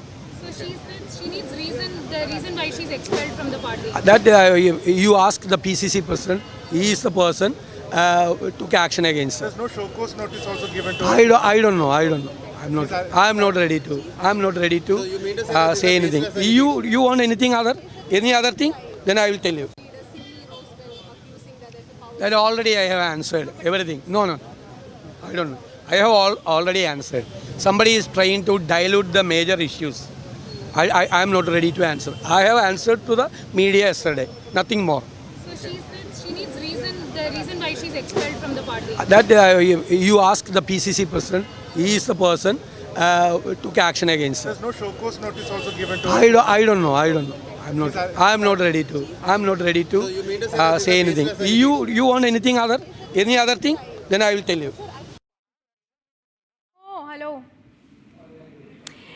Remember, ladies and gentlemen, Simi isn't the first one from the Congress who has made these allegations. We want to take you back in time. This leader, we're talking about Radhika Khera, who was earlier in the Congress. She left the party alleging that she was locked, abused and manhandled by the Congress leaders. These were her remarks before she quit the Congress earlier this year in May and joined the BJP.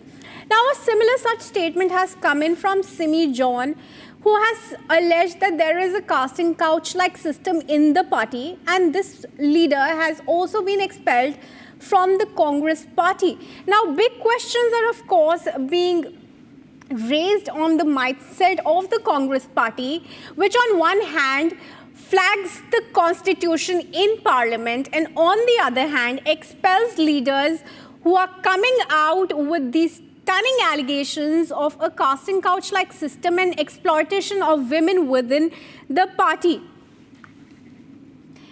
And the BJP now has hit out at the Congress party over these allegations. Listen into these reactions coming in from the BJP as well. Senior lady leader of the Congress in Kerala called Simi Rosebell, who has alleged that there is exploitation in the Congress. And when she points out that there is a casting couch in the Kerala Congress, she is summarily dismissed from the party. And she said today, and I quote, in this party, that is in the Congress party, there is no place for upright people. That is what she said. Any other place in India, if a woman in the workplace raises an issue of sexual harassment, it is the bounden duty of the organization under the law to constitute a committee, a Visakha committee, to investigate the accusations of harassment. That is the minimum justice that is due to any woman, any Indian woman whose right to work in a dignified manner is enshrined in the Constitution under Article 21. But no, the Congress party does not believe in that. The Congress party, when a leader of the Congress party, a woman leader of the Congress party alleges harassment, alleges exploitation, they do not investigate it. They silence her and remove her from the party. This is the same Congress party where Priyanka Gandhi would say before an election, "Ladki hoon, lad sakti hoon." This is the same Congress party where Rahul Gandhi will go to Jammu and Kashmir and say on January 30th of this year that women have talked about rape and harassment. But when it comes to his own party, the Congress in Kerala, which has a huge, long list, dubious record of harassment complaints that are on record from various members of the Congress, women members of the Congress, he does nothing. Instead, he tries to silence them.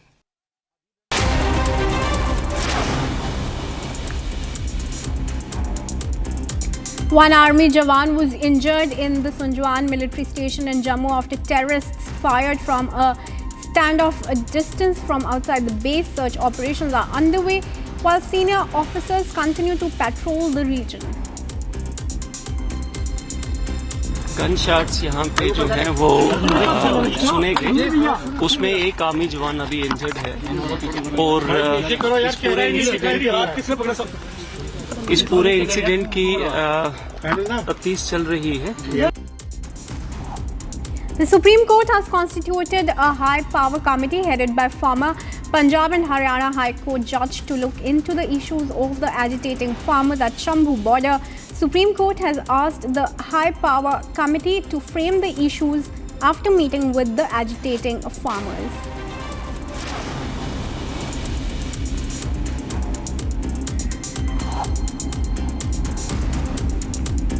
NCP-SCP leader and MP Supriya Sule has addressed concerns over seat sharing for the Maharashtra Assembly election, stating that the process is proceeding democratically and is not an issue for the party. It's not an issue with us at all. It's a process and we are following the process very democratically. So in the next 10-15 days, the picture will be completely clear. The Indian Air Force has swiftly responded to the Vijayawada floods by dispatching IL-76 aircraft transporting 242 NDRF personnel and 30 tons of relief material to region. Additionally, helicopters are also on standby in the affected areas to offer further assistance as needed.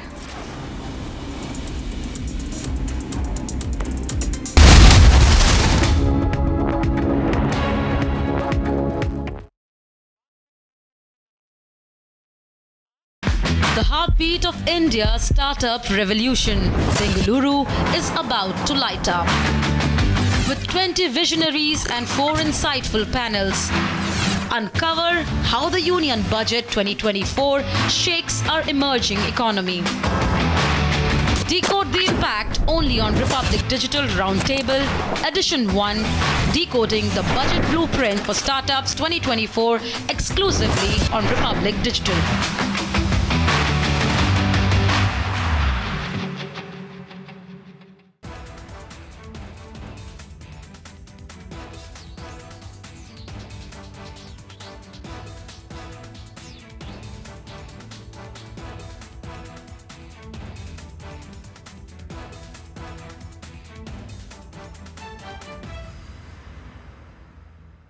आप लोग सुन लीजिए, असम में child marriage नहीं होने दूंगा जब तक मैं जिंदा हूँ। हम होने नहीं दूंगा जब तक हिमंता बिश्व शर्मा जिंदा है, तब तक असम में चाइल्ड मैरिज नहीं होगा। ये आप सुन लीजिए। बहुत सुना गोटे बदलते डेमोग्राफी मेरे लिए, मैं असम से आया हूँ, ये मेरे लिए बहुत बड़ा मुद्दा है।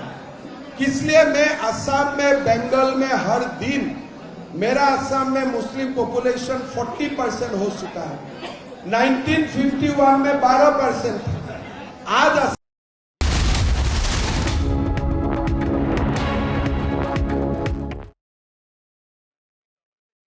Presented by Royal Global University, Northeast can't wait. Pado kuch bano.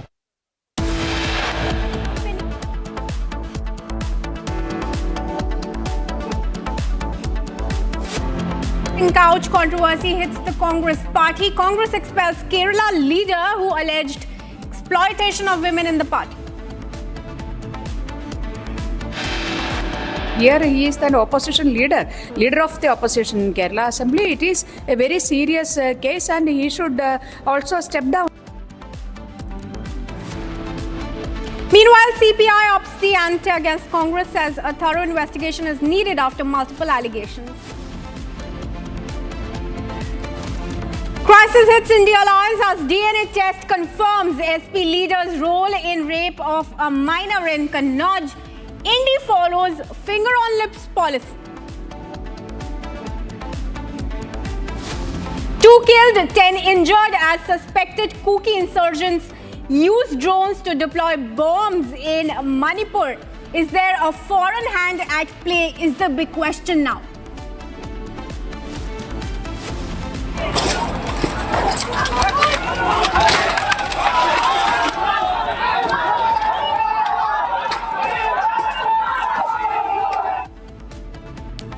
Kolkata, Siliguri, Kuch Behar, fight for justice for Rabia continues. Meanwhile, Mamta's cops use force on unarmed, peaceful protesters.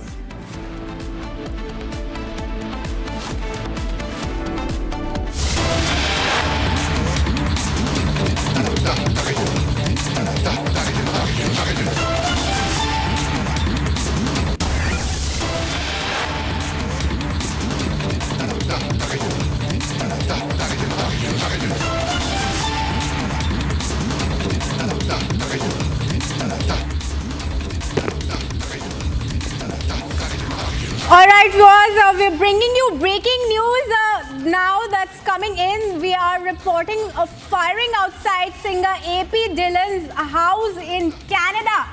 So, rapper AP Dhillon's house in Canada is witnessing a firing incident. This is a fresh report that we are bringing you. Viewers, that's what we know for now. We're trying to bring you more information on this. Punjabi rapper singer's house in Canada is witnessing a firing episode. AP Dhillon's house in Canada is witnessing an incident of gunfire. We're trying to get you more information on this latest breaking news. We are in fact going to bring you some visuals as well of the firing incident if possible. But what we know for now is it's outside his Vancouver residence. A video of firing has surfaced which is being investigated by security agencies.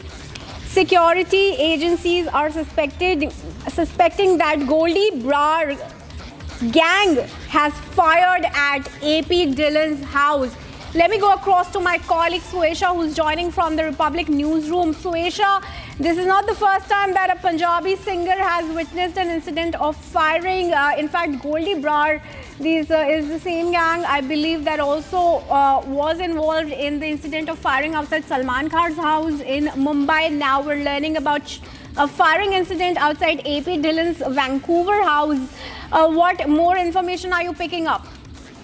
In fact, let me tell you, Kriti, that an official confirmation is awaited, but several reports that have claimed that there was firing outside famous Punjabi singer AP Dillon's residence in Vancouver in Canada.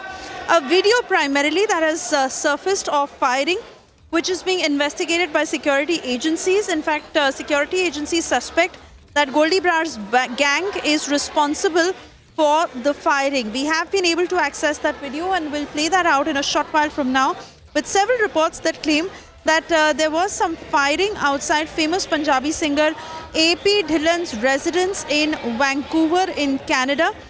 This is the breaking news that has just come in, and even as we understand that investigation is underway to who was responsible for this firing. There is a suspicion that Goldie Brar's role is being looked into. It was his gang and one of his men who was responsible for the firing at singer AP Dillon's residence. This happened in Vancouver in Canada, and Goldie Brar, who's once again in the ring of fire, is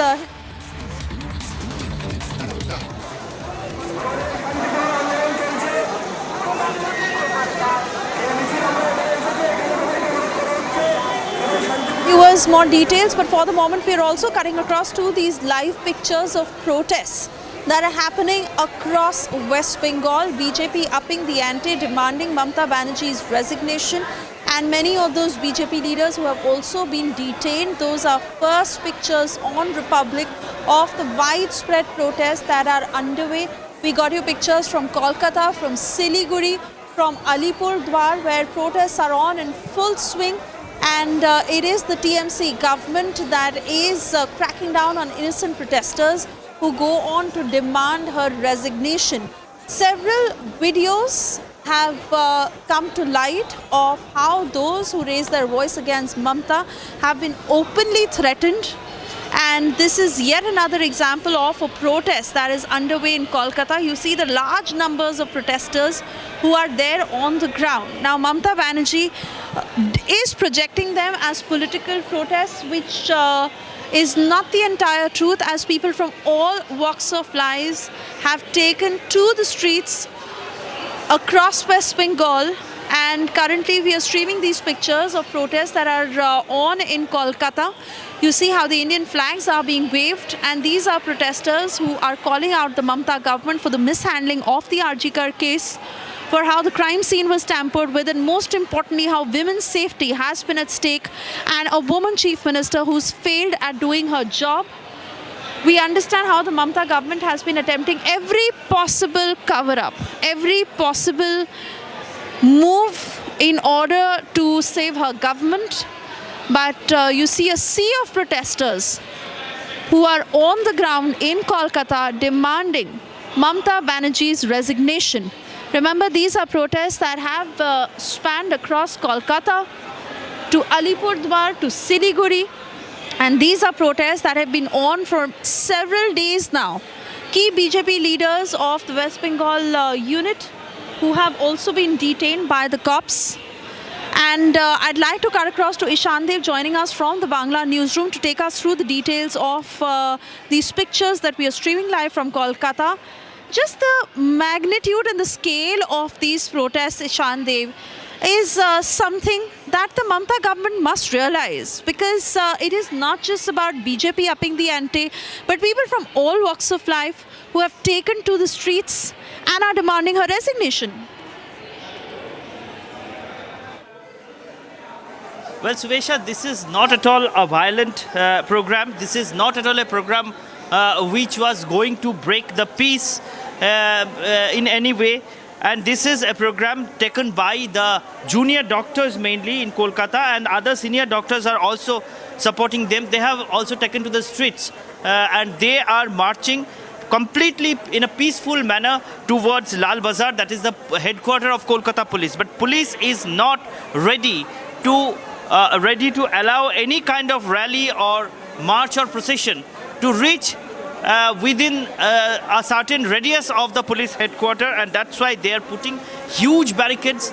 They are getting prepared with shields and lathis. They are getting prepared with other equipments also, so that they can very easily curb down the protest or crack down the protest. And you can see that such a large number of doctors have taken to the streets today. So many doctors, and there are juniors, there are seniors. They are taking to the streets today. They want to move towards the Kolkata Police headquarters, and they want the Kolkata Police Commissioner Vinit Goyal to resign.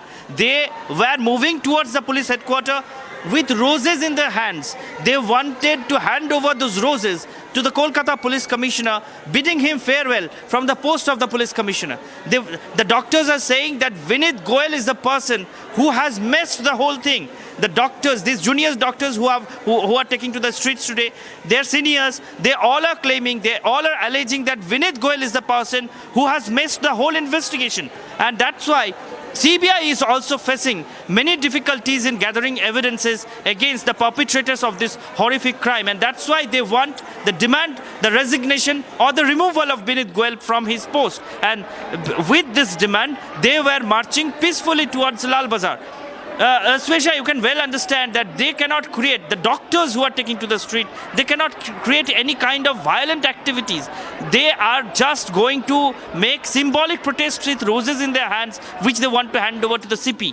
The CP might not be coming down to the gates of Lal Bazar for taking those roses as a symbol of taking farewell, but they could have allowed easily this march to move forward towards its destination. But much before they can reach the Lal Bazar, the headquarters of Kolkata Police, they have been stopped by police. Huge deployment is there. You can see when we are showing the top shots, you can see that at the other side of the barricade, such a huge deployment of police is there, and they are ready with helmets and shields and fiber sticks and all other equipment, so that they can curb down this protest march at any cost. So they are burning now. They have already burnt the effigy of the Kolkata's police commissioner, and where the barricades have been put up, they are standing now there, and they are planning to start a sit-in protest against this police atrocity and against this intolerance of Kolkata police and administration, who cannot tolerate any kind of protest against the administration even after such a horrific incident. Suesha. Continue talking to us, Ishande, because even as we say with these pictures, we understand that these are junior doctors from Bengal who are fronting this protest, who are conducting this march. They are demanding the immediate resignation of the Kolkata Police Commissioner. So much so that effigies are being burnt, and they are expressing their discontent over the mishandling of the RG Kar case in every possible way, while putting forth their demands clearly.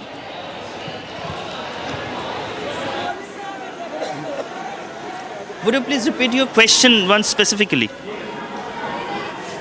I said, Ishandeep, that even as we stay with these pictures, these are junior doctors, as we understand, from West Bengal, who are demanding the police commissioner's resignation, while the massive criticism that the Kolkata police has had to face, and of course the Mamata government at the helm of affairs, but these are doctors who say that we don't feel safe, and despite all the desperate attempts by the Mamata government to pin the blame, to blame the centre, to blame the left and the BJP, and so on and so forth, doctors make it clear that her moves are not really working because they feel unsafe.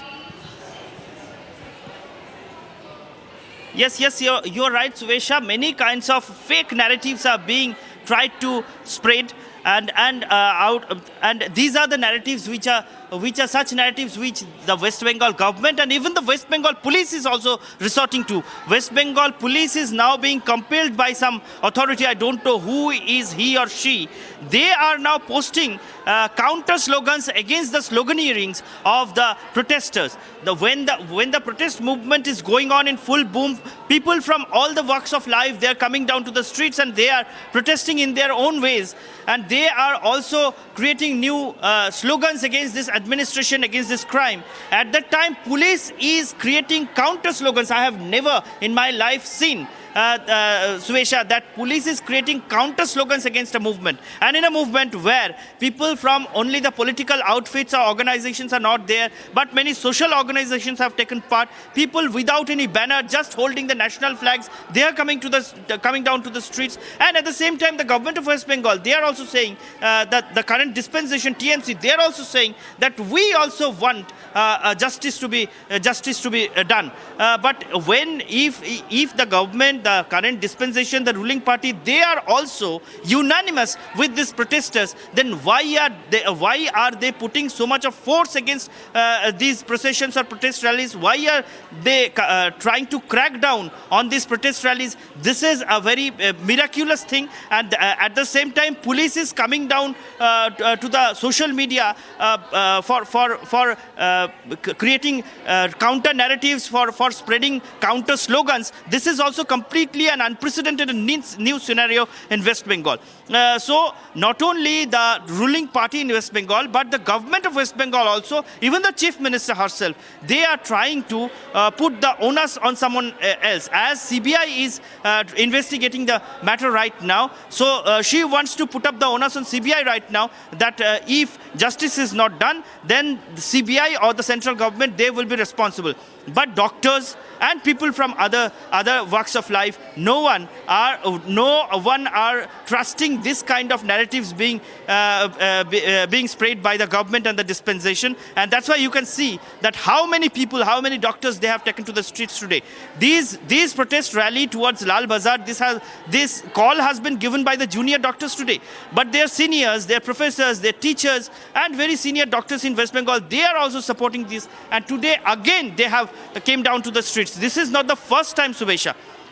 Throughout this time frame, the senior doctors leaving their chambers, leaving their hospitals, leaving their other engagements there every day. Whenever such call is being given, they are coming down to the streets, putting aside all other engagements of themselves.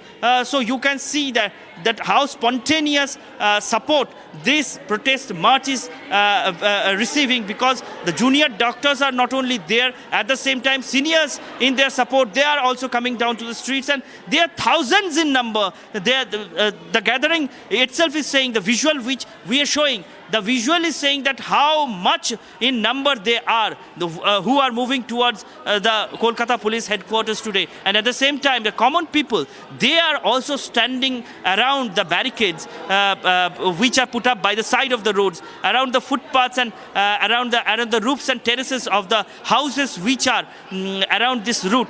They are also expressing their support for this movement. They are also expressing their support for the doctors, the juniors, the seniors, for everyone. So the scenario in West Bengal is really very difficult for the dispensation right now, because all kinds of means are being used, all kinds of weapons are being used to create fake narratives, false narratives, or to get rid of the owners of this incident. But people are not believing, people are not trusting the narratives which are being sprayed by the dispensation. Suesha.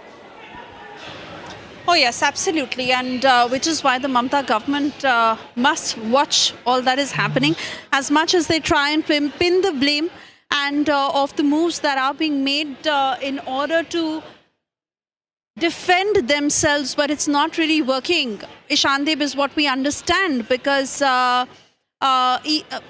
Mamata government says that it is about passing stricter rules and taking more diverse measures when it comes to punishing rapists.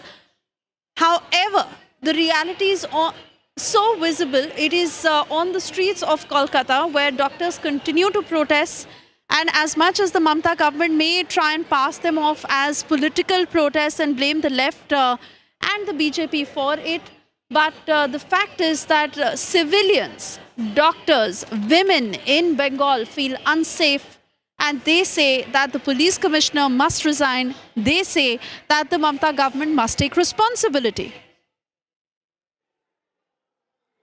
Ishandeep. Of course so, because many audios are also coming to the surface in which you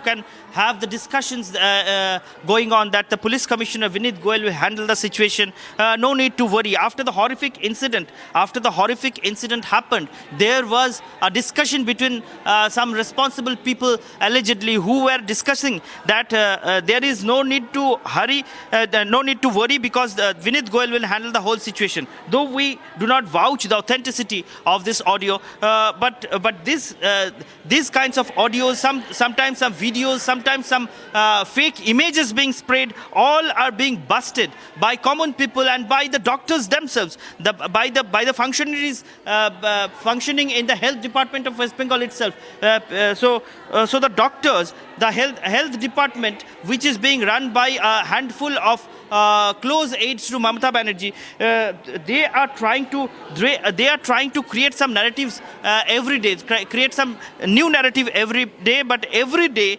people around them, the doctors, the juniors, the seniors who are working in the department, they are coming out with the truth, and they are giving the counter narrative, so that the new kinds of narratives or the counter narratives which are being tried to spread by the government, that is not getting proper oxygen in West Bengal. And this is becoming more and more difficult for the government, for the dispensation, and for the ruling party to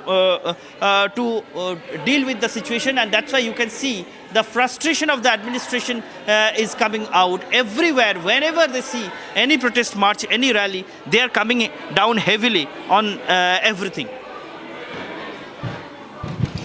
Absolutely, Shandev there getting us all the latest details as we stay with those pictures. Remember, these are protests that are not just on in Kolkata. Earlier we got you pictures from Cooch Behar, from Siliguri, from Alipurdwar, key BJP leaders who have been detained as a part of these protests. And on the right of your screens, you see a sea of protesters. Remember, these are not political protests, but junior doctors who are on the ground as they demand that the police commissioner in Kolkata must resign over the lack of safety, not just for women, but even doctors who feel unsafe to go to do their jobs. This after the mishandling of the RG Kar case and the massive cover-up attempt that has been heavily criticized.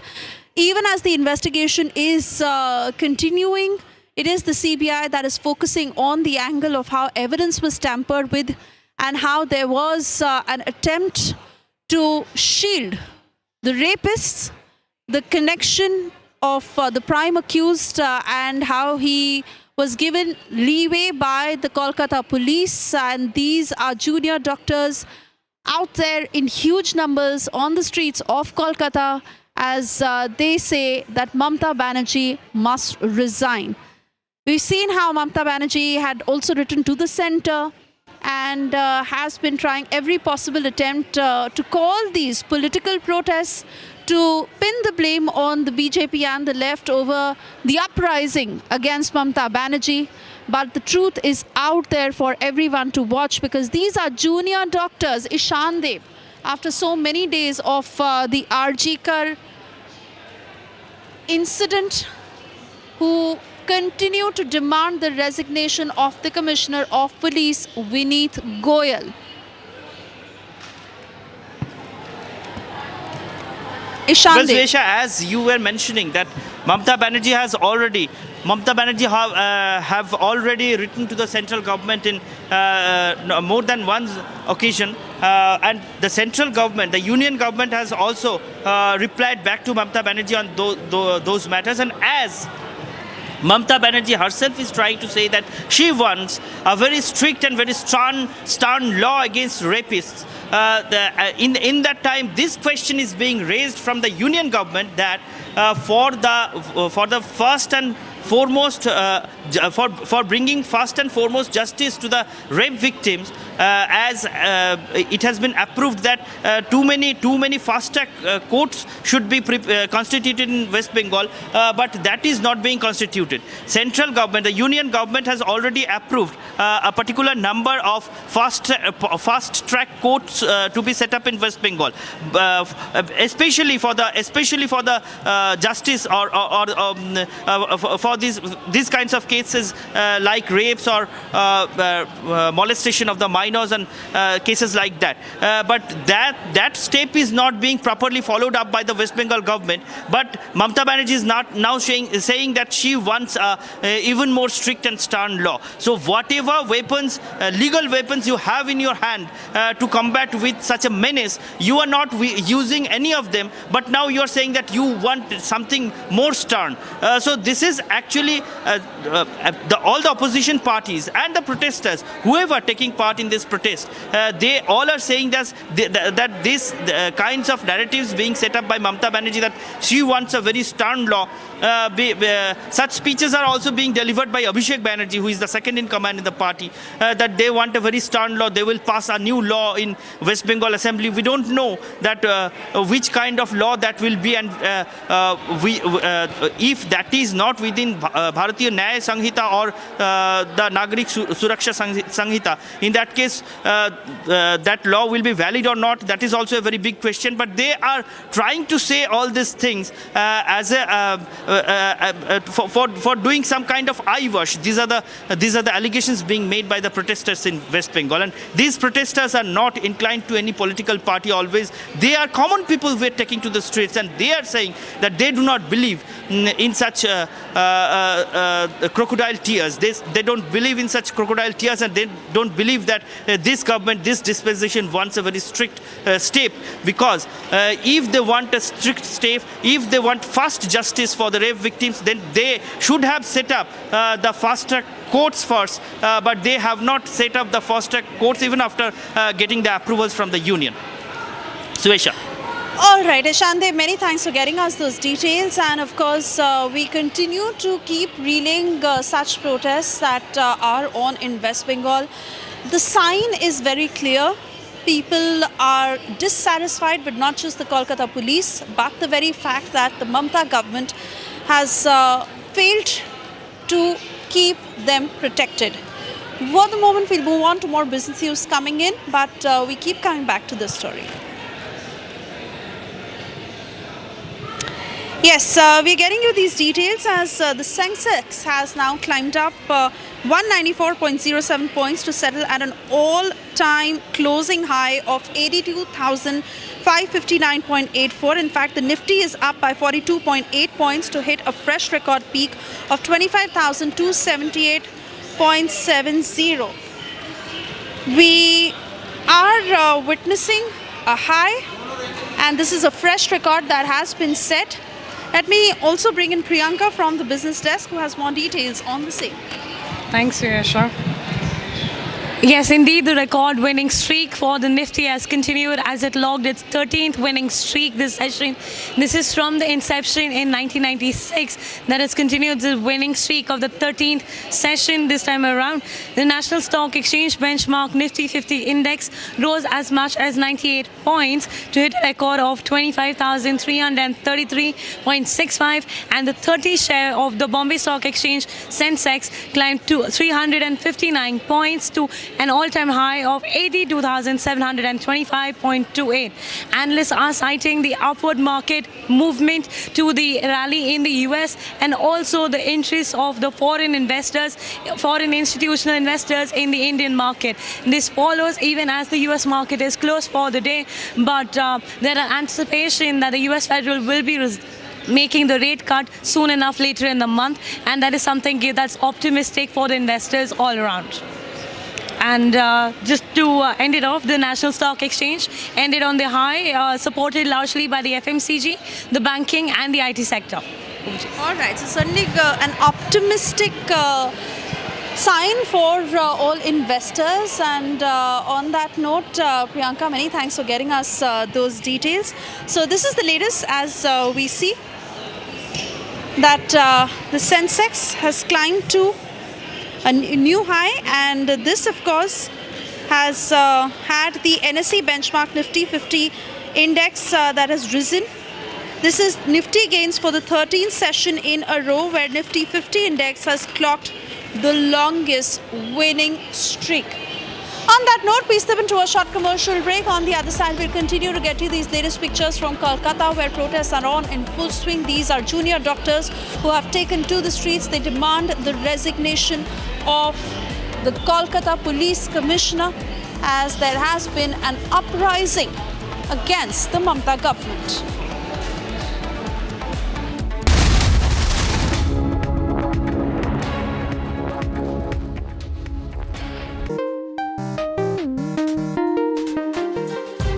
Hello, Beta. Mom, I forgot my school trip documents. Please bring them. I'm about to go on air, sweetie. I have a better and faster way. Just wait.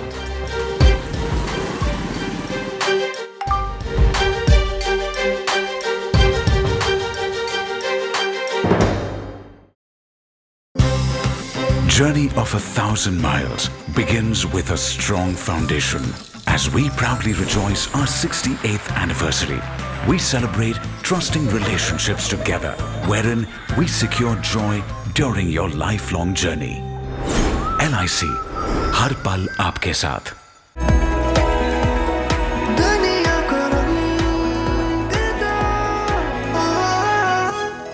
Introducing Birla Opus Paints. Just came around to say hello.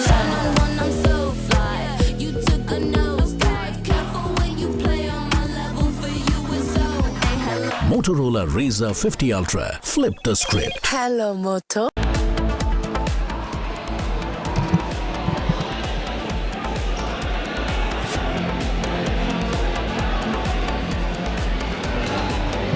We have to step to a very short commercial break, but before that, the chorus grows seeking justice for Abhaya.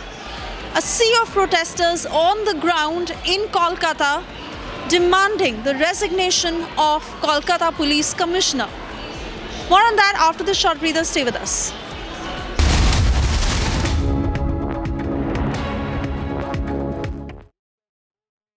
The heartbeat of India's startup revolution, Bengaluru, is about to light up.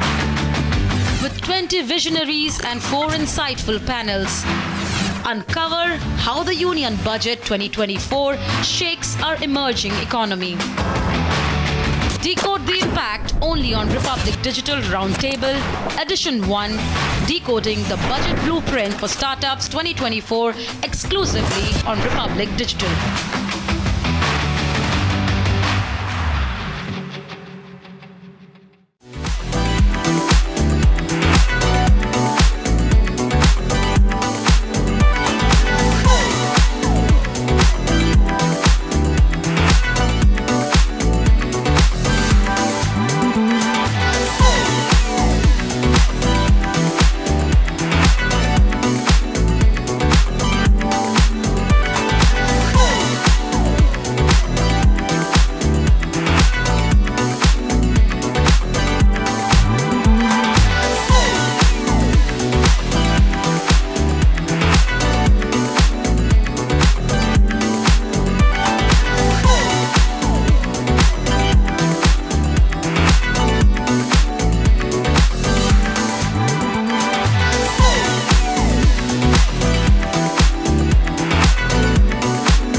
Largest news headquarters,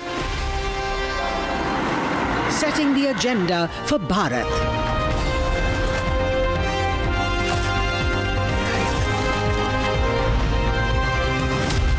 You're watching Republic.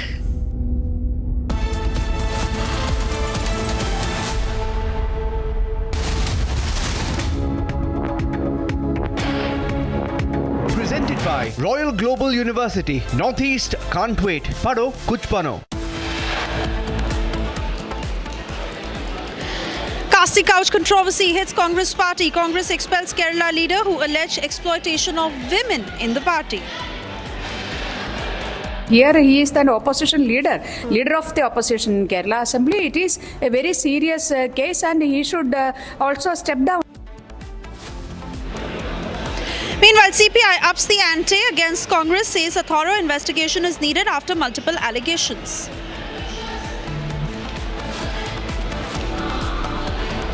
Crisis hits Indy alliance as DNA test confirms SP leader's role in raping of a minor in Kannauj. Indy follows finger on their lips policy.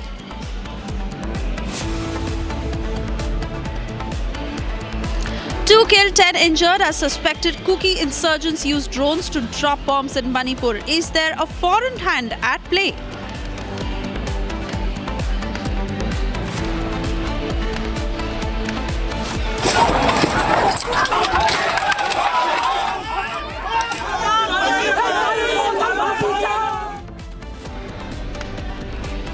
Kolkata, Siliguri, Cooch Behar. Fight for justice for Abhaya continues. Meanwhile, Mamta's cops use force on unarmed protesters.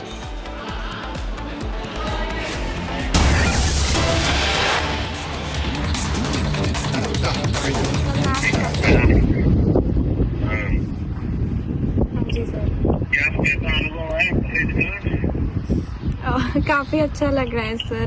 दूसरी बार Paralympics में आई हूँ तो थोड़ा था ऐसे nervousness, पर आपने ही बोला था बोझ लेकर नहीं जाना है अपनी उम्मीदों को, तो फिर वही उसी हिसाब से मैंने फॉलो करा. नहीं, लेकिन आप बहुत अच्छा कर रही हो और लगातार कर रही हो.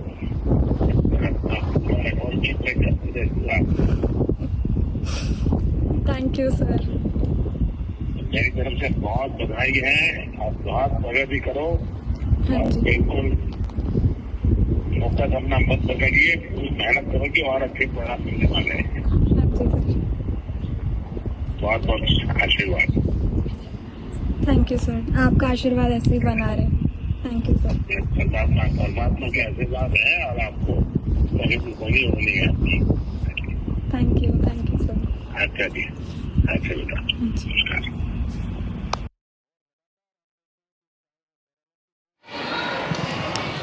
And that was the congratulatory call by Prime Minister Narendra Modi to Avani Lekhara, as she has created history and brought India to a golden start. Shooters have bettered our record, and Avani Lekhara, who emerged winner on the first day of shooting, she's become the first Indian to claim successive Paralympic gold medals, defending her women's 10-meter air rifle title. Avani Lekhara, 22 years of age, who has made India proud, and Prime Minister Narendra Modi congratulating Avani on that victory in Paris, as she has won gold for India. Avani Lekhara, who in the shootout had begun with 9.9 while Lee had shot 10.7. Avani Lekhara landed gold for India at the Paralympics.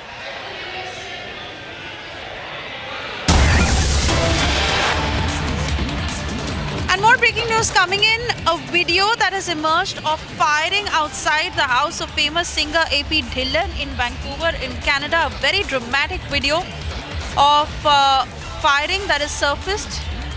It is being investigated by security agencies. This particular video that you see on your screens. Now there is a suspicion that Goldie Brown's gang member had fired at AAP Dhillon's house. That is what the security agencies suspect. But you see the shooter. The shooter dressed in black, covering his face, shot incessantly at AAP Dhillon's residence through that big black gate. Several shots that were fired at the residence of AAP Dhillon, and security agencies suspect that Goldie Brar is behind this attack. Let me cut across to Lalit, who has more details on this shooting. Lalit, we stay with this video, and this is of course being verified by the security agencies, but do take us through the details we know so far. AP Dhillon's residence, where this firing had happened, and agencies suspect that the shooter is from Goldie Brar's gang.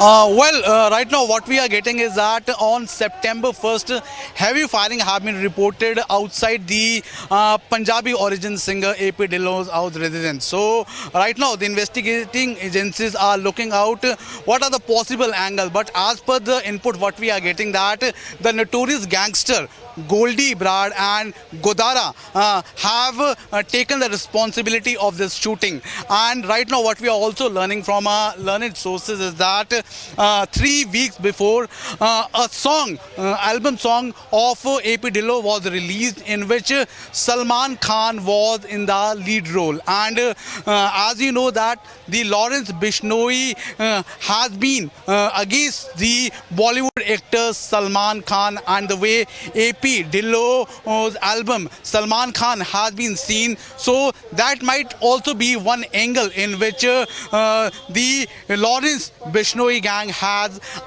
attacked and reportedly fired at the residence of Punjabi singer AP Dhillon.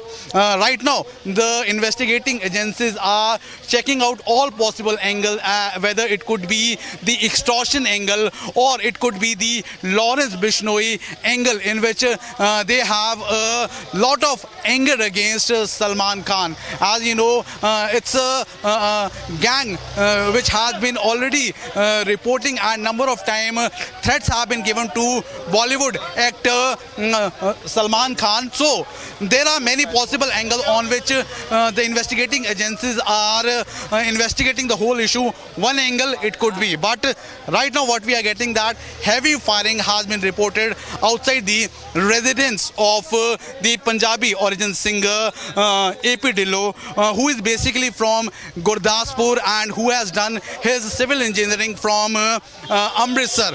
After the 2019 album, he became a hit and has a huge fan following in Punjab or Canada. But right now the investigating agencies are trying to look after all possible angles, who is the gang behind it, but the responsibility has been taken by the notorious gangster Lawrence Bishnoi, and the investigating agencies are trying to look after each and every angle. Yes. All right, Lalit, many thanks for getting us those details. Of course, we wait and watch what the investigation eventually reveals, but that is a brazen attempt of that firing at AP Dhillon's residence, and we'll keep coming back to you for further updates. For the moment, we shift our focus to the other big story. Yes, Me Too charges staring at the Congress party that has shocked the entire nation, and how the Congress remains elusive. In fact, Mallikarjun Kharge and KC Venugopal were confronted on this after a senior Congress leader of the Kerala unit leveled charges of Me Too and how women in the Congress party are exploited. She was expelled soon after. Let's take a look at the sequence. KC Venugopal and Mallikarjun confronted, but they evaded our questions.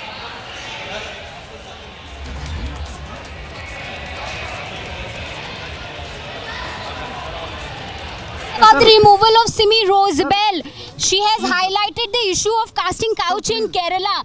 She was expelled. Do you have to say anything about that? Mr. Venugopal, do you have to say anything about that? Will you issue investigation, Mr. Venugopal? Mr. Venugopal, why was she expelled? Because she exposed the sad reality of women in Congress. So this was CC member and senior Congress leader KC Venugopal, who did not acknowledge our questions of why a woman Congress member was expelled, while she highlighted the sad reality of women inside the Kerala Congress. What do you have to say about the removal of Simi Rosabelle? She has highlighted the issue of casting couch in Kerala. She was expelled. Do you have to say anything about that? Mr. Venugopal, do you have to say anything about that? Will you issue investigation, Mr. Venugopal? Mr. Venugopal, why was she expelled? Because she exposed the sad reality of women in Congress. So this was CC member and senior Congress leader KC Venugopal, who did not acknowledge our questions of why a woman Congress member was expelled, while she highlighted the sad reality of women inside the Kerala Congress. What do you have to say about the removal of Simi Rosabel? She has highlighted the issue of casting couch in Kerala. She was expelled. Do you have to say anything about that? Mr. Venugopal, do you have to say anything about that? Will you issue investigation, Mr. Venugopal? Mr. Venugopal, why was she expelled? Because she exposed the sad reality of women in Congress. So this was CC member and senior Congress leader KC Venugopal, who did not acknowledge our questions of why a woman Congress member was expelled, while she highlighted the sad reality of women inside the Kerala Congress. Mr. Kharge, what do you have to say about the removal of Simi Rosabel? Mr. Kharge, what do you have to say? Mr. Kharge, what do you have to say about the removal of Simi Rosabel? Mr. Kharge, what do you have to say?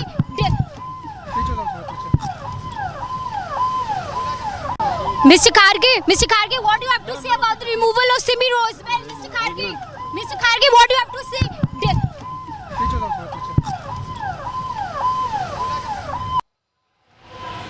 And remember, this is senior Congress leader of Kerala who has now been expelled, Simi John, who leveled some scathing allegations of what happens inside the party. She spoke to my colleague Ashwin. Let's listen into that entire conversation as the Congress still remains silent on these charges and her expulsion. Why were you expelled from the party, basically? Okay. Yes, I believe my expulsion is a reaction to my criticism of certain practices within the party. Okay. Instead of addressing the issues they decided to remove me. Okay.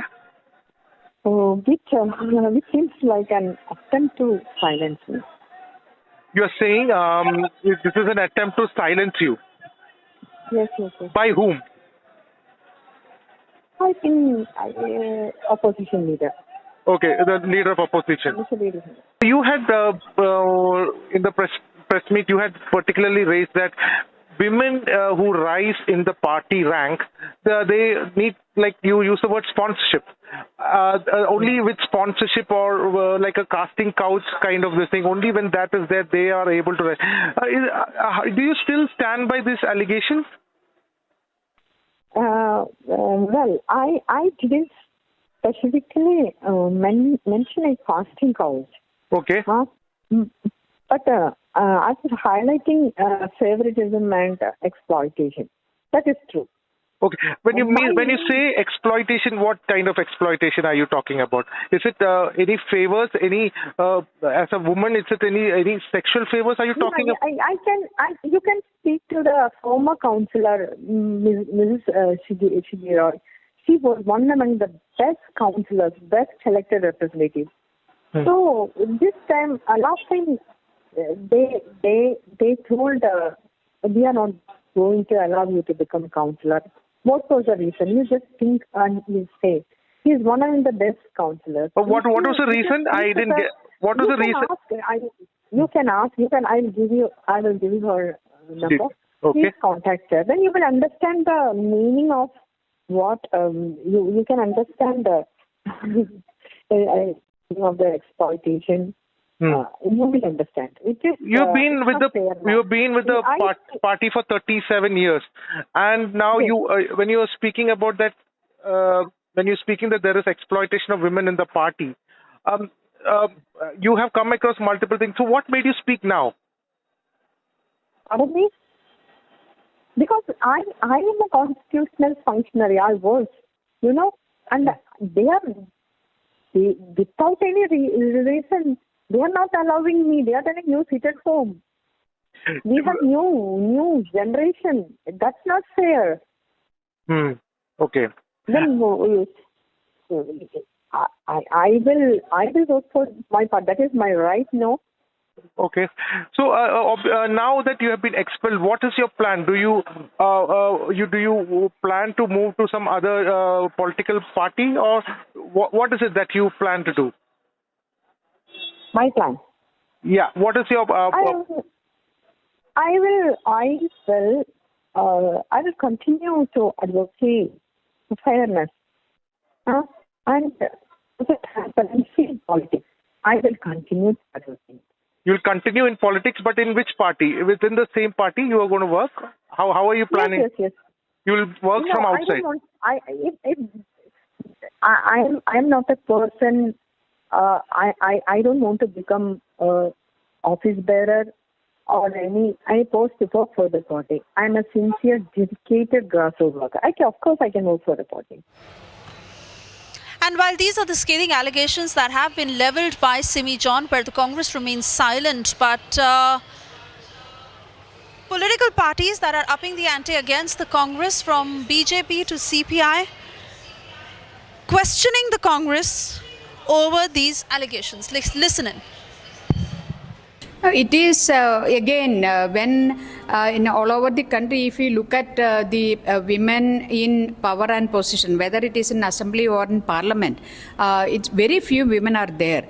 And in such a situation, when such allegations come and that lady openly says that casting couch thing is there, that is so serious. And I think she leveled this allegation against the opposition leader of Kerala Assembly.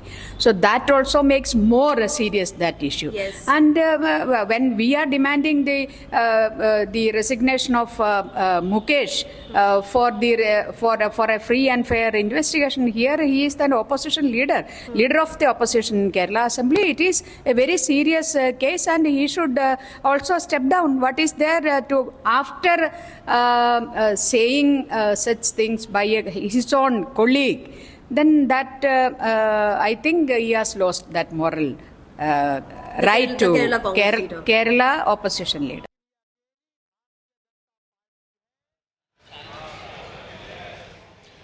And there you see how both the left and the BJP have been upping the ante against the Congress as they remain silent on these grave allegations of Me Too and sexual exploitation of women within the party. This is what has been said by senior Congress leader of the Kerala unit, Simi John, who not just levelled these allegations but was expelled soon after.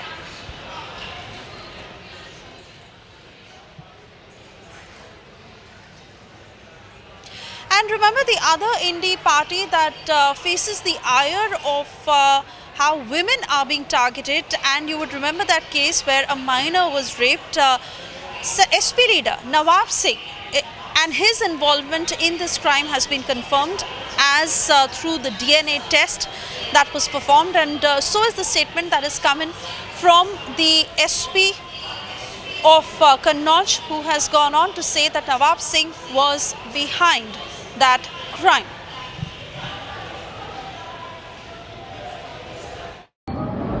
उक्त प्रकरण में घटनास्थल से forensic evidences collect किए गए थे, जिसे FSL भेजा गया था। एफएसएल से रिपोर्ट प्राप्त हो गई है, जिसमें दुष्कर्म किए जाने की बात की पुष्टि हुई है। इसमें कन्नौज पुलिस द्वारा अग्रिम विधिक कार्रवाई की जा रही है। And several reactions coming in as BJP questions the Samajwadi Party that in its continuous statements has been shielding its leaders. In fact, it was the SP that had demanded a DNA test before actually seeking justice for the victim in this case. Let's listen in to those political responses. आज तो स्पष्ट हो गया कि चाहे कोलकाता हो, चाहे केरल हो या चाहे कन्नौज हो, इंडिया अलायंस का केवल एक ही उद्देश्य है, बेटी को न्याय मत दिलाओ, बलात्कारी बचाओ और सत्य की आवाज दबाओ। कन्नौज के मामले में जिस प्रकार से समाजवादी पार्टी ने खुलकर नवाब यादव का समर्थन किया, जूही सिंह ने कहा कि बेटी का नार्को टेस्ट हो, बेटी का डीएनए टेस्ट हो, क्यों गई थी वो नौकरी मांगने के लिए। और आज डीएनए टेस्ट होने के बाद पता चल रहा है कि नवाब यादव ने ही बेटी के साथ जघन्य अपराध किया था, परंतु किस प्रकार से संरक्षण दिया गया। इसी प्रकार का संरक्षण अयोध्या में भी मोईद खान को दिया गया जब उसने 12 साल की निषाद बच्ची के साथ बलात्कार किया। मतलब समाजवादी पार्टी का हाथ हमेशा बलात्कारियों के साथ, और ये तो इनका चरित्र रहा है। ये तो बॉयज विल बी बॉयज वाली पार्टी। गायत्री प्रजापति कन्विक्ट हुए, उसके बाद भी उनके समर्थन में खड़े होने वाली पार्टी। आज अखिलेश यादव जी से, डिम्पल यादव जी से सवाल पूछा जाएगा कि ये व्यक्ति आपकी चुनावी रैली में हाल ही में था, आपने पत्र भी लिखा है इनको, क्या अब नवाब यादव के ऊपर कार्रवाई करेगी समाजवादी पार्टी, या अब भी बेटी के चरित्र पर सवाल खड़ी करेगी। और देखे ना, आज कोलकाता से लेकर केरल तक इंडी अलायंस का असली महिला विरोधी चरित्र। जब केरल में एक बेटी न्याय की बात करती है, बोलती है कास्टिंग काउच का वहां पर कल्चर चलता है, तो उस बेटी को, उस महिला को ही निकाल दिया। और लड़कों के साथ नहीं, लड़कियों के साथ ही अन्याय हो रहा है। तो मतलब कि लड़की हूं लड़ सकती हूं का नारा कितना खोखला है कि प्रियंका वाड्रा ना कन्नौज पर, ना कोलकाता पर, ना केरल पर कुछ बोल पाती है।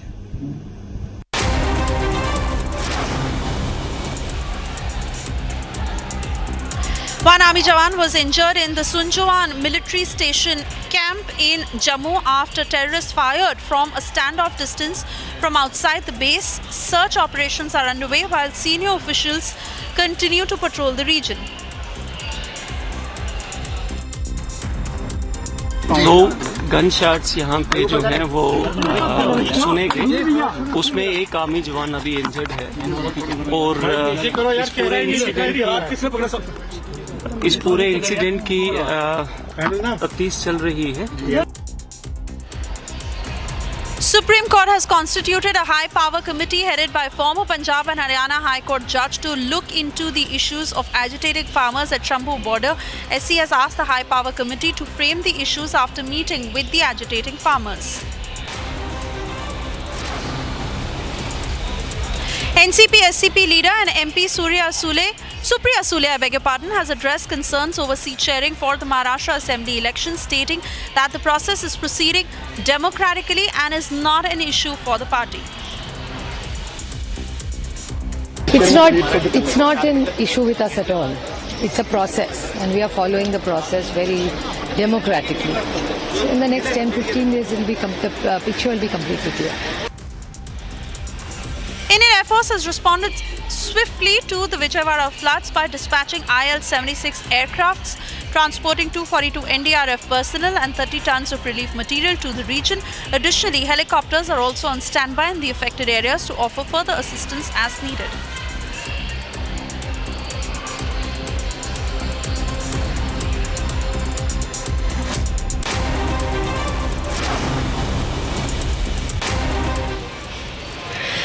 Women's safety that continues to be at stake in West Bengal, where several such videos have emerged. Remember, 4 back-to-back videos that have been posted by the BJP lately, where they question the Mamta government, who poses that women's security is their priority, but their words far from what is happening in the state. Take a look at this report. The women atrocities in Sandesh Khali. Assault on women in Cooch Behar. Then flogging of couple in Uttar Dinajpur. Atrocities, attacks, crackdown is now synonymous with West Bengal. Justice for Abhaya has been echoing on streets of Bengal for more than 20 days now.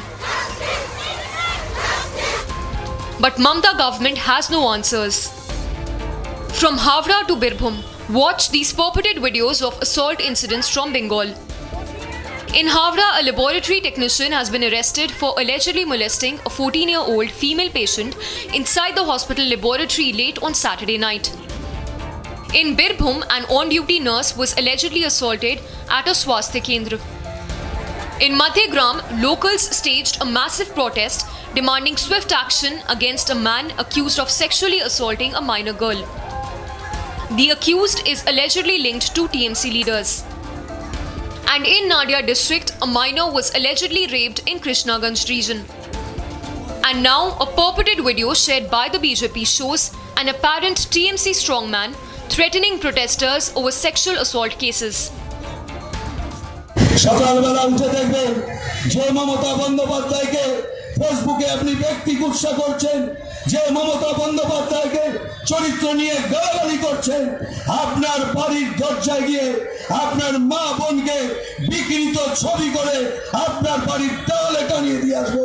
শুনে রাখবেন, আজকে দাঁড়িয়ে বলে গেলাম, সাবধান হয়ে যান। রাজপথে তৃণমূল কংগ্রেস ধৈর্য নিয়ে বসে আছে। আমরা যদি একটু পাড়ায় পাড়ায় সন্ধ্যে সকালবেলা একটু ফোর্স করি, পারবেন তো বাড়ি থেকে বেরাতে? With violence having become the second name for Bengal, people of the state and opposition alike seek answers over rampant assault incidents in Bengal.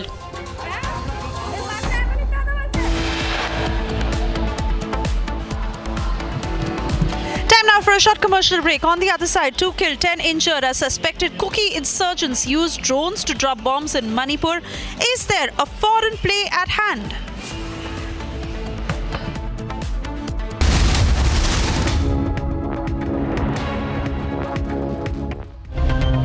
Mamata challenged by the people.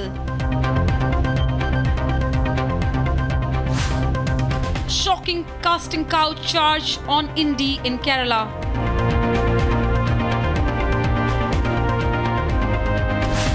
DNA test confirms SP Netha raped minor. All this and more on Across the Republic at 6 p.m. today.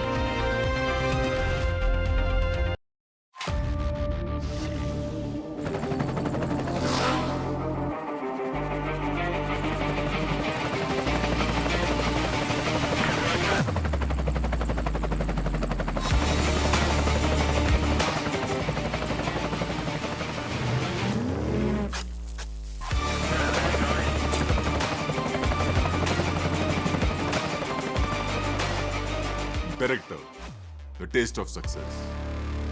The heartbeat of India's startup revolution, Bengaluru, is about to light up. With 20 visionaries and 4 insightful panels, uncover how the Union Budget 2024 shakes our emerging economy. Decode the impact only on Republic Digital Roundtable, Edition 1, Decoding the Budget Blueprint for Startups 2024, exclusively on Republic Digital.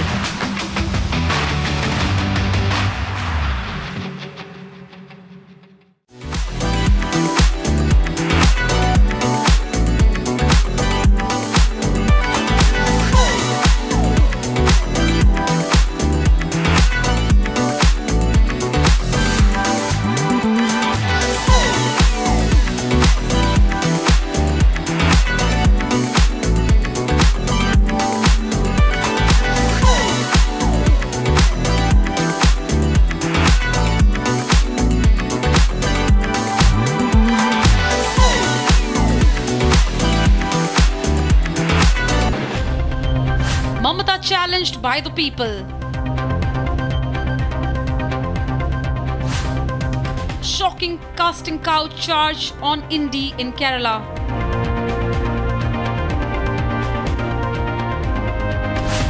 DNA test confirms SP Netha raped minor.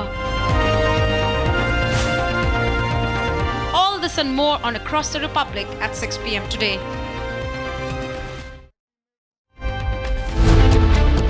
Exploitation for gains, allegation hits Congress.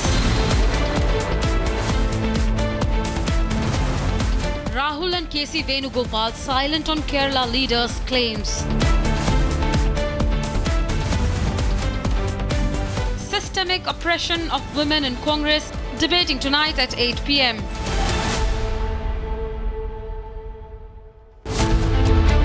DNA evidence against POCSO accused Nawab Yadav. Indi goes silent after victim shaming.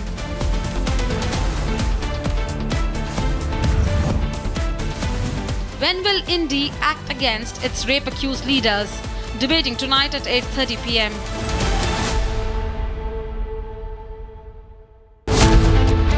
Unprecedented drone attacks in Manipur.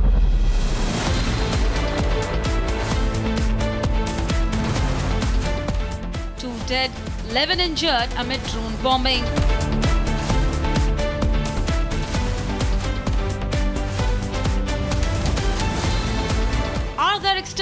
forces supporting the cookies, debating tonight at 9 p.m.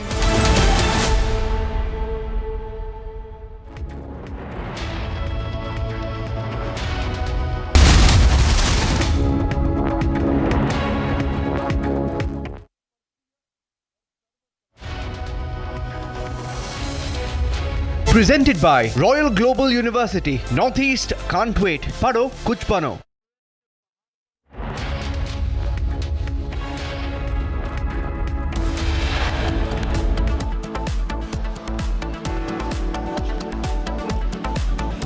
Casting couch controversy hits Congress party. Congress expels Kerala leader who alleged exploitation of women in the party. Here he is the opposition leader of the opposition in Kerala Assembly. It is a very serious case and he should also step down.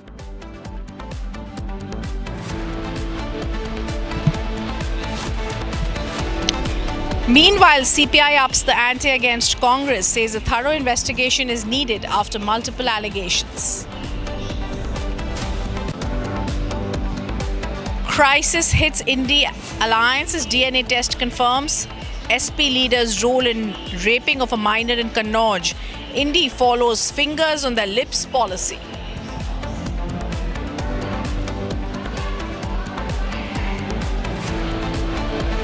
Two killed, 10 injured as suspected Kuki insurgents have drones to drop bombs in Manipur. Is there a foreign hand at play?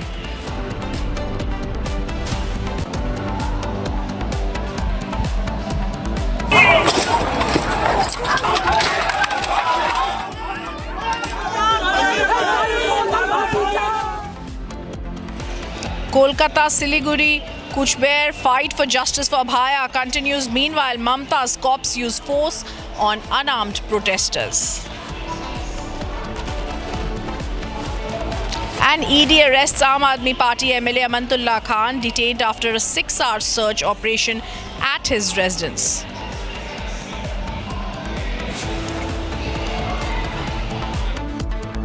Presented by Royal Global University, Northeast can't wait. Pado kuch bano.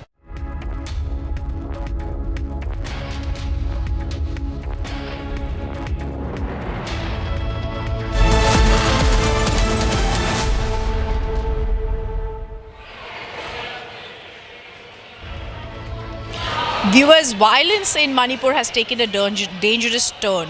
In fact, for the first time, drones are being used, and this time around in Imphal West, 2 people have been killed in drone attacks. It seems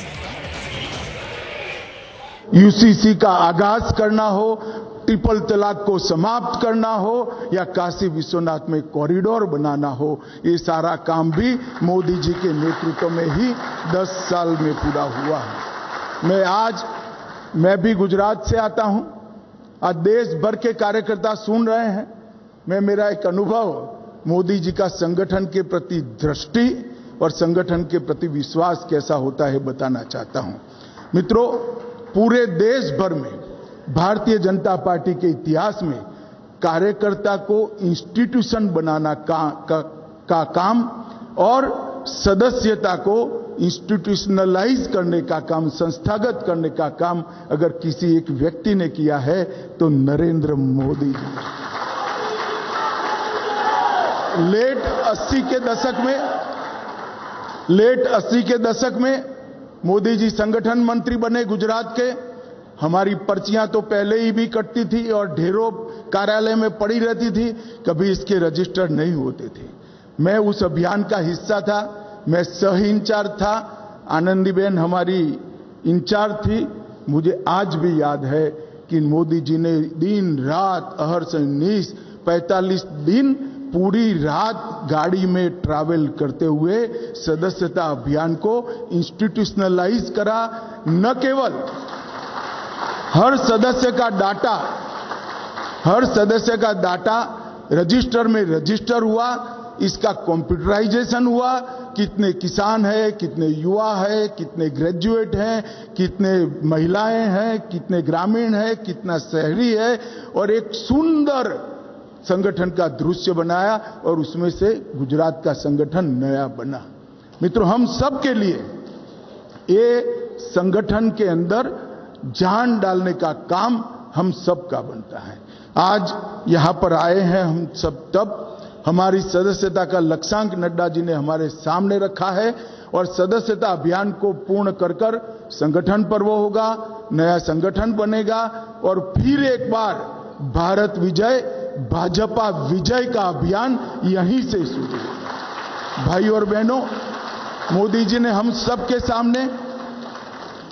सबके सामने महान भारत की एक कल्पना रखी, विकसित भारत की एक कल्पना रखी है। एक ऐसा भारत जो जब आजादी की शताब्दी मनाई जाएगी तब विश्व में हर क्षेत्र में, पूरे विश्व में सर्वप्रथम हो, ऐसे भारत की रचना का स्वप्न हम सबके सामने है और वो स्वप्न की सिद्धि का मार्ग भाजपा कार्यालय से हम सब के लिए जाता है और इसके लिए ही ये सदस्यता अभियान है। आइए हम सब मिलकर मोदी जी और नड्डा जी के नेतृत्व में हर गली गली, हर घर घर, गांव में, शहर में, पहाड़ों में, जंगलों में, द्वीपों में, हर जगह जाकर भाजपा का परिवार का विस्तार करें, पार्टी में फिर से एक बार नया खून लाएं और वो नए आए हुए लोगों को भी पार्टी की कार्य संस्कृति से परिचित कराएं। मुझे पूरा विश्वास है कि भारतीय जनता पार्टी के करोड़ों कार्यकर्ता इस अभियान को सफल बनाएंगे और मोदी जी का जो महान भारत और विकसित भारत का स्वप्न है उसको हम संगठन के माध्यम से ही चरितार्थ करेंगे, इसका मुझे विश्वास है। आज मैं नड्डा जी, प्रधानमंत्री जी और देश के करोड़ों कार्यकर्ताओं को हृदय से बहुत बहुत शुभकामनाएं देकर मेरी बात को समाप्त करता हूं। वंदे मातरम।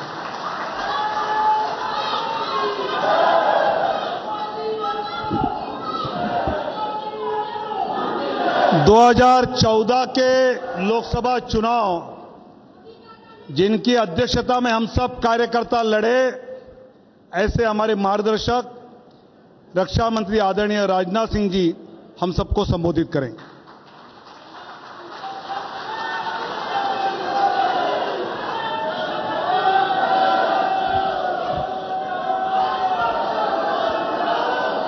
बोलिए भारत माता की, भारत माता की। धन्यवाद।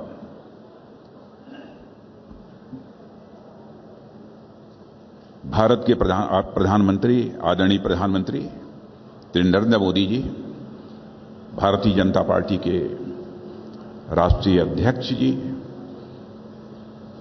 और भारत सरकार के गृह मंत्री और party Home Minister addresses BJP membership drive. More details on that later. Viewers, our top focus is going to be from Manipur. Drone attacks have taken 2 lives in Imphal West, and what is very critical to understand is these are new terror tactics that are being deployed by terror groups there. What's also interesting and questionable is who is responsible for the foreign hand that seems to be at bay here since drones have been used. It's a dangerous turn in Manipur. The Chief Minister Biren Singh has promised action.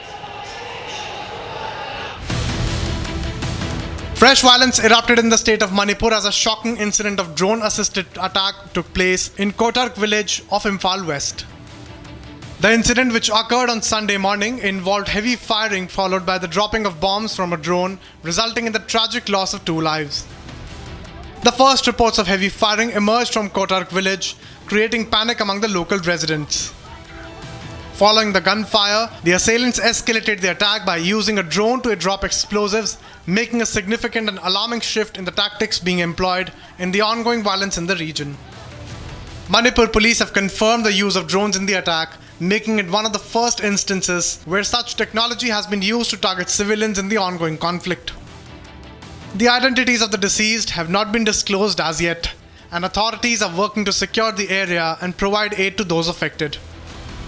Reacting to the incident, Chief Minister N. Biren Singh has ordered an immediate intensification of operations against the terror groups suspected to be behind the attack. The Chief Minister also said that the heinous act will not go unpunished. Manipur Chief Minister also assured necessary measures to bring those responsible to justice and ensure the safety of our citizens. Security forces have also been mobilized across the region as tensions remain high, with additional measures being put in place to prevent further escalation. The use of drones in this attack have raised concerns about the evolving tactics of the groups involved in the ongoing violence, prompting calls for enhanced security and surveillance measures in the region. The situation in Manipur is tense, with authorities on high alert as they continue to monitor the area for any further incidents.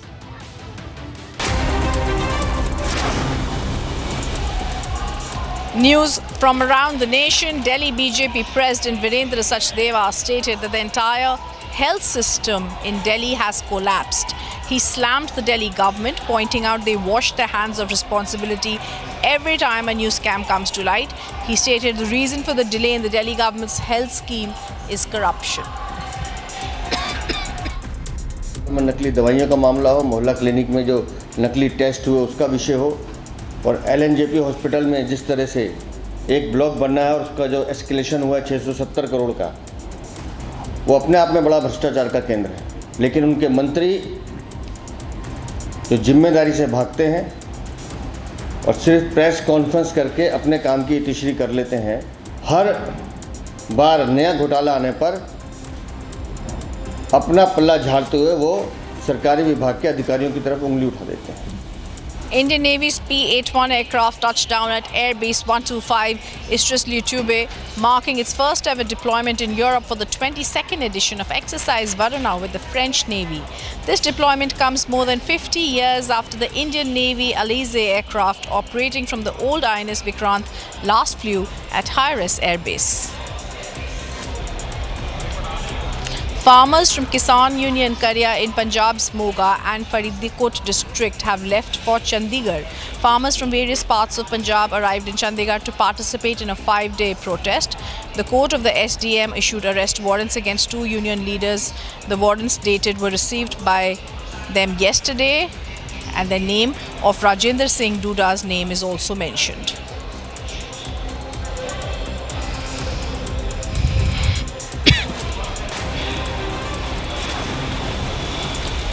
Prime Minister Modi is set to visit Singapore from September 3rd and 4th. Secretary East in the MEA, Jaideep Mazumdar, stated his visit is scheduled at the invitation of Singapore's Prime Minister.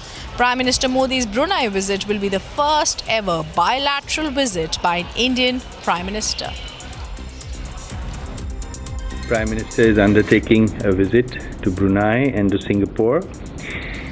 He is travelling to Brunei at the invitation of His Majesty Sultan Haji Hassan Al Bolkiah, and the visit is scheduled for 3rd and 4th of September, and after that he will travel to Singapore at the invitation of His Excellency Mr. Lawrence Wong, the Prime Minister of Singapore, and that visit will be over 4th and 5th of September. We were senior Congress leader in Kerala, Simi Roseball John, has been expelled from the party just hours after she made explosive allegations. She alleged the Congress operates a casting couch system, and she also said that's akin to that in the film industry. Her expulsion follows her accusations of exploitation of women. It's caused a lot of people to be speaking. She also spoke to my colleague Aswin earlier. Let's listen to that exclusive interaction. Why were you expelled from the party, basically? Okay. Yes, I believe my expulsion is a reaction to my criticism of certain factors within the party. Okay. Instead of addressing the issues I raised, they decided to remove me. Okay. Which seems like an attempt to silence me. You're saying this is an attempt to silence you. Yes. By whom? I think opposition leader. Okay, the leader of opposition. You had in the press meet, you had particularly raised that women who rise in the party rank, they need, like you use the word sponsorship. Only with sponsorship or like a casting couch kind of this thing, only when that is there, they are able to rise.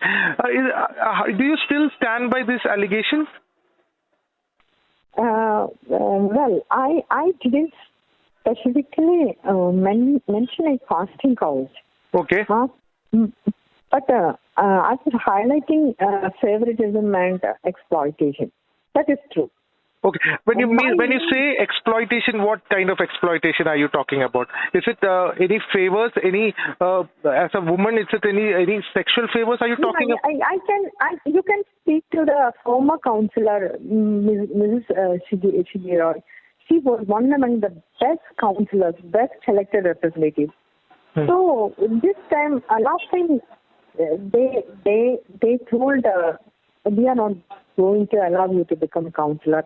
What was the reason? You just think and you say he is one of the best councillors. But what was the reason? I didn't get. What was the reason? You can ask. I will give you her number. Okay. Please contact her. Then you will understand the meaning of what you can understand of the exploitation.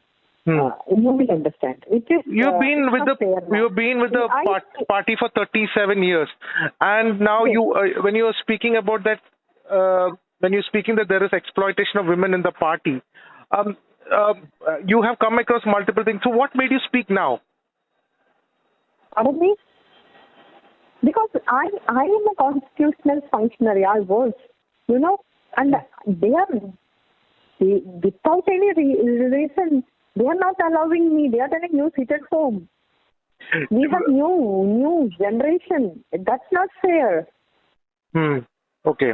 Then I will vote for my part. That is my right. No. Okay.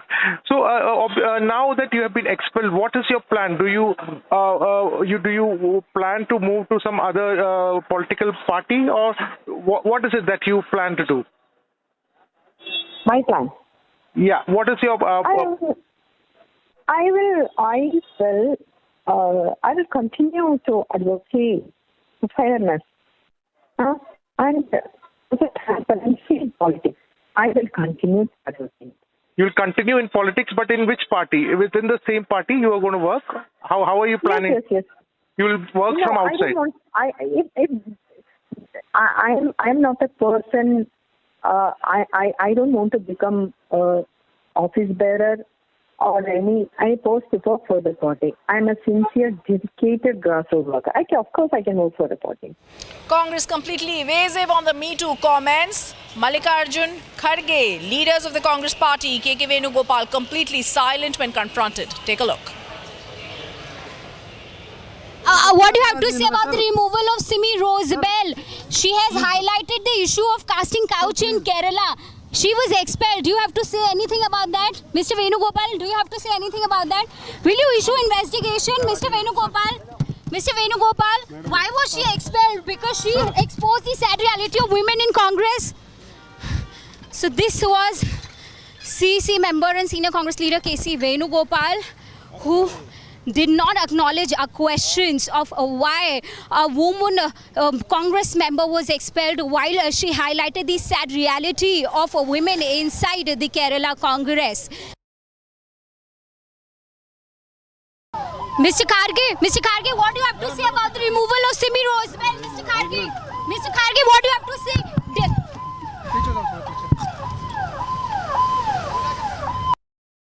Mr. Kharge, what do you have to say about the removal of Simi Rosabel? Mr. Kharge, what do you have to say?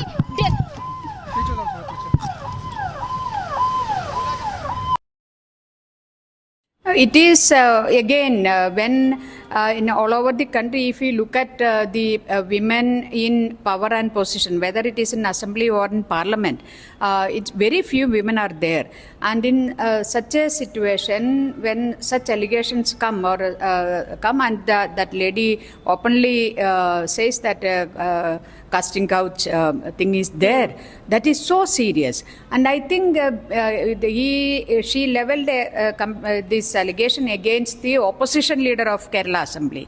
So that also makes more serious that issue. Yes. And when we are demanding the resignation of Mukesh for a free and fair investigation, here he is the opposition leader of the opposition in Kerala Assembly. It is a very serious case. case and he should also step down. What is there to, after saying such things by his own colleague, then that I think he has lost that moral right to Kerala opposition.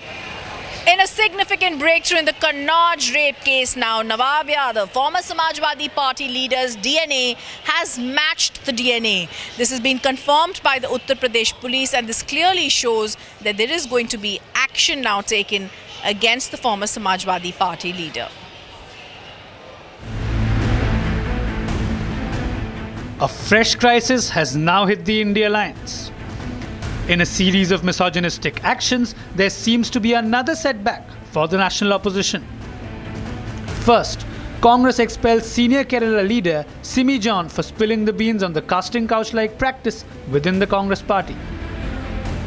And now the Uttar Pradesh police received the DNA report of former Samajwadi Party leader Nawab Singh Yadav. Yadav has been accused of raping a minor girl in Kannauj district. As per the SP Amit Kumar, Nawab Singh Yadav's DNA sample has matched, confirming his involvement in the heinous crime. उक्त प्रकरण में घटनास्थल से forensic evidences collect किए गए थे, जिसे FSL भेजा गया था। एफएसएल से रिपोर्ट प्राप्त हो गई है, जिसमें दुष्कर्म किए जाने की बात की पुष्टि हुई है। इसमें कन्नौज पुलिस द्वारा अग्रिम विधिक कार्रवाई की जा रही है। The DNA collection ensued after an earlier order from the court. Yadav, who manages a private educational institution and is a former Samajwadi Party bloc head, has been accused of raping the minor on the pretext of offering her a job. The girl's aunt, who had taken her to Yadav's private institution, has also been arrested. The BJP was quick to react after the DNA test confirmation was out in the public domain. आज तो स्पष्ट हो गया कि चाहे कोलकाता हो, चाहे केरल हो या चाहे कन्नौज हो, इंडिया अलायंस का केवल एक ही उद्देश्य है, बेटी को न्याय मत दिलाओ, बलात्कारी बचाओ और सत्य की आवाज दबाओ। कन्नौज के मामले में जिस प्रकार से समाजवादी पार्टी ने खुलकर नवाब यादव का समर्थन किया, जूही सिंह ने कहा कि बेटी का नार्को टेस्ट हो, बेटी का डीएनए टेस्ट हो, क्यों गई थी वो नौकरी मांगने के लिए, और आज डीएनए टेस्ट होने के बाद पता चल रहा है कि नवाब यादव ने ही बेटी के साथ जघन्य अपराध किया था। The lens is now on the India alliance's misogynistic practices. When will the Indie bloc finally get the wake-up call? DNA evidence against POCSO accused Nawab Yadav. Indie goes silent after victim shaming.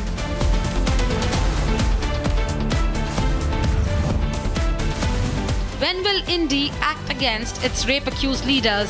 Debating tonight at 8:30 p.m.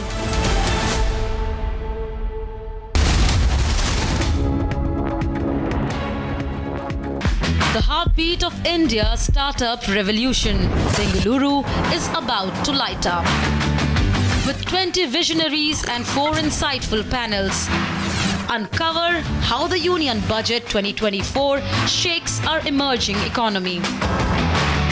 Decode the impact only on Republic Digital Roundtable, Edition 1, Decoding the Budget Blueprint for Startups 2024, exclusively on Republic Digital.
caste census debate is back.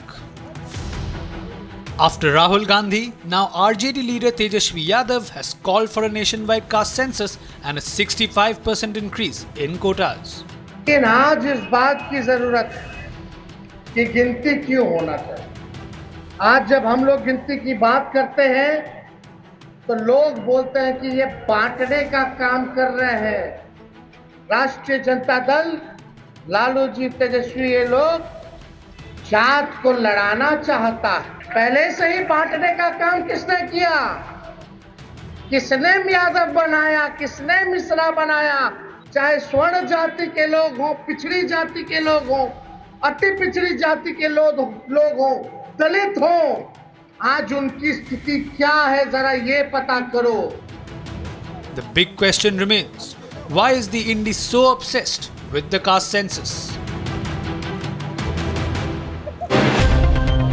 Mamata challenged by the people. Shocking casting couch charge on Indi in Kerala.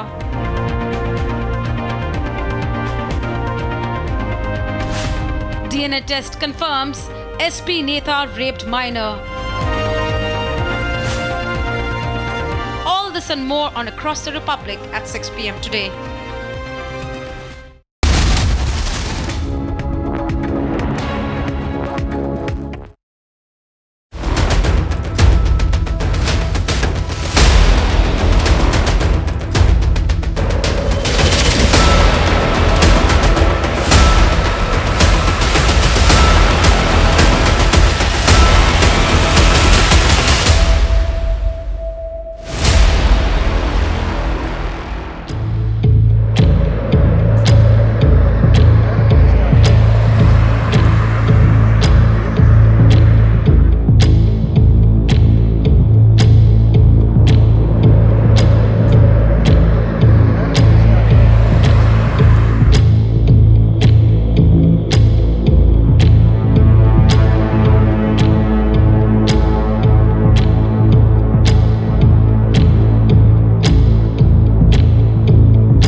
Challenged by the people. Shocking casting couch charge on Indi in Kerala.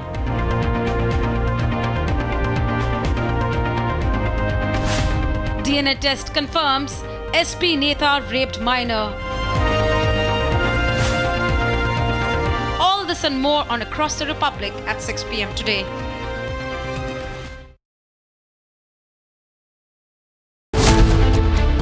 Exploitation for gains, allegation hits Congress.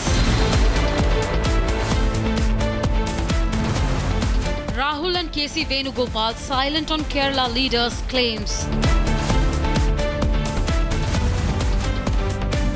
Systemic oppression of women in Congress, debating tonight at 8 p.m.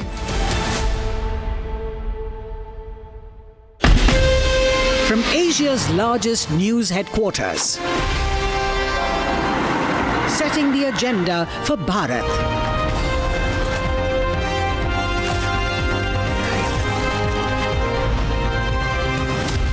You're watching Republic.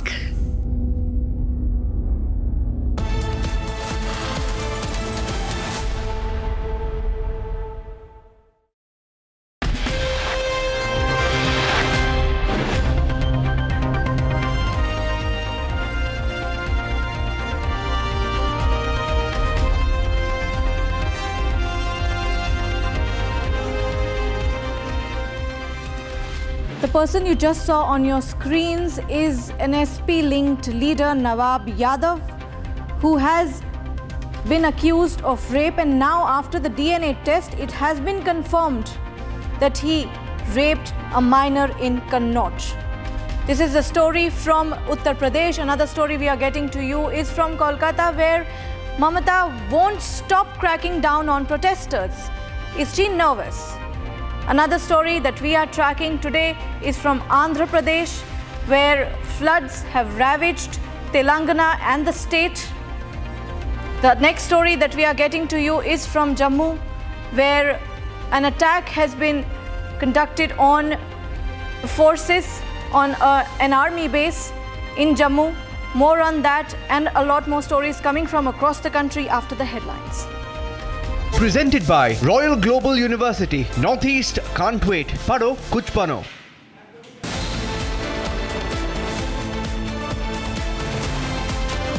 Casting couch controversy hits Congress party. Congress expels Kerala leader who alleged exploitation of women in the party.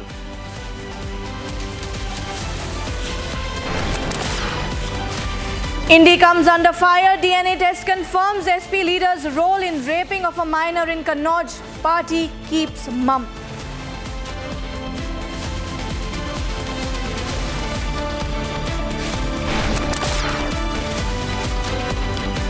Two killed, 10 injured as suspected Kuki insurgents attacked Manipur's Imphal. Concerns rise over escalating terror tactics.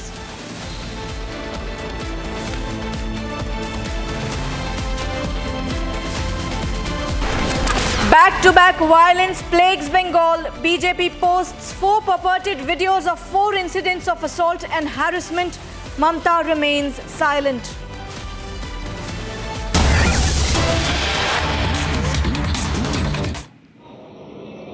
Rajnath ji, Amit भाई और सभी साथी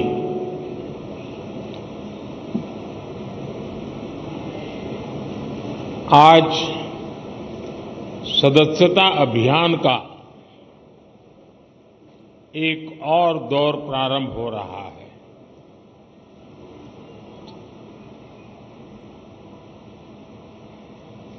भारतीय जनसंघ से लेकर के अब तक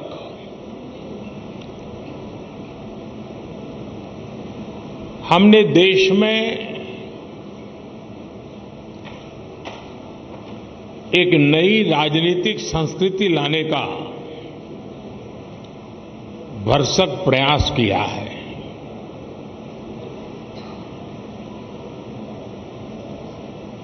जब तक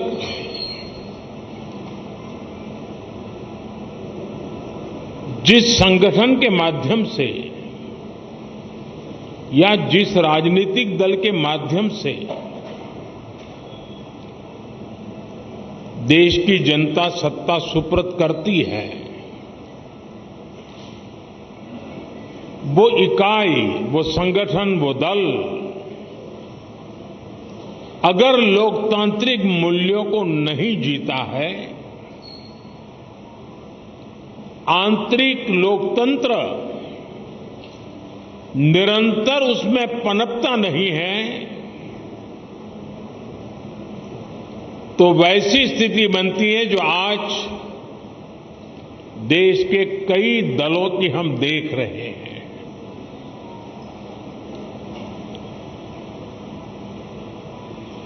और जैसा अमित भाई ने कहा, हिंदुस्तान में एकमात्र यही दल है जो अपनी पार्टी के संविधान के अनुसार अक्षरशः लोकतांत्रिक प्रक्रियाओं को उसका पालन करते हुए अपने कार्य का विस्तार कर रहा है और जन सामान्य की आशा आकांक्षाओं पर खरा उतरने के लिए अपने आप को निरंतर योग्य बनाता रहता है। ये दल ऐसे ही यहां तक नहीं पहुंचा है, अनेकों पीढ़ियां खप गई है। वर्तमान पीढ़ी के अनेक कार्यकर्ता हैं जिनके नाम भी नहीं जानते होंगे। ऐसे लोगों ने अपना जीवन खपाया, तब जाकर के ये दल लोगों के दिलों में जगह बना पाया है।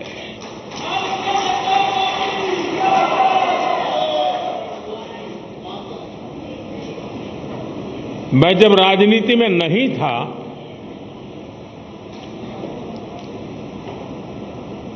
उस जनसंघ के जमाने में बड़े उत्साह के साथ अपने कार्यकर्ता दीवारों पर दीपक, उस समय जनसंघ का निशाना था, उसको पेंट करते थे। और कई राजनीतिक दल के नेता अपने भाषणों में मजाक उड़ाते थे कि दीवारों पर दीपक पेंट करने से सत्ता के गलियारों तक नहीं पहुंचा जा सकता, ऐसा कहते, मजाक उड़ाते थे। हम वो लोग हैं जिन्होंने दीवारों पर कमल पेंट किया, लेकिन इतनी श्रद्धा से पेंट किया कि विश्वास था ये दीवारों पर पेंट किया हुआ कमल कभी न कभी तो दिलों पर भी पेंट हो जाएगा।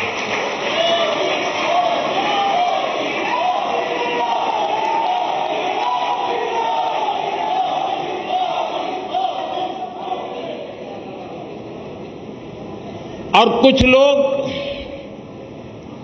हमेशा हमारी मजाक उड़ाते रहे हैं।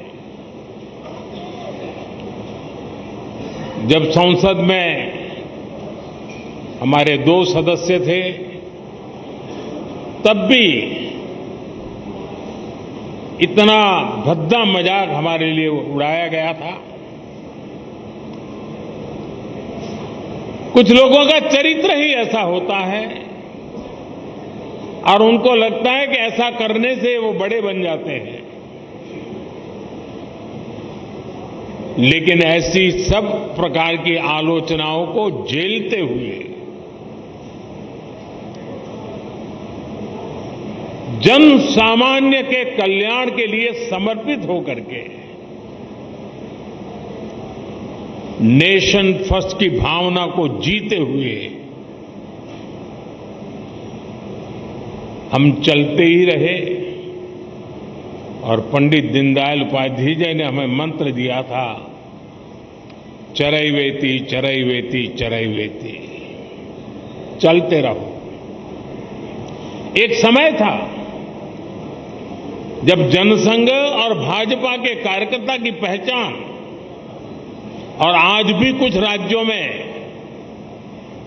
भारतीय जनता पार्टी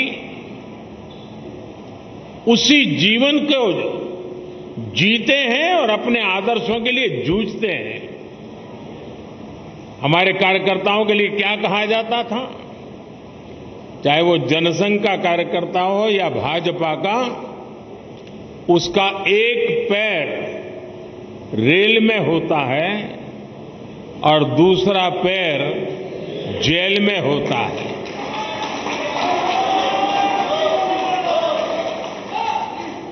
रेल में इसलिए कि भारतीय जनता पार्टी का कार्यकर्ता निरंतर भ्रमण करता था, प्रवास करता था, जहां भी उसको जाना होता वो दौड़ता रहता था और समाज की समस्याओं के समाधान के लिए सत्ता पर बैठे हुए लोगों के सामने संघर्ष करता था। और इसलिए कभी जेल तो कभी बाहर, ये उसकी स्थिति रहती थी। मुझे याद है करीब 50 साल पहले की बात होगी, जनसंघ के लोग अहमदाबाद में सत्याग्रह कर रहे थे और एक अपनी कार्यकर्ता बहन जो जेल गई थी, करीब करीब 1 महीना लोग सब जेल में रहे थे सिर्फ आंदोलन करने के लिए, और उसकी गोद में 9 महीने का बच्चा हाथ में लेकर के वो जेल में 1 महीना गुजार करके आई थी। ऐसे जुल्म सहकर के ये पार्टी यहां पहुंची है।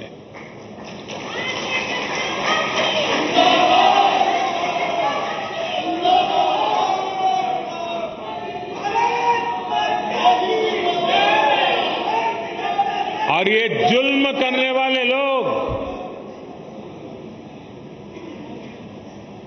एक छोटे से जुलूस को भी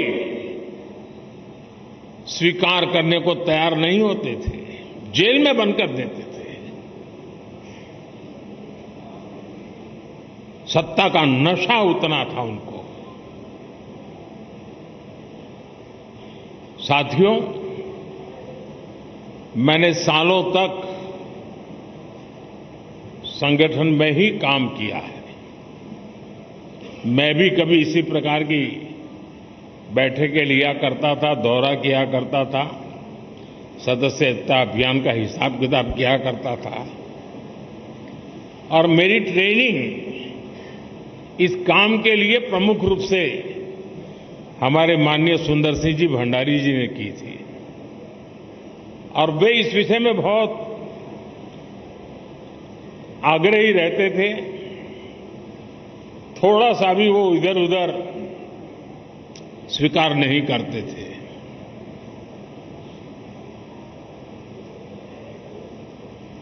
कभी कभी लोगों को ऐसा भी लगता था कि भाई ये स्ट्रक्चर बना देने से क्या होगा,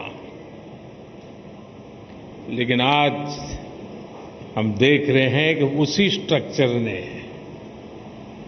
देश के आशा अपेक्षा को पूर्ण करने के लिए एक माध्यम बना दिया।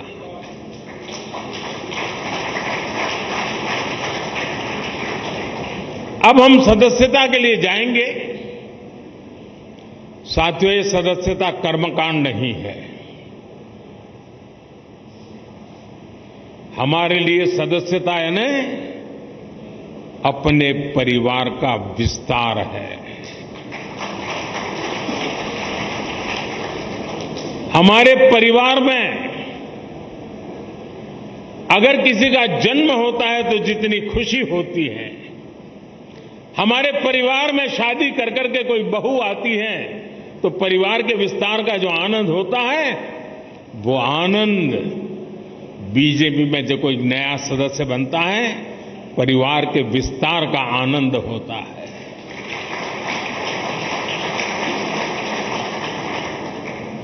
और इसलिए ये सदस्यता अभियान आंकड़ों का खेल नहीं दोस्तों। कितने नंबर हम पार कर जाएंगे ये नहीं है। ये सदस्यता अभियान एक पूर्ण रूप से वैचारिक आंदोलन भी है और भावनात्मक आंदोलन भी है। और हमने संगठन की गाड़ी को उस पटरी पर दौड़ाना है जिसमें वैचारिक धार भी हो और भावनाओं से भरपूर भी हो, क्योंकि हमारी भावनाएं देशभक्ति से प्रेरित है। मां भारती के कल्याण के लिए, 140 करोड़ देशवासियों के कल्याण के लिए ये जो सदस्यता अभियान होगा, संगठन की रचना होगी, बूथ कमेटियां बनेगी। पहले हम सदस्यता अभियान करते थे और अब सदस्यता अभियान करें, कुछ चीजें हम नए तरीके से सोच सकते हैं क्या? जैसे ये जो सदस्यता अभियान होगा, उसी समय जो संगठन की रचना होगी, उसी कालखंड में विधानसभाओं में और लोकसभा में 33% रिजर्वेशन लागू हो गया होगा।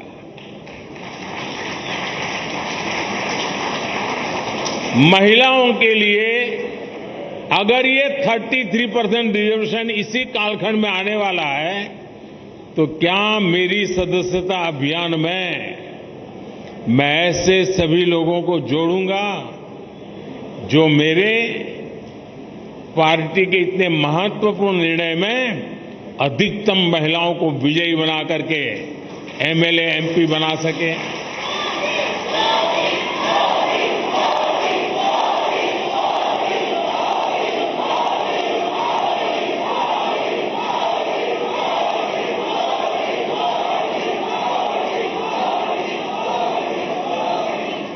साथियों, हमारे देश में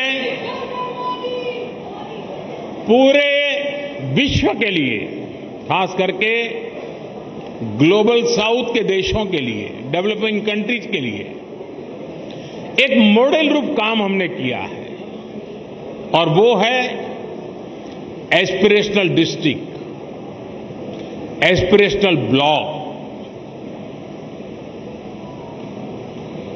और हम चाहते हैं कि जो अब तक जिसकी कोई चिंता कोई नहीं करता था, परवाह नहीं करता था, मुलाजिम भी वहां पर नौकरी करने के लिए जाने को तैयार नहीं होता था, पिछड़े रहते थे, हमने उसे एस्पिरेशनल डिस्ट्रिक्ट, एस्पिरेशनल ब्लॉक बनाया है। और हमारी कोशिश है कि जल्द से जल्द उस राज्य की जो पैरामीटर्स हैं उसमें जरा भी वो पीछे ना हो सके तो उससे भी आगे जाए, और हो सके तो नेशनल लेवल पे भी जो पैरामीटर्स में हो जाए।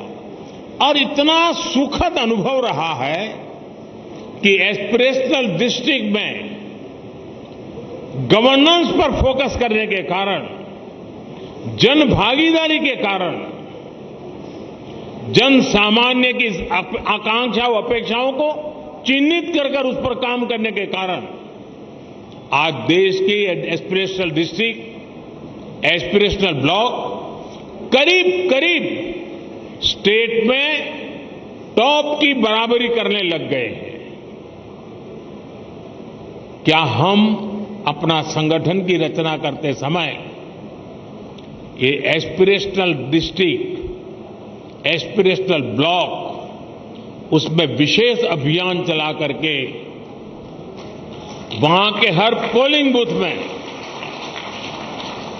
अपना झंडा गाड़ सकते हैं दोस्तों?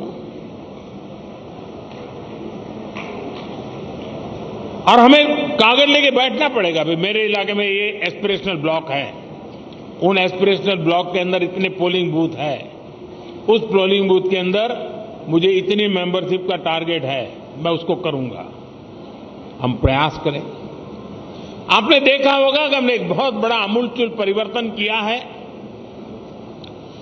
किसी समय हिंदुस्तान के आखिरी गांव के रूप में सीमावर्ती गांव जाने जाते थे, और नेगेटिविटी का जन्म उस शब्दों में ही शुरू हो जाता था। हमने तय किया कि आखिरी गांव नहीं है, ये मेरे देश के पहले गांव हैं। अगर ये गांव हिंदुस्तान के सीमा के छोर पर है, अगर सूरज की पहली किरण आएगी पूरब में होगा, तो पहले उसी को स्पर्श करते हुए हम तक पहुंचेगी। वो पहला गांव है। और इसलिए हमने पूरी तरह बदला है विचार। क्या हम एक स्पेशल इकाई बनाएं? जो राज्य सीमावर्ती राज्य है, वे ये जो पहला गांव है उसमें सबसे पहले मेंबरशिप का अभियान चलाएं, और पूरे के पूरे गांव को भारतीय जनता पार्टी का किला बना सकते हैं। और जो सीमा के आखिरी छोर पर बैठा हुआ वो गांव जब भारतीय जनता पार्टी का किला बनता है ना, तब वो भारत का किला अपने आप बन जाता है। तो मेरे लिए सदस्यता ये सिर्फ पार्टी का नंबर बढ़ाने के लिए नहीं, मेरी सदस्यता मेरे देश को मजबूत बनाने के लिए भी है। और इसलिए मैं उन गांवों को किला बना के छोड़ूंगा।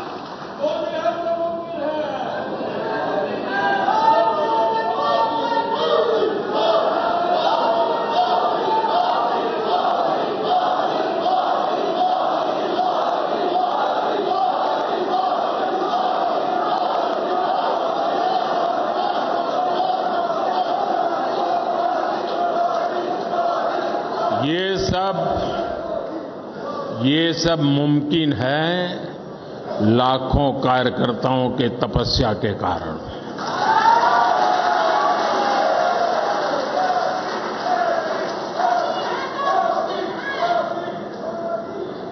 साथियों, उसी प्रकार से जहां दो राज्य की सीमाएं मिलती हैं, क्या अभी से प्लान कर सकते हैं कि उन दो राज्य की सीमा पर डेट निश्चित करके, मान लीजिए महाराष्ट्र और गुजरात की सीमाएं मिलती है, तो महाराष्ट्र के कार्यकर्ता उनकी सीमा पे आएंगे, गुजरात के कार्यकर्ता उस दिन उनकी सीमा पर जाएंगे और एक सीमा पर उनके गांव इसके गांव साथ मिलकर के मेंबरशिप बनाएंगे। महाराष्ट्र का गांव होगा, वहां गुजरात के लोग भी नजर आएंगे, गुजरात का गांव होगा, महाराष्ट्र के लोग नजर आएंगे और उस स्टेट के बॉर्डर के सभी गांवों को मैं कवर कर सकता हूं।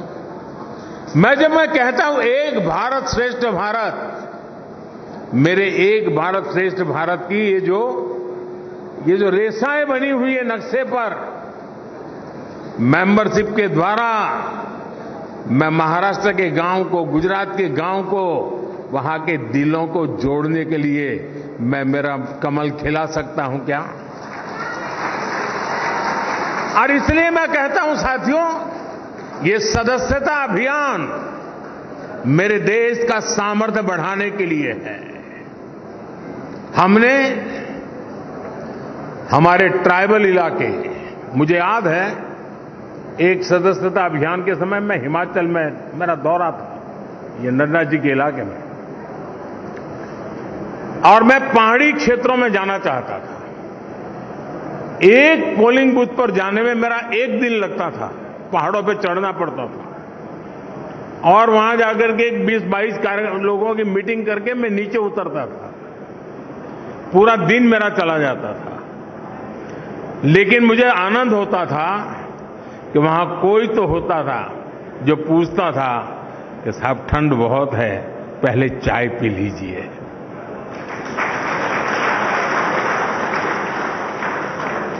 यानी किसी ने तो तपस्या की थी, किसी ने तो मेहनत की थी। क्या हमारे जो ट्राइबल बेल्ट है उसमें दूर दराज के जो क्षेत्र हैं उसमें भी अभी जैसे आपने देखा होगा पीएम जनमन योजना शुरू की है। ये पीएम जनमन योजना हमारे आदिवासी क्षेत्रों में भी ऐसे ऐसे इलाके हैं, ऐसे ऐसे समूह हैं जहां व्यवस्थाएं इतने सालों के बाद भी पहुंच नहीं पाई थी। हमने पीएम जनमन योजना बना करके स्पेशल एफर्ट शुरू किया है। वो पॉलिटिकल वोट बैंक उनकी ताकत नहीं है क्योंकि बहुत छोटी संख्या में है, लेकिन साथियों अगर उंगली का नाखून भी पक जाता है ना तो पूरे शरीर में दर्द होता है। वो भी तो मेरा शरीर के हिस्से हैं। वो दुखी हो, वो दुखी हो, पीड़ित हो, मेरे देश में मुझे भी उसकी पीड़ा होती है। इस पीड़ा का अनुभव करते हैं तब जाकर के पीएम जनमन योजना जन्म लेती है।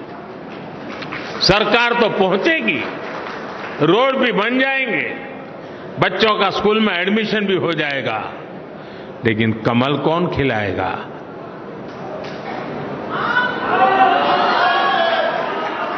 कौन खिलाएगा? और इसलिए साथियों हम इस प्रकार से फोकस करके इन समाजों तक हम पहुंच सकते हैं क्या? आज देश में वो लोग जिन्होंने 3-3, 4-4 पीढ़ी में पक्का घर नहीं देखा था, जिनका कोई अता पता नहीं था, वो झुग्गी झोपड़ी में जिंदगी गुजारते थे, वो फुटपाथ पे जिंदगी गुजारते थे, आज यहां तो कल वहां, ऐसा ही उनका बसेरा हुआ करता था। ऐसे 4 करोड़ परिवारों को हमने एड्रेस दिया है।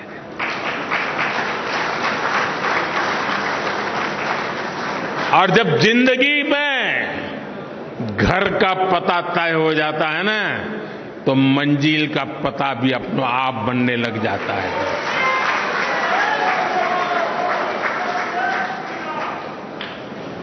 जिनको घर मिला है जिनके जिंदगी में अब अपना एक स्थायी पीढ़ियों के बाद 4-4, 5-5 पीढ़ी में कभी उन्होंने पक्के घर में जिंदगी नहीं गुजारी होगी। क्या ये मौका नहीं है दोस्तों उनके पास जाने का? लिस्ट लेकर के उनके पास जाना चाहिए कि नहीं जाना चाहिए? क्या उसको नहीं लगना चाहिए कि जिस कमल ने मेरे घर की दीवारें बनाई हैं, उस कमल को मैं अब दिल के अंदर जगह दे दूं? ये भाव उसके अंदर पैदा नहीं हो सकता है? और इसलिए मैंने कहा कि हमारे लिए ये हमारा जो परिवार का विस्तार है, वो विस्तार अपने आप को फैलाने का है ऐसा नहीं है, अनेक लोगों को अपने आप में समाने का है, हमारे भीतर समाहित करना है, हमारे सुख दुख का साथी बनाना है। और तब जाकर के एक ऐसा भाजपा परिवार पूरे देश में निर्माण होता है जो राष्ट्र के सपनों को पूरा करने के लिए एक कैटलिक एजेंट के रूप में बहुत बड़ी सेवा कर सकता है। और इसलिए साथियों, इस सदस्यता अभियान को एक पवित्र कार्य मान करके हमने करना चाहिए। और जब कोई व्यक्ति सदस्य बनता है ना, जैसे कोई नया बच्चा स्कूल जाता है तो माँ बाप कैसा माहौल बनाते हैं, तिलक करेंगे, मिठाई खिलाएंगे, अच्छे कपड़े पहनाएंगे, उसी भाव से सदस्य बनना चाहिए। और मुझे अच्छा लगा आज मुझे इस वातावरण में सदस्य बनने का मौका मिला। उत्सव के वातावरण में मैं सदस्य बन रहा हूं। हम भी सदस्यता अभियान को उत्सव में परिवर्तित करें। सामने वाला हमारे परिवार में जुड़ रहा है, मतलब हम बड़े गौरव अनुभव कर रहे हैं कि आप हमारे यहां आए। हमें ये भाव नहीं लाना चाहिए कि हमने उपकार किया है तो मैं मेंबर बना के, नहीं, आपने देश हित के लिए आगे आए हैं, हमारे लिए गौरव की बात है। आप हमारे एक साथी बन गए हैं जीवन में, इससे हमें और क्या धन्यता चाहिए। साथियों, आज जो 18-20 साल की उम्र के लोग हैं, उन्होंने वो अखबार नहीं पढ़े हैं जिसकी हेडलाइन हुआ करती थी कि आज इतने लाख का घोटाला हो गया, आज इतने करोड़ का घोटाला हो गया, आज ये हो गया, ये हो गया, ये हो गया। आज जो 18-20 साल के बच्चे हैं, उन्होंने ये पढ़ा नहीं है, उन्हें पता नहीं है कि 10 साल 11 साल के पहले देश की हालत क्या थे। उसने एक नया हिंदुस्तान देखा है और इसलिए उसके सपने भी वहीं से शुरू हो जाते हैं और तब जाकर के हमारी जिम्मेवारी अनेक गुना बढ़ जाती है। क्या हमारा दायित्व नहीं है कि 18 से 25 साल की एक पूरी पीढ़ी को टारगेट करके, प्लान करके भारतीय जनता पार्टी से जोड़ें, ताकि उनको भी पता चले कि उनके माता पिता ने कितने बुरे दिन देखे थे, उनके माता पिता कितनी मुसीबतों से गुजरते थे। एक टेलीफोन का कनेक्शन लेने के लिए उनको एमएलए एमपी के घर में चक्कर काटने पड़ते थे। एक गैस का कनेक्शन लेने के लिए उनको सालों तक इंतजार करना पड़ता था। कभी बिजली का कनेक्शन नहीं मिल पाता था, अंधेरे में जिंदगी गुजर जाती थी। बच्चों के लिए पढ़ाई का प्रबंध नहीं था। 18 से 25 साल के उन हमारे देश के बेटे बेटियों ने अपने मां बाप की मुसीबतों से गुजरते थे, जिंदगी जीते थे, उससे वो अनभिज्ञ है। भारतीय जनता पार्टी के कार्यकर्ता का काम है कि उसको भारतीय जनता पार्टी में हमारा मेंबर बना करके, साथी बना करके उसे हम कहां से कहां देश को ले गए हैं, ये आत्मविश्वास से भरने की जरूरत है। साथियों, 18 से 25 का उम्र का व्यक्ति मेरे लिए भाजपा के मतदाता जैसे सीमित स्वार्थी विचार से मैं उसकी चर्चा नहीं कर रहा। मेरे सामने 18-25 साल का उम्र का नौजवान, वो मेरे 2047 के सपने का सबसे बड़ी शक्ति का स्रोत है। 2047 में मेरा देश विकसित भारत बनेगा। आज जो 18, 20, 22, 25 साल का नौजवान है, वो उस समय 50 साल का हुआ होगा। उसकी जीवनी की सबसे ऊर्जावान समय देश विकसित भारत की यात्रा में होगा। उस समय उसकी जीवन की यात्रा चलती होगी। एक इतना बढ़िया संयोग होगा कि उसका सामर्थ्य हमें विकसित भारत बनाने के सपने पूरे करने में काम आएगा। और इसलिए विकसित भारत के सपने पूरे करने के लिए जिस सामर्थ्य की मुझे जरूरत है, वो 18 से 25 साल का मेरा नौजवान है, उसे हमने इस विचार से जोड़ना है, नेशन फर्स्ट के लिए, जीने के लिए जोड़ना है।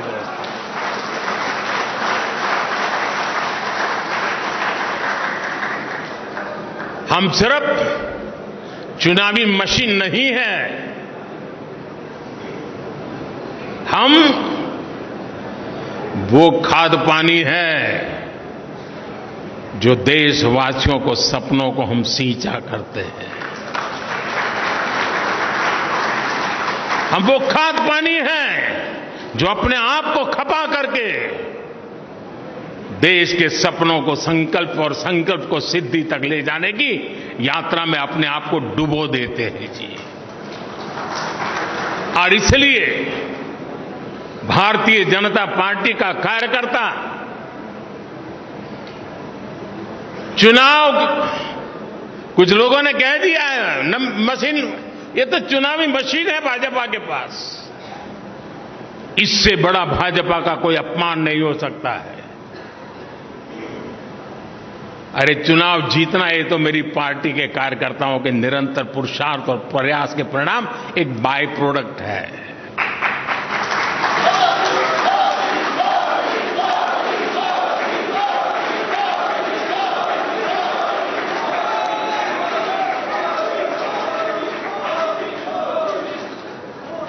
और इसलिए साथियों, हमें निरंतर नई पीढ़ियों को भी तैयार करना है। और एक बात मान के चलिए, जो ये सोचता है कोई आएगा तो मेरा क्या होगा, वो मान के चल रहे हैं कोई आएगा तो नहीं, लेकिन तुम जाओ वहां से कहीं ऊपर जा नहीं सकते हो। जैसे जैसे नीचे तुम नए लोगों को लाते जाओगे, वैसे वैसे तुम ऊपर चले जाओगे। ऊपर जाने का तरीका यही है कि नीचे जितनी मजबूती देते हैं, उतना ऊपर जाने की गारंटी पक्की हो जाती है। कुछ लोगों की मानसिकता रहती है, अरे यार आए गया तो मेरा क्या होगा। वो आएगा तो आपकी मजबूती बढ़ेगी, आपकी इज्जत बढ़ेगी, और आपके द्वारा इच्छित कामों को परिणाम लेने में वो आपका साथी बनकर के काम करेगा। साथियों, लोकतांत्रिक मूल्यों को जीने वाली हमारी पार्टी है। हम व्यवस्था में भी लोकतंत्र को स्वीकार करते हैं, हम विचार में भी लोकतंत्र को स्वीकार करते हैं, हम संस्कार में भी लोकतंत्र को स्वीकार करते हैं।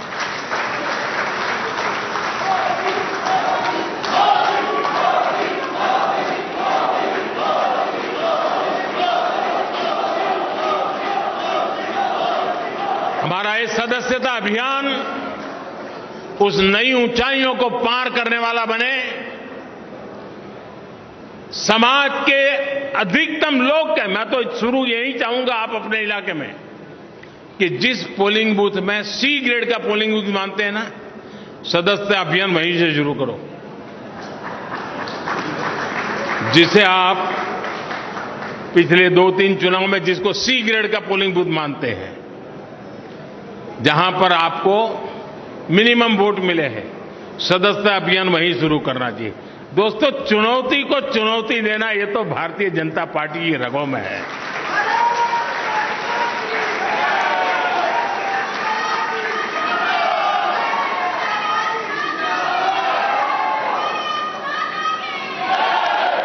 जहां सदस्य सरलता है, जहां स्वीकार्यता है, जहां सम्मान है, आदर सत्कार है, वहां तो मेंबरशिप करना आसान हो जाएगा, उसको करते भी रहना है।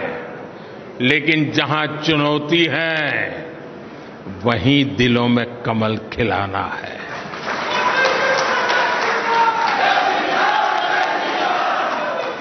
और हमारी कसौटी इसी में है साथियों। आज देश के गरीब का सबसे अधिक विश्वास हमारी नीतियों में है, हमारे निर्णयों में है, हमने लिए हुए रास्ते से मिले परिणामों में है। और इसलिए हमें उस सामर्थ्य के साथ आगे बढ़ना है। मुझे पक्का विश्वास है नड्डा जी के नेतृत्व में पार्टी की संगठन की शक्ति पूरी तरह लगी है, तब ये सदस्यता अभियान पुराने सारे रिकॉर्ड तोड़ेगी। ये सदस्यता अभियान अनेक नए बूथों तक पहुंचेगी। ये सदस्यता अभियान देश के सबसे पहले गांव है, वहां पर भाजपा का झंडा हम यहां से देख सके ऐसे बनेगी। इसी एक अपेक्षा के साथ आप सबको मेरी बहुत बहुत शुभकामनाएं। भारत माता की, भारत माता की, भारत माता की, भारत माता की, वंदे।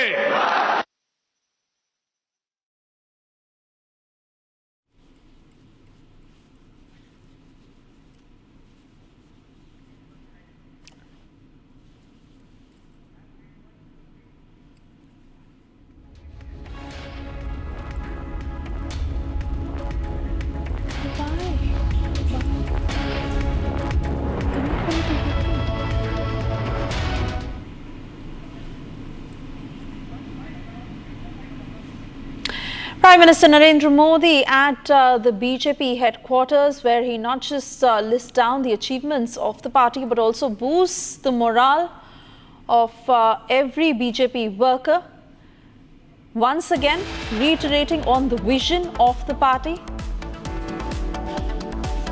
and to inspire every worker when it comes to the morale and the aim of the party to work and reach the grassroots. We slip into a short commercial break. We'll be back on the other side with more breaking news coming in. Stay tuned.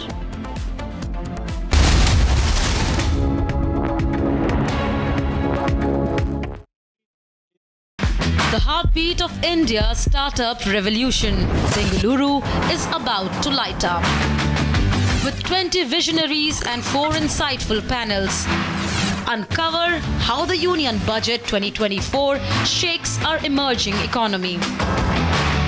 Decode the impact only on Republic Digital Roundtable, Edition 1, Decoding the Budget Blueprint for Startups 2024, exclusively on Republic Digital.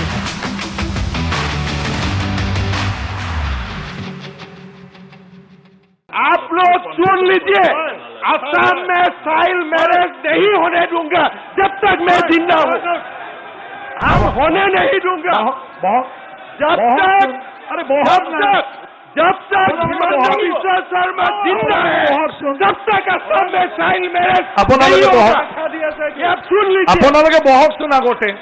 बदलते demography मेरे लिए, मैं असम से आया हूँ, ये मेरे लिए बहुत बड़ा मुद्दा है।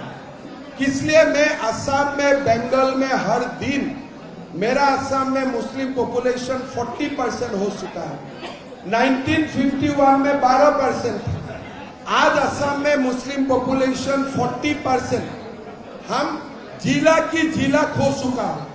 तो मेरे लिए ये मुद्दा पॉलिटिकल नहीं है, मेरे लिए ये जीना और मरने का मुद्दा है। इसलिए मैंने उसका साथ ही हर दिन संघर्ष करता हूं। देखिए, हमारे विधानसभा का हिंदू मुसलमान सारे एमएलएज ने रूल कमेटी में बैठा और ये अनएनिमियसली रिजॉल्व किया कि हम लोगों का जो 2 घंटा का छुट्टी है वो हमें नहीं चाहिए, हम ये 2 घंटा भी काम करूँगा। ये जो प्रैक्टिस थे ये 1937 में शुरू हुए थे, कल से ये प्रैक्टिस को बंद कर दिया गया है। আজি আপোনালোকে এটা ডাঙৰ কথা ক'লে, আজি সব জানি বা নাজানি আমাৰ জনিয়া সমষ্টিৰ বিধায়ক আৰু বিৰোধী দলৰ দলপতি গৰাকী এটা আজি ডাঙৰ কথা ক'লে। আৰু আপুনি কি কৈ আছে? আরে মই পক্ষ লম না, আপুনি কি কৰিব? মই পক্ষ লমেই, বাজ মই পক্ষ লমেই। প্লিজ যি কৰে কৰক না। এটা ডাঙৰ কথা ৰফিকুল সাহেবে ক'লে আৰু দেৱব্ৰত শইকীয়াই ক'লে যে লোৱাৰ আছামৰ পৰা মানুহ আপাৰ আছামত যাবই। আরে কিয় যাব কওকচোন? নহয় কিয়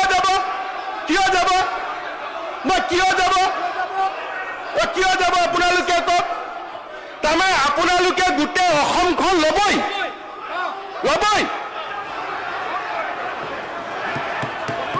তাৰমানে আপোনালোকে মিয়া মুছলমান মানুহখিনিয়ে গোটেই অসম ল'বই, আমিও ল'ব।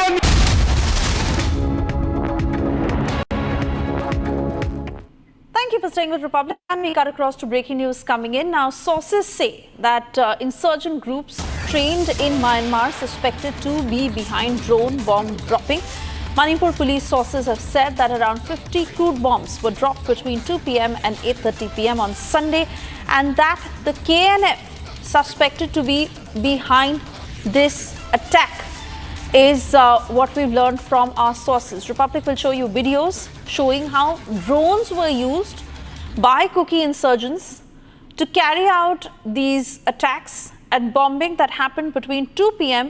and 8:30 p.m. reportedly on Sunday. Let me cut across to Anirudh, who joins us live, getting us more details on what we've gathered so far. Anirudh, of course, the biggest question that Republic asks, is there a foreign hand at play? But before that, do tell us what had happened on Sunday and how drones were seen in Imphal that were used to carry out these attacks.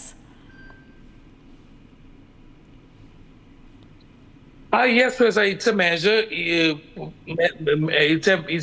It's a major concern for everyone because in Imphal West, drones were used to drop bombs in the villages. Right now, we are in Koktruk village, and we are in the very house that we are now showing on our television screen. You can see the roof of the house. If we can get a close view of the roof, then you can see how the bombs that were dropped through the drones have penetrated and fell into this house. At least more than 6 to 7 houses in this area have suffered heavy damages because of the bombs that were thrown in the villages by drones. Even as we report now, we are getting in inputs that in another localities, just a few kilometers away from Koktruk, again today also drones are being used to deploy bombs in the villages. Most of the villagers have already abandoned their villages and have taken safe refuge in nearby relief camps in this area. Now, with the drones being deployed, many serious questions have been raised as how they have got access to these highly capable drones, and is there a foreign hand behind this? Inputs that we have received from top sources in the police have also confirmed that... I'm sorry I'm having to interrupt you here, but I also want to cut across to Shavan with the same question.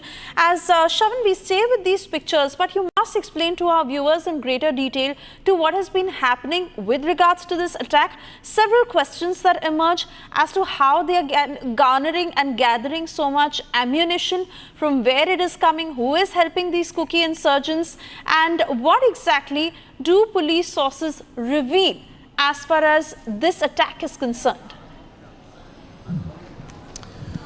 Well, in fact, Suesha, the list of the ammunition that has been dropped so far, this after the searches that were carried out by the Manipur police, this is the entire list of ammunition that has been recovered by the Manipur police from the searches that have been carried out from various districts. Now, I'll just take you through some of the places from where the searches were carried out and look at the kind of ammunition that has been recovered. And then, of course, we'll also take our viewers through the latest details in terms of why exactly the foreign hand is being looked into. Now, from the Saivom village forest in Tengopal district, they have recovered about 51 mortars.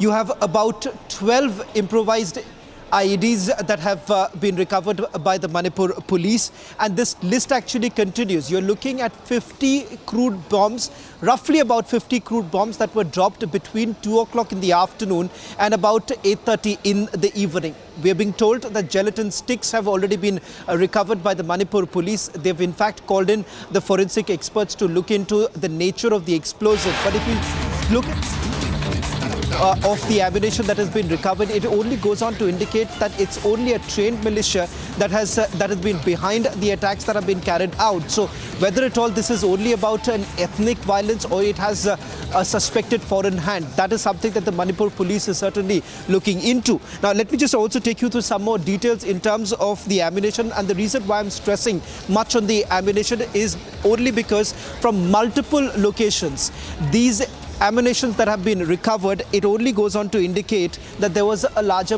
plan at place. Now, Pompi bombs, which Anirudh was basically pointing at, in fact, we could actually go across to Anirudh, who's live from the very spot where the bombs were actually dropped. And some bombs, we are told, have exploded, some haven't, because remember the modus operandi that has been used and why it is a cause of concern at this stage is because the drones that have been used, they were carrying crude bombs. They exploded after an impact. So once the bombs have been dropped, because of the impact, the explosion actually takes place. So this is essentially an impact-driven bombs that were largely used by the Kuki insurgent group, and the KNF is suspected to be behind it. However, no group in particular has taken responsibility for the attacks that were basically carried out. But the police as well as the intelligence sources are basically indicating that the KNF could be actually behind it. Remember, back in the month of April and May, there was roughly about 150 people from the insurgent groups who had crossed over to Myanmar, and they had received training from the PDF as well as the Chin National Army, and this entire training that has taken place by crossing over to Myanmar is the reason why the Manipur police also believes that there is a larger training camp that has been established from where they have been given this sophisticated training. Manipur police has actually come on record to say that they are highly trained. In fact, they have also received expertise in using various technological advancements, and that is the reason why they've been able to carry out this kind of an attack. Now, this is undoubtedly a major escalation that you're looking at right now in Manipur, with certainly Methi villages being targeted by the Kuki insurgents. Please do stay on as we just put out the details that you mentioned on how these Kuki insurgents had crossed over to Myanmar in March and April, trained terrorists of Kuki National Organization who were also a part of the training, and around 150 who were trained during this period. Now, Shravan, you have told us about this briefly, but do detail for us how the training was given by People's Defence Force and Chin National Front, which led to them becoming experts to be able to carry out such an attack. Well, as far as Suesha, I couldn't, perhaps comprehend your question right now because there's a problem with the audio line. But just to answer your question with regards to the number of people who have actually received the training and how the Chin National Army is suspected to be behind the training along with the PDF, the rebel forces in Myanmar. Remember, there is also a Bangladesh link that has emerged, especially of the KNF, because they are looking at how the KNF has largely been trained in Myanmar, and they have basically crossed over and the kind of attack that has been carried out, with the kind of ammunition that has been dropped, it could not have been possible without some sort of a militant group, the kind of training that they have received across the border, without which this kind of an attack could not have been carried out. Oh yes, absolutely, Shravan. And we continue to now break further details. This is the fourth breaking that we put out for our viewers on this big story. Let's quickly go across to it. We've learnt that foreign funding that is under the scanner, Manipur government is suspecting World Cookie Zoo Intellectual Council that was being funded by organizations based in the US and UK, and government investigation that has revealed that this organization had issued a release asking the Cookie Zoo community to equip themselves with arms and ammunition. Shravan, I want to come back to you on this particular point with regards to the funding and the foreign hand at play. Well, in fact, there is one particular group based out of Imphal and also has various offices in UK as well as US. A case has already been registered by the Manipur police. This case was registered just about a month ago before the Manipur government actually decided to ban them.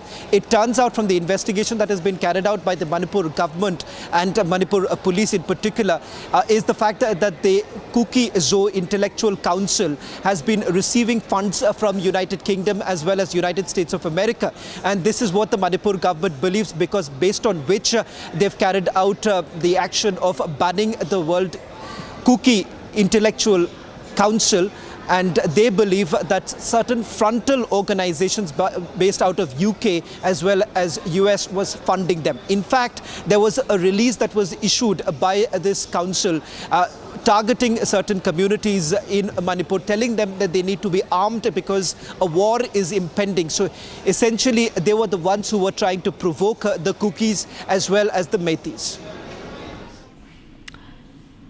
Shravan, they're getting us all the details of the entire modus operandi behind this Cookie drone attack. Manipur government suspecting Cookie group that was funded by US and UK groups and foreign funding angle that has emerged in Manipur terror group. This is a big lead that has come in to how Cookie Zoo Intellectual Council funded by US and UK organizations are responsible for this attack. Shravan, I want to thank you for getting us all these details. Of course, we continue to track the story very closely.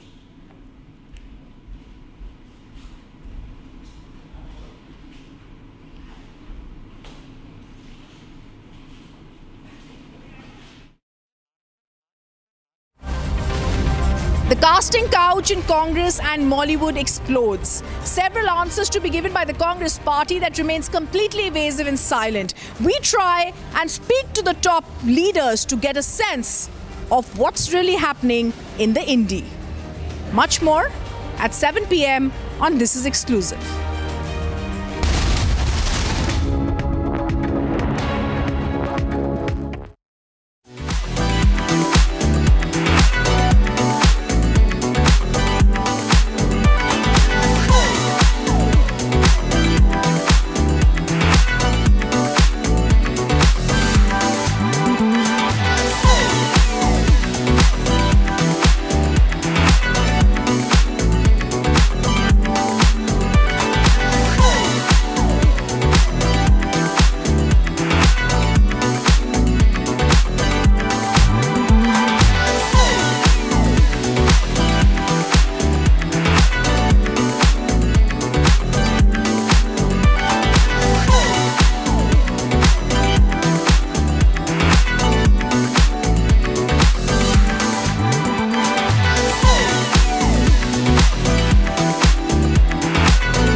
hearing everything that's going through his mind.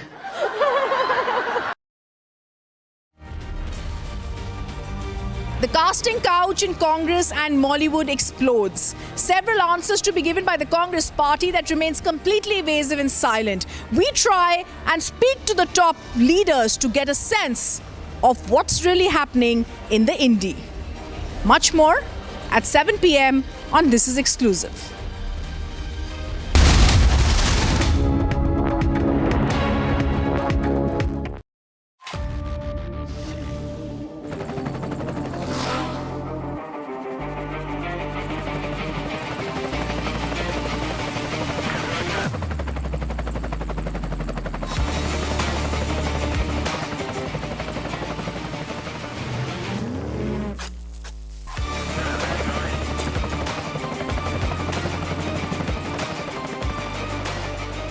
Director, the taste of success. Amity has been ranked India's #1 not-for-profit private university for 11th year, with top 10 ranked institutions in management, engineering, biotech, law, mass comm, telecom, hospitality, fashion and more. Yet another top ranking for Amity University.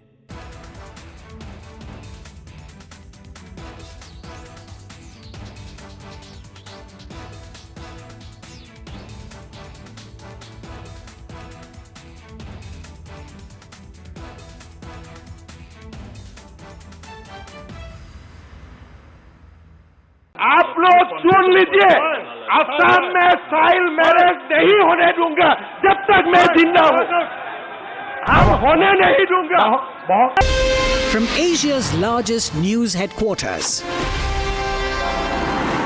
setting the agenda for Bharat.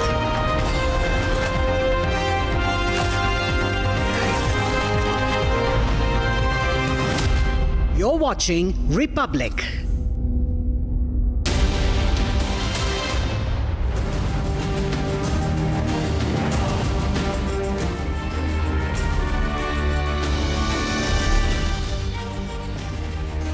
Good evening, welcome to Republic TV. On This Is Exclusive, viewers, we are going to dive into a disturbing trend in the Indie bloc. Its troubling attitude towards women has now come under the scanner.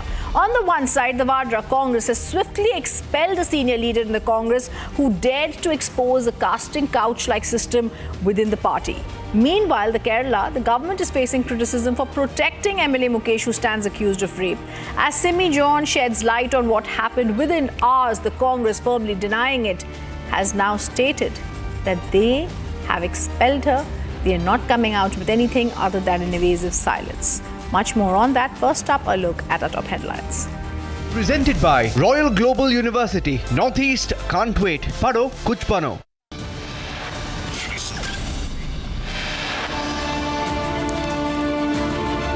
And the casting couch scandal now hits Congress party. Congress expels Kerala leader who alleged exploitation of women in the party.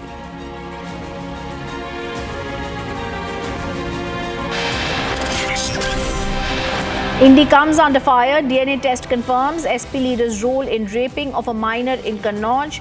Akhilesh stays mum.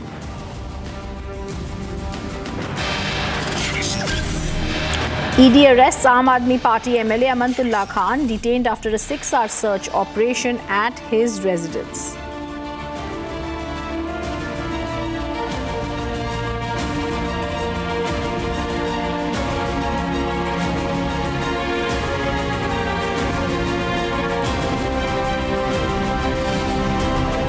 Junior doctors and workers take out protest rallies across Kolkata. Demand for Mamata Banerjee's resignation continues to echo across Bengal.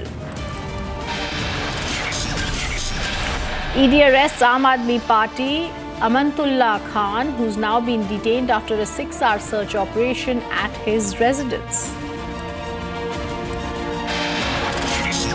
PM Modi launches BJP's membership drive, renews his membership in Saffron Party, says the drive to expand the Saffron family.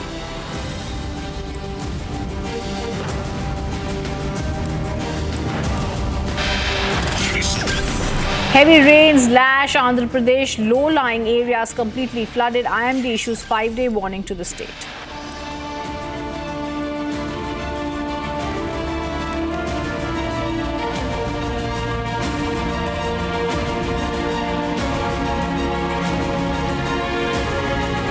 Presented by Royal Global University. Northeast can't wait. Paro kuch bano.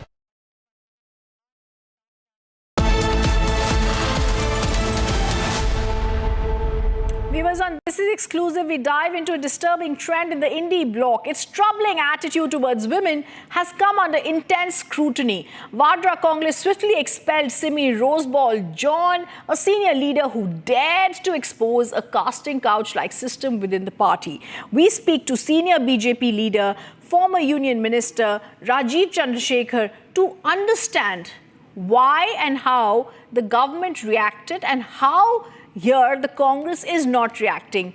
Mr. Chandrasekhar, thank you for being with us on This Is Exclusive. My first question, why the stony silence from the Congress party now? Look, I don't think people are surprised anymore at Congress's general conduct. I said this earlier in the day, the Congress says something before elections. There's this famous saying by Priyanka Gandhi saying that ladki hoon, lad sakti hoon. And then you have Rahul Gandhi before the elections waving the constitution and talking about India needs to protect their women. So they say these things leading up to the elections, and after the elections, they forget what they've said. And today, what you're seeing today in the Congress in Kerala state is clear evidence of the fact that they absolutely don't practice what they say. And, in any organization in the country today, private or public, if a lady, woman employee or a woman participant in that organization steps up and says, I fear that there is harassment in this organization, every responsible organization has a responsibility to at least investigate those claims. Certainly, the response of that organization should not be to throw the complainant out. And here is the Congress party who, at the drop of a hat, will say things like ladki hoon, lad sakti hoon, and women's protection and constitutional rights, but forget constitutional rights, forgets ladki hoon, lad sakti hoon when it comes to women members of their own party. The least that should have been done by the Kerala's Congress party is to investigate, as any organization would do, any responsible organization would do, investigate the complaints, investigate the claims, and then take a decision on what is to be done. But instead of that, they silence this person by dismissing her from the party completely, with obviously a sign to intimidate other so-called complainants, other potential complainants of the party. And Mr. Chandrasekhar, a larger question now being raised on this indie bloc, because it's not only in Kerala, but in Uttar Pradesh, the DNA report of a former Samajwadi Party leader, Nawab Singh Yadav, has come out. There was a rape of a minor in Kannauj, and now it seems that he was very much involved in this entire rape of the minor. We raised the story. Akhilesh Yadav is silent. No one in the indie bloc, including the Congress, is speaking on it. This seems to be, like you said, something that the Congress needs to answer when it comes to statements they make on Nari Shakti. On the other hand, the complete repression of the Nari. Look, let us not skirt around the topic. I think it's very clear, and the people of India are realizing the truth, know the truth. This is a politically opportunistic alliance. They don't believe in anything. They don't believe in any core values. They say a lot of things to mislead people and get votes during elections. But there is nothing about this alliance, whether it is the SP Samajwadi Party in UP, whether it is the CPM in Kerala, whether it is the Congress Party or the TMC in Kolkata, in West Bengal. Now, for example, you mentioned very correctly, look at the response of the Congress Party to the Kolkata horrible crime that was committed in Kolkata, and the Indie Alliance partner tried to pass that off as suicide. They maintained a studied silence till the whole thing broke and the whole country got into an uproar. Then you have Rahul Gandhi tweeting some lame tweet about this, almost as an afterthought. Look at Kannauj. There is a clear rape and by somebody associated with the Samajwadi Party and Indie Alliance Party, and Rahul Gandhi has maintained a studied silence. Look at Kerala. 5 years, the Indie Alliance partner CPM tried to put a lid on the Hema Committee report, tried to slide it under the carpet, and it is only thanks to the fearless actresses and women in the movie industry of Kerala and Malayalam movie industry that the government had to capitulate and put out in the public the Hema Committee report. Over the years, these in Kerala in particular, whether it is a Congress government or the left government, both of them India Alliance partners, have made it their business to keep women vulnerable and not to give women even the fundamental right, Article 21 right of having a dignified opportunity to work with dignity in a workplace. And today you saw this in the Congress party in Kerala. And for the last 5 years, the CPM has been trying to put a lid on obviously a very shameful conduct, shameful behavior by a set of powerful movie stars vis-a-vis women in the Malayalam movie industry. So I am not surprised, and increasingly people of India are not surprised at the Congress's double talk, double speak and hypocrisy. They say something before elections and do exactly the opposite after. Mr. Chandrasekhar, we'll just put out the people from the Congress, women who've been expelled, and this is for viewers to really understand. If a woman is being harassed, there is time for the Congress party to take note of it and to have an internal committee on it, not to expel them. There are several who rose and spoke up about this. There was Ankita Datta, she was harassed, she was expelled. Priyanka Chaturvedi, former spokesperson of the Congress party, expelled. Radhika Khera was harassed and then she was expelled. And now, of course, Mr. Chandrasekhar Simi Roseball, who's been harassed and expelled. This is also something that the Congress internally needs to understand. There are women who are speaking out. Yes. Just 3 days ago, there was a Malayalam actress who accused a senior functionary of the Congress party in Kerala of sexually harassing her. And he had to resign, a gentleman called Chandrasekharan. So this is not an exception to the rule. This is the general rule. This is the general conduct of these parties that believe that they can get away with anything, that laws don't apply to them, and that somehow by saying some random sound bites before the election, they get a free pass from all these activities and this kind of exploitation and harassment. And I also want to get a sense not only of this. Earlier, a few days ago, we'd also spoken about Mollywood. This entire circus, this nexus in Kerala, how are you looking at the way the women are being treated across the board there? Look, our party's position there is very clear. We have said that the last 5 years, the CPM, the India Alliance Party, CPM has tried to put a lid on this, put this under the carpet. But the brave, gutsy, courageous women folk in the Malayalam film industry have not allowed it to be muzzled or to be shoved under the carpet.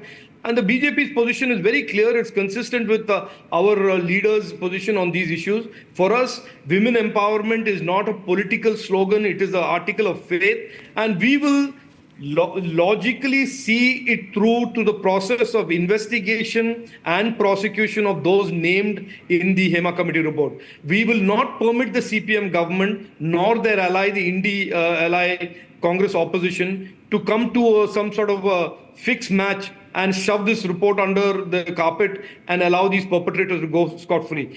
The women of Kerala's movie industry who have bravely come out and complained at great risk to themselves, by the way, Rhythm. They are coming out and doing this is a great personal and professional risk to themselves.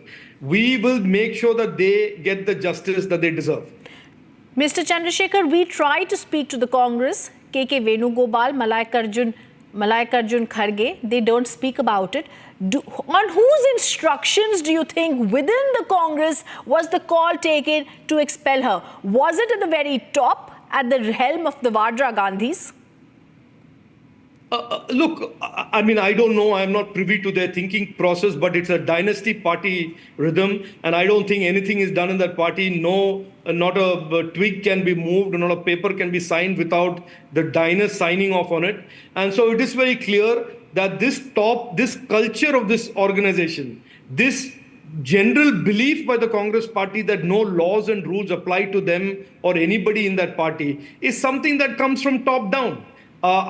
This is what I surmise. I don't think a culture of a political party can be so brazen and so uncaring and unempathetic towards such a legitimate issue of women's safety, women's empowerment, and the women's right to work with dignity in a workplace, that nobody can take that kind of a decision unless it came from the topmost leaders, unless that is representing the culture and attitude or the leadership of that party. So I have absolutely no way of confirming who took that decision, but certainly it is reflective of the general personality and culture of that party, which is that they believe they're above the law, their leaders believe that they're above the law, their diners believe that they're above the law. Yes. Whether it's scams, whether it's the women, I think this is exactly what seems to be what the Congress and the India Alliance is doing. I want to remind our viewers about Ankita Datta. She was suspended from Rahul Gandhi's Congress for saying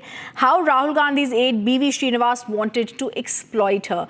In such cases where women are speaking out, whether it was Radhika Khera who opened a can of worms when she spoke to our editor-in-chief Arnab Goswami about how the Congress functioned, Mr. Chandrasekhar, is it not for the Congress party to have actually put out a statement, some investigation to have followed, which is what happens when there's sexual harassment that is complained of by at the workplace or in others as the law of the country? Look, I don't think any one of us should waste our time trying to persuade the Congress to do the right thing. That is trying to make them do the impossible. The Congress is a political party that is built on an edifice of lies, misinformation, and misleading people for not 5 years or not 2 years, for the last 65 years. They are not going to change. The stripes of that party are not going to change anytime soon. It is more, I think what is more important is for the people of this country to become more and more aware and more empowered about the truth of what the Congress's politics really is. That they say things, but they do things that actually exactly is opposite to what they promise. They have done so for the last 65 years, and they continue to do so under the current dynasty. If you see the words, Mr. Chandrasekhar, my last word to you, sir, she says, I did not get a place in the good book of the leaders because I was not able to please them. Is she talking? Effectively, Rhythm, this is the same language that the lady in Kerala has used. Yes. Saying that there is a fast track for some people and there is a slow track for some people just because they're women. And I think this is, sorry to say this, but this is really, despicable. We are living in the 21st century. We have a political movement of empowerment. Women are in the forces. Women are breaking glass ceilings everywhere. And that in today's day and age, that there is a political party that still treats its women members like this, I'm sorry to say, is really, really shameful, and it is something that all of us don't deserve. And I hope that the people of India reject this party really for what it truly is. I thank you, sir, for being with us, because this is extremely crucial. You're calling a spade and ensuring, hoping that justice is done. Thank you for that. Viewers, as we look into what Mr. Chandrasekhar has said, as Simi John sheds light on alleged exploitation within the Congress, she firmly denies any links with any other party. She emphasizes her fight for justice and women's dignity in politics. These are not just words, but this is harassment that she's faced. She'll also see how protection of the accused leaders extends beyond party lines from Uttar Pradesh to Bengal, now in Kerala. Here's that report on the Indies' pattern of shielding perpetrators and silencing victims. The Indie bloc's anti-women stand has been exposed. On one hand, the Vadra Congress expelled its senior leader, Simi Rosabelle John, hours after she alleged a casting couch-like system in the Grand Old Party. And on the other hand, the Kerala government chose to shield rape-accused MLA Mukesh. The expelled Congress leader has also spilled the beans, which potentially exposes the anti-women face of the Grand Old Party. And I believe my expulsion without a short notice, they remove me. They decided to remove me. You had, coming back to your... I doubt it was a planning strategy of the opposition leader. Okay. They want to, it's like an attempt to silence me. I didn't specifically mention a casting couch. Okay. But I was highlighting favoritism and exploitation. That is true. Amid the fresh row, John dismissed all speculations surrounding her joining forces with the CPIM, which again is another party that is shielding a rape-accused actor cum MLA Mukesh. I am a constitutional functionary, I was, and they are, without any reason, they are not allowing me, they are telling you sit at home. We have new generation. That's not fair. I will work for my part. That is my right. No. You are saying that you will still work for the welfare of the Congress party. Is that what you are trying to say? Yes. At the same time, you also say there are men who are controlling this entire party and women are not allowed to come up in the... Yeah, I am fighting against that cause. Okay. So do you think more women are also within the party ranks? They also experience the same, and many people have come forward in support of you from within the party also? Yeah, many. I can say. I am colluding with the CPF. That is. I feel so bad about that these claims are false. Okay. My criticism of the Congress party is based on my own experiences. Okay. So you are very clear you will not join the CPM or the BJP? Yes. Simi also went on to publicly name and shame the people who have allegedly silenced her. Instead of addressing the issues they decided to remove me, which seems like an attempt to silence me. You are saying this is an attempt to silence you? Yes. By whom? I think opposition leader. Okay, the leader of opposition. BD Satish. And why do you think he is trying to silence you? What is the reason behind it? I'm a grassroots worker, and I think I did my job very well. And after my this is my 37th year of my party work, and I become a public service commission member.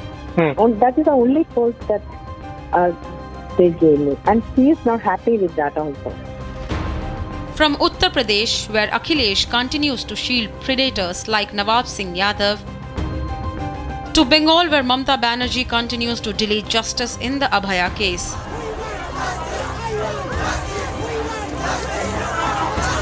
And now Kerala, where the Indi parties expel women speaking and shield rape-accused leader. The opposition continues to victim shame and protect perpetrators of women exploitation.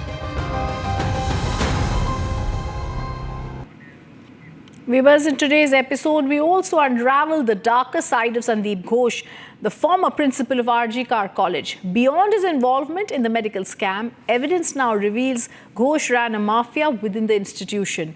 With powerful connections to Mamata Banerjee, he moved through the hospital surrounded by up to 20 bouncers and a contingent of police officers. Eyewitness accounts from the guard at the RG Kar hospital paint a picture of a man wielding his influence with the authority of a don. Take a look at this chilling video.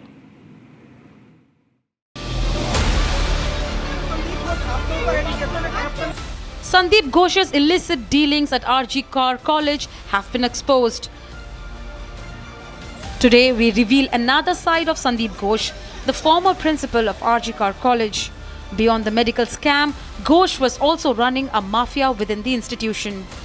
With the influence bestowed upon him by Mamata, Ghosh would make his entrances and exits surrounded by a squad of bouncers.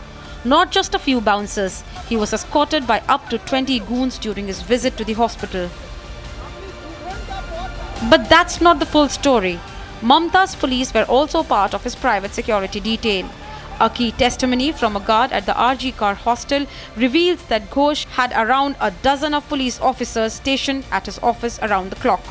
তখন জানতে গেছেন কিছু জানাননি উনি না কথাই বলতে চায় না উনি যেভাবে থাকতো সাইন্সারের মতো একবার থাকতো কোনো কথা বলতে চায় কিরকম থাকতেন উনি কিরকম চালচলন ডনের মতো কতজন বাউন্সার নিয়ে ঘুরতেন আগে নিত বহুত লোক ইদানি মাঝখানে গন্ডগোলের কাছ থেকে অনেক কমে গেছিল আগে কতজন নিয়ে ঘুরতেন তাও মিনিমাম 20 লোক 20 জনকে নিয়ে একটা হাসপাতালের মধ্যে ঘুরতেন উনি ডন একজন ঘুরছে নিরাপত্তা ওনার নিরাপত্তারক্ষী কতজন ছিল ওই গেট থেকে উনি যখন আসবেন মানে পুলিশ তো 10-12 জন থাকবে, ওনার সঙ্গে মানে সাইড কিলার, মানে ওনাকে কর্ডন করার জন্য। হ্যাঁ, আর গেটের মুখে থাকতো মিনিমাম 10 জন।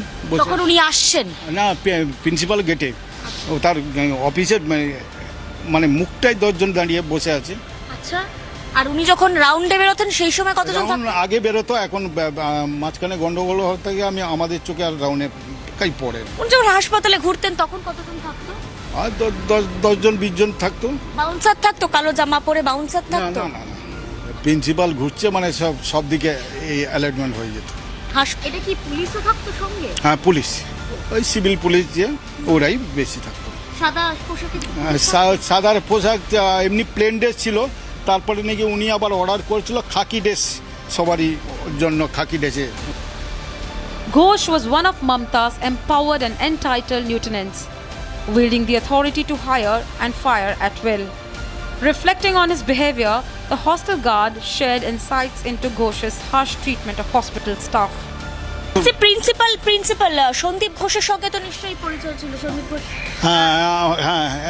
ঘোষের বিরুদ্ধে একাধিক অভিযোগ উঠছে, আপনাদের অভিজ্ঞতা কেমন? আপনারা দীর্ঘদিন ধরে এখানে কাজ করছেন। অভিজ্ঞতা ভালো না।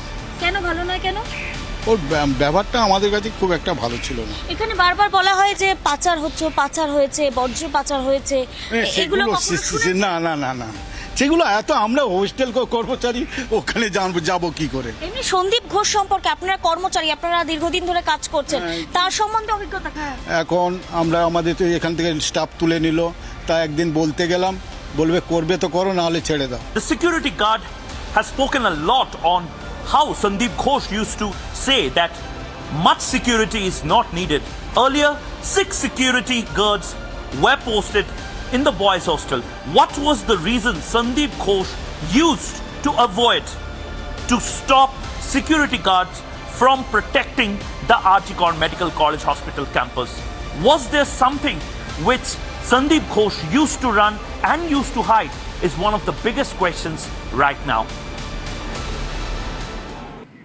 My colleague, who's always at the helm of affairs when it comes to Bengal and who's closely been watching and monitoring and been at the protest, Mayuk Ranjan Chaudhary, now joining us. Mayuk, tell us what's been happening, how this can be overlooked, and what is the Mamta Banerjee government doing till now, Mayuk?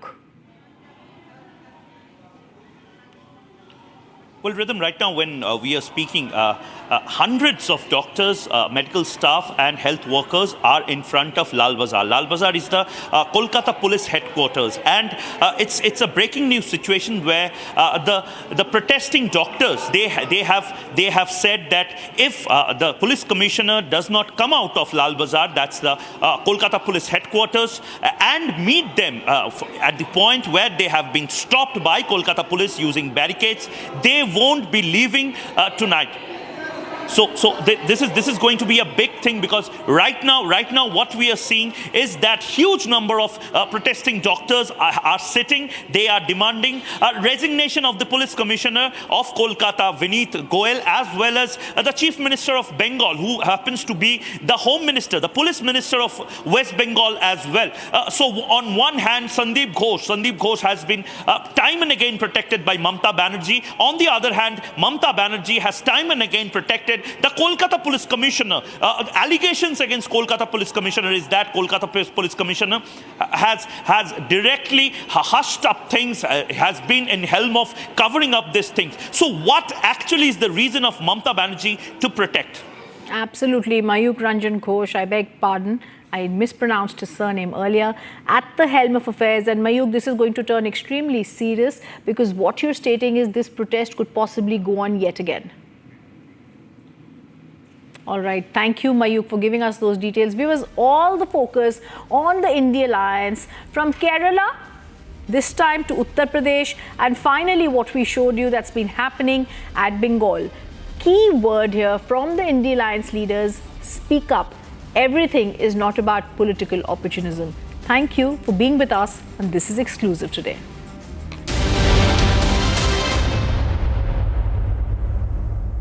The heartbeat of India's startup revolution, Bengaluru, is about to light up. With 20 visionaries and 4 insightful panels, uncover how the Union Budget 2024 shakes our emerging economy. Decode the impact only on Republic Digital Roundtable, Edition 1, Decoding the Budget Blueprint for Startups 2024, exclusively on Republic Digital.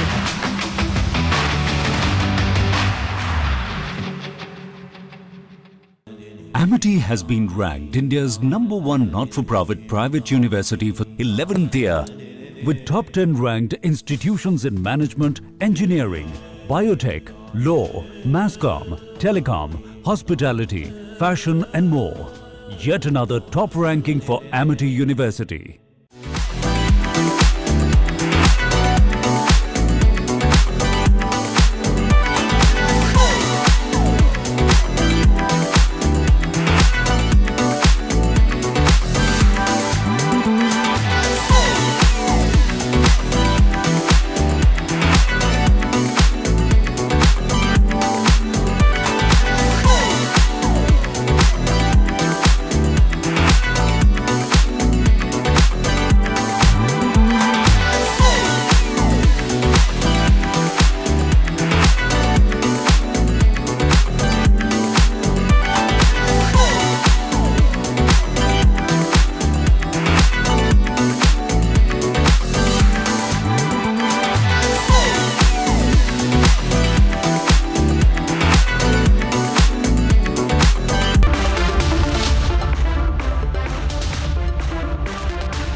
The heartbeat of India's startup revolution, Bengaluru, is about to light up. With 20 visionaries and 4 insightful panels, uncover how the Union Budget 2024 shakes our emerging economy. Decode the impact only on Republic Digital Roundtable, Edition 1, Decoding the Budget Blueprint for Startups 2024, exclusively on Republic Digital.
Presented by Royal Global University, Northeast can't wait. Paro kuch bano.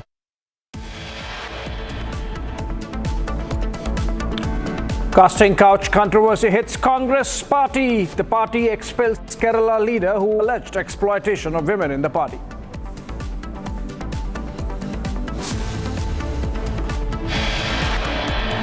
Indy comes under fire. DNA test confirms SP leader's role in raping of a minor in Kannauj. Akhilesh stays mum.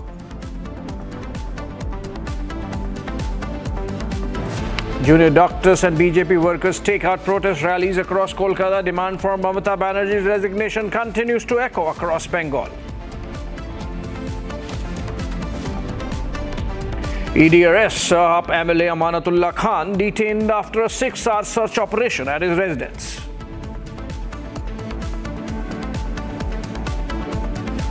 PM Modi launches BJP's membership drive, renews his own membership in the Saffron Party. Says the drive is to expand the Saffron family.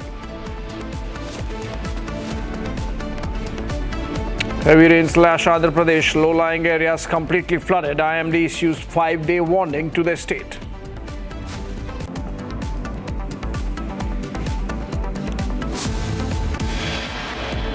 Presented by Royal Global University. Northeast can't wait. Pado kuch bano. Good evening and welcome, friends. Manipur witnessed a fresh surge of violence earlier in the day and in fact yesterday as well. This time, the incident was reported from Imphal West. A drone-assisted attack has claimed 2 lives in the Kuturk village in Imphal West. Even as Chief Minister N. Biren Singh vows swift action, the ever-escalating terror tactics in the region using a drone this time have raised serious concerns. Here's a report from the ground filed by Anirudh Bhakat, our correspondent there on the ground. Manipur woke up to a fresh surge of violence. In a shocking incident, a drone-assisted attack claimed 2 lives in the Koturk village of Imphal West. Frenzy and panic ensued when heavy firing was heard in the village. And that wasn't all. The assailants escalated the attack by using a drone to drop explosives, resulting in the tragic loss of 2 lives. An alarming shift in the tactics being employed in the ongoing violence in the region. Manipur police have confirmed the use of drones in the attack. Authorities have jumped to action, fortifying the area. Chief Minister Biren Singh has ordered an immediate intensification of operations. And the hunt to nab those behind this attack is now on.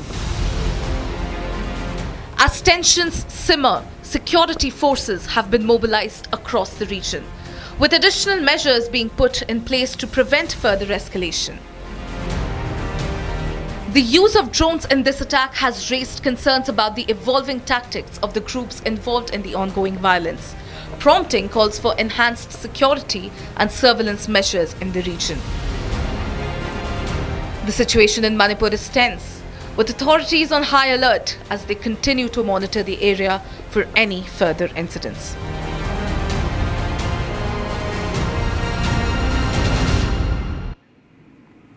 Imagine a drone being used by Kuki militants there in Manipur. Obviously, they have some huge backing for getting that kind of equipment. It has sent shockwaves across the state. And Manipur police has also reacted to the attack. Let's listen into what's going on in their mind, how to deal with the situation. Hi, yesterday, unfortunately, that drone dropping had been done by the suspected Kuki militants, and some damage had happened over here, right at the corner of the Koktuk village.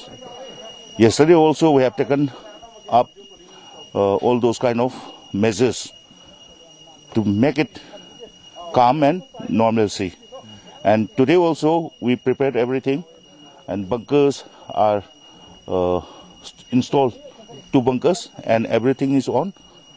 These things, preparation is going on for normalcy. Okay. Adequate security has been provided or not? Yes, provided yesterday somewhat we were on, because of the bombing, some misunderstanding had happened, but since last night, everything is settled down and normalcy has come down. Okay. In the meantime, we see some of the houses and some of the vehicles burned down. Will you kindly detail about? That's what I told before. I said before that misunderstanding had happened and then some lapses were there. In the meantime, they have taken the due advantage and they have burned down some of the vehicles over here. Now we are settled with proper security measures. Some drilling machines and some of the trucks being burned down. Yes. Right here, the drilling is going on. Some drilling machines and the private vehicles have burned down and some of the houses over here.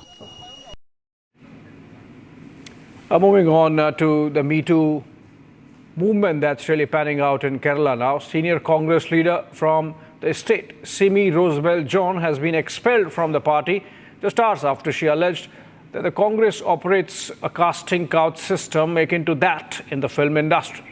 Her expulsion follows her accusations of exploitation of women within the party system. She spoke to my colleague Ashwin earlier in the day on the matter. Let's listen in to that exclusive. Why were you expelled from the party, basically? Okay. Yes, I believe my expulsion is a reaction to my criticism of certain practices within the party. Okay. Instead of addressing the issues I raised, they decided to remove me. Okay. Which seems like an attempt to silence me. You're saying this is an attempt to silence you. Yes. By whom? I think opposition leader. Okay, the leader of opposition. You had in the press meet, you had particularly raised that women who rise in the party rank, they need, like you use the word sponsorship. Only with sponsorship or like a casting couch kind of this thing, only when that is there, they are able to rise. Do you still stand by this allegation? Well, I didn't specifically mention a casting couch. Okay. But I was highlighting favoritism and exploitation. That is true. Okay. When you say exploitation, what kind of exploitation are you talking about? Is it any favors? Any as a woman, is it any sexual favors? Are you talking about? You can speak to the former councillor, Mrs. Shigi Roy. She was one among the best councillors, best elected representatives. So this time, last time, they told we are not going to allow you to become councillor. What was the reason? You just think and you say. He is one of the best councillors. What was the reason? I didn't get. What was the reason? You can ask. I will give you her number. Okay. Please contact her. Then you will understand the meaning of what you can understand the of the exploitation. You will understand. You've been with the party for 37 years, and now when you are speaking about that, when you're speaking that there is exploitation of women in the party, you have come across multiple things. So what made you speak now? Pardon me? Because I am a constitutional functionary. I was, and they are without any reason. They are not allowing me. They are telling you sit at home. We have new generation. That's not fair. Okay. Then I will vote for my part. That is my right. No. Okay. So now that you have been expelled, what is your plan? Do you plan to move to some other political party, or what is it that you plan to do? My plan. Yeah. What is your? I will continue to advocate fairness, and transparency in politics. I will continue to advocate. You'll continue in politics, but in which party? Within the same party you are going to work? How are you planning? Yes. You'll work from outside. I'm not a person. I don't want to become office bearer or any post to work for the party. I'm a sincere, dedicated grassroots worker. Of course, I can work for the party. Exploitation for gains, allegation hits Congress. Rahul and KC Venugopal silent on Kerala leaders' claims. Systemic oppression of women in Congress, debating tonight at 8 p.m.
One army jawan was injured in the Sunjwan military station in Jammu after terrorists fired from a standoff distance from outside the base. Search operations are underway while senior officers continue to patrol the region.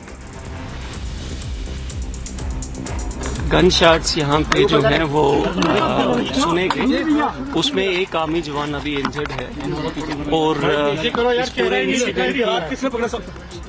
इस पूरे incident की तफ्तीश चल रही है. The Supreme Court has constituted a high-power committee headed by former Punjab and Haryana High Court judge to look into the issues of agitating farmers at the Shambhu border. Supreme Court has also asked the high-power committee to frame the issues after meeting with the agitating farmers.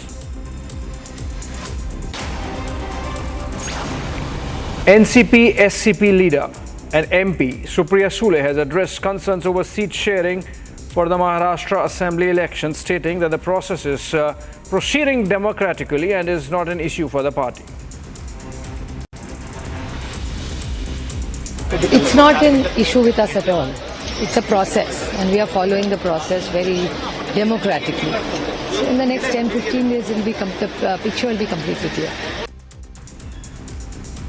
The Indian Air Force has swiftly responded to the Vijayawada floods by dispatching IL-76 aircrafts transporting 242 NDRF personnel and 30 tons of relief material to the region.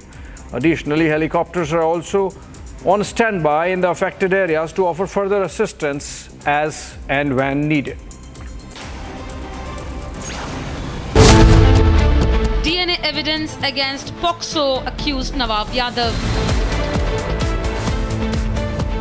Indi goes silent after victim shaming.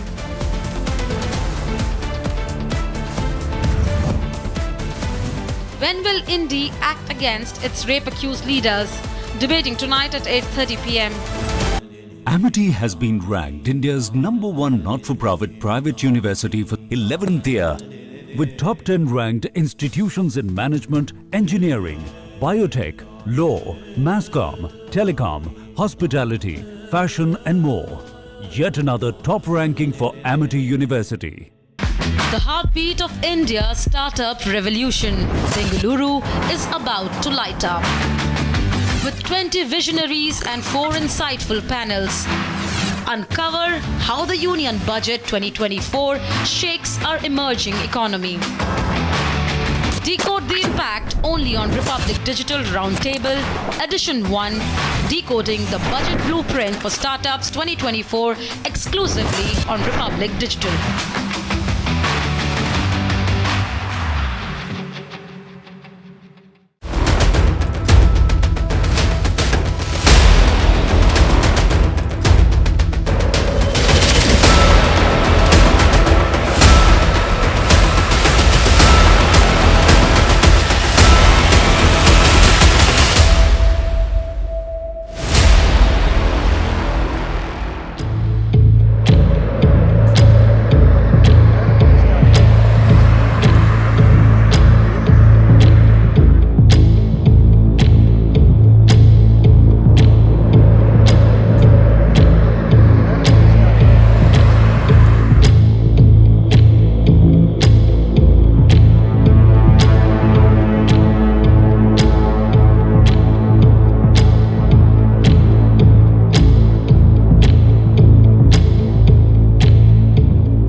The flood situation in Telangana has intensified.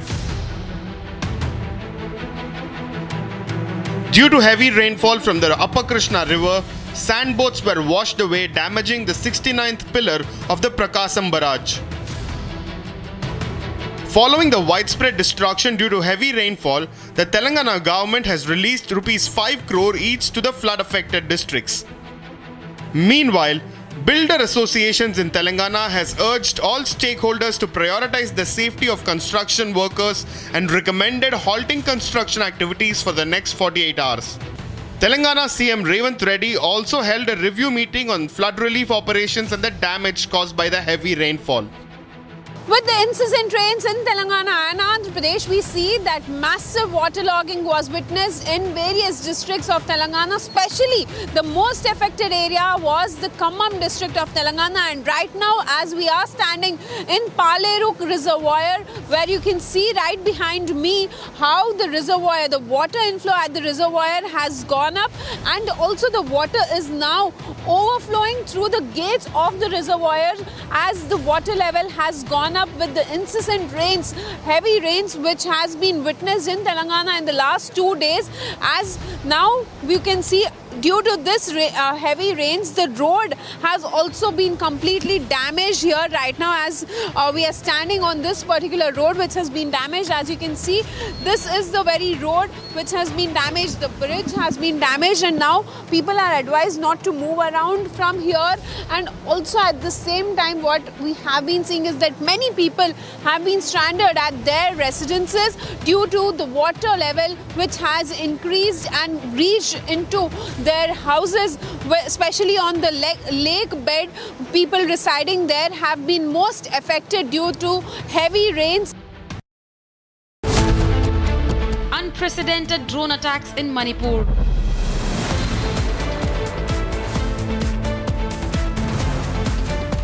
2 dead, 11 injured amid drone bombing.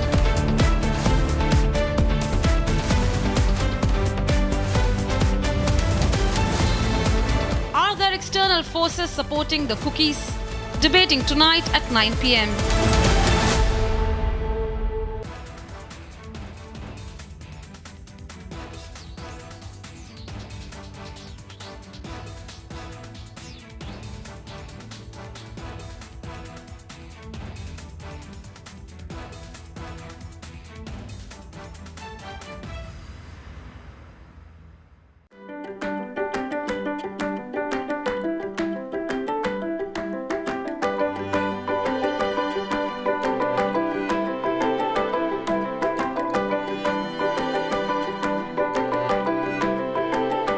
Hearing everything that's going through his mind.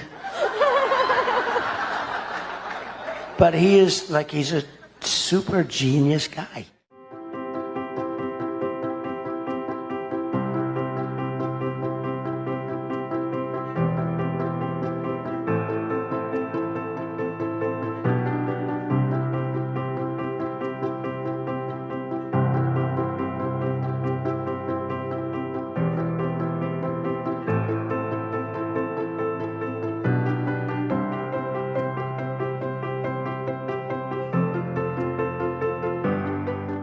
With Elon, it's like, well, you know, I'm doing a new stainless steel hub that can get us around the engines much quicker because there's a problem with the type of engine going into space nowadays. And I'm hearing but in the end, I think we can have a good hookup because of the new foils that are coming up. And I'm hearing everything that's going through his mind. But he's a super genius guy. Oh, I love.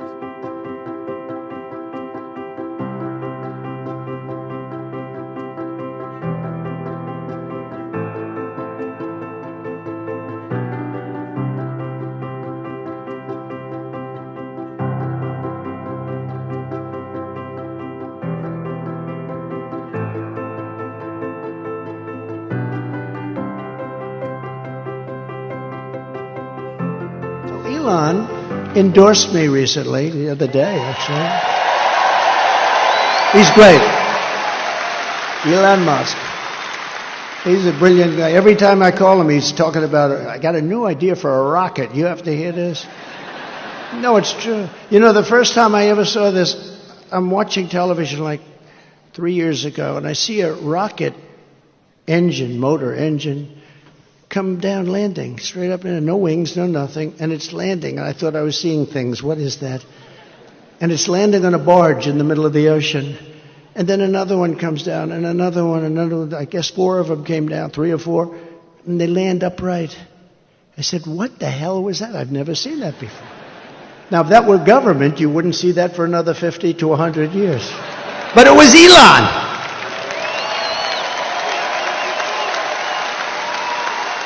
Now think of that.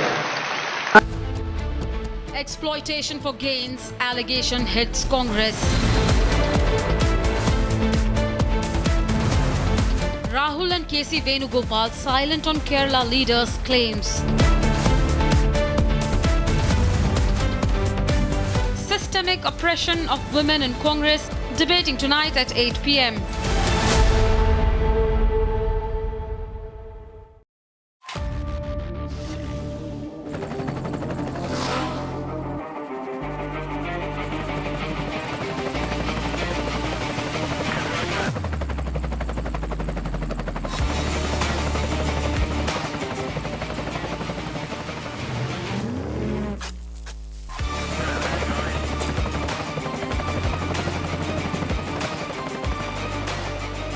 Director, the taste of success.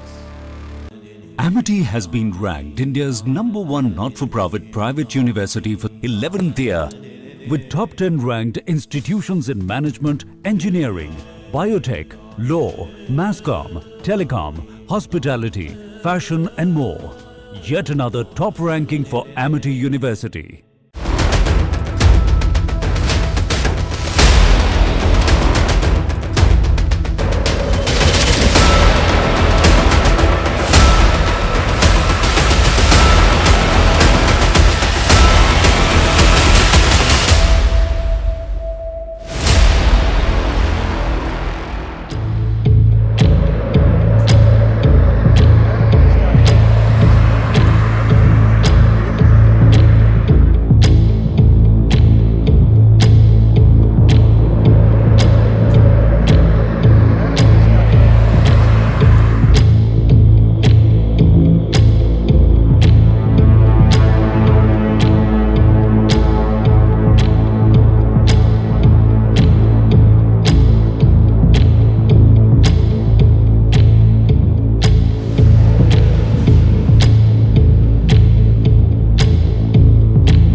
The bold new Hyundai Alza 6 and 7-seater SUV with Horizon LED positioning lamp, head-shaped DRLs, LED turn signals with sequential function and R18 diamond cut alloys.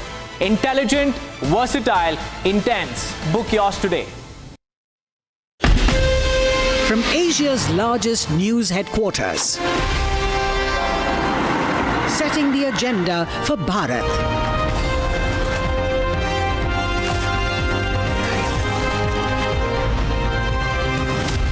You're watching Republic.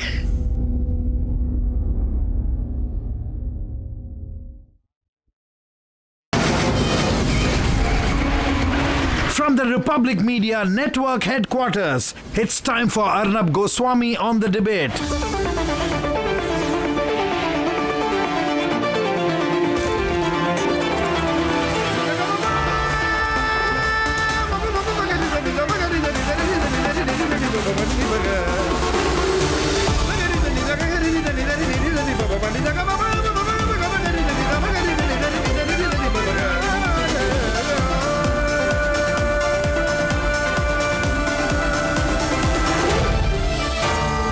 Arnab Goswami on the debate. Good evening and welcome, ladies and gentlemen. There have been some very serious incidents concerning the Congress party. Senior Congress leader, woman leader, Simi Rosabelle John has alleged that only those close to the leadership get opportunities in the party. And she said that there is a situation similar to the quote-unquote casting couch, unquote. I repeat the words casting couch, unquote, that is going on within the Congress party. I need not explain in further detail what she means. We all understand. Ladies and gentlemen, we've heard of the casting couch in Bollywood. But if there is a casting couch in the Congress party, we would expect that when a senior Congress leader talks about a casting couch in the Congress party, she would have been called by the Congress leadership. She would have got some level of support, and action would have been taken on the basis of what she said. On the contrary, I am horrified to share with you that the Congress party, just because this leader, Simi Rosabelle John, dared to speak up, ladies and gentlemen, Rahul Gandhi, Priyanka Vadra have sacked her from the Congress party. Mallikarjun Kharge has sacked her from the Congress party. Is this what Ladki Hoon, Lad Sakti Hoon is all about? That a woman comes out and speaks about sexual exploitation within the Congress party and she's thrown out immediately without even being asked for her version. This is not the first time. You would remember, ladies and gentlemen, the case of Radhika Khera, very, very vocal Congress party spokesperson who's on my program tonight, who said that she had been locked up in a room, that she'd been threatened. She was worried for her safety and she was victimized for simply speaking out against drunk Congress leaders who had locked her up in a room, subjected her to the worst form of intimidation. Ladies and gentlemen, and for that too, Radhika Khera was targeted. This has become a pattern. Viewers, we need to take this matter very seriously. After all, when I met Rahul Gandhi in 2014, he referred to women's empowerment over 100 times. Is this women's empowerment? Whenever a woman leader decides to speak up, you target her, you abuse her, you throw your lot behind the men in your party who are facing the accusation. Ladies and gentlemen, you would remember that a former Assam Youth Congress president, Ankita Datta, was also sacked from the Congress party for making allegations of harassment. When she attempted to bring up the case, she was sacked, and she was not the first person. Repeatedly, this is happening within the Congress party, that women leaders who come and say something terrible is happening. We are facing sexual abuse, sexual exploitation, misogyny. They are thrown out from the Congress party. Without going into further detail tonight, I would say this should be food for thought. If you talk about women's empowerment, you should follow it up. What has happened in Kerala is extremely concerning. A top Congress leader thrown out for talking about the casting couch. Ladies and gentlemen, she'll be joining me tonight, and I request you all to stand by for that debate. That is debate number 1 tonight, the rot in the Congress party, which is now out. First Radhika Khera, Ankita Datta, now Simi Rosebell. Insiders in the Congress party are talking about the casting couch scandal within the Congress party. Debate number 2 this evening, viewers. You have an India Alliance leader, a Samajwadi Party leader. Akhilesh wanted a DNA report to verify the allegations of rape against him. The DNA check has confirmed the rape blot on this leader. And I think the India Alliance has no business being quiet about it. Ladies and gentlemen, at 9 o'clock this evening, and this is what I really want everybody to join in about, I've been talking about the foreign hand repeatedly. Tonight, I will share with you details of the foreign hand which is active in Manipur. I will show you pictures. I will share with you data, and I will prove to you that the Americans and the Chinese are instigating the situation in Manipur, and we need to come together for that. Please do not miss that at 9 o'clock. Please tell all your family members as well. That is at 9 o'clock. And here are the headlines this Monday evening on the debate tonight. What do you have to say about the removal of Simi Rosebell? She has highlighted the issue of casting couch in Kerala. She was expelled. Mr. Venugopal, why was she expelled? Because she exposed the sad reality of women in Congress? Scandal hits the Congress party. KC Venugopal, Rahul Gandhi and other top Congress leaders. You can pull up the glasses of your car, run away from Republic's questions and remain mum. But the reality will not change. Ladies and gentlemen, the Congress party has been hit by the casting couch scandal. First they targeted Radhika Khera, and now the Congress has expelled Simi Rosebell John, who spoke against the party and exposed the casting couch rot. The Ladki Hu Lad Sakti Hu brigade goes completely silent. From Kerala to Kannauj, India's hypocrisy is out in the open. DNA test confirms that Nawab Yadav, a very close aide of Akhilesh and Dimple Yadav, raped a 15-year-old girl in Kannauj. Congress party remained mum on Bengal. They have been exposed in UP and accused in Kerala, but Priyanka Sonia Gandhi remains silent on this issue.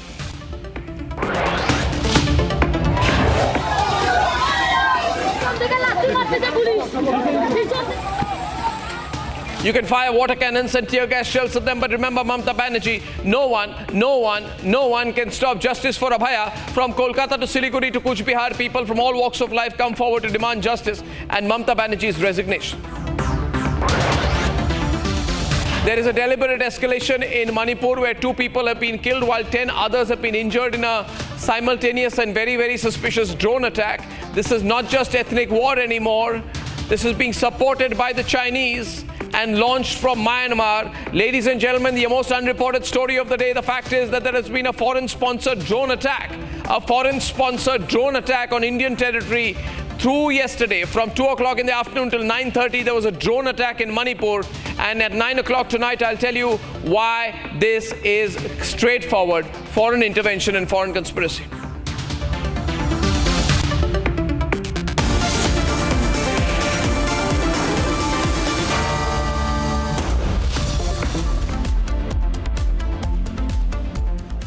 Ladies and gentlemen, there is a policy that Vadra Congress follows. Speak out and get out. This happened with Radhika Khera, this happened with Ankita Datta, and it now happened with Simi Rosebell. All she said was that there was a casting couch situation. I repeat, a casting couch situation in the Congress party. Let's debate. Congress has been jolted by a massive allegation of casting couch-like system in the party. In the press meet, you had particularly raised that women who rise in the party rank, they need, like you use the word, sponsorship. Do you still stand by this allegation? Well, I didn't specifically mention a casting couch. Okay. I was highlighting favoritism and exploitation. That is true. The scathing allegation has been levelled by Simi John, a Congress leader who has since been expelled. This comes in the wake of the Me Too movement that has put the entire Mollywood and even the ruling CPM under a scanner in Kerala. Ironically, the Congress just days ago was protesting against the left in Kerala over the Me Too scandal, but now has expelled Simi for exposing the rot within its own. What's more shocking is that the party has accused Simi John of insulting women leaders before the media. Watch how Congress dodged the questions asked by Republic. What do you have to say about the removal of Simi Rosabelle? She has highlighted the issue of casting couch in Kerala. She was expelled. Do you have to say anything about that? Mr. Venugopal, do you have to say anything about that? Will you issue investigation, Mr. Venugopal? Mr. Venugopal, why was she expelled? Because she exposed the sad reality of women in Congress. So this was CC member and senior Congress leader KC Venugopal, who did not acknowledge our questions. This is not for the first time that Congress is facing sexual assault charges. In April of 2023, Congress suspended its former Assam Pradesh Youth Congress chief Ankita Datta after she accused senior leader Srinivas Bibi of harassment and discrimination. In May 2024, Radhika Khera, formerly of the Chhattisgarh Congress, too had accused some party leaders of manhandling her. Similar was the story of Priyanka Chaturvedi, who is now with Shiv Sena. और आज जब कोलकाता में, कन्नौज में, केरल में महिलाओं पर अत्याचार, बलात्कार, rape, horrendous crimes, molestation, harassment हो रहा है, उनका एक चुप्पी है. They remain a studious silence.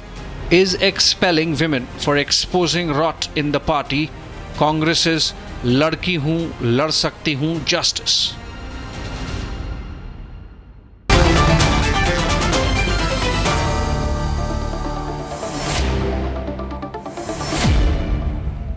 Ladies and gentlemen, we have Vivek Srivastav and Basavraj Itnal is from the Congress party, pro-Congress from Kerala, Sagar Srivastav, Congress leader.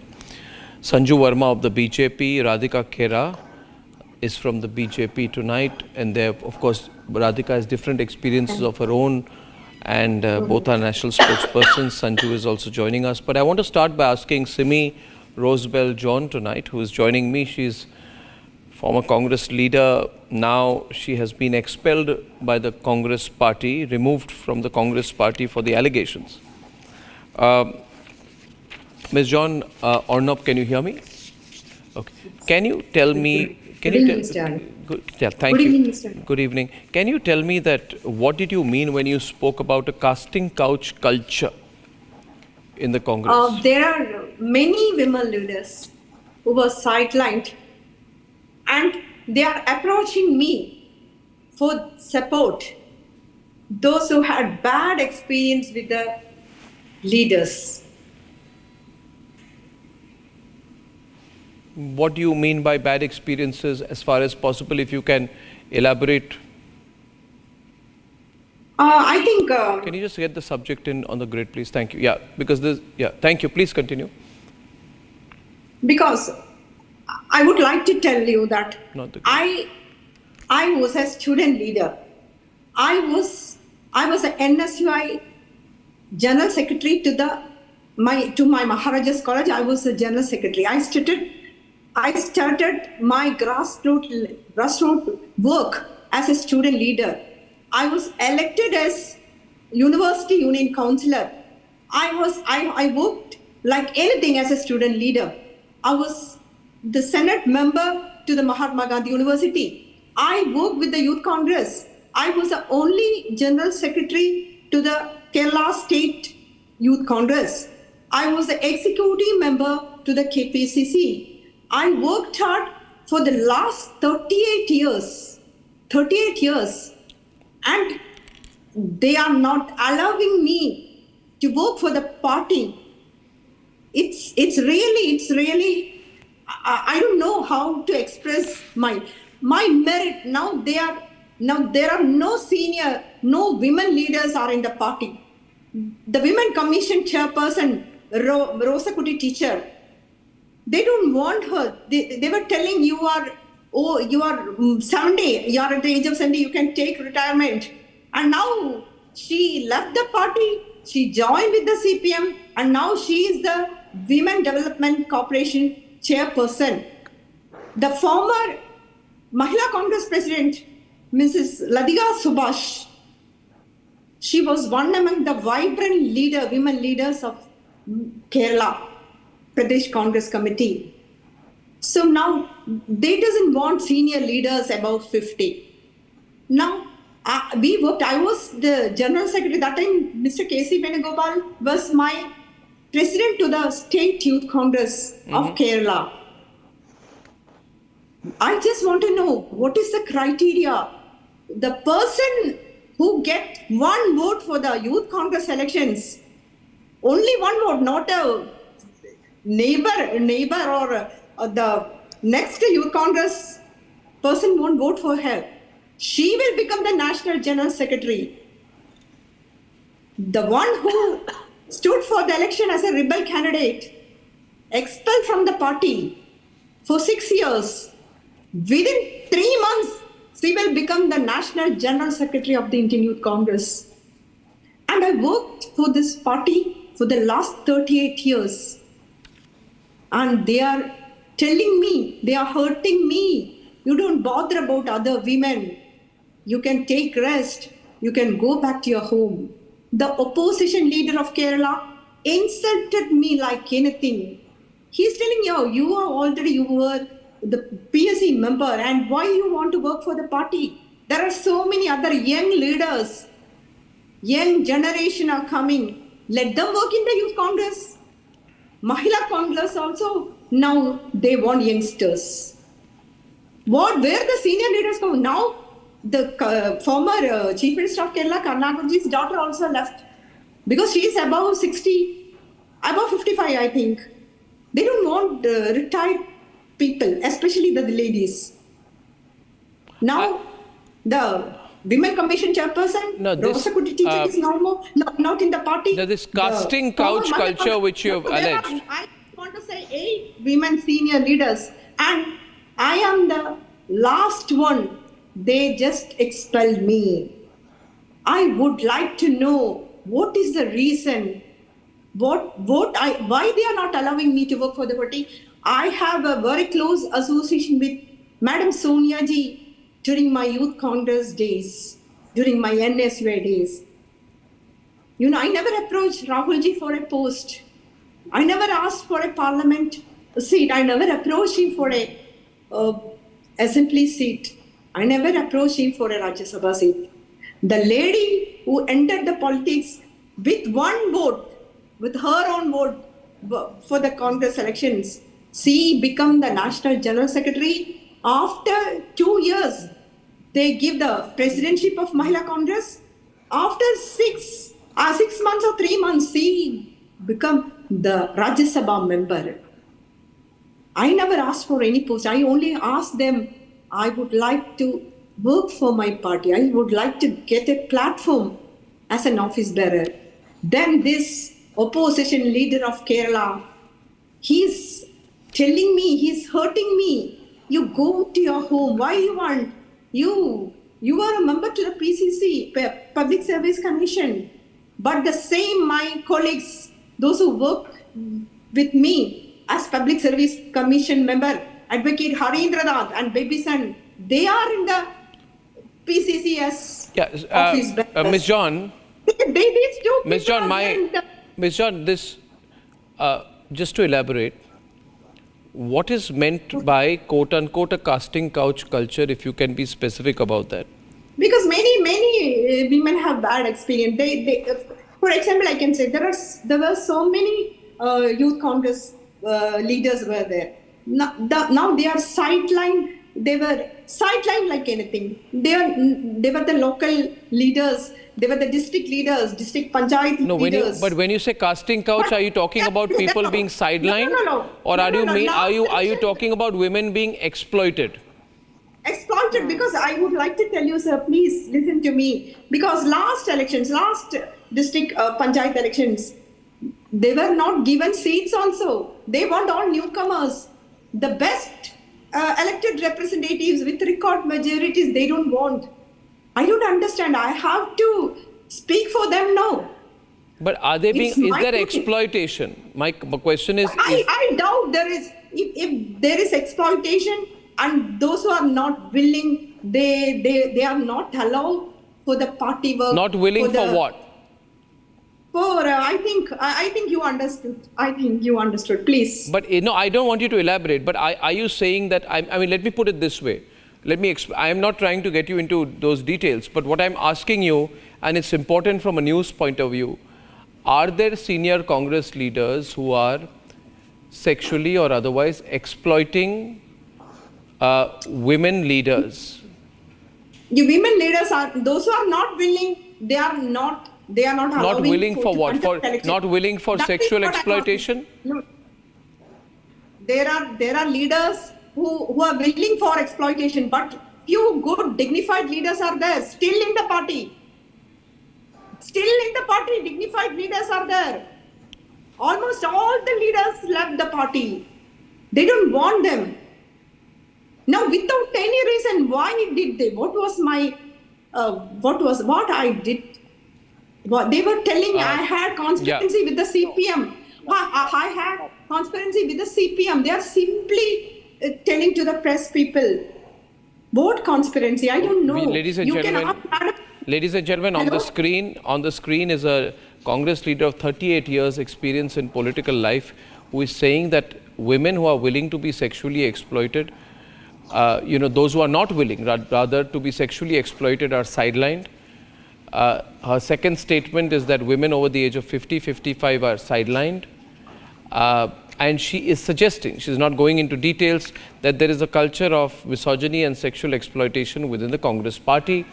Basavaraj Itnal, Sanju, I'm coming to you, Radhika, I'm coming to you in a minute. Basavaraj Indal, one can't completely disregard the points that are made by Ms. John. In fact, they should have been taken very seriously. There should have been an inquiry into this. Absolutely, yes, Arnab. But before I make any comments on it, I want your producers to confirm with me before writing pro-Cong against my name. I never said that I'm pro-Congress or pro-BJP. Okay, we'll clarify that. Anything. Okay, you give your view anyway. My views are this. It's a very serious allegation, number one. But going by just now whatever Ms. John was, sharing her experiences, it comes across more of travails of a power struggle of a woman leader rather than a tale of sexual harassment. Yes, there is an element of it, and that has to be taken seriously. That must be taken seriously because we are talking about women's participation in politics. We're talking about reservation of women in politics. We're talking about all those things. And even if you give 33% reservation for women, if this is the situation, if the political parties are not, I'll take a response. Basavaraj, I'll take a response from Sanju on that. Sanju, you heard what he said, that it is more like the troubles of the power struggles for a woman leader, rather than a case of exploitation or targeting of people who are unwilling to be exploited. Sanju. Thank you, Arnab. Arnab, I need to make a couple of points. For the longest time, I was in the corporate sector before joining politics. And I think this willingness to stereotype women. Why is she attending dinner meetings? Why can't she attend lunch meeting with a client? क्या जरूरत है 10-10 बजे तक client के साथ meeting करने की? Why is she dressed like this? Is it that she's going to meet a client today, so she's dressed in a certain way? The limited point I'm trying to make is when it comes to sexism, when it comes to misogyny, when it comes to gender disparity in the workplace, when it comes to gender stereotyping in the workplace or even within the confines of your own four walls, I don't think we've really evolved as a society, and sometimes the biggest perpetrators are not illiterate men. They're educated, empowered men who can't digest the fact that without compromising, a woman can indeed climb the ladder, be it the corporate sector or politics or what have you. Radhika will speak about her own experiences. I don't want to take that away from her. Ladies and gentlemen, I'm getting some tentative news, not confirmed yet. Sorry for the break. Sources are saying that Sandeep Ghosh could have been arrested. I've got a first source-based, so I put it on the breaking grid. I'll continue the debate. If this happens, big story of the day, ladies and gentlemen. Mamata Banerjee's right-hand person here. Now, only Republic is putting it out. I'm talking to the Bangla team. We are told 8:24 8:24, it was confirmed by a local reporter of Republic Bangla. We'll still verify it. We can put it on the grid. Reports of Sandeep Ghosh's arrest. Yes, Sanju, sorry for the interruption, but I had to. Please continue. Thank you. You know, beat a Lalu Prasad Yadav who talks about Hema Malini ke gaal itne chikne hai, and everybody cheering him on. Or Sri Prakash Jaiswal who says ki ek umar ke baad, you know, biwi to, ghar ki murgi dal barabar jaisi hoti hai. And, you know, parliamentarians having a hearty laugh. You know, so misogyny is entrenched in the DNA. You forgot British. अरे भाई साहब शांत हो जाओ, मैंने आपको नहीं टोका विवेक Srivastava. Can you please shut up? Did I heckle you? It's a one. Why are you getting so rapid? I just gave you one word. I said you forgot Bhushan Saran Singh. So add him also. Speak and then you can have your say, Vivek. Please do not Prajwal Ravanna make this also, into the an second name you insane forgot. debate. I will speak what I need to say. I don't need lessons from you. भाषण देना बंद करो. नहीं मैंने तो दिया ही नहीं भाषण मैडम मैंने तो दो नाम आप बोल रहे हैं आपको पता है चुप हो जाओ भूषण शरण सिंह और Prajwal Revanna Vivek, it's a very sensitive issue. Yeah. Thank you. Vivek, it's a very sensitive issue. Yes, but she's politicizing it. No, but let her. It is a political issue. We are talking about a political leader. What if it is not politicized? Our party is not like Ganges. Vivek Srivastava. Our party is equally an accomplice in all the seats in the past. तब दहाड़ लेना जब आपको मौका मिलेगा तब चिल्लाना Please. मुझे बोलने दो. Ladies and gentlemen, please, Vivek. Yeah. You know, I want to ask one question. Do you remember, Arnab, in 2018, at the height of Me Too movement, there was one big head that rolled. The name of the person is the then External Affairs Minister. His name is NJ Akbar. Apart from that, there were so many allegations, so many women came forward, but not a single big celebrity head or a celebrity politician or a social activist who had allegations against him. Nobody lost their credibility, nobody lost their job. The Me Too movement died an unnatural death. But today I will in 20 seconds just say this. Deepak Meena, the son of a Congress MLA in Rajasthan, convicted of rape. Have you seen Priyanka Vadra say anything? Ladki ho lad sakti hu. You are not talking of women. This woman kept quiet. You are not talking of women. This is not the way to debate. I will not have Vivek heckle. Please, Vivek, I think Vivek, please be sober on this debate at least. Vivek, please be sober, yeah. Please be sober, Vivek, and let the women leaders speak, please. I don't appreciate this. Radhika has not even spoken yet. Can you be brief? Don't do this, Vivek, please. Thank you. I won't tell you again. I won't tell you again. I won't tell you again. Thank you. Please. I will just take 30 seconds to finish what I'm saying. Deepak Meena, the son of a Congress legislator in Rajasthan, convicted of rape. Not one person from the Congress says, yes, we don't stand with Deepak Meena. ये उल्टा कहते हैं that court कचहरी की गलती है that Deepak Meena को सजा क्यों हुई. Then you have Rohit Joshi, the son of another Congress legislator Mahesh Joshi, accused of rape. Or either you moderate the debate or don't call me for such sensitive debates because Vivek is behaving like an uncouth goon. बेवकूफों की तरह बीच में बोलना बंद करो. You will get your turn, Vivek Srivastava. आपको खुली छूट थोड़ी ना है. बीच में टोकना. Ladies and gentlemen, I want to go. Please complete because I've got this big breaking story also coming in. Yeah. Yes, please. Archana Gautam was the poster girl of Ladki Hu Lad Sakti Hu campaign of Priyanka Vadra. Archana Gautam and her father were thrashed, beaten black and blue last year in front of the Congress headquarters. Priyanka Vadra के मुंह में फेविकॉल जम गया. दीपक Meena Congress legislator सन convicted. Priyanka Vadra के मुंह में दही जम गया. Ankita Datta, the youth Congress leader from Assam, she levels allegations against B.V. Srinivas, a close confidant of Rahul Gandhi. Instead of taking action against B.V. Srinivas, Ankita Datta, ladies and gentlemen, Congress के मुंह में फेविकॉल जम गया. Okay, I need to now get in Radhika Khera, ladies and gentlemen, was earlier Congress spokesperson, now is BJP spokesperson, and everybody knows what she went through. She came to my show, she narrated what happened. Does this sound like deja vu to you, Radhika? Absolutely, and it's giving me chills down my spine.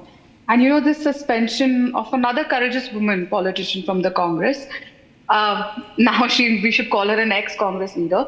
I thank her for actually exposing the casting couch culture within the ranks in Kerala Congress, and it's a stark reminder of the deeply entrenched misogyny and corruption that festers within the Congress party at all levels. And this is not just an isolated incident. just as Sanjuji was reading out the entire list, not the first and not the last. We're going to see many more that will become. And it also echoes the very same toxic environment and abuse that I faced from the Congress leadership, right down from the lower level office bearers to the senior most. And the Congress leadership eventually responded with indifference, apathy, and worse, victim blaming, victim shaming, going down to my entire family. So it's not just that it's going to end there, that she's going to be thrown out of the party and that's where everything will end. It's just the beginning of a very long fight that she will have to face through, and she can speak to any one of all the women that Sanjuji listed, and there were many more. There was another girl, Abhijit Nirankari from Chhattisgarh, who faced molestation at the hands of a NSUI national president. Another woman faced molestation at the hands of an IYC national president, Keshav Yadav. There are many, many women who have gone through worse situations than what we have gone through. But this is the Congress party's true face. A party that silences its women who dare to stand up against injustice within the party, ladies and gentlemen, and protects the men. Yeah. Radhika, I'll have to interrupt you there because Sagar, I'm not even waiting to go to you right now. I hope you appreciate that, because I have this breaking news input, ladies and gentlemen, and this input is only on Republic. Sandeep Ghosh, according to my information. I'm taking a break from the pattern of the news, viewers, because my information is, and we'll get Bangla, we're going live to our newsrooms in Salt Lake City in Kolkata, and we are going to go across at the same time to our newsrooms here in Delhi. And I can confirm to you, ladies and gentlemen, the biggest story of the day. And the biggest story of the day is that Sandeep Ghosh, who's been principal of the RG Kaur Hospital and has been getting a tremendous amount of personal and political support from Mamta Banerjee, has just been arrested by the Central Bureau of Investigation.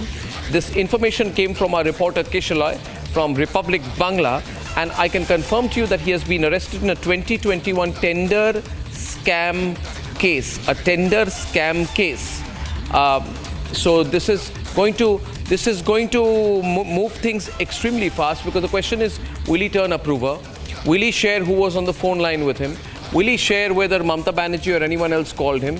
Will he share what really happened on that day? Was he working on his own or was he working under political instructions? Ladies and gentlemen, this arrest is happening a day before a mega news conference in New Delhi by a group of doctors, which is going to happen in New Delhi tomorrow. And the big story is hashtag Sandeep Ghosh arrested, broken here by Republic Bangla, by the Republic Media Network. And I would like to get a first reaction to this. Sanju, we've been debating this, Sanju. Now this gives it a whole new dimension. I think if the Trinamool Congress thought the story is over, it actually opens up right now. Yes.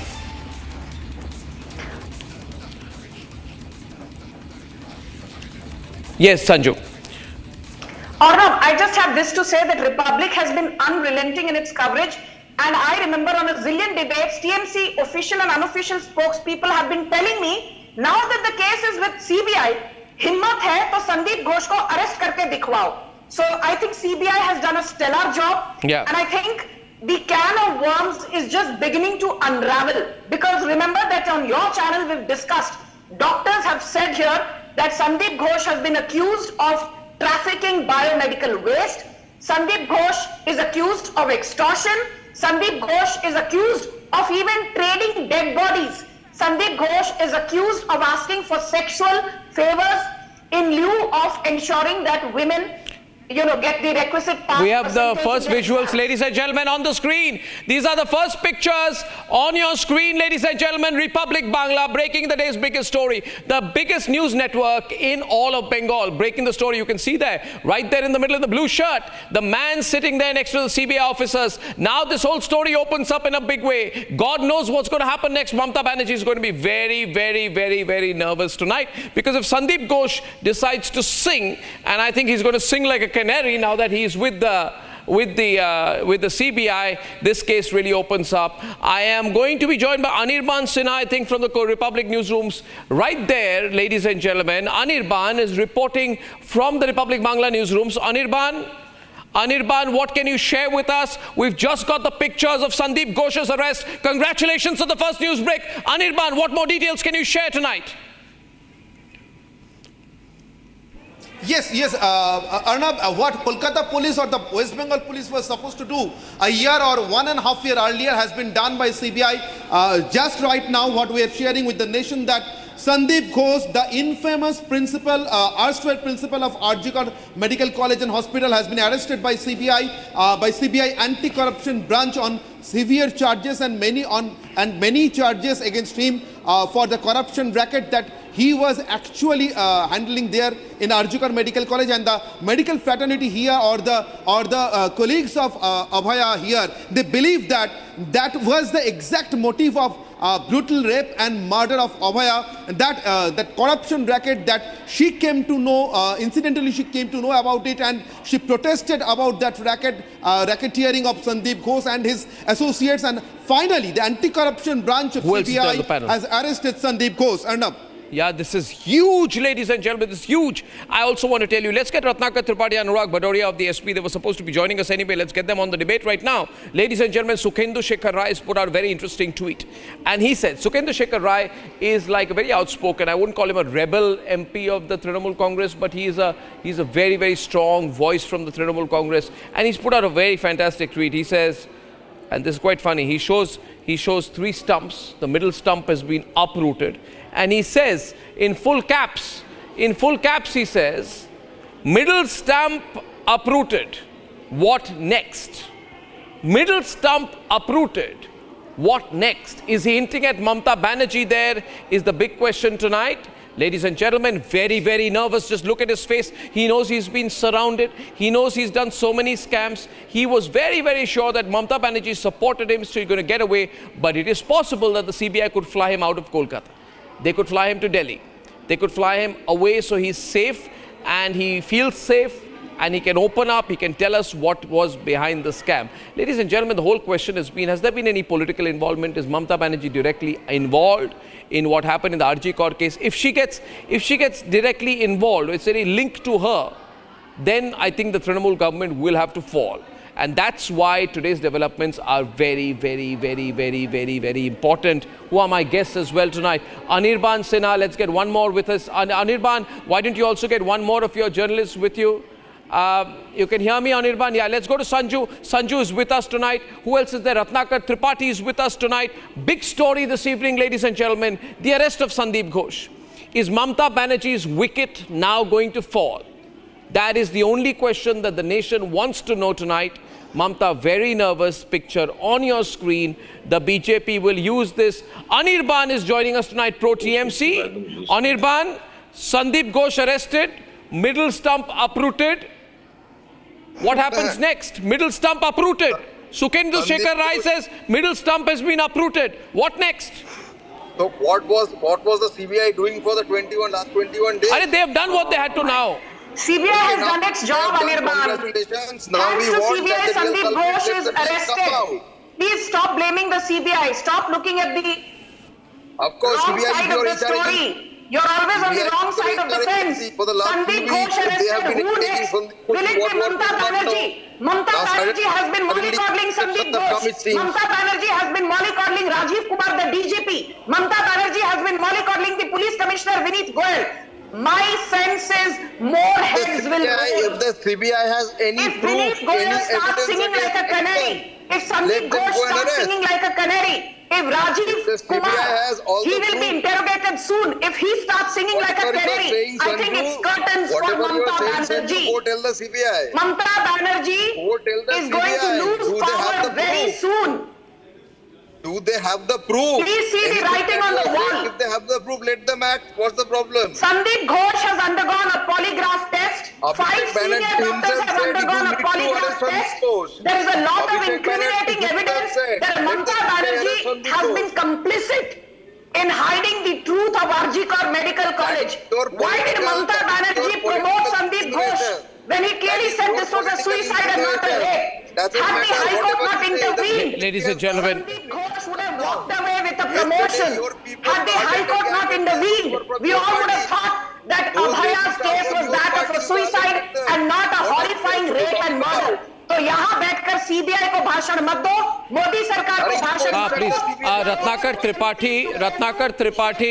Ratnakar Tripathi, if Ratnakar Tripathi, if Sandeep Ghosh reveals the name, of any senior Trinamool leader in the conspiracy, should the Mamata government then be sacked? Should Mamata Banerjee then resign if that were to happen?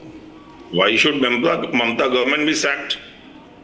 If he names somebody without any, proving the point. There's a law surprising against Mamata Banerjee. Why should she not be sacked? She was brazenly trying to promote Sandeep Ghosh, who's at the epicenter of one of the most horrific murders in the last decade. And you are asking me why should Mamata Visuals, Banerjee please. not be Don't let the sacked? visuals off your screen. The big story is in the visuals. Producers, have the visuals on here, both sides of the screen. Circle the visuals, put them in the middle, 1 versus 1. Let's do it that way. Thank you. Ratnakar Tripathi, situation very tense. Situation tonight very tense. Pictures on your screen, 1 versus 1. I want to explain to the viewers what's been happening. Ladies and gentlemen, Uday Mahurkar also joining us on this very important panel. Uday Dada, please take a seat, please baithiye. Mamata Banerjee is very tense tonight. Ratnakar Tripathi, I'm asking you. If I know you have good relations with her. Yeah, Ratnakar Tripathi, tell me. Most probably I'll lag bena. Tell me, Ratnakar Tripathi, tell me, what should Mamata Banerjee do now? If the allegation is proved, you must sack the minister. Otherwise, ask Ms. Sanju Verma, why hasn't the president, take his audio down, the cabinet has, approved the sacking of CV Avani Das, Bengal governor. Ratnakar on the one side. Can you get the windows right, please? Thank you. Yeah, 1 minute. Viewers, a very, very hot situation has developed politically right now. I can also tell you right now there are 2 big stories that are breaking this evening. Republic is on top of both the big stories. One, there are now, I can confirm that most unfortunate, ladies and gentlemen, breaking story coming in from Manipur. There have been drone attacks in Manipur by foreign-backed terrorist groups. The Chinese have got directly involved. There have been repeated drone attacks, all from yesterday 2 o'clock to 9:30. Today, right now, half an hour back, I'm getting a confirmation drone attacks have started, which means foreign powers have got directly involved in the situation in Manipur. But the big story tonight, Ratnakar Tripathi, if he names any politician. Question or not? No. My question to Ratnakar Tripathi, if he names a Trinamool politician, if he names anyone, should Mamata then quit? If he names me, my house should be bulldozed, my parents should be sacked out of the house. No, it's not as frivolous as that. By just naming. He can even name you, Mr. We should ignore Goswami. polygraph tests. And by the way, you spoke of Governor C.V. Ananda Bose. The High Court has clearly asked Mamata Banerjee not to make any humiliating remarks or out-of-turn remarks against C.V. Ananda Bose. And if you do that, you will be running foul of the court. I ask you now, Anurag Bhadoria, I'm coming to you. Anurag Bhadoria, Sandeep Ghosh की arrest हो गई है. अनुराग भदौरिया जी, अभी इस वक्त की सबसे बड़ी खबर कि संदीप घोष जो आरजी कौर हॉस्पिटल है उनकी अरेस्ट की है सीबीआई ने. और ये माना जा रहा है कि ये जितने राजनीतिक लोग हैं जो इसके पीछे षड्यंत्र में इन्वॉल्व थे, पूरी जो कवर अप हुई है, उनका नाम लेने वाले हैं. तो आज इस घड़ी आप ज़रूर ये कहेंगे कि आज अगर ममता बनर्जी या उनके किसी सहयोगी का नाम इस व्यक्ति ने लिया जो अभी सीबीआई के कस्टडी में है, फिर ममता बनर्जी को क्या करना चाहिए? अनुराग भदौरिया जी, ये कहेंगे ममता बनर्जी की आरती उतारनी चाहिए. भारतीय जनता पार्टी के साथ एक बड़ी समस्या हो गई है. भारतीय जनता पार्टी थोड़ा कंफ्यूज हो गई है, मुझे लगता है, क्योंकि देखिए सब एक स्वर से कह रहे हैं, इस देश में हर व्यक्ति कह रहा है कि उस बच्ची के साथ अन्याय हुआ है, दरिंदे को जो दरिंदगी की है उसे कड़ी से कड़ी सजा मिले, उसे फांसी मिले. लेकिन भारतीय जनता पार्टी पश्चिम बंगाल की बात करी, पश्चिम बंगाल की बेटी तो हिंदुस्तान की बेटी है, बिल्कुल सही, उसको न्याय मिलना चाहिए. तो क्या न्याय उत्तर प्रदेश में बेटियों के साथ जो अन्याय हो रहा है उसको न्याय नहीं मिलना चाहिए? जिस तरह से जन्माष्टमी के दिन 2 बेटियों को पेड़ से लटका पाया गया, तो उन बेटियों को किसने क्या हुआ, उनके साथ किसने क्या किया, कैसे पेड़ पे लटकी पाई गई, क्या उनको न्याय नहीं मिलना चाहिए? क्या न्याय नहीं मिलना चाहिए? उत्तराखंड की बेटी के साथ जो अन्याय हुआ उस बेटी को, नक्स बेटी को न्याय नहीं मिलना चाहिए? क्या मुजफ्फरपुर की बेटी के साथ बिहार में जो अन्याय हुआ नहीं मिलना चाहिए उसको न्याय? क्या महाराष्ट्र में बदलापुर में जो 2 बच्चियों के साथ अन्याय हुआ, क्या 2 बच्चियों के साथ अन्याय करने वालों को हमें न्याय नहीं मिलना चाहिए? क्या बीजेपी को वहां पे नहीं बोलना चाहिए कि नहीं, यहाँ पे भी सरकार को मुख्यमंत्री से इस्तीफा नहीं मांगना चाहिए। भारतीय जनता पार्टी ने महाराष्ट्र में बोलती है, ना बिहार में बोलती है,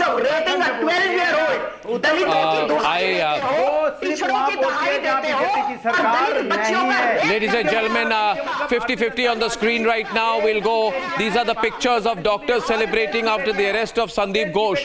Tonight is a very important evening for the people of Kolkata. This has been a huge struggle, huge and unrelenting struggle, and now the political conspiracy will be opened up. Till this point of time, this man knows all the secrets. Did Mamata Banerjee call him? Did anyone close to the Mamata Banerjee call him? The doctors who are celebrating know that the truth will now come out. And as Sandeep Ghosh is being taken away, the doctors are celebrating, they are clapping. The news is just broken. Republic Bangla broke the news, there are celebrations, but it's not time to celebrate, Uday Mahurkar, because now we must know what the real conspiracy was. You've been tracking this as one of the country's most senior journalists. How do you view the developments of Sandeep Ghosh's arrest? What impact will it have on the overall case? Very important development because, you see, this whole thing about protecting a rapist is shocking. Yeah. Because rape is, I don't link it to any party per se.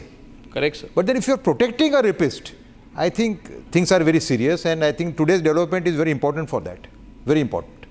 I think it will reveal as to what kind of political involvement was there, who were the people involved, and there is now very clear with the intervention of Supreme Court. It is very clear that there was an attempt. Speak up, sir, they are interrupting. Anurag ji बहुत senior journalist पत्रकार हैं, आप इनकी बात तो सुन लीजिए। मेरी बात सुनिए, मैंने आपको उदय पहले भी कहा महूकर जी का सम्मान कीजिए, इतने बड़े जर्नलिस्ट हैं कि मेरी बात सुनिए।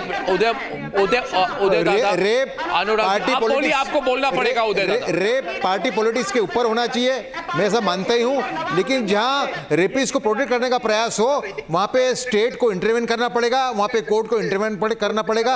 इसके अंदर no less than the chief justice of India has intervened and he has given indication. What are you saying, Anirban? Tell me. Ghosh has been arrested in the corruption case, not the rape and murder case. What is the progress in the rape and murder case? Talk about Sandeep Ghosh, Anirban. Going on about the rape and murder. The corruption happened in the Trinamool Congress time or not? Anurag Bhadoria is responding now. Yeah, Anurag बोलिए, अनुराग जी आप क्या बोल रहे हैं? अरे अनुराग भदौरिया क्या करेंगे आप नहीं, आप बचाते हो लोगों को। मैं पूछना चाहता हूँ, बेटियों के साथ अन्याय करने वालों के साथ बीजेपी क्यों बचाना चाहती है उनको? क्यों महाराष्ट्र में वो बीजेपी ने वहाँ इस्तीफा नहीं मांगा? क्यों उत्तराखंड में इस्तीफा नहीं मांगा मुख्यमंत्री का? क्यों बिहार में इस्तीफा नहीं मांगते? क्यों उत्तर प्रदेश में इस्तीफा नहीं मांगते? बेटियां चाहे पश्चिम बंगाल की हो या बिहार की हो, उत्तर प्रदेश की हो, महाराष्ट्र की हो, बेटियां हिंदुस्तानी है और हिंदुस्तानी। संजू वर्मा, अखिलेश यादव कहते हैं संजू वर्मा मैच करवाओ। शर्म करो अनुराग भदौरिया, ये कैसे अलग दलितों की बात करते हो और रत्नाकर त्रिपाठी बच्चियों का बलात्कार करते हैं। Ratnakar Tripathi. Sandeep Ghosh arrested. The case is taking a very, very quick turn. Ratnakar Tripathi, देखिए। Anurag Bhadoria, the whole You country. shameless Anurag Bhadoria, can you apologize on behalf of your shameless नेता अखिलेश यादव जो कहते हैं DNA match होगा, मैं तभी यकीन करूंगा कि बच्ची के साथ रेप हुआ है। Bharatiya Janata party. 1 minute, ladies and gentlemen, now Anurag is on the right. आज कोलकाता की बात करो, टॉपिक कोलकाता पर है, भारतीय जनता पार्टी पर टॉपिक नहीं है। Why don't you name Sanju Verma as in the Guinness Book of World Record for non-speaking, ever speaking? अरे भाई साहब, do not try to derail the topic. आप सुनती ही नहीं किसी को। We don't need asinine comments. मतलब मैं रेकमेंड कर रहा हूँ उसके बड़े उसके लिए। Where is Priyanka मुझे Vadra? बताइए ना, आप मुझे Has she बताइए। shown solidarity with the deceased victims' parents? CBI ने किस चार्ज पे अरेस्ट किया संदीप घोष को? Was beaten black and blue outside the Congress CBI ने किस चार्ज पे अरेस्ट किया? सकती हो and Simi John was expelled. अभी तो सब कुछ पोल खुलेगा ना। रत्नाकर त्रिपाठी जी अरेस्ट हुआ है, आपको चिंता क्यों हो रही है? आपको चिंता क्यों हो रही है? इंडिया अलायंस अभी भी चुप रहेगी क्या? कांग्रेस पार्टी अभी भी संदीप घोष का समर्थन करेगी? आप तो बीजेपी का कर रहे हैं ना, आप करिए। आपको नहीं रोका किसी ने, हमको क्यों बोल रहा है? आप ऐसे बता रहे हैं। उदय महूरकर, देखिए, I'll tell you. No, Ratnakar Tripathi, he has been arrested in a corruption case. 1 minute. But now he will be questioned. No. Now he will be questioned in the other case also. And the advantage will be he will be in custody. Absolutely. He will feel safe. He will feel protected. Otherwise, he will feel that if he reveals something, Mamata Banerjee may target him. Now he will feel in the custody of the CBI. He will feel safe. He will feel protected. Otherwise, his life could be in danger if he speaks against Mamata Banerjee, right? Can I speak now? Can I speak now? I was just getting a view from Uday Dada, then I'm coming back to you. Uday Dada. Yeah, exactly. I'll tell you one thing. Why the Calcutta case stands out? It stands out because there is a brazen attempt to protect the rapist. You see, there is a difference. Rape is above any party, party politics. But when there is an attempt to protect the rapist, I think it's a very serious situation. She should not have supported Sandeep Ghosh. The way rapes are increasing in the country is the biggest challenge of the nation. The question is that she should not have supported Sandeep Ghosh, right, Anirban? Today she is cornered, Mamata Banerjee, because this is a person she was supporting. This is her person. Okay, when the BJP garlanded the gang rapists of BHU, was that supporting rape? Will you say that they were supporting the rapists, trying to save them? Or will Did the Chief Minister garland? BJP. Did the Health Minister garland? Is Mamata Banerjee the Chief Minister and the Health Minister? Being boycotted by Mamata Banerjee. Debate is about lawlessness in Bengal. Debate is about the incompetence of Mamata Banerjee. Debate is about Mamata Banerjee. How she should take the moral high ground and resign right now. Mamata Banerjee is arrested a different charge. Sanju, get your facts first. Get your facts. I must. How much time, ladies and gentlemen? This is what the commoner in West Bengal wants. So, Uday Dada is there on the debate. I want everyone to listen to Uday Dada for a minute, please. Uday Dada, the thing is, story has turned. Selective approach क्यों? Anurag ji, selective approach की बात नहीं है. मैं RG Kaur case के लिए हम लड़ रहे हैं बहुत दिनों से. आपको क्या प्रॉब्लम हो रही है? आपके नेता का तो आज डीएनए टेस्ट कंफर्म हो गया कि आपके नेता ने बलात्कार किया है. आपके नेता ने 15 साल की बच्ची का बलात्कार किया कि नहीं किया? बताइए. चुप क्यों हो गया? अब अनुराग भदौरिया, बोलने की हिम्मत है?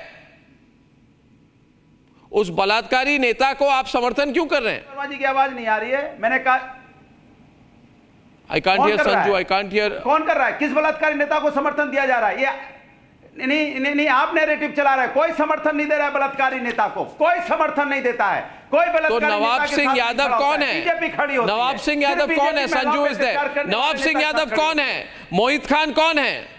भारतीय जनता पार्टी का नेता, भारतीय जनता पार्टी का supporter, Bharatiya Janata Akhilesh Yadav. Nawab Singh Yadav is a very close friend of Akhilesh Yadav's wife, Dimple Yadav. Nawab Singh Yadav has been the district president of Samajwadi Party in Kannauj for the longest time. और ये बेशर्म आदमी अनुराग भदौरिया और इनके नेता कहते हैं पहले डीएनए टेस्ट करवाइए. आप डीएनए टेस्ट ने साबित कर दिया कि नवाब सिंह यादव अभी आप बोलिए क्या बोलेंगे बताइए. हिम्मत है तो नवाब Singh Yadav Do I have any reporter live? नवाब सिंह यादव को कंडेम करो. We'll go for a live. शवन और बांग्ला quickly. In 10 seconds. सरकार आपकी है, जिम्मेदारी आपको लेनी होगी. Anirban, very quickly, one news update once again from the Republic Bangla newsroom. Where has he been taken? Will he be taken from Nizam Palace in Kolkata to Delhi, or will he stay there? Arnab, Sandeep Ghosh has been arrested by anti-corruption branch of CBI, and whatever we are getting from the sources, from our sources, that he will be taken for some raid activities with the CBI officials, and after that will be questioned for long hours. Till now, there is no news that he will be taken to Delhi or New Delhi or anywhere else. Till now, whatever we are getting, that he will be taken to a raid with CBI officials for recovering of some documents. Please keep your cameras closely focused on him so that we can continuously go to the breaking news pictures. Ladies and gentlemen, when there's breaking news, there is, for everyone in India, only and only Republic. That's why we broke that story 15 minutes before others. I will go into a quick break, and coming up on the other side tonight, the other big breaking story of the day that you are not hearing about, but it is with great concern I want to share with you that there have been drone attacks in Manipur. drone attacks in Manipur have been continuing since yesterday. The national media is deliberately playing it down. We are under attack. This is indirect Chinese involvement in Manipur that is proven. And I'll tell you on the other side why the deep state of the Americans are also involved. Viewers, Manipur is a national security issue. It's not a political issue. When I'm back. Time for a quick breather. Arnab will be right back with the debate. Amity has been ranked India's #1 not-for-profit private university for 11th year, with top 10 ranked institutions in management, engineering, biotech, law, masscom, telecom, hospitality, fashion and more. Yet another top ranking for Amity University. The heartbeat of India's startup revolution, Bengaluru, is about to light up. With 20 visionaries and 4 insightful panels, uncover how the Union Budget 2024 shakes our emerging economy. Decode the impact only on Republic Digital Roundtable, Edition 1, Decoding the Budget Blueprint for Startups 2024, exclusively on Republic Digital.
The heartbeat of India's startup revolution, Bengaluru, is about to light up.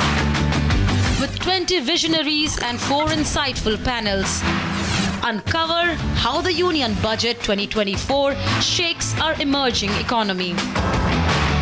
Decode the impact only on Republic Digital Roundtable, Edition 1, Decoding the Budget Blueprint for Startups 2024, exclusively on Republic Digital.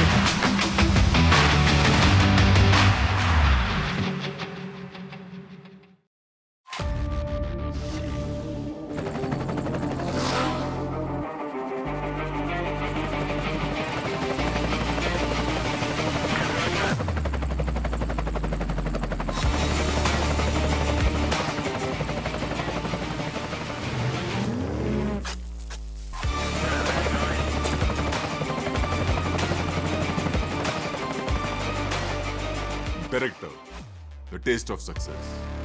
आप लोग सुन लीजिए, असम में साइल marriage नहीं होने दूंगा जब तक मैं जिंदा हूँ। हम होने नहीं दूंगा जब तक हिमंत बिश्व शर्मा जिंदा है, तब तक असम में साइल मैरिज नहीं होगा। ये आप सुन लीजिए। बहुत सुना गोटे।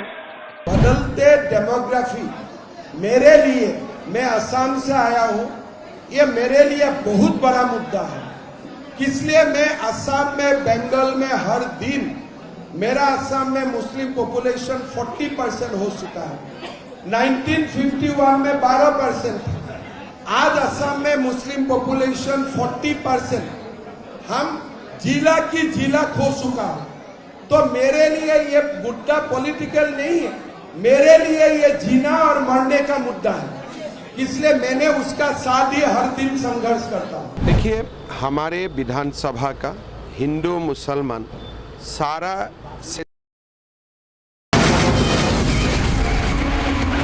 From the Republic Media Network headquarters, it's time for Arnab Goswami on the debate.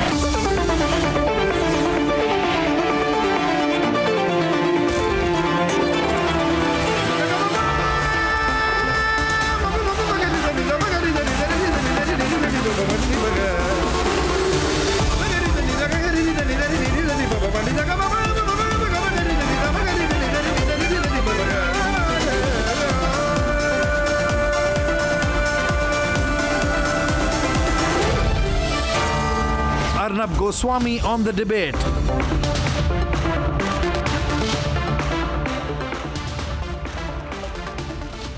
Good evening and welcome, ladies and gentlemen. Now time for the nation's sharpest opinion.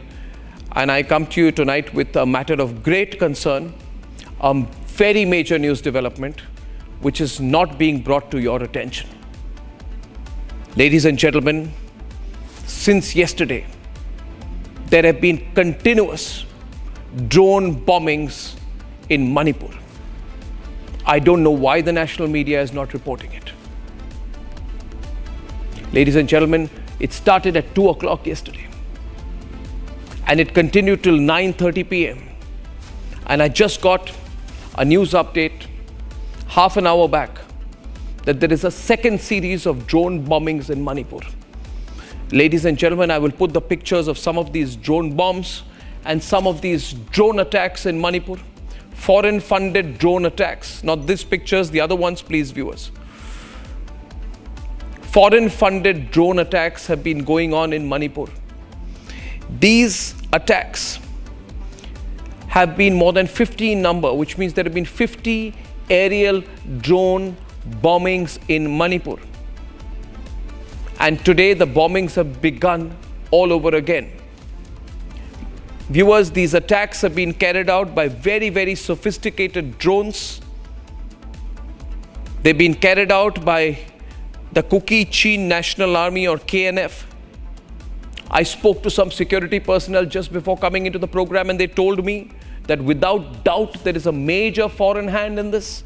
There is, in their words, the involvement of highly trained professionals with technical expertise and support, which means foreign armies are carrying out and supporting drone attacks on Indian territory. This is as good as an indirect, covert foreign military operation. Viewers, the Kuki-Chin National Army is being supported by the Chinese. And we all know that the Chinese have been working very hard to escalate the situation in Manipur. Chinese weapons have been found. And the kind of drone bombings, and you're seeing some dramatic pictures on your screen, the kind of drone bombings that we've seen there in Manipur. Ladies and gentlemen, exactly the kind of drone bombings that are used by private armies who are fighting the military junta in parts of northern Myanmar. And all of them have got these weapons, these drones, this ammunition, this sophisticated technology from the Chinese.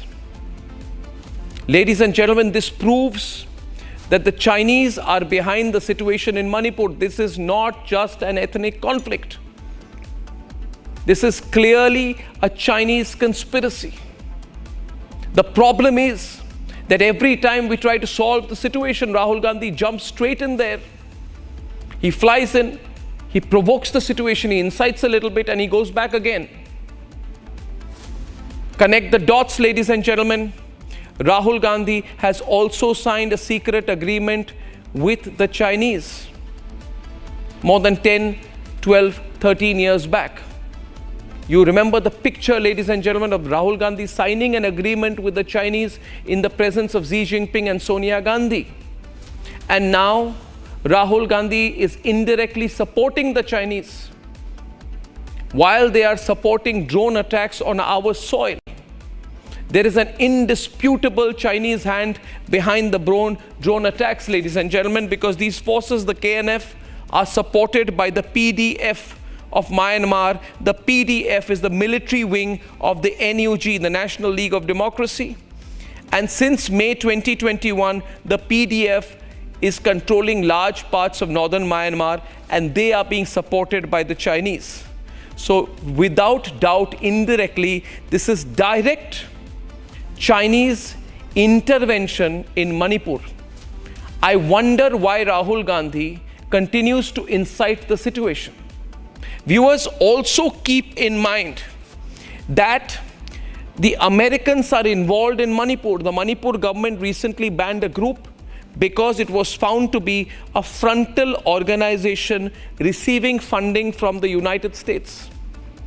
So the Chinese are having a play and getting intervening in Manipur, and the Americans also are slowly getting involved. In fact, in April 2023, when the situation in Manipur was about to flare up, before the ethnic violence started, a whole lot of American and Western media journalists had landed up in April 2023 in Churachandpur before the ethnic flare-up.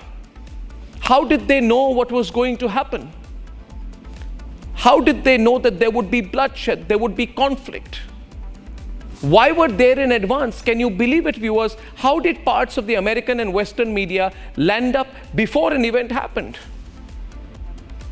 It is like a media person landing up in a place before a major news event happens. It can only happen if someone had tipped them off.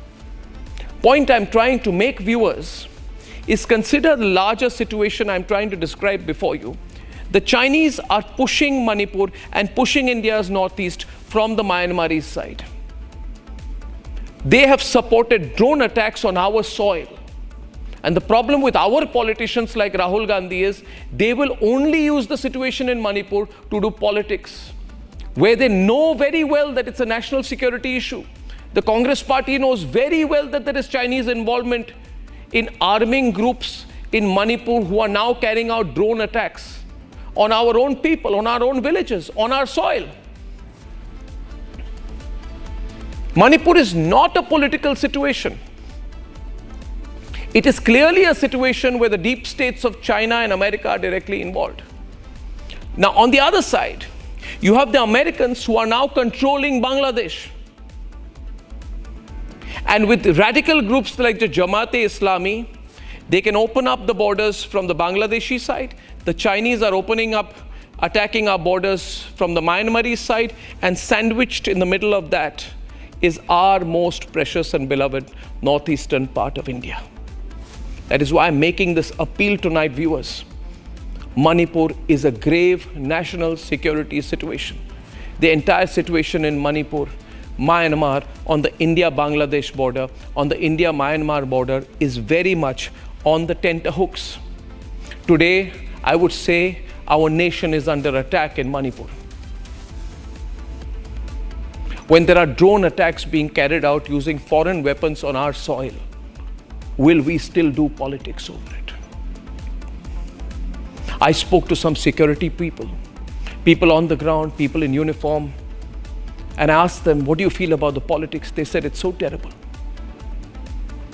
Brave security men who I spoke to said this is a national security issue, this is a battle for India's national interest, our supreme national interest, and we feel very disappointed when people like Rahul Gandhi fly in, flare up the situation a little bit and go back.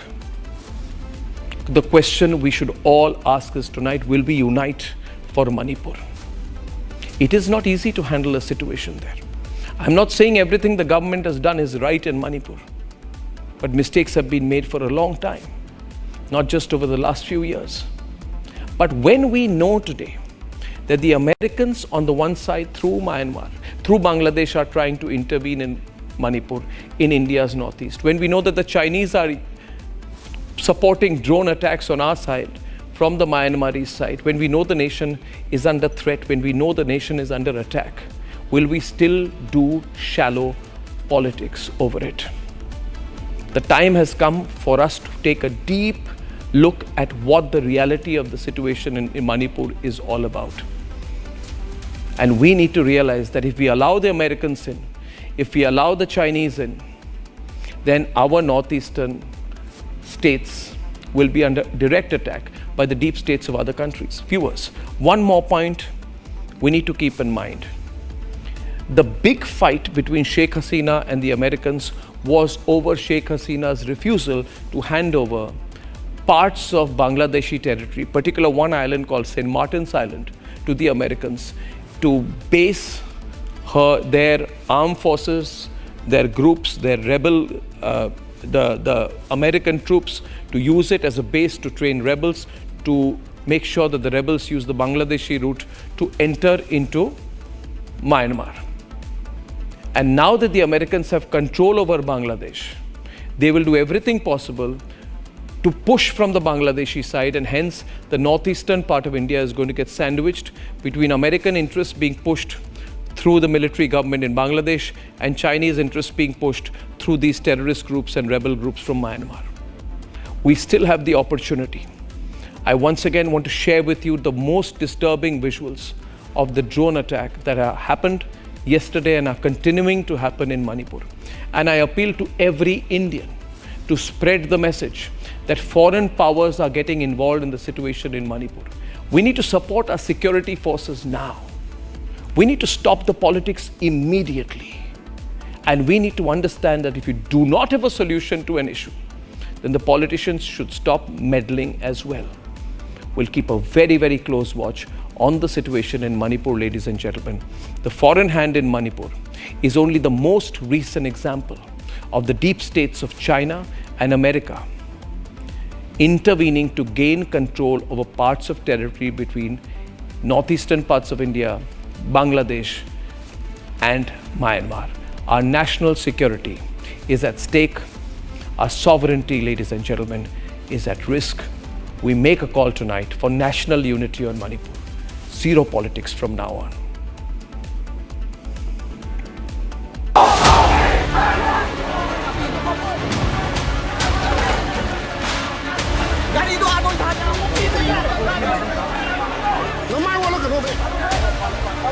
In May 2023, Manipur was embroiled in ethnic violence.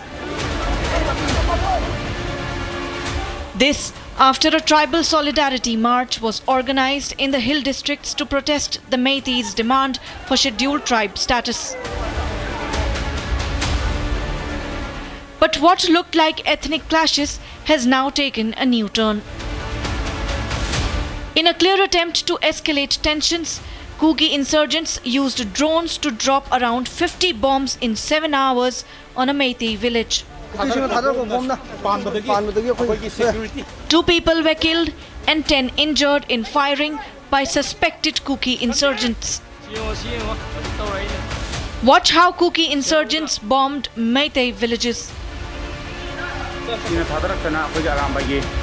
The Manipur police reported that suspected Kuki militants used these high-tech devices to launch rocket-propelled grenades targeting both security forces and civilians.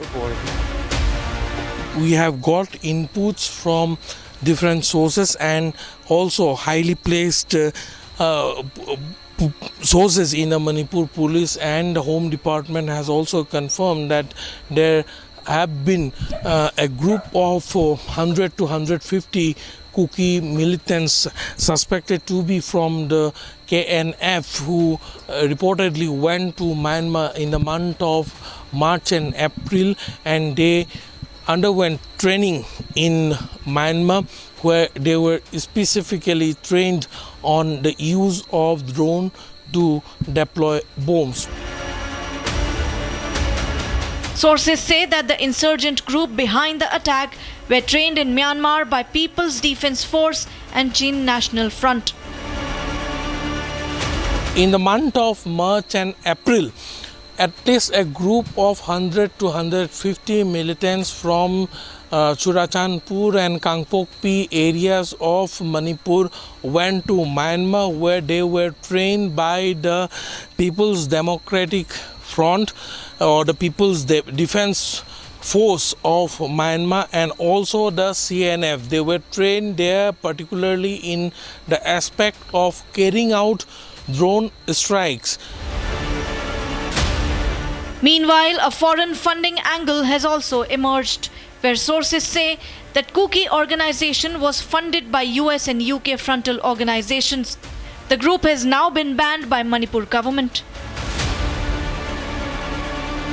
Are China and US and the West at large exploiting religious and ethnic fault lines in Manipur?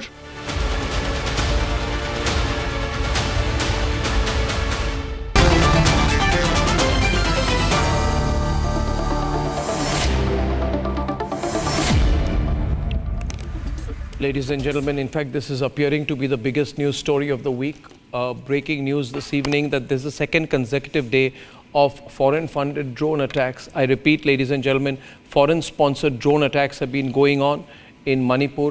Our beloved state of Manipur is under foreign attack, and foreign groups have come together to carry out drone attacks on Indian soil. This is a major targeting of national sovereignty. We are in a national security situation. National security is at risk tonight, and the foreign hand is absolutely clear what is going on. I would first like to go across to Zarir Hussain, one of the most experienced journalists of the Northeast right now in Guwahati, managing editor of the well-known News Live network. Zarir, this is extraordinary. You have 3 decades of reporting, but drone attacks I have not heard about. I think it's the first time. What does this escalation indicate for all our viewers? If you can explain the seriousness of the situation. First of all, Arnab, let me tell you very, very disturbing news coming from this remote corner of India, Imphal West. Yes. There has been multiple drone attacks. They have used rocket-propelled grenades, the drone bombs, and what we understand from police and military intelligence sources is that these are being operated and executed by a group of highly trained professionals and possibly with technical expertise and support, as you have rightly mentioned, from foreign hands.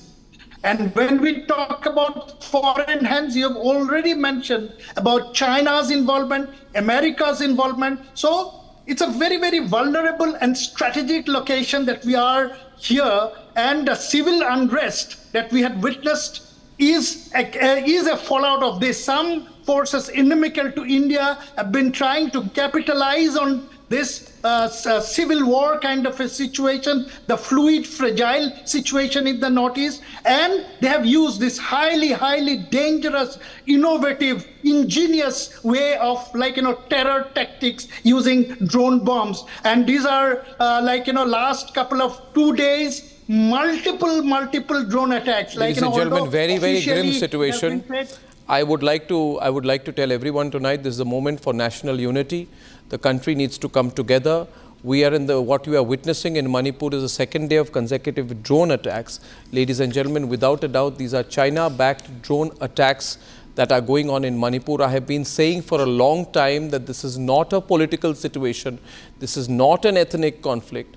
I have said that there are American deep state has been involved, and I've always said that the Chinese are behind this. Unfortunately, people like Rahul Gandhi, who know nothing about the situation in Manipur, have been trying to look at this as an ethnic conflict. It is not. The foreigners, the Chinese are coming in to do this. Rahul Gandhi should stop the politics over the situation in Manipur. The situation is grave. The Chinese hand is coming out. And General K.K. Sinha, you have commanded the Manipur division. You know this terrain very well. How serious is the situation we are looking at with the use of drones in Manipur, please? Good evening, Arnab, and Jai Hind to you. To understand what is happening in Manipur, you have to understand the strategic location of Manipur. Yes. Manipur has got a typical area where this drone, which is the latest, and what is happening, what we see in the West Asia, what we see in transatlantic area, use of drone, probably it has just started. It is the first phase, I feel it. You see, there is a valley. Only 10% of the territory of the complete Ladies and Manipur. gentlemen, I'm sorry, I have to take a break. I have to go across live. Anirudh is there. He is in the middle of where the action is. There is firing going on in the background. Anirudh, please be safe as you're reporting this tonight in the heart of the conflict zone. I'm not revealing the exact location where Anirudh is reporting from for his security reasons. Manipur, but he is where the action has happened. Anirudh, please give me a ground report. Don't have to disclose your location precisely for safety reasons, but what is happening there? Anirudh.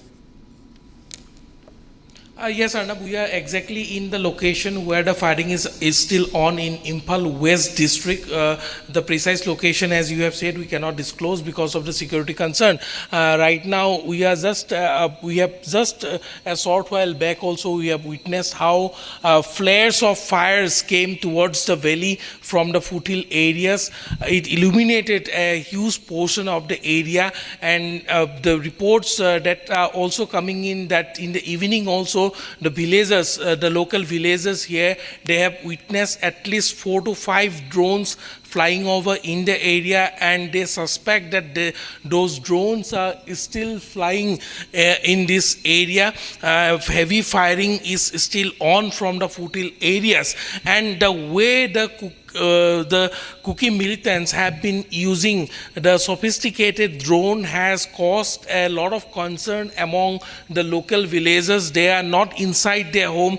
It is 9:30, you can see, and in 9:30 p.m. in a remote location like this, actually the villagers go for early sleep, but today they are all outside. You can also see women sitting on the road away from their home, fearing that the drones might drop bombs. They have also put the electricity off in this entire locality, fearing because hardly 1 kilometer away from the foothill areas they are located, and they are in the zone where the drones can reach them. Can you speak easily. to any of them about drones, whether they've seen the drones? Any of the people around you have seen the drones? हम आपसे जानना चाहेंगे, आप लोगों ने आज शाम को भी ड्रोन्स यहाँ पर उड़ते हुए देखा था क्या? ड्रोन उड़ते हुए देखा है और ड्रोन से भी बम गिराया है। यही 2 बस्ती का, एक लड़की करीब 21 साल का और एक आदमी करीब 45 साल का, दोनों घायल हुआ है। अभी तो वो जो 21 साल का जो लड़की है वो अभी सीरियस कंडीशन में सीजा हॉस्पिटल में अभी हॉस्पिटलाइज करके ऑपरेशन थिएटर में अभी पड़ा हुआ है। आज जो ड्रोन हाँ आज का ड्रोन है के टाइम पे। ड्रोन के साथ साथ वहाँ से फायरिंग भी करते हैं। कितना राउंड्स फायर किया है आज लगभग उस तरफ से? करीब वो गोली का आवाज़ तो हम सुना है, लेकिन मोटामोटी हम लोग गिनती करने तो नहीं सकता है। हम लोग तो बिना आर्म्स का पब्लिक है, हम कहाँ से गोली का आवाज़ सुन के हम तो डर के भाग जाता है।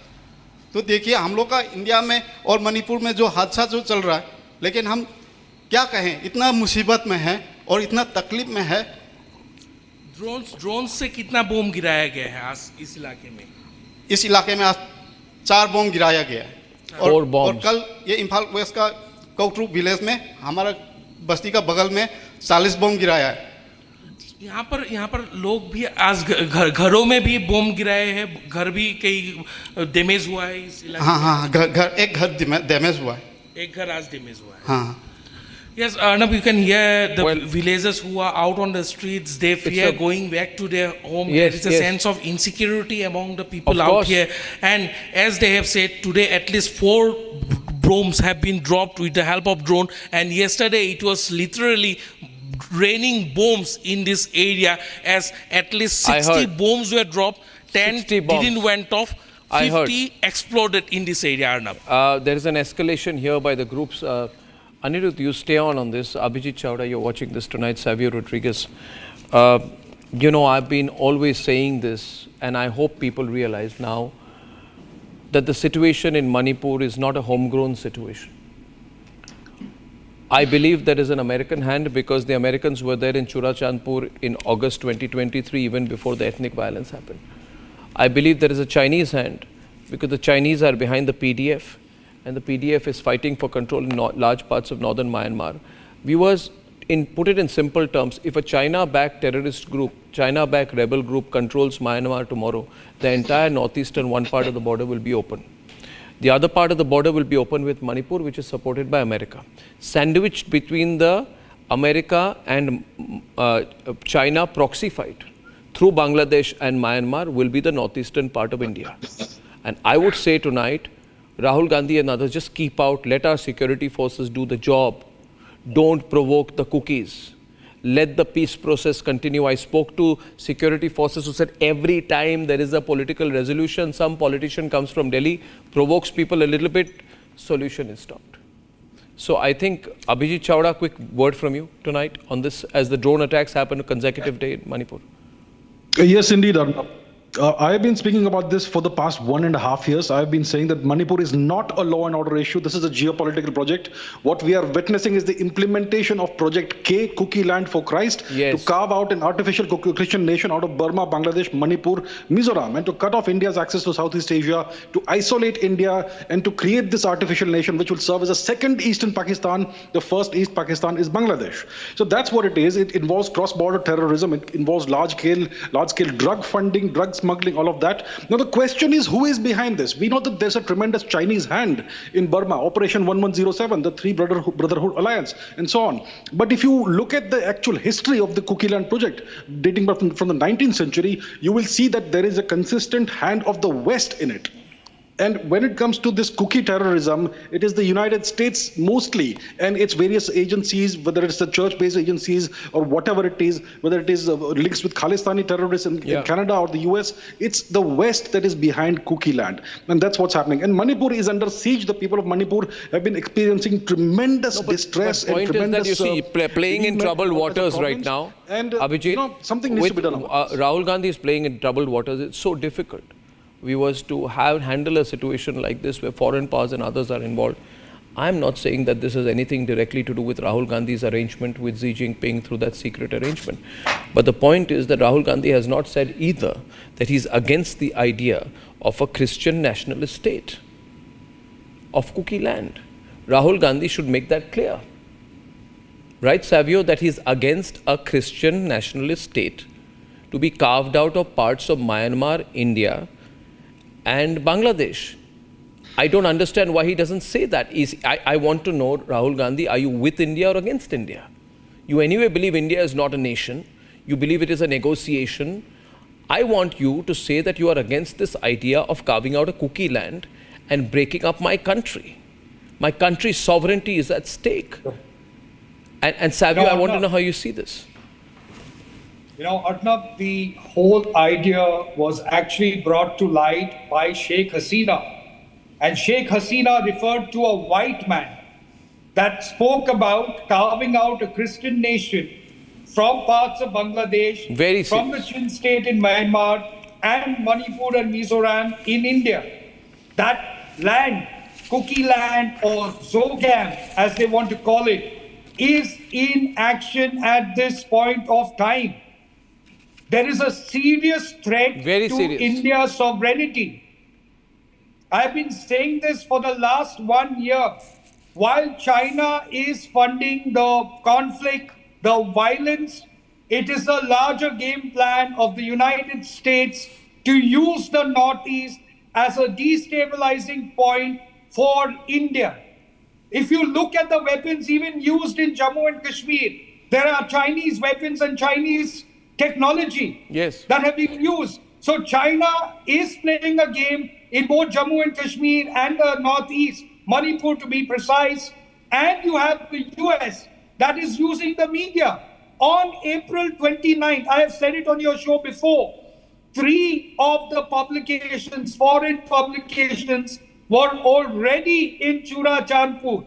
One Indian publication that is funded by the US was already in Churachandpur.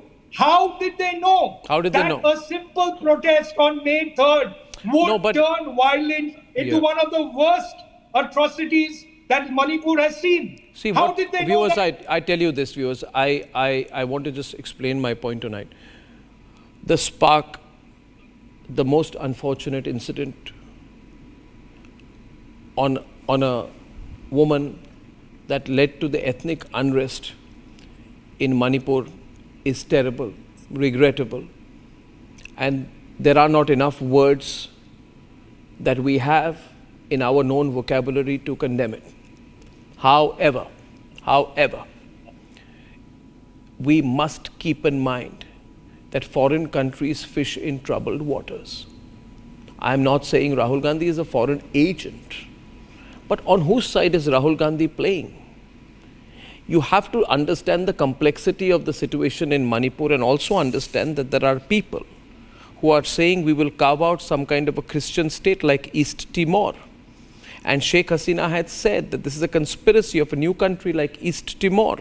She pointed out that there will be parts of Chattogram, parts of in Bangladesh, Myanmar, and parts of Manipur which will be cut out and which will be used to create a new state of Kuki land. Now I have a revelation to make, sir. If I can be given 30 seconds, I want to reveal something tonight, viewers. Arnab, can I want to reveal something very important, Lokesh. So right now, after I say it, please, because I'm going to be sharing with the viewers some very sensitive information. About 1 month, General, before Sheikh Hasina's government fell, I had the opportunity to meet some very, very senior people from the Awami League, members of the Presidium, and some very senior advisors of Sheikh Hasina. And face to face, they told me, it was not even a phone call, they told me that the Americans are threatening to take over our country. I was not very well aware, and I said, how is this going to happen? They said, see, we are being told very, very clearly, and I, without revealing my exact sources, I'm saying this is the conversation. They said, we are being told by the Americans, give up St. Martin Island, give up a part of your territory. We need to create a base for our own rebels to enter into Myanmar through Bangladesh. We need to create a corridor. And Sheikh Hasina, being on the Indian side, said absolutely no. And her advisors and her party members told me, you have no idea how angry the Americans are. They have threatened our very existence. You are a strong country. We're not as strong. We're trying hard, but things are going to be very, very difficult. And they were so grim, it's almost as if they saw what was happening. I'm saying tonight, viewers, we need to see what is happening. Bangladesh fell. There are today drone attacks that are sponsored by the Chinese on our soil. And the Americans have entered Bangladesh. We need to come together. We need to stop making this an issue. Oh, Narendra Modi got Manipur wrong. No. Let me, 1 minute, Lokesh, let me complete and then you please come in. I do not like intervention. Very, very serious geopolitical realities I'm describing tonight. Sheikh Hasina has already said she was promised a smooth re-election if you give the Americans an airbase on Bangladeshi territory. The idea of Kuki is very, very wide because the tribe is in Bangladesh, Myanmar and India. Somebody has put in this idea of a Kuki land and said, I will bring all the Kuki tribes together to create a new Christian state. And please understand, viewers, these are not just random rebel groups. This is pure and simple Chinese military support. And Savio's question is right. How did the American media land up in Chura Chandpur before the violence happened? Viewers, Manipur is the epicenter of a vast global conflict that is going to happen between the Chinese and the Americans. Our only choice is to throw away the politics and understand our country is under threat. And it'll be very sad if Rahul Gandhi sees in this a wonderful opportunity to instigate a little bit. These situations are very, very difficult to handle. Ethnic conflict is anyway difficult to handle, and when foreign powers get involved, our politicians, however selfish, must remember to step aside and work for national unity. I have made my point. You should tell Lokesh. Lokesh, let Lokesh have his say. Let Lokesh have his say. Let Lokesh have his say. Viewers, if you agree with me, please show Republic your support tonight. Please show Republic your support tonight. Please, Republic is sticking its neck out on very, very grave geopolitical issues. We need your support. Yes, Lokesh. BJP legislator Rajkumar Imo Singh today asked the Home Minister to withdraw the central forces. If whatever you say is absolutely true, then you want to actually say that the BJP legislator Rajkumar Imo Singh is anti-national? What is 1 minute? You are. I am appalled that you're speaking of petty politics at a time when I'm I'm sharing with you Manipur is under drone attacks. Very serious issue. And you're oversimplifying things. On the drone attack itself, he has asked the Home Minister that his forces are not doing enough and they must be withdrawn. It's a complete. You are fishing in failure troubled of waters. the Home I would let our intel agencies handle a situation like this along with our security forces. I think we need a period of 6 months. No politics on Manipur. The Chinese are getting involved. The Chinese are getting involved. Chinese should not be helped. Don't help the Chinese. Don't help the Chinese. Don't let the Chinese in. Think of Bharat's interest. The questions to the opposition. Arnab, you got to be little fair in your journalism. Why aren't you asking the questions to the BJP? When the BJP legislator himself is asking the Home Minister that what are his central forces doing? You have to ask the questions to BJP. It is their responsibility to protect the sovereignty of the country. It is their government in Manipur. If Biren Singh is unable to establish law and order, he must resign immediately. Viewers, I want to tell you 1 minute. 1 minute. 1 minute. Can I say one thing to connect the dots? I'll take one line. Viewers, see, we have to look at things in a little bit of depth when we look at the Northeast. Lokesh, I'm not educating you. I'll go to Subir Bhaumik and he might second what I say. See, viewers, when Narendra Modi signed the Tista water project with Bangladesh, Sheikh Hasina was in power. It was the first major thing in the third term of the Modi government. Sheikh Hasina said, the Chinese want to do the Tista power project, but I want to do it with India. The Chinese were very, very angry. The Chinese wanted to get the Tista power project. Please connect the dots. The Chinese want to intervene in the Northeast. And I'm just saying this to you, viewers, understand, China is not our friend. We have a border situation in Ladakh. We have a situation across Arunachal Pradesh. Now we will open up a situation, if the PDF controls Myanmar, we'll open up a situation across the Myanmar border. We have 3 fronts open with the Chinese, and the Pakistan front is as good as a Chinese front. I am just saying today, if we understand the danger that we are in, come together as a country and give national unity a major chance. Subir Bhaumik, how do you view today's developments and the geopolitical situation around Manipur? I know a lot of people have been speaking, but I've lived in Myanmar, I speak the language, and I've followed Myanmar as closely as anybody can. So give me a bit of time to explain. You know, there are certain things you guys are getting wrong. China is involved in backing the Burmese military junta, and the other groups are backed by the West. The groups which are trying to bring down the military junta. Now here, as our friend, I didn't get his name, but he said right at the beginning that there are geopolitical projects played by both the important powers. Now, there are 2 types of drones which have been heavily used.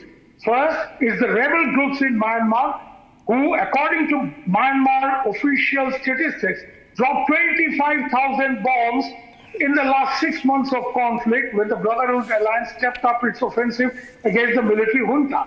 And the military junta has lost large parts of territory in Arakan state, or Rakhine state as it's called now. 80% of the land area is controlled by the Arakan army. They're preparing to attack Sitwe, as I put out in the report very recently. So the drones that are used by the rebel groups have come from the West. The same kind of drones which are used in Ukraine. Yeah? And these were handed over to the rebels through Kissing the Coast operations. I don't want to go into the details, but I have all the details. The Burmese military, when they realized that the rebels, the NUG and the PDF, they launched a full-fledged drone attack on 4th of April this year on Naypyidaw, the capital. Something like 1,100 bombs were dropped. The Burmese military was in panic. So then, since April, the Burmese have gone to the Chinese and have started procuring on a very large scale Chinese drone technology to counter the rebel groups who have been using drones to neutralize Burmese air power. Because one of the major problems that the rebels face in Myanmar, the various groups like the Arakan Army, the Kachins, the Shans, the MNDDA, that the Burmese military has air power and they don't have an air force. So how to neutralize the air power? They have been using drone technology. And there are 2 kinds of drones. Now, I am not aware at the moment, neither I think any of us are, about where these cookies have got their drone from. if they have got these drones from the PDF, it's likely to be a Western product. If they have got it, because some of these rebel groups from Northeast Arnab, you and I know, I've walked in there, to these rebel bases. Some of these rebels also operate with the connivance of the Burmese military. The Burmese military has been playing it both ways. Sometimes back the rebels, sometimes they try to please the Indians and do some cosmetic operations. So it's very important to find out, I am serious about this foreign hand thing, but I want to know what kind of foreign hand. Whose hand is it? Is it the right hand or the left hand? Is it the Chinese or the Americans? So we need to first find out these drones that the cookies are using. None of them have been shot down so far. They have dropped their explosive, a bit primitive actually, compared to what we're seeing in Myanmar. These are not bombs, but the tip of the rocket-propelled grenades, the RPGs, which have been dropped here. The point I'm trying to figure out is, whose drone is this? Is it Western-made, the kind that the Ukrainians have used for large-scale attacks on Russian power infrastructure in the last 2 days? Or is it the Chinese thing that the Chinese have sold in huge quantity to the Burmese military, because the Burmese military were trying to counter the rebel advantage in drone warfare by going to the Chinese and bringing it in. Now, if it is the PDF and the chins from which the cookies have got it, it's likely to be a Western drone. Likely. I'm not sure. Because in this very dicey area of the Indo-Myanmar frontier, very often ideologies don't work, very often ethnicities don't work, connivance works. Connivance and convenience works. So Sir, if I get from you the kind of weapon I'm looking for, I go to you and buy it for a price without looking at what kind of a person you are or what ideology you subscribe to. So, we need to first figure out what kind of drones are being used. I spoke to some who are in the security forces. And what did they say? Let me share this with you, sir. You are a very senior journalist. I can't share the name of the people I spoke to, but I can only tell you they're directly in the line and they know. So they told me that this is Chinese-supported drone technology out here. They have also confirmed exactly what you have said. Let me share this with you. You are completely correct that in the last 3 years, there are various groups in northern Myanmar who have perfected the art of use of drones for strategic and tactical modern warfare against the military junta. And as you know, you are also correct that these are mass-produced Chinese drones. And you're also correct that more than 25,000 bombs were bombed on the military bases in Myanmar in the last part of 2023 alone. My contacts told me that this is the same drones, the same tactical technology which has been used. And the danger is that the use has become extremely common, which means maybe the Chinese are watching the situation in Manipur and saying that this is a good time to escalate, to arm the groups. That's what I have been told. Kapil wants to come in. Kapil, yes. I'll just come to you, sir. Just right now. So, Kapil, and then I'll come to you. I really want to say a few things, and I would say that, the government, the narration, the entire narration of the debate, the premise of the debate is contradicting the government's stance on, the issue that we have, against China and Manipur. Let me recall when, Chinese tried to intrude. There was an uproar in the parliament, and what was the response of the government? The government said that the Chinese have not, entered our space. Now, at that time also, it was the opposition that tried to corner the government, but the government was hell-bent in refusing a debate in parliament. Now, what is the premise now? Now, you are saying that the Chinese are now, giving arms and ammunition to cookies. And the so your leader has signed an agreement with the Chinese. Why doesn't he speak out against the Chinese involvement? Arnab, I am making a very important point, and I would appreciate. I waited my for question is also very important. Why does Rahul not say that the Chinese must stop backing the cookie groups? No, I'm sorry. I am sorry. It's not about your question. It's about, what the logic says and what is the I don't understand. It is about my question. It's about the Chinese hand. No, it's not your... Who's the person in the picture there on the screen? No. But Arnab, the point is, I No, agree. no, with you. I'm saying that The is he Chinese playing? are- Which side is Rahul Gandhi playing on here? Arnab, just a minute. China backs Is the Rahul Gandhi running Chinese the country? technology in the Is drones. Rahul Gandhi running the Rahul Gandhi flies in, If you are provokes the saying- cookies, if you are signs saying- an agreement with the Chinese. Just a minute, What's going on here? Just a minute, hold on.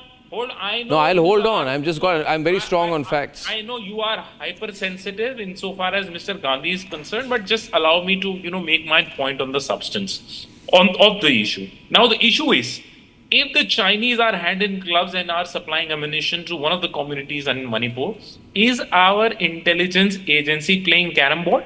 What are they doing? Whose failure is this? Who is to be held accountable for all this? That's a good point. Let me get General Sinha on it. Let me get General Sinha on it. One minute. I'll get General Sinha on it. General Sinha, he's asking. 1 minute. Let me keep it going. Kapil, 1 minute. General Sinha, he's saying, how are these drones entering? First of all, are they being fired from the foreign side? Are they being fired from within? Is it Chinese technology being used by cookie groups within? How is this working out? Is there an intel issue to be looked at here? Please. Yeah, no. Gentlemen, I have commanded the division to give me at least that much of this thing that I understand the ground over there. Yes. See, you must understand, people have been using many names. First, you understand there is around a river that is flowing and the cookies are that side, cookie nagas are that side. There is the Chitgaon hill tract on which the Chinese have already got the port entry, and St. Martin Island is just 25 kilometers from there. You have to understand that. The second point I want to make it, India has made a big thing, look east policy when we got the Sitwe, the Kala Dan project, which has just about a month back, we have signed it, a big slap to Americans, big slap to Chinese over another Tista project. Now I'll come down to reality, what is happening as per the drone is concerned. See, gentlemen, you understand how the drone, endurance of a drone. Drone doesn't require to be, just brought it to in the area of the operations and then launch. It has got endurance, and we all know by 2021 onwards, military junta is under tremendous pressure, and all these drones are coming from China. When we say absolutely this side, on the western side of Irrawaddy River, from Chitgaon side, where the Chinese have come, and what happened, what the Arnav was trying to explain it, what happened to Bangladesh, it has got both the angle. The Chinese angle, it is the American angle. St. Martin is one because they wanted to undo our look east policy, especially what happened in Moreh. Moreh has been taken by cookies. Please understand this. Now, someone was using, because where is the target? Target is Imphal West, not east. Yes. If you understand that area, that is a valley. 90% of the area is the hilly area. Only 10% is the valley where we have got Mathis and concentration of 60% population. A beautiful target area. How drones are coming? Drones are coming. I do not know the flight path. I do not know the endurance. But what one may guess, my understanding, I have got 2 decades of functioning at the highest level in that area. So please give me at least this much that I understand what is happening on ground. So what should we do? My point is, what should we do now? We are, let's all assume that despite all our political difference, we are all concerned for our sovereignty. What should we do? See, Arnav, you just can't do with politics or by diplomacy a hard military situation. You have to understand this. This is a hard military situation. Very hard. Where very, very hard. And with this drone coming, drone warfare is going to, and it is going to trouble you so badly that all political things will go away and only the situation will remain over there. See, if 40, not 1 or 2, 40, you said the 50 odd, drones 50 have bombs, come. 50 bombs and a dozen armed. drone attacks. These are not the strapped ones with the crude bombs which are being dropped. It has got, someone controls it. Please understand, it is not even happening in Jammu and Kashmir. No, it's there very the Chinese drones are there. They were only dropping it. RPG rounds, RPG weapons are being dropped, which are also a measure of concern. I would say this, Savio. I think it's time for national unity. There's an America-China big geopolitical battle that is building up in the region. And we need to come together now. Otherwise, the Chinese and the Americans will enjoy political conflict. And that's going the to be time has come to eventuality, come yeah. together. Very serious situation. See, we need to understand the game that is being played. The great game of India is to sandwich India into a conflict situation. And for that, they need to disturb the Northeast. India's growth towards Asia and other parts of Europe was through the Northeast. And that is what Prime Minister Modi was doing for the last 10 years, ensuring that the Northeast becomes an economic corridor for India and the rest of the countries in those regions. That is not what China and the US want. It's as simple as that. And in order to do that, that is why the US wants a Christian nation. Because they see India as a Hindu majority nation sandwiched between two And Islamic I want to make one point in conclusion, if I may. Viewers, nobody likes multipolarity. The Chinese don't like multipolarity, the Americans don't like multipolarity. Point one. Point two, I believe that the Chinese and the Americans eventually came together against Sheikh Hasina because she went with India. She didn't go with the Americans, she didn't go with the Chinese. Thirdly, the Americans and the Chinese have too many joint interests. Too many joint interests economically, they will come together. Fourthly, the Americans want a slice of Bangladesh and India's northeast. The Chinese want a slice of Myanmar and India's northeast. Narendra Modi is putting aggressive national interest first. He will upset both the Chinese and the Americans in the process of doing so. We need to stand behind the government of India as the Chinese and the Americans threaten the situation in our northeast. Ladies and gentlemen, sometimes we don't see under the surface.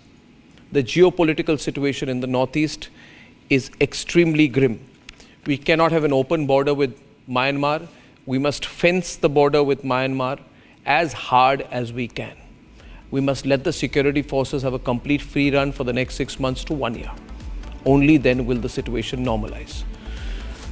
Right now, Republic is the only national network reporting from the scene of the drone attacks. And viewers, I'll go back live once again. One thought tonight, viewers, I want to share with you before I go. In 2021, an airbase 14 kilometers from the India-Pakistan border was attacked by 2 flying drones. It made national headlines. I wonder tonight why it's only the Republic Media Network which is reporting the situation of the drone attacks in Manipur. Food for thought. See you tomorrow. Good night and goodbye. Time for a quick breather. Arnab will be right back with the debate.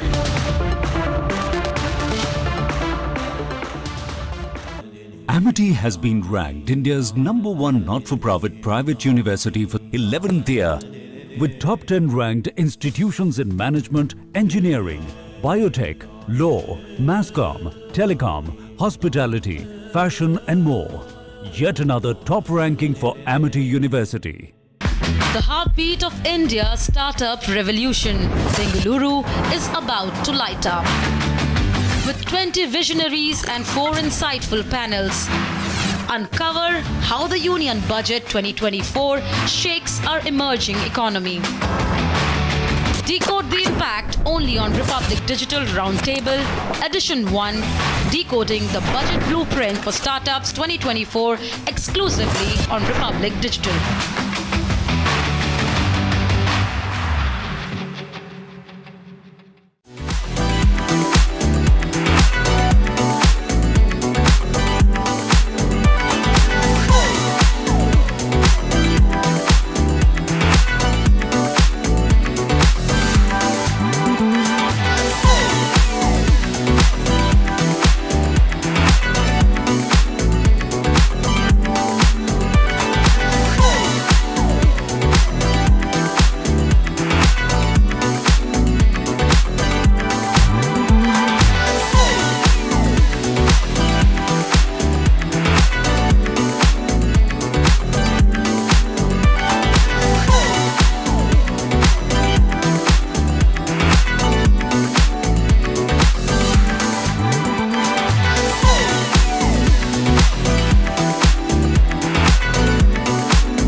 Amity has been ranked India's #1 not-for-profit private university for 11th year, with top 10 ranked institutions in management, engineering, biotech, law, masscom, telecom, hospitality, fashion and more.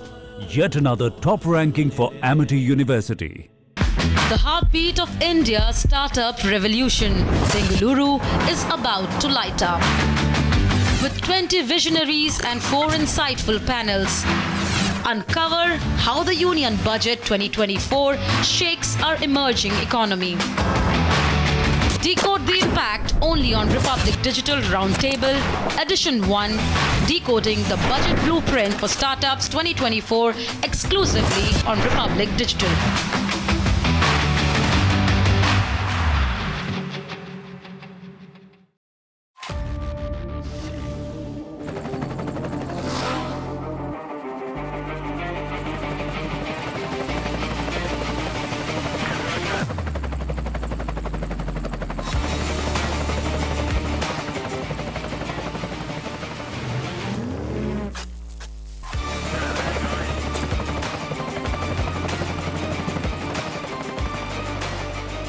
Director, the taste of success.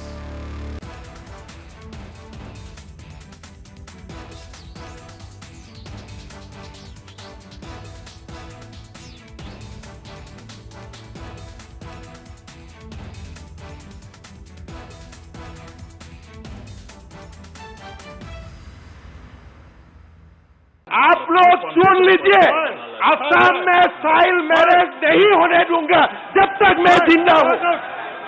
हम होने नहीं दूंगा जब तक हिमंत विश्व शर्मा जिंदा है, तब तक असम में साइल मैरिज नहीं होगा। ये आप सुन लीजिए। बहुत सुना गोटे। बदलते डेमोग्राफी मेरे लिए, मैं असम से आया हूँ, ये मेरे लिए बहुत बड़ा मुद्दा है। इसलिए मैं असम में, बंगाल में हर दिन, मेरा असम में मुस्लिम पॉपुलेशन 40% हो चुका है। 1950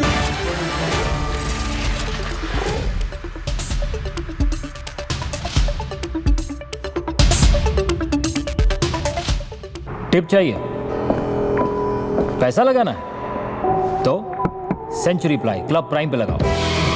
डूबेगा नहीं, चलेगा भी नहीं, कोई खा नहीं जाएगा और मिनिमम 30 साल का रिटर्न देगा।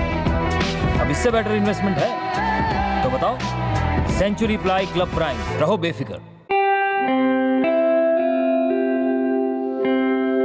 RP Sanjeev Goenka Group, growing legacies over 200 years.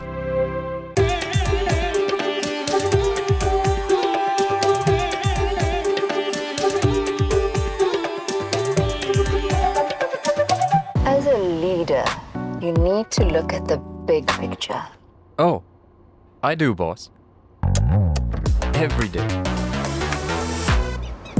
The XUV 700, fully loaded AX7 at a celebratory price of Rs 19.49 lakh.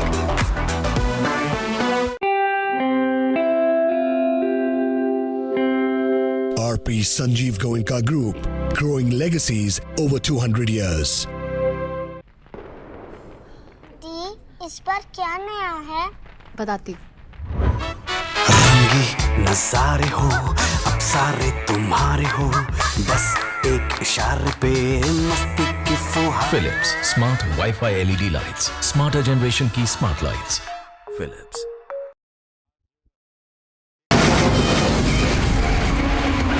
From the Republic Media Network headquarters, it's time for Arnab Goswami on the debate.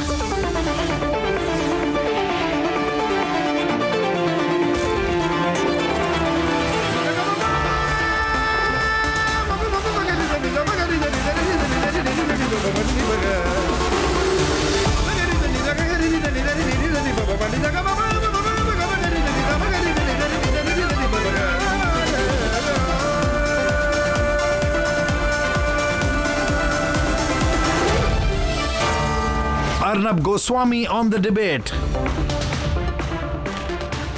Good evening and welcome, ladies and gentlemen. There have been some very serious incidents concerning the Congress party.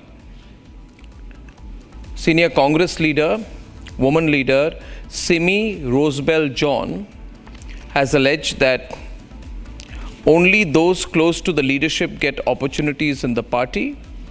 And she said that there is a situation similar to the quote-unquote casting couch, unquote. I repeat the words casting couch, unquote, that is going on within the Congress party.